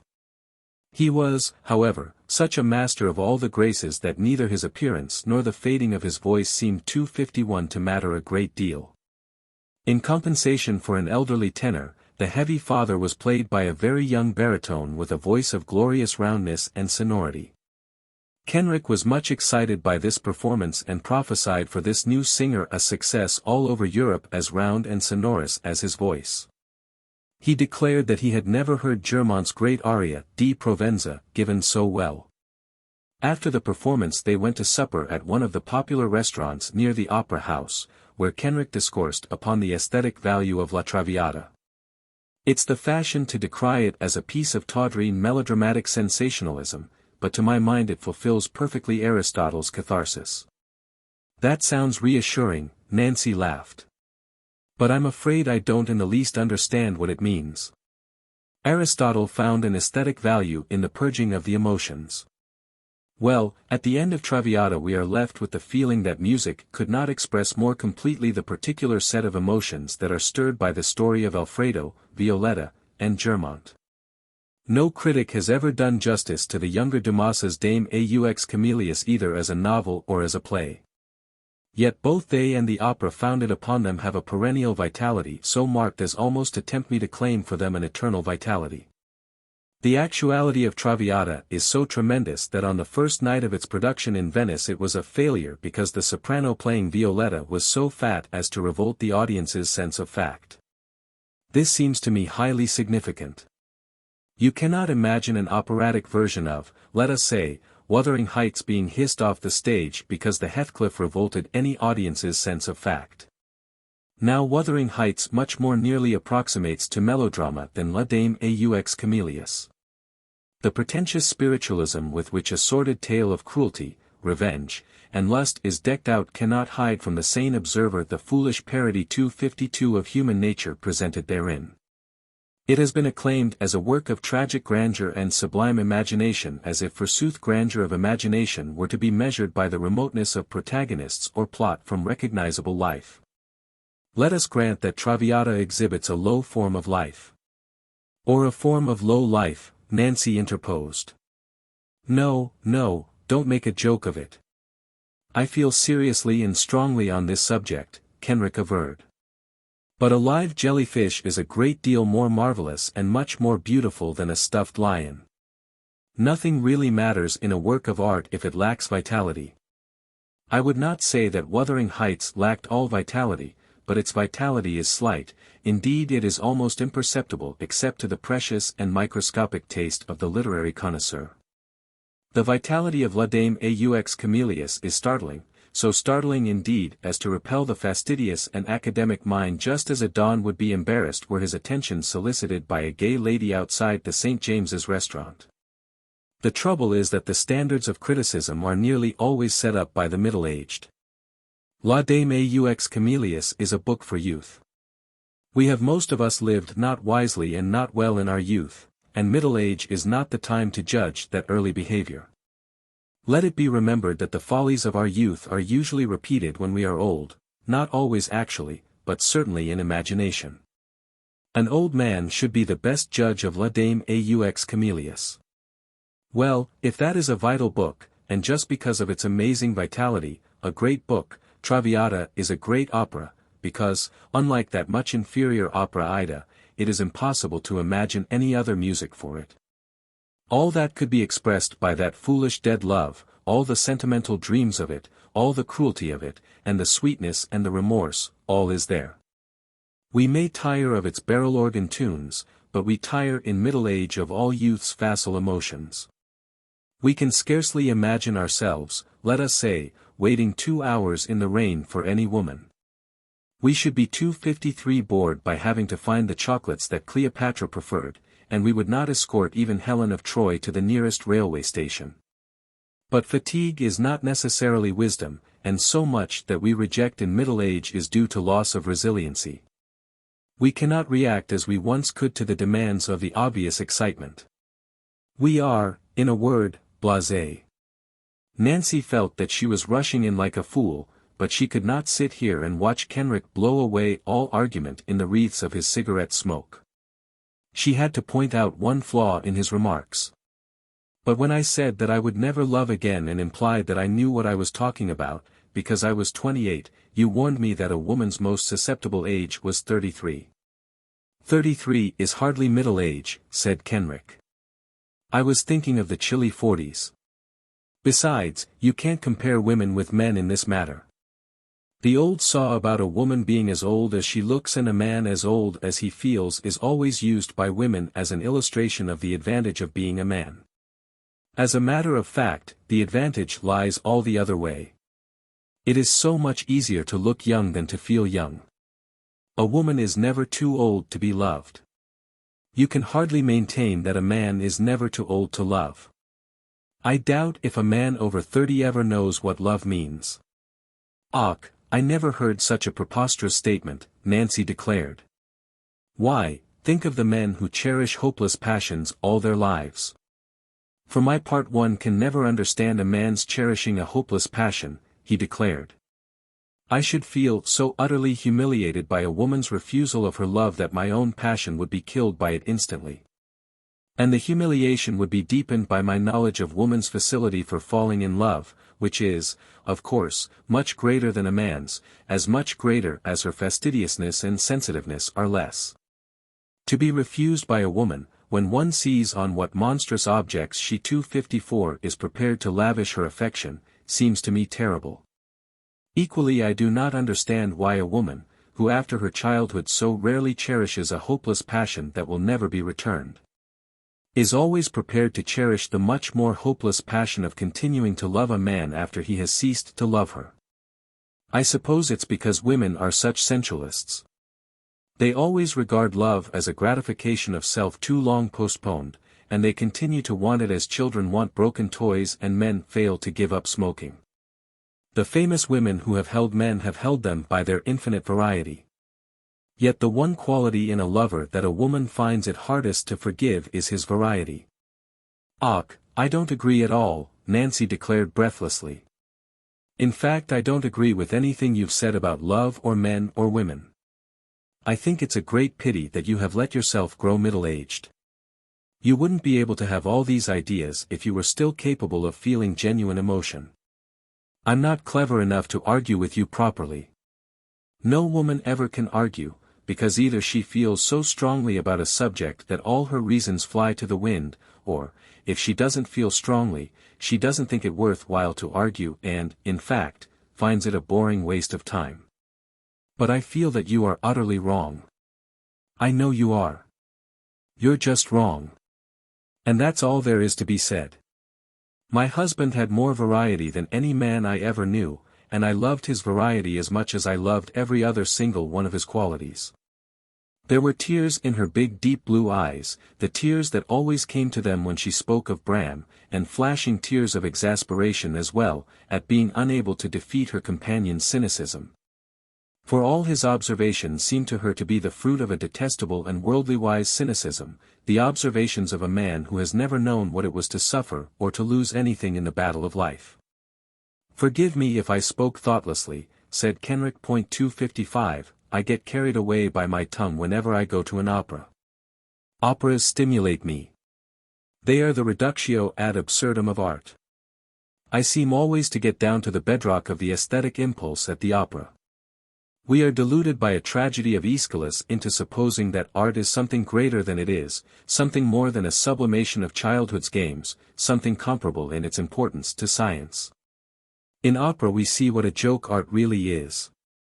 We know that in the scroll of eternity the bottle washer of a great chemist is a more conspicuous minuscule than the greatest artist who ever shall be. I think I'm too tired to listen to you any longer, Nancy said. I really don't understand anything you're talking about now, and even if I did I feel sure I wouldn't agree with you. Kenrick laughed. I plead guilty to being a chatterbox tonight. But it was partly your fault. You shouldn't have sat there looking as if you were listening with such intelligence. But let's leave generalizations and come to particulars. Gamboni says a little holiday will do you good. I don't believe you, Nancy laughed. Maestro Gamboni never indulged in theories about his pupils' well-being. I simply don't believe you. Yes, really he did. I asked him if he did not think that you would be all the better for a short rest, and he agreed with me. Now, why don't you come to Sorrento with me and see in this new year that is going to be your annus mirabilis? Nancy looked at him quickly. You're thinking of the proprieties? There are no proprieties at Sorrento. You want a change of air. I promise not to talk about art. We'll just take some good walks. Now don't be missish. Treat me as a friend. Yet Nancy still hesitated to accept this invitation. She had no reason that she could express to herself, still less put into words. It was merely an irrational presentiment that she should regret going to Sorrento. Why don't you answer? He pressed. I was only wondering if it was wise to interrupt my lessons, she told him lamely. But you wouldn't lose more than a couple. We shan't be away more than 5 days. I've got to be back in London by the 5th of January. All right. I'd really love to come if Gamboni won't think I'm being lazy. Kenrick drove her back to the Via Virgilio, and next morning they took the boat for Sorrento. They stayed in an old sun-crumbled albergo built on one of the promontories, the sheer cliff of which had been reinforced by immense brick arches raised one above another against its face, so that the soft tufaceous rock, which rather resembled rotten cheese, should not collapse and plunge albergo, tangled garden, and pine-dark promontory into the inky blue water 200 feet below. Sorrento looks north, and the proprietor of the albergo, a toad-faced little man with sandy hair and a food-stained frock coat much too large for him, suggested that his new guests would be more comfortable at this season in rooms with an aspect away from the sea. The south aspect of the albergo formed 3 sides of an oblong, and the doors of all the rooms opened on a balcony paved with blue and green porcelain tiles and covered with the naked grey stems of wisteria, the convolutions of which resembled the throes of huge pythons. The view looked away over orange groves to the Sorrentine hills, and particularly to one conical bosky peak on which the wooden cross of a Camaldolese congregation was silhouetted against the sky.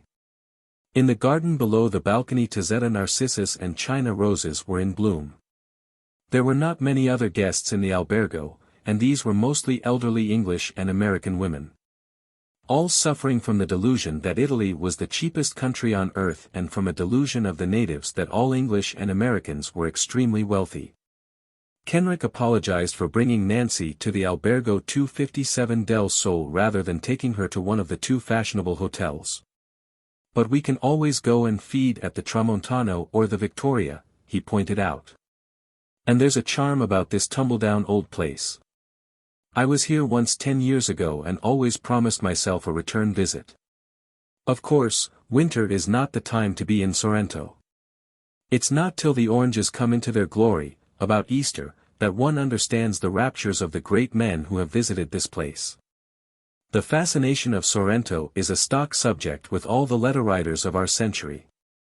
Och, but I would much rather be staying here, Nancy assured him. I think this place is so attractive. It would be more attractive in spring when the creamy Banksia roses are in blossom and hung with necklaces of wisteria. It is a little melancholy now. Yet the sun strikes warm at midday. I've told them to make up a roaring fire of chestnut logs in your room. They've certainly done so, and it's as cozy as it can be. I only hope the weather stays fine for our holiday, said Kenrick, putting up his monocle and staring in appeal to the tender azure of the December sky.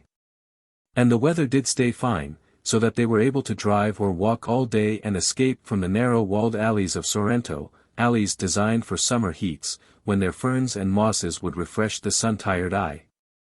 but in winter damp and depressing, soggy with dead leaves. On the last day of the old year they climbed up through the olives until they reached an open grassy space starred thick with the tiger buff and mauve blooms of a myriad crocuses, the saffron stamens of which burned like little tongues of fire in the sunlight. "Forgive the melancholy platitude," said Kenrick, "but I am oppressed by the thought of our transients here, and not only our transients, but the transients of all 258 the tourists who sojourn for a while on this magic coast. The song of a poet here is already less than the warble of a passing bird, the moonlight is more powerful than all the vows of all who have ever loved in Sorrento, no music can endure beside the murmur of the Tyrrhenian. Here could I live," one protests, and in a day or two the railway guide is pulled out, and one is discussing with the hotel porter how to fit in Pompeii on the way back to Naples. Ugh! What is it that forbids man to be happy? "Well, obviously most of the people who visit Sorrento couldn't afford to stay here indefinitely," said Nancy, who always felt extremely matter-of-fact when her companion began to talk in this strain. "Yes, but there must be many people like myself who could." "Some do." "Ah, but not in the right way. They dig out a house agent and inspect eligible villas and behave exactly as if they were moving from Bayswater to Hampstead, which in fact they are. I don't want to adjust these surroundings to myself. I want to become an integral part of them. I should like to stay on in the Albergo del Sole without writing letters or getting letters. I should like to be sitting here when these crocuses have faded, and the grass is wine-stained by anemones or silvery with asphodels. I should like to watch the cistus petals fluttering to the hot earth, and to lie for hours listening to the cicale, lie and dream all through the summer as still and hot as a terracotta shard. Lie and dream until the black sirocco whips the orchards and spits into my face the first drops of autumn rain. But if I had to make arrangements for my business and explain that my nerves required a long rest, all the savor would be taken out of my whim. Oh, Dio, I am as full today of yearnings for the Odella as a French symbolist, or a callow German who sees the end of his Wanderjahr looming." All the way back to the town Kenrick walked along beside 259 Nancy in a moody silence. She felt that perhaps she had been too discouraging, and just before they emerged from the last of the olives she put a hand on his arm and said, "Will it do anything to console you if I tell you how perfectly I have enjoyed these days here? I'm not an eloquent person, Mr. Kenrick. Oh, for heaven's sake call me John. Haven't you noticed I've been calling you Nancy all this time?" "I'll try to call you John," she promised. "But it's terribly hard for me to call people by their Christian names. I'm not an eloquent person. John. In fact, I'm sort of tongue-tied. But surely you must realize what you've done for me." He stopped abruptly and looked into her eyes. "Have I really done much?" "Why, you know you have. You know you have. I was a touring actress without an idea of ever being anything else, and you've given me the chance to be something much more than that." "That's all I've managed to do?" Kenrick asked. "Isn't it enough?"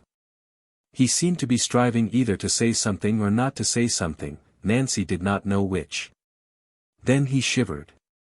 "Come along, it's beginning to turn chilly as the sun gets behind the hills. Let's go and have a fashionable tea at the Victoria, and book a table for tonight." After dinner they sat in the lounge and watched the sophisticated tarantella that was splashed on the tourists 3 times a week as from a paintpot of gaudy local color. Followed luscious songs and mandolinades, and shortly before midnight the Capo Diano procession arrived to sing the song of the new year. It was accompanied by a band of queer primitive instruments. But the most important feature of the celebration was a bay tree, which was banged on the floor to mark the time of the rhythmical refrain throughout the song's many verses. 260 Everybody drank everybody's else health. The elderly English and American women twinkled at the inspiration of an extra glass of vermouth, all was music and jollity. The moonlight was dazzling when Kenrick and Nancy left the hotel, the air coldly spiced with the scent of mandarins. He proposed a walk to shake off the fumes, and, though she was feeling sleepy after a long day in the open air followed by the long evening's merrymaking, Nancy had not the heart to say that she would rather go home to bed. They wandered through the alleys now in darkness, now in a vaporous sheen of grey light, now full in the sharp and glittering eye of the moon. The naked arms of the walnut trees and figs shimmered ashen pale. Here and there a gust of perfume from the orange groves waylaid them to hang upon its sweetness like greedy moths. After 20 minutes of meandering through these austere blazonries of argent and sable, they turned back toward the albergo and followed their shadows away from the soaring moon, their little shadows that hung round their feet like black velvet. So rich seemed they and so substantial upon the dusty silver of the path. All was still when they reached the albergo, and the porcelain tiles of the balcony were sparkling in the moonshine like aquamarines. "Good night," said Nancy, pausing in the doorway of her room. "And once more a happy new year." Kenrick stood motionless for an instant. Then he stepped forward quickly into the doorway and caught Nancy to him. "You can't say good night like this," he gasped. She struggled to free herself from the kiss he had forced upon her. In her physical revolt against him, the lips pressed to hers felt like the dry hot hide of some animal. "Let me go. Let me go," she choked. "Och, why are you doing this and spoiling everything?" In escaping from his arms, Nancy had gone right into 261, her room. Kenrick followed her in and, shutting the door behind him, began to plead with her. "Let me come and sit in here for a while. I won't try to kiss you again. Let's pull up a couple of chairs to the fire and talk." "Och, do go away," Nancy begged. "There's nothing to talk about now, and it's late, and I feel so unhappy about this."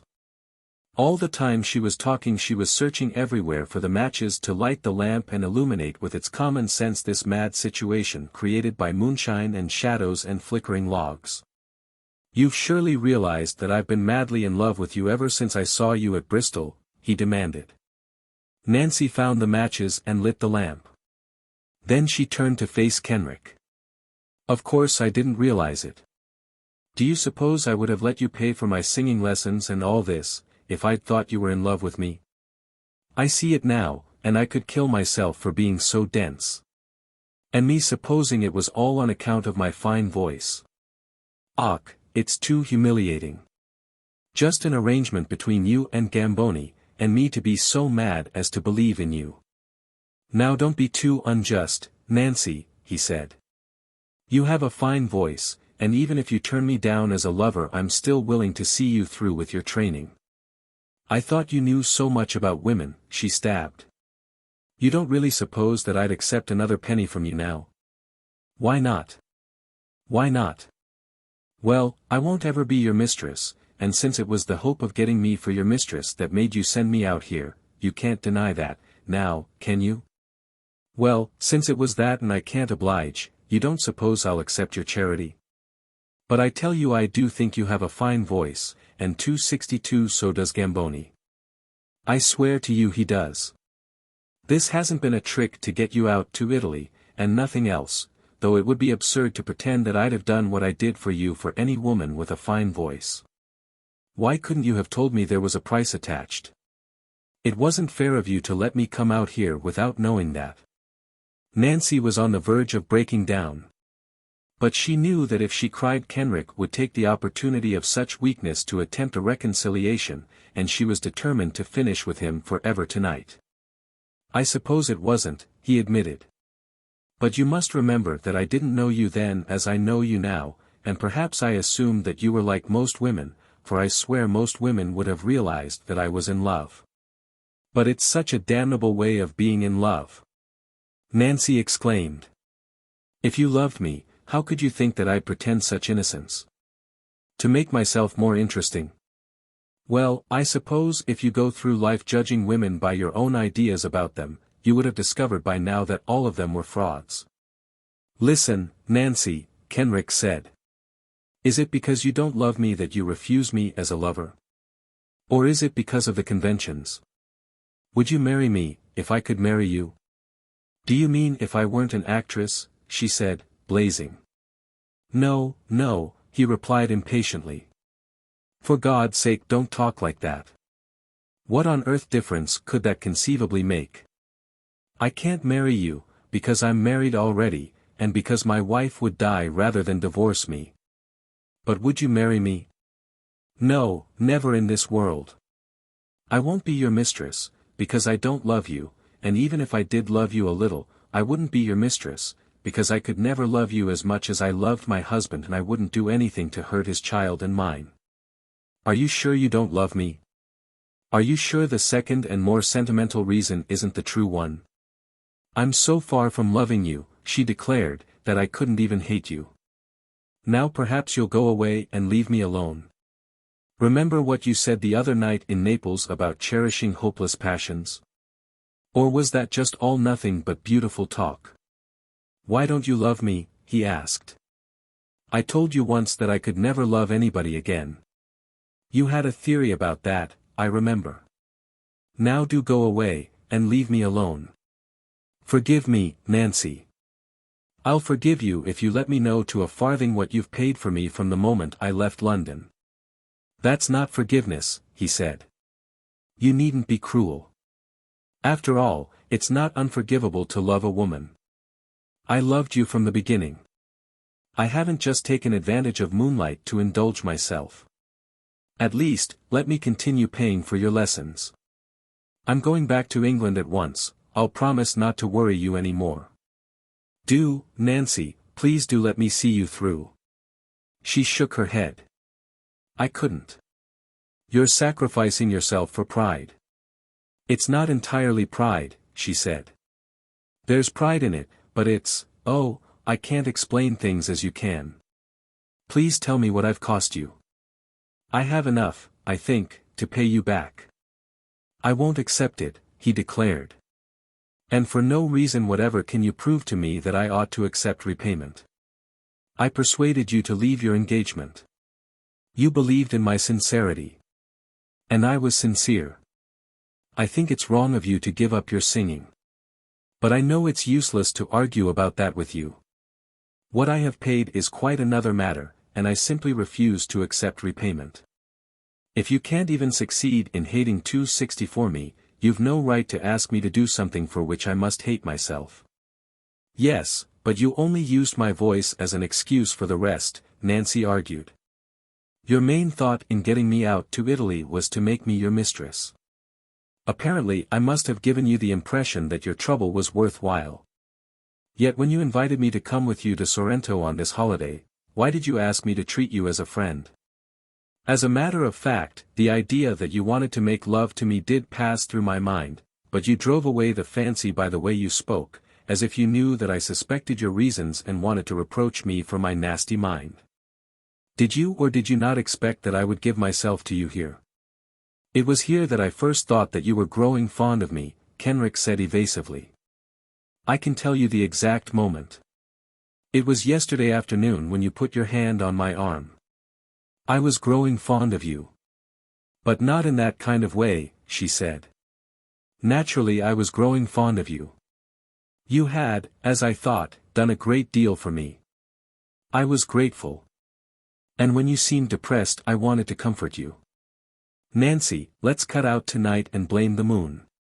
She shook her head. I can't. I know myself too well.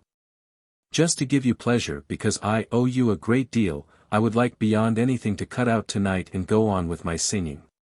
But the moment I was alone I'd begin to fret. I haven't enough confidence in my success as a singer. For one thing, now that you've told me that you were attracted to me personally at Bristol, I feel that you've thought my voice better than it is. Suppose at the end of another 5 or 6 months Gamboni shouldn't consider me worthy of being pushed along. I'd have nothing to fall back upon. I'd have failed myself and my daughter 265 and you, artistically, and I'd have failed you in the only way that might compensate you for that failure. But if the risk is mine and I'm willing to accept it, why must you worry? It's no good. I know myself. I know that I couldn't endure taking your money under those conditions. But you aren't seriously proposing to give up your lessons and leave Naples simply because I've told you that I'm in love with you? Yes, I am. I'm going back tomorrow. But how will you explain your sudden return to your friends? I haven't so very many friends to bother about. But I shall tell those I have that my voice wasn't good enough to make it worth while going on.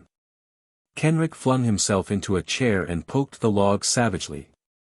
You make me feel such a clumsy brute, he groaned. Can't I find any argument that will make you change your mind? None. But at any rate you aren't serious about paying me back the trifling sum I've spent on you. I am indeed. Nancy, I've taken my disappointment fairly well, you can't deny that. I beg you to be kind and not insist on this repayment. I promise not to inflict myself or my hopes upon you. I'll do anything you tell me, if only you'll be generous over this. Your only motive for repaying me can be pride. Use your imagination and try to realize what it will mean for me if you insist. I do love you.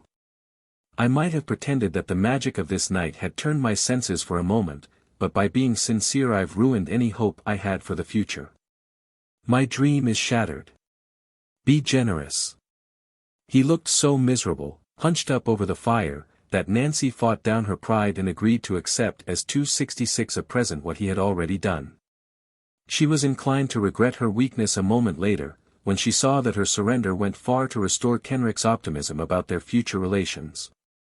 He began to talk about the beauty of Italy in the spring, of the peach blossoms in March and the orange groves in April.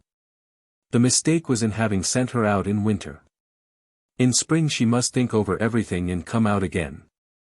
And so on until Nancy could have screamed with exasperation at his inability to comprehend the finality of her decision. It was nearly 2 o'clock before Kenrick left Nancy's room. The stress of argument had chased away her fatigue. But in Kenrick's new mood she did not dare stand on the balcony and pore upon the hills of Sorrento floating like islands in that sea of moonshine. He was capable of supposing that she had changed her mind and of expecting the fulfillment of his passion. The fire had died down to a heap of glowing ashes. The room was heavy with the smoke of Kenrick's incessant Macedonian cigarettes. So this was the end of Italy. Yet she did not feel more than a twinge or two of sentimental regret for the loveliness of earth and sea and sky that she was deliberately abandoning. She had the happiness of knowing that she had been true to herself. A bourgeois virtue perhaps for a rogue and a vagabond, but Nancy, knowing all that she now wanted from life, did not feel sorry for that self to which she had been true. 3 days later Italy seemed as far away as paradise, when the cliffs of England loomed through a driving mist of dirty southerly weather. Chapter 23. Coeur de Lion. It seemed as if fortune was anxious to compensate Nancy for the sudden shattering of her operatic dreams. The very first agent to whom she went on her return to London greeted her with something like acclamation. "Why, Miss O'Finn, I am glad you've looked in this morning." "Mr. Percy Mortimer," the agent's harsh voice sank to a reverential murmur, "Mr. Percy Mortimer has had some difficulty with the lady he engaged to play rather an important part in his new play at the Athenaeum. And his secretary wrote to me to ask if I would send some ladies to interview him with a view to his engaging one of them. He requires a tall dark lady of some presence, and of course with the necessary experience. This would be a splendid opportunity for you, Miss O'Finn, if you happen to please Mr. Mortimer." "Naturally I should like nothing better than to be at the Athenaeum," said Nancy in a voice that was nearly as full of awe as the agent's. "It isn't so much the salary," he pointed out. "In fact, Mr. Mortimer does not believe in paying very large salaries to the actors and actresses who are supporting him. He thinks, and he is undoubtedly right, that to have one's name on the programs of the Athenaeum is the equivalent of several pounds at most of the other London theatres. Now, don't talk too much about it before Mr. Mortimer has even seen me," Nancy begged. "He'll be at the Athenaeum this afternoon at 3:30. I'm only sending along 2 other ladies. And I think you're just what he wants." Mr. Percy Mortimer was something more than a great figure of the London stage, he was an institution. Everybody agreed that should Her Majesty decide to create another theatrical night Percy Mortimer was undoubtedly the one she would select for the accolade. The prime cause of his renown in England was that if there was ever any question of choice between being an actor or a gentleman he would always put good breeding before art. This was held to be elevating the drama. If by chance the public disapproved of any play he produced, Percy Mortimer always apologized before the curtain on the first night and laid the blame on the author. 2 or 3 years before this date he was acting in a play by a famous dramatist who became involved in a sensational and scandalous lawsuit. Percy Mortimer did not take off the play. He owed something to art. But he paid his debt to good breeding by expunging the author's name from the playbills and the programs. Nancy had to pass the vigilance of various chamberlains, constables, and seneschals before she reached the presence, a handsome man with a face as large and smooth as a perfectly cured ham. "Miss O'Fin?" he inquired graciously, with a glance at her card. "Of Irish extraction, perhaps?" She nodded. "A part is vacant in my new play," he announced. "The public is anxious to see me in historical drama, and I have decided to produce Mr. Philip Stevens's Coeur de Lion. The vacant part is that of a Saracen woman who has escaped from the harem of Saladin. It is not a long part, but it is an extremely important part, because the only scene in which this character appears is played as a duologue with myself." Mr. Mortimer paused to give Nancy time to appreciate what this meant. "Here is the script," he said. "Perhaps you will read me your lines." Nancy took a deep breath and dived. "Thank you, Miss O'Fin," said Mr. Mortimer. "One of my secretaries will communicate my decision to your agent in the course of the next 24 hours. He pressed a bell, which was immediately answered by a chamberlain to whom was entrusted the task of escorting Nancy back into the commonplace of existence. And the very next day when Nancy, who was staying at St. Joseph's, went to her agent, she was offered the part at a salary of £5 a week. Not only was Coeur de Lion a success with the critics, who hailed Mr. Philip Stevens as the morning star of a new and glorious day for England's poetic drama, but it was a success with the public. This, of course, made the critics revise their opinion and decide that what they had mistaken for a morning star was only a fire balloon. But the damage was done, and English criticism suffered the humiliation of having praised as a great play what dared to turn out a popular success. 1 or 2 papers actually singled out Nancy's performance for special commendation, which, considering that the part did not look difficult and that she played it easily and naturally, betrayed astonishing perspicacity for a dramatic critic. She found pleasant rooms in St. John's Wood, quite close to the convent. Kenrick made several attempts to see her, and on one occasion waited for her outside the stage door. She begged him not to do this again as it might involve her dismissal from the Athenaeum, because one of Mr. Mortimer's ways of elevating the English drama was to make it an offence for any of the ladies of his company to be waited for outside the stage door. For 3 months everything went well for Nancy except that the expense of London life was a constant worry for her, although she tried to console herself with the thought that she had already saved a certain amount of money.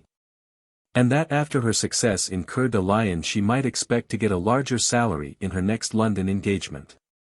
Otherwise she was happy. Then one night early in April she was informed by the stage doorkeeper that a gentleman who would not leave his name had been inquiring for her private address. Nancy supposed that it was Kenrick again. But the stage doorkeeper remembered him well. This was a much older gentleman with curly white hair who was quite definitely a member of the profession.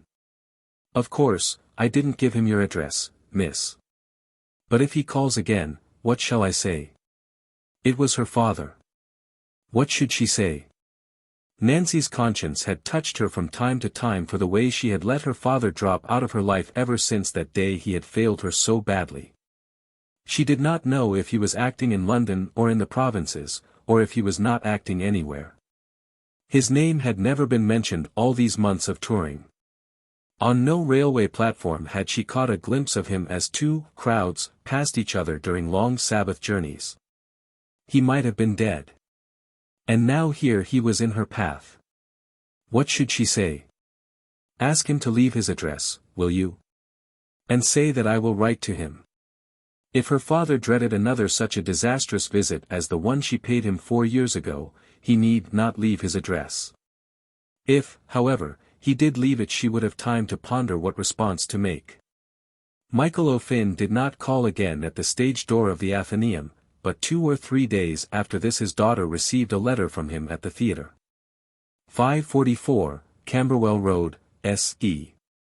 2:30 p.m. Sunday, April 17, 1899. My beloved daughter.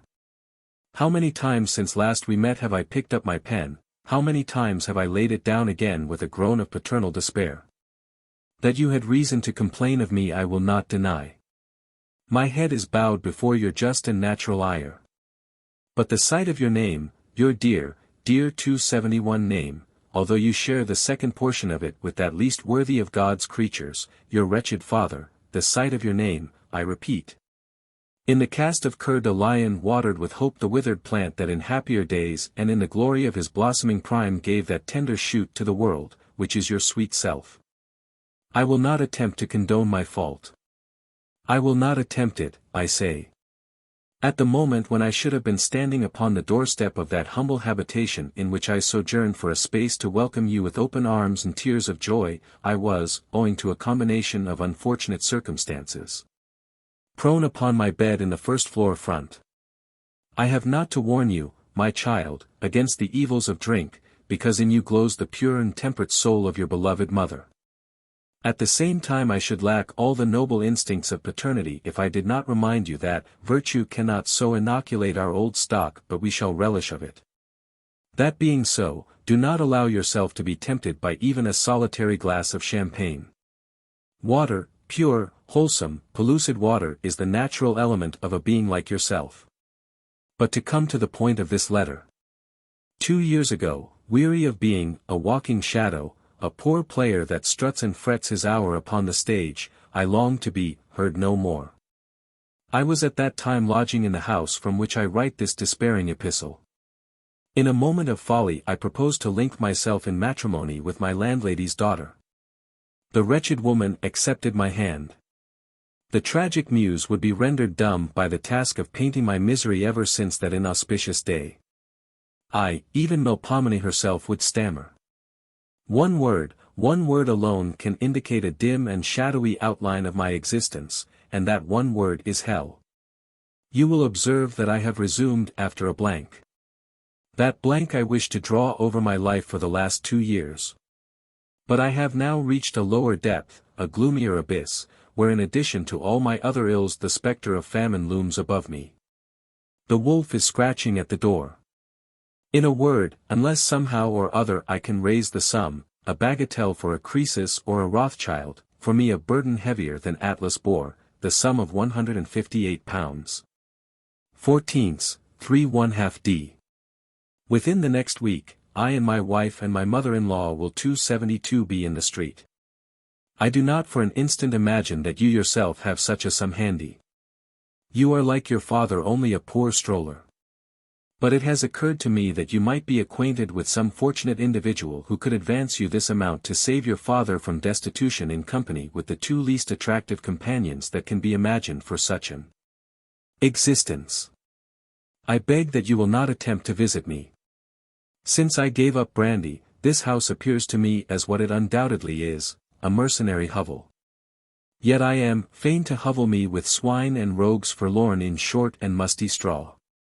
In a word, I am better off in 544, Camberwell Road than to be exposed against the warring winds, to stand against the deep dread-bolted thunder. My beloved Nancy, do your best for me. Overlook my failings and come to my aid. Dear daughter, I confess that I am old.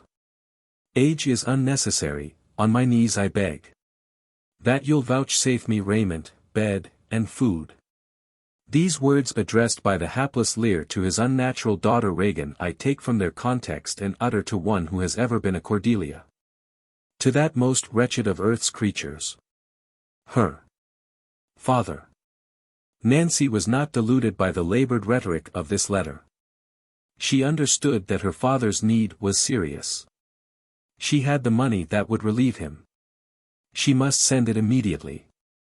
To be sure he had failed her 4 years ago, but had she not allowed her bitterness to make her unnatural? Was she not to blame a little for this disastrous later phase of his career? Oh, yes, more than a little. Moreover, That money in the bank, since her break with Kenrick, had never lain there comfortably. It had never seemed to belong to her as genuinely as once it did. The sum her father required so gravely was more than Kenrick could have spent on that Italian adventure of hers. She took out her checkbook and sat down at the table. Or should she go and see him 273 in Camberwell? She read her father's letter again. No, it was clear he did not want her to be a spectator of his wretchedness. But at least she could invite him to her rooms, yet could she? That would mean talking about Letizia, and perhaps he would want to see her. Was it very heartless of her not to want him to see Letizia? After all, he had not suggested visiting her. She would send him this money and she could decide later what she should do. Nancy received a long and emotional letter of thanks, in which her father said that he was feeling very low, but that without doubt her rescue of him from the desperate position in which he had been plunged would rapidly restore him to health. Meanwhile, he begged her again not to dream of visiting him in Camberwell. When the warm weather began in May he would come and see his beloved daughter. But when the warm weather came in May, Nancy read an obituary in the Era of that ripe old actor, Michael O'Finn, a fine comedian and a tragic actor of no mean ability. Chapter 24. Decennial. Coeur de Lion suffered from cardiac depression in the heat of July and ceased to beat halfway through the month. Although Mr. Percy Mortimer offered Nancy a part in his autumn production, he did not offer her a higher salary. Not only had she been unable to save a penny in London, she had had to draw heavily on what remained of her savings when she had paid her father's debts. No doubt, if she stayed on at the Athenaeum she should gradually establish herself as a London actress, but should she ever save any money? She felt that she lacked the temperament to become a star. Even if she had had the consuming white-hot ambition, she did not possess the necessary personality. For one thing, she was too useful an actress. She would always be given parts that were difficult to fill, obviously. She would never establish herself as the one actress who could play one particular kind of part.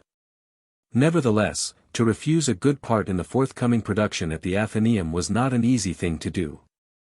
Another conspicuous success would mean a rise of salary for the next production and, were there nothing for her at the Athenaeum, she might surely count on a good engagement at another theatre.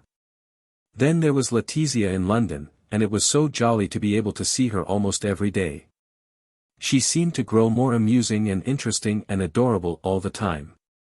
There were many years yet before she should be wanting that money to launch her on whatever career she chose. Would she choose the stage? Probably. Plenty of personality there.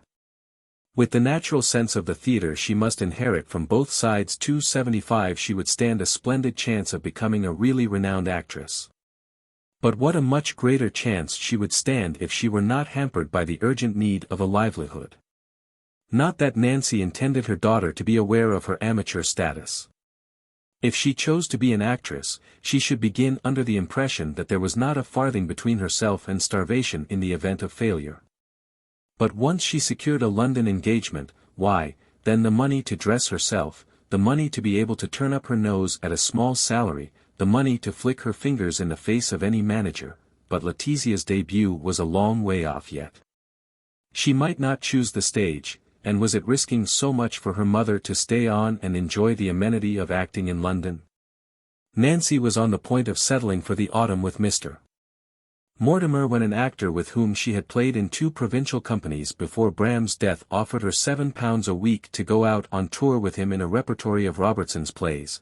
£7 a week in the country was the equivalent of £10 a week in town. Nancy flung away any hope of fame, flung away the amenity of the London stage, flung away the pleasure of seeing Letizia every day, and became once more a strolling player, wandering the next 10 years up and down the length of England. In and out of Wales, over to Ireland, and across the border into Scotland. She never sang any more except at festive gatherings to celebrate some bohemian occasion, but if she sang no more on the stage, neither did she play another adventuress. Her engagements were nearly always with No. 1 companies for No. 1 towns. Having once achieved £7 a week, she never acted again for less, and without stinting herself too much or denying herself a month's rest she managed to put by £100 every year. Until Letizia was 12 she was allowed to spend the summer holidays with her mother, who was, of course, always on tour in August, so that Letizia had plenty of XXVI experience of theatrical life in her impressionable childhood. At the age of 11 she fell very much in love with a good-looking actor of 45, a member of the company with which her mother was touring. At first Nancy was amused by this precocious passion and had many jokes about it with Mr. Bernard Drake, the object of Letizia's adoration. But when, notwithstanding the bracing air of Blackpool, Letizia began to grow thin and pale and hollow-eyed and altogether thoroughly lovesick, Nancy became anxious about her health and begged Drake not to encourage her little daughter by any kind of "let's pretend." The next week the company was playing at Douglas, and Letizia was no better in spite of all sorts of amusements and thrills that included a personal introduction by Mr. Drake to several freaks then being shown at one of the halls by the sea for which Douglas was famous in those days. "What is the matter, Letizia? Aren't you enjoying your time with me?" They were sitting among the heather beyond the town, looking at the calm sea and the curve of the long marina. "Oh, yes, I'm enjoying myself terribly," said Letizia in woebegone accents. "Only, in another month I shall have to go back to school." "But the holidays aren't half over yet," her mother pointed out. "No, not yet," Letizia sighed. "But they will be over. Would you like to invite Mrs. Pottage to come and stay with us next week?" "No, next week is Llandudno and Rill, the week after at Hastings." "No, thank you, mother. She'll only laugh all the time at everything." "Letizia, do not be so ridiculous. It's only during the last fortnight that you've not been laughing at everything all the time yourself." "I don't think I shall ever laugh again," Letizia groaned. "Why on earth not?" "Because I want so dreadfully to be grown up." "Well, you can't go on moping for the next 7 years, my dear." "Will I be grown up in 7 years?" Letizia asked, brightening. "That isn't so very long, is it?" "I'm more than halfway already." "Mother," she resumed. "Yes." "When does a bearded lady begin to grow a beard?" "I couldn't suddenly become a bearded lady, could I, when I was grown up?" "Of course not, you noodle." "You're quite sure?" Letizia pressed. "Positive." "The bearded lady was very nice when I shook hands with her," said Letizia pensively. "But I wouldn't much like to kiss her if I was a man, would you?" "Not at all," Nancy declared with a grimace. "Mother?" "What now? Do you think she'd mind if I asked her if she had any bits of beard when she was 11? "No, darling, I don't want you to meet those freaks again. I can't think why Mr. Drake ever introduced you to them. It was very naughty of him." Letizia turned a pale and reproachful face to her mother.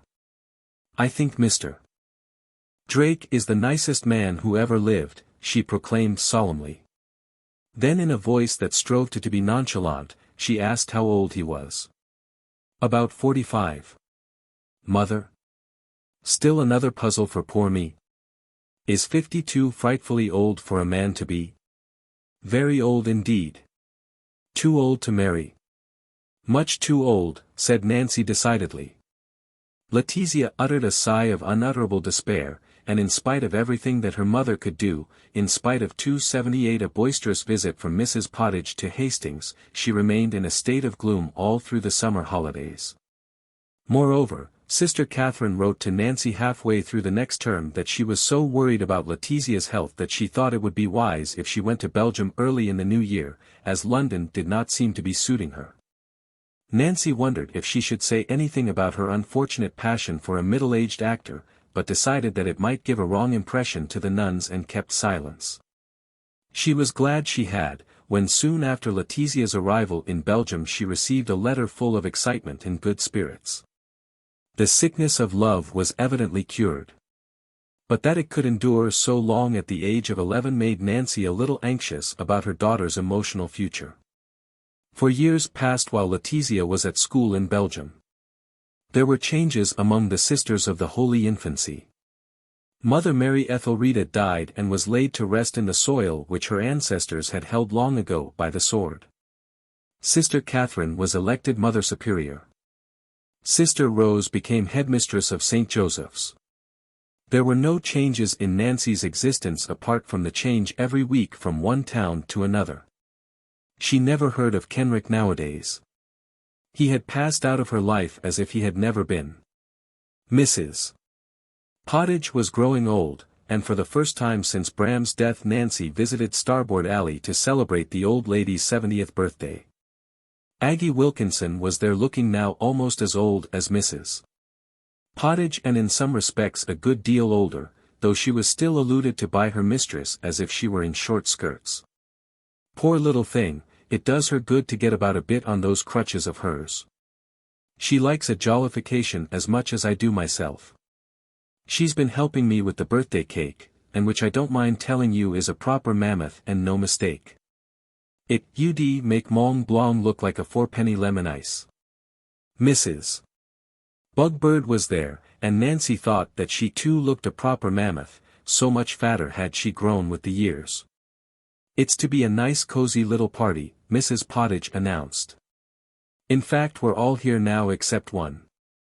With this she winked at Mrs. Bugbird, who shook with her accustomed laughter, though she was now so immense that she could scarcely fall off any chair, and not very easily fall off a sofa.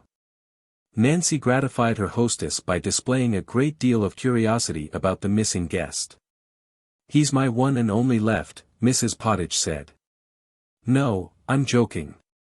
He isn't what you'd call a suitor at all. In fact, he wouldn't suit anybody. He's just a nice quiet old fellow called Hey-Ho who likes to pop in of a evening and smoke his pipe in my kitchen. He's been in Australia all his life, and when he come home again he found all his friends and relations was dead and buried. So the poor old boy's a bit lonely, and he enjoys himself telling the tale to me about Australia, and which seems to me from what I can make out of it a much larger place than what you'd think. And on Sunday to pass the time he blows the organ. He says that's the only way he can go to church without missing his pipe, though whether because the organ has pipes and to spare or because he's forever puffing at the bellows I never could rightly make out. He's entertained Mrs. B. and I a lot this last winter, and he's very handy with a hammer and nails. In fact, we call him the jumping kangaroo among ourselves. Hush, here he comes. Perhaps Mr. Hey-Ho was abashed by the presence of a stranger, for he certainly did not jump about at all that afternoon, but sat small and silent in a corner of Mrs. Pottage's room until he was called upon to help cut the cake, which he did with the air of performing a surgical operation. "Well, I shall certainly do my best to live a bit longer, Mrs. Pottage declared when she was responding to the 280 good wishes of her guests, for the longer I live, the more I enjoy myself. Oh, dear, I do wish I'd have been a month or two younger though, and then Letizia could have been with us this afternoon. She has been away a time. Talk about Brussels sprouts, she will be a Brussels sprout by now, and no mistake. You mark my words, Mrs. Bugbird, that child'll come home a walking maypole." And certainly Letizia did seem the most enormous creature to her mother when they met again, with her skirts halfway between her knees and her ankles and her dark brown wavy hair in a tight pigtail. "Fancy, having a flapper for a daughter," Nancy exclaimed. "I know, isn't it too perfectly beastly, mother? I hope Sister Rose will let me fluff my hair out again. After all, I'm only just 15, and I don't want to be grown up before I need be. But I don't expect she will. She was always the strictest of the lot. I can't think why they made her headmistress of St. Joseph's." Sister Rose felt that it was her duty to try and quell some of Letizia's exuberance, and throughout the next year Nancy was getting letters from her daughter about Rose. With all her strictness Sister Rose seemed much less capable than Sister Catherine of keeping her pupils in order. Or perhaps it was that Letizia was now one of the big girls and consequently involved in much more serious escapades than those of the juniors. Then came the most tremendous row the school had ever known, according to Letizia. St. Joseph's School. Sisters of the Holy Infancy. 5, Arden Grove. N.W. May 15, 1906. Darling Mother. There's been the most frightful row, and it looks as if one or two of us will get the boot. I don't think I shall because 281 I'm not in up to the hilt. But it's all very thunderous, and Reverend Mother has been sent for to deal with matters. What happened was this. You know the backs of the houses in Stanwick Terrace look down into our garden. Well, one of the girls, I'll mention no names because a deadly system of espionage has been instituted, we'll call her Cora, which sounds an evil and profligate name. Cora met a youth, well, as a matter of fact, he's not such a youth, because he's left Cambridge. So he must be about 22. Cora met him during the Easter halls, and was most fearfully smitten. So they arranged to correspond. In fact, she considers herself engaged to him. Which of course is piffle, because she's only 16. She asked me to be one of her confidants now, and later on a bridesmaid, and get hold of her notes. Oh, I forgot to say that this youth lives in Stanwick Terrace. So, he used to put them under a flower pot on the garden wall. But the silly idiots weren't content with notes.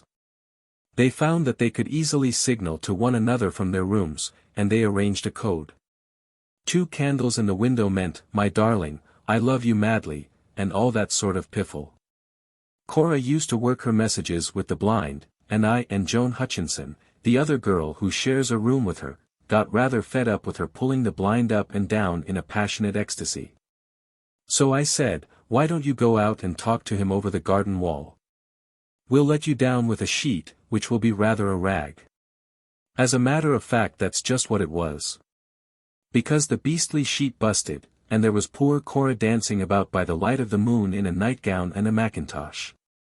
Sister Margaret, who has apocalyptic visions every night, thought Cora, oh, I'm sick of calling her by a false name, and anyway if some stuffy old nun does open this and read it, well, I hope she'll enjoy it. I do hate espionage. Don't you? We've only had it here since Sister Rose succeeded to the throne. Well, Sister Margaret was looking out of her window just as the sheet busted and dropped Enid Wilson, that's the girl, down into the garden. She at once thought it was a miracle, and rushed to Sister Monica who sleeps in the next room and banged on her door and said, oh, Sister. Our Lady has just descended into the garden. Tableau vivant. There's a picture for you. Of course Joan and I were simply in fits. Anyway, there's the most terrific 282 row on that the school has ever had. Enid is convinced that she's going to be expelled. Investigations by the authorities have discovered all about her darling Gerald. Apparently one of the gardeners found a note and gave it to Sister Rose. Joan Hutchinson and I are in pretty well to the hilt for letting Enid out of the window, and so at any moment you may receive a curt note from Reverend Mother to say that I am incorrigible and please accept delivery. Heaps of love. Your sinister child. Letizia. That's what Sister Rose thinks I am. She said to me, I cannot help thinking, Letizia, that you have played a very sinister part in this sorry affair. Nancy immediately wrote a stern letter to Letizia, reproaching her for not appreciating what the nuns had done for her, and by the same post she wrote to Mother Catherine, pleading for a lenient view of what she assured her was really more a thoughtless prank than a serious and premeditated piece of naughtiness. Perhaps Mother Catherine decided that Sister Rose's methods tended to make her pupils rebel against them by outrageous behavior. At any rate, Sister Rose went to take charge of the house at Eastbourne and rule the indigent maiden ladies provided for therein.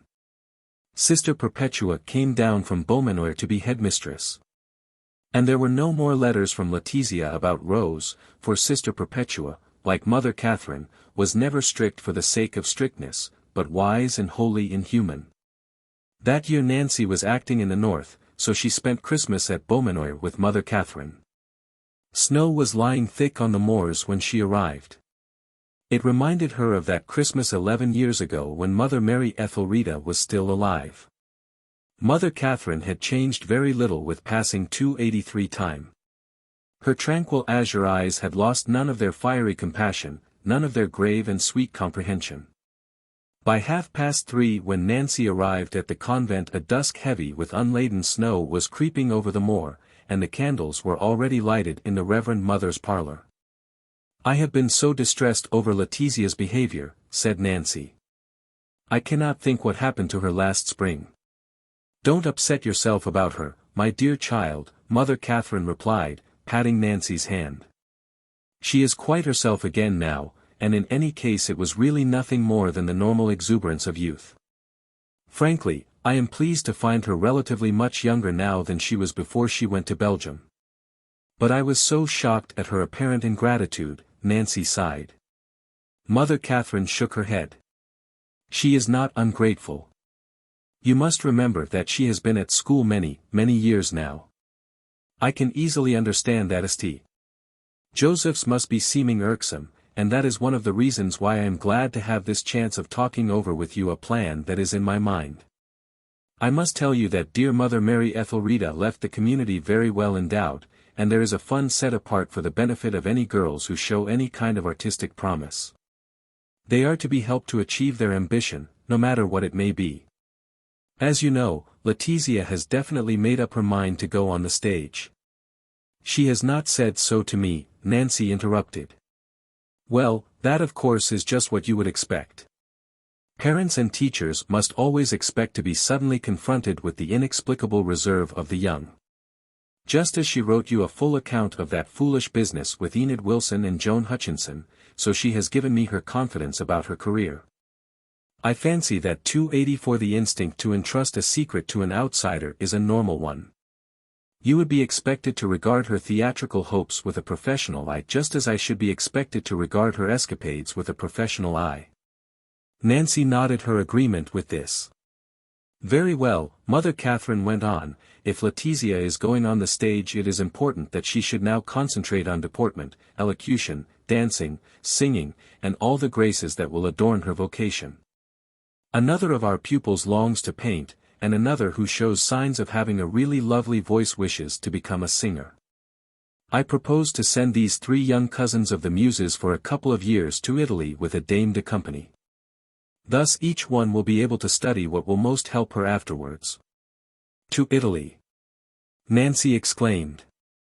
"I don't think Letizia will ever have a voice as good as her mother's," the nun said, with a smile. "And that reminds me, will you sing Adeste Fideles for us at the midnight mass?" "Oh, I never sing nowadays," Nancy replied, the tears standing bright in her eyes at the thought of the delight that was in store for that little daughter, a walking maypole now perhaps, but still so much her little daughter. "But you must sing for us," Mother Catherine insisted. "We want to hear your voice roll out above our thin notes. It is so dreadful, this news that the French government has forbidden midnight mass in any of the French cathedrals or churches this year. What woes that wretched country is calling down upon itself. It will hearten us to hear your voice singing that wonderful old hymn." Nancy felt that it would sound like affectation to refuse after this, and into her voice at midnight she put all the triumph, all the gladness, all the gratitude in her mother heart. So, for the next 2 years Letizia was writing home to England the most absorbing accounts of Rome, where 285 she and her companions spent most of their time, though on different occasions they visited all the famous cities of Italy. While up and down the length of England, in and out of Wales, over to Ireland, and across the border into Scotland wandered her mother. Chapter 25. The Common Chord. Nancy was considerably startled when Letizia at the age of 19 entered the chorus of the Vanity Theatre. She had old-fashioned ideas about the dignity of her profession, and the chorus of the Vanity did not appeal to her as a worthy or suitable medium for the debut of an actress who wanted to take her career seriously. "Oh, but it's so reassuring, Mother," Letizia exclaimed. "Can't you understand how reassuring it is not to be chosen for your talents, but simply, solely, and entirely for your looks?" "Yes, but the girls in the Vanity Chorus are such a mixed lot. And I don't like their outlook on life. It's nearly always hard, mercenary, and, well, to speak quite frankly, my dear child, immoral." "I'll be the shining exception," Letizia vowed. "Ah, yes, it's all very well to say that. But you'll soon be liable to take your tone from your surroundings, and become like the rest of them. Dear, it's no use for me to pretend that your engagement at the Vanity is anything but a dreadful disappointment to me after your education, because it is, a dreadful disappointment. Mother, try to believe I know what I'm doing. I'm not proposing to remain a vanity girl. But the vanity chorus is just what I require after such a careful bringing up. It will cure all the prunes and prisms of convent life, it will give me poise. And it will teach me the way of the world, of which at present I'm really hopelessly ignorant. I'm only just 19, and I must look fairly nice already or Mr. Richards would never have engaged me. Nancy contemplated her daughter. She had not turned 287 out so tall as she gave promise of being when she came back from Belgium. She was a full inch and a half shorter than her mother, and much, much slimmer. She had the fine Oriano profile with her mother's vivid complexion and rich blue eyes ringed with a darker sapphire, and her mother's deep brown wavy hair. Yes, she certainly did look fairly nice. But still, the vanity chorus, it was a disappointment. Nancy had made up her mind that Letizia should begin her stage experience by going out on tour with some sound Shakespearean or old comedy company. She would not earn much in the way of salary, but that would teach her how to be careful with money. And then, after a couple of years of knocking about the provinces and playing all sorts of parts, she could concentrate upon getting a London engagement and setting out to be famous. Now, without taking anybody's advice, Letizia had gone off and interviewed John Richards and been engaged by him for the vanity chorus. It was obvious that she could not live on her salary in such surroundings. Which meant that her mother must give her an allowance if she was to be protected against the difficulty of trying to live up to a standard beyond her means without being exposed to temptation. And Nancy did grudge her savings being drawn upon to maintain a position in the vanity chorus. However, the harm was done, and she was too wise to offer any more opposition for fear of making Letizia decide out of contrariness that the vanity chorus was the end of an actress's ambition.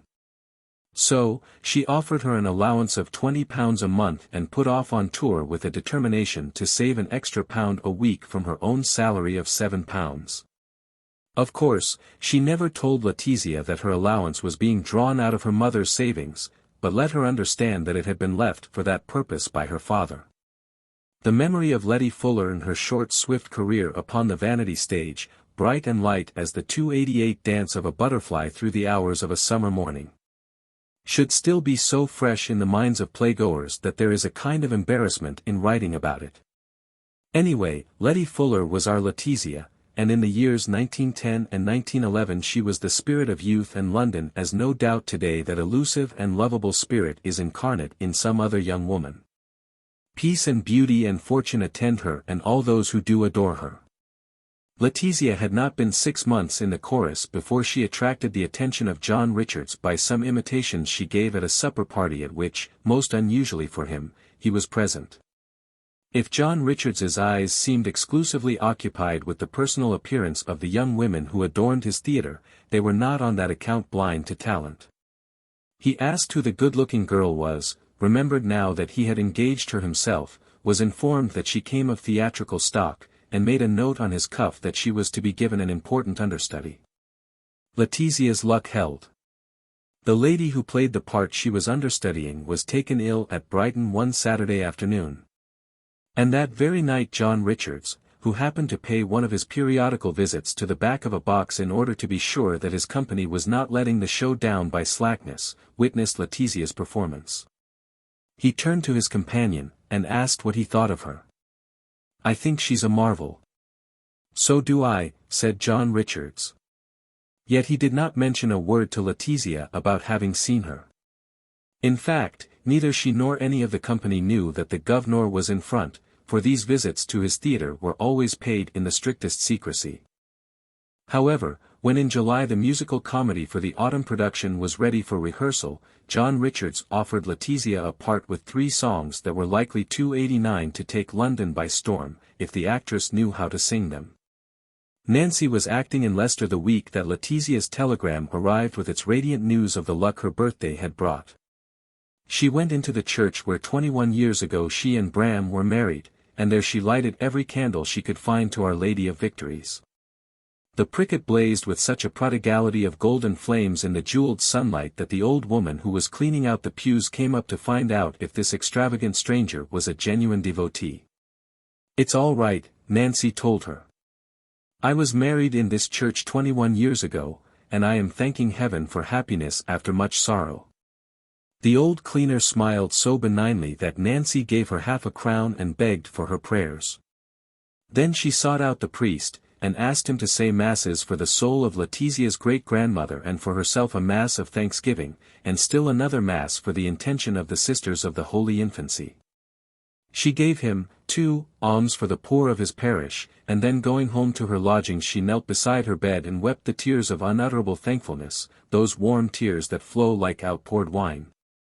So rich are they with the sunshine of the glad heart. Letizia's first night was on the 9th of September. Her mother decided to give up her autumn engagement, and trust to finding something later on when the supremely important date was passed. She did not want to worry Letizia during her rehearsals. But her experience might be of service, and she ought to be near at hand. Nancy stayed at her old rooms in St. John's Wood, which she had chosen originally to be near Letizia at school in the days when she herself was a London actress. Perhaps if she could have mustered up as much excitement about her own first night in London, she might have been famous now herself instead of merely being favorably known to a number of provincial audiences.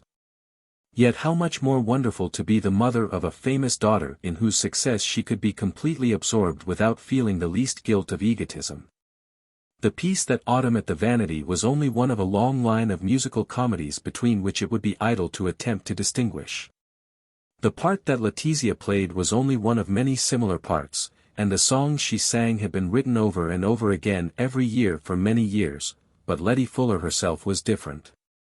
She was incarnate London, and this was strange, because she had neither a Cockney accent nor, what was indeed unexpected on the musical comedy stage, a mincing suburban accent. She did not open big innocent eyes at the stalls and let her underclothes wink for her. She neither pursed her lips nor simpered, nor waggled her head.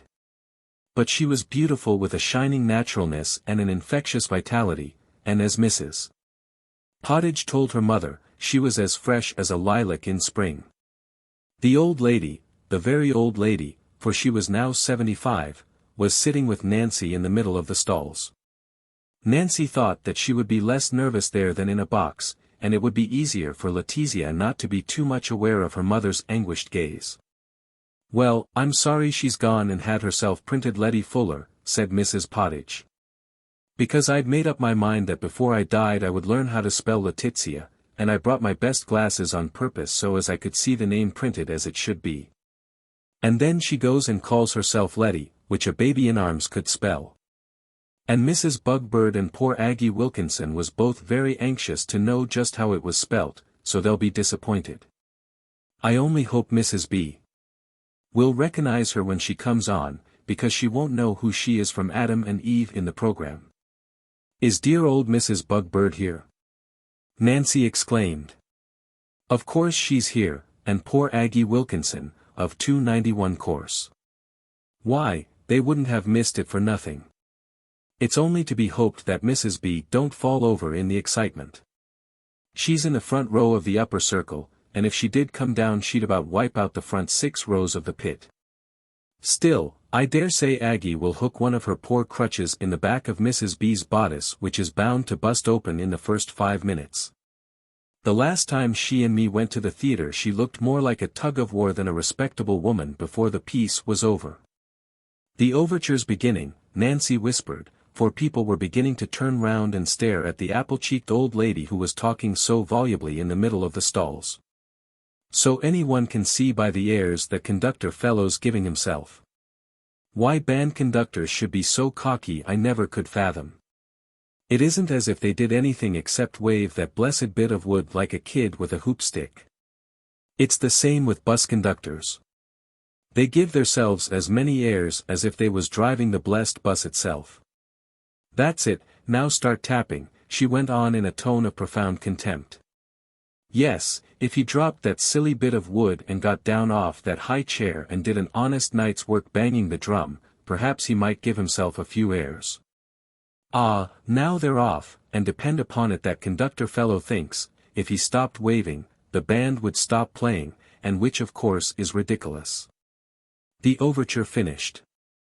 The first bars of the opening chorus were being played. The curtain rose.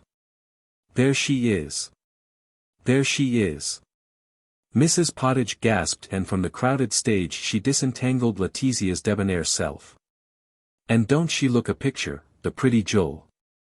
When the moment came for Letizia to sing her first song, her mother shut her eyes against the theater that was spinning before them like a gigantic humming top. It seemed an hour before she heard Letizia's voice ringing 292 out clear and sweet and cool across the footlights. She saw her win the hearts of the audience until they were all turned into one great heart beating for her. She heard the surge of her first encore, and then she might have fainted if Mrs. Pottage had not dug her sharply in the ribs at that moment. "Did you hear what that old buffer in front of us said?" Mrs. Pottage whispered hoarsely. "Something nice about Letizia," she whispered back. "He said he was damned if she wasn't the best girl John Richards had found for years. And how I didn't get up and kiss the blessed top of his bald head I'm bothered if I know." The curtain fell on the first act, and the loudest applause was always for Letizia. "Oh, she's knocked, Mrs. Pottage declared. "She's absolutely knocked, But she's lovely. And, oh, dear, God bless us both, but how she did remind me of her poor father once or twice." The old lady fumbled for Nancy's hand and squeezed it hard. "Well, I don't mind saying she's made me feel like a girl again, Mrs. Pottage went on after a moment or two of silence. "Every sweetheart I ever had come into my mind while she was singing that song. You know. It was like riding on the top of a bus in fine weather when they've just watered the streets and the maize out in flower and you say to yourself there's no place like dear old London after all and begin to nod and dream as you go jogging along. Thinking of old faces and old fancies and the fun you've had years ago." The curtain rose on the second act, and with every line she said and with every note she sang Letty Fuller became nearer and dearer to her audience that night. Once, after a sally had been taken up by the house in roars of laughter, Mrs. Pottage exclaimed to Nancy. "Hark! Did you hear that? That was Mrs. Bugbird's laugh above the lot. Oh, I'd recognize that laugh if I 293 was in my coffin. You mark my words, she'll be whooping in a moment.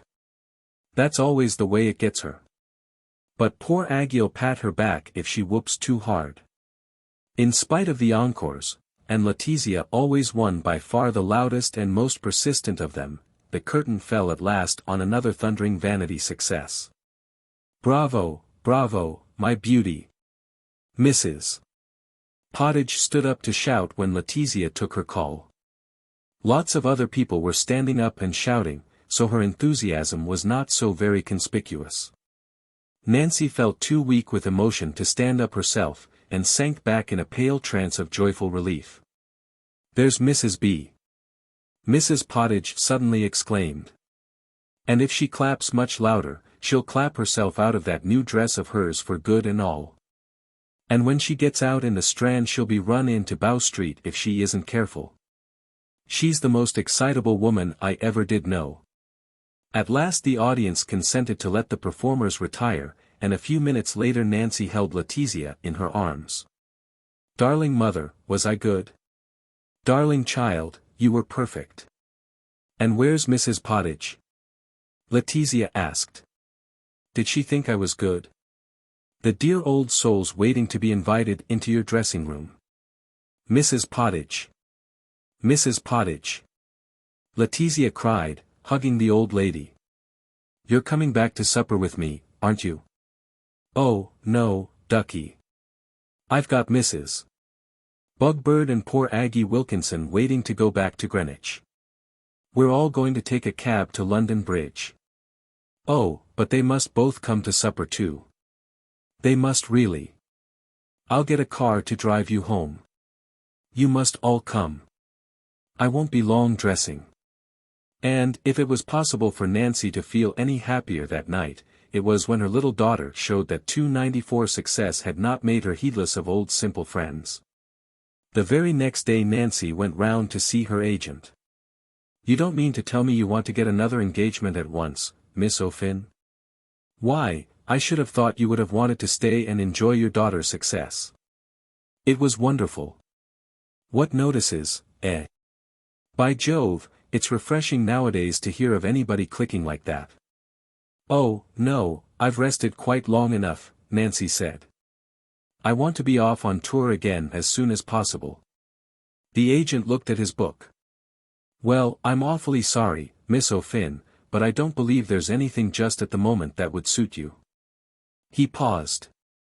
"Unless, but, no, of course, you don't want to play that line of parts yet."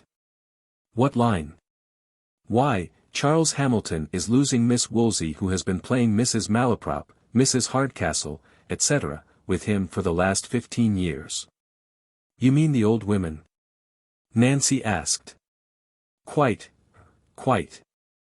"I would like to be with Charles Hamilton," she said pensively. "And at 40 it's time to strike out in a new line of parts." "Well, he's playing at Croydon this week. If you would consider these parts, why don't you go and see him? It's a pleasant company to be in. 42 weeks, year in year out, and of course he occasionally has a season in London. Nothing but Shakespeare and old comedy." Nancy did not hesitate. Now that her daughter was safely launched, it was time for her to be settling down. She went back to her rooms and wrote a long letter to Mother Catherine about Letizia's triumph. Then she wrote to Charles Hamilton for an interview. She went to Croydon, interviewed him, and a fortnight later she was playing with him at Sheffield, Mrs. Candor in the 295 School for Scandal on Monday, the nurse in Romeo and Juliet on Tuesday, Mrs.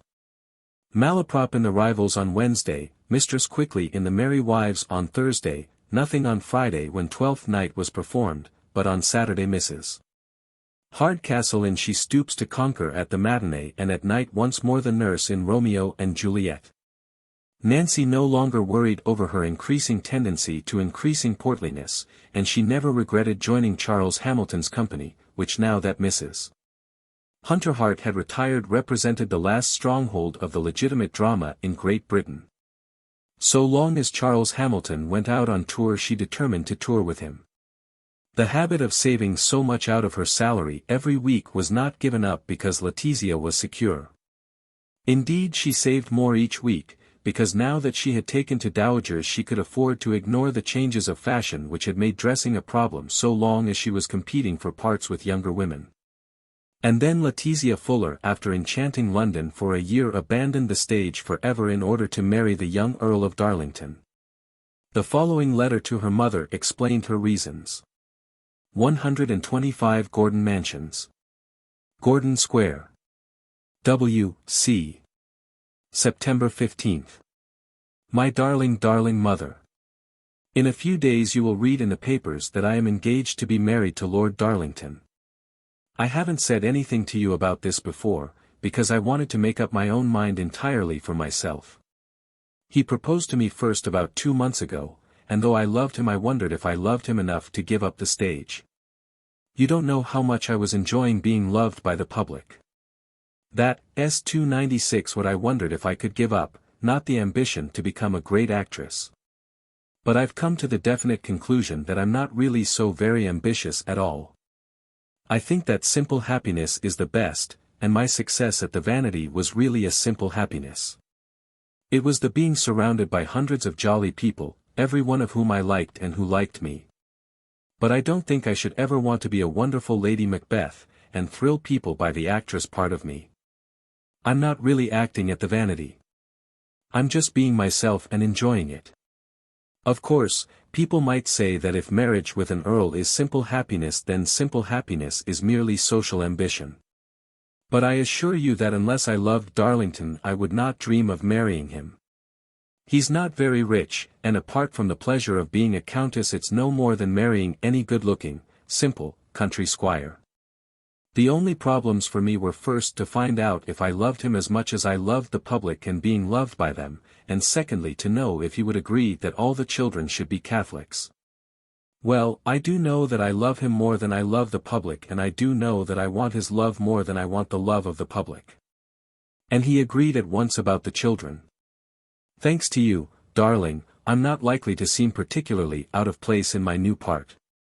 Perhaps it's only now that I realize what you've done for me all these years. You shall always be proud of me. I do realize too what dear Mother Catherine and the nuns have done for me. I'm writing to her by this post to try to express a little of my gratitude. Darling Mother, I'm so happy and I love you so dearly. Your own Letizia.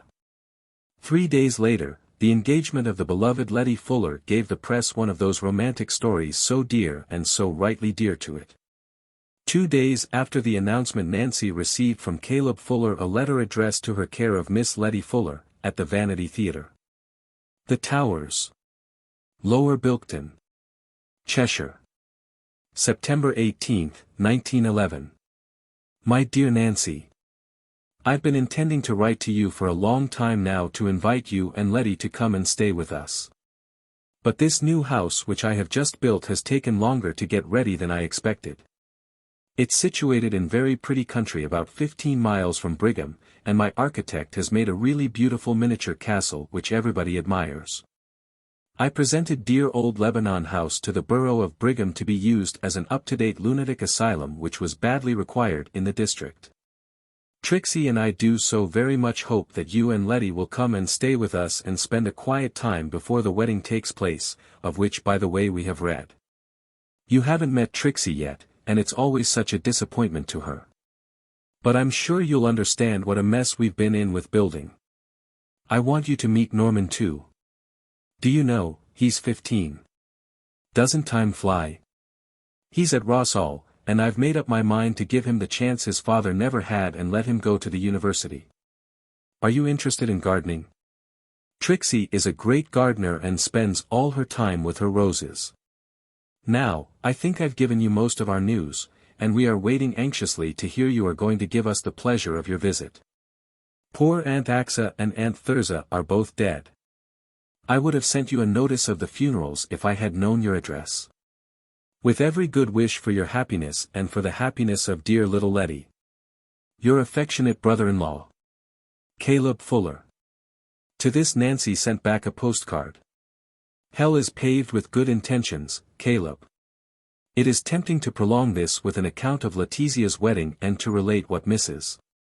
Pottage wore 298 at it and what she said when Lord Darlington kissed her goodbye, before he and Letizia set out on their honeymoon. It is tempting to dwell on the wit and the beauty of Letizia Darlington and still more tempting to enlarge upon her happiness. But she and her husband belong too much to the present to be written about, and this tale of over 80 years is already too long. Yet, one more letter must be printed. C/O Charles Hamilton's Shakespeare Sheridan Company. Princess's Theatre. Bristol. December 3, 1913. Darling Letizia. I'm so overjoyed you're glad to have a second little boy, though I hope you'll have a little girl soon.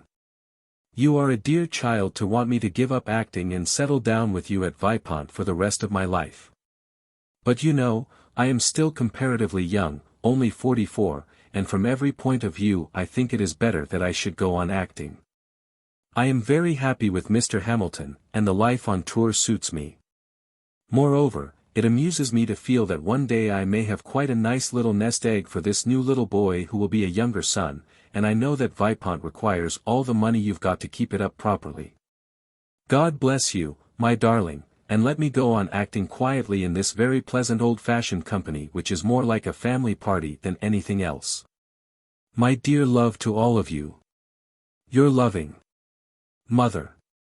And up and down the length of England, in and out of Wales, over to Ireland, and across the border into Scotland Nancy O'Finn still wandered. The end. Transcriber's note, continued. This book contains many intentional misspellings of words and names. They appear in the dialogue and correspondence of certain characters and are used by the author as a literary device. These misspellings have been left as they appear in the original publication. Similarly, exclamations and dialogue in Italian have also been left unchanged. For the rest of the text, archaic spelling and inconsistencies in capitalization or hyphenation have been left unchanged except where noted below. Other minor typographical errors have been corrected without note. Page 19, lovebirds, changed to lovebirds, a cageful of lovebirds. Page 57, sunsplashed, changed to sunsplashed, on a sunsplashed piazza. Page 149, parlourmaid, changed to parlourmaid, an elderly parlourmaid. There are a small number of footnotes in chapters 1 and 3 which provide an English translation of some Italian word or phrases that appear in the text. Each footnote is placed immediately below the paragraph in which it is referenced.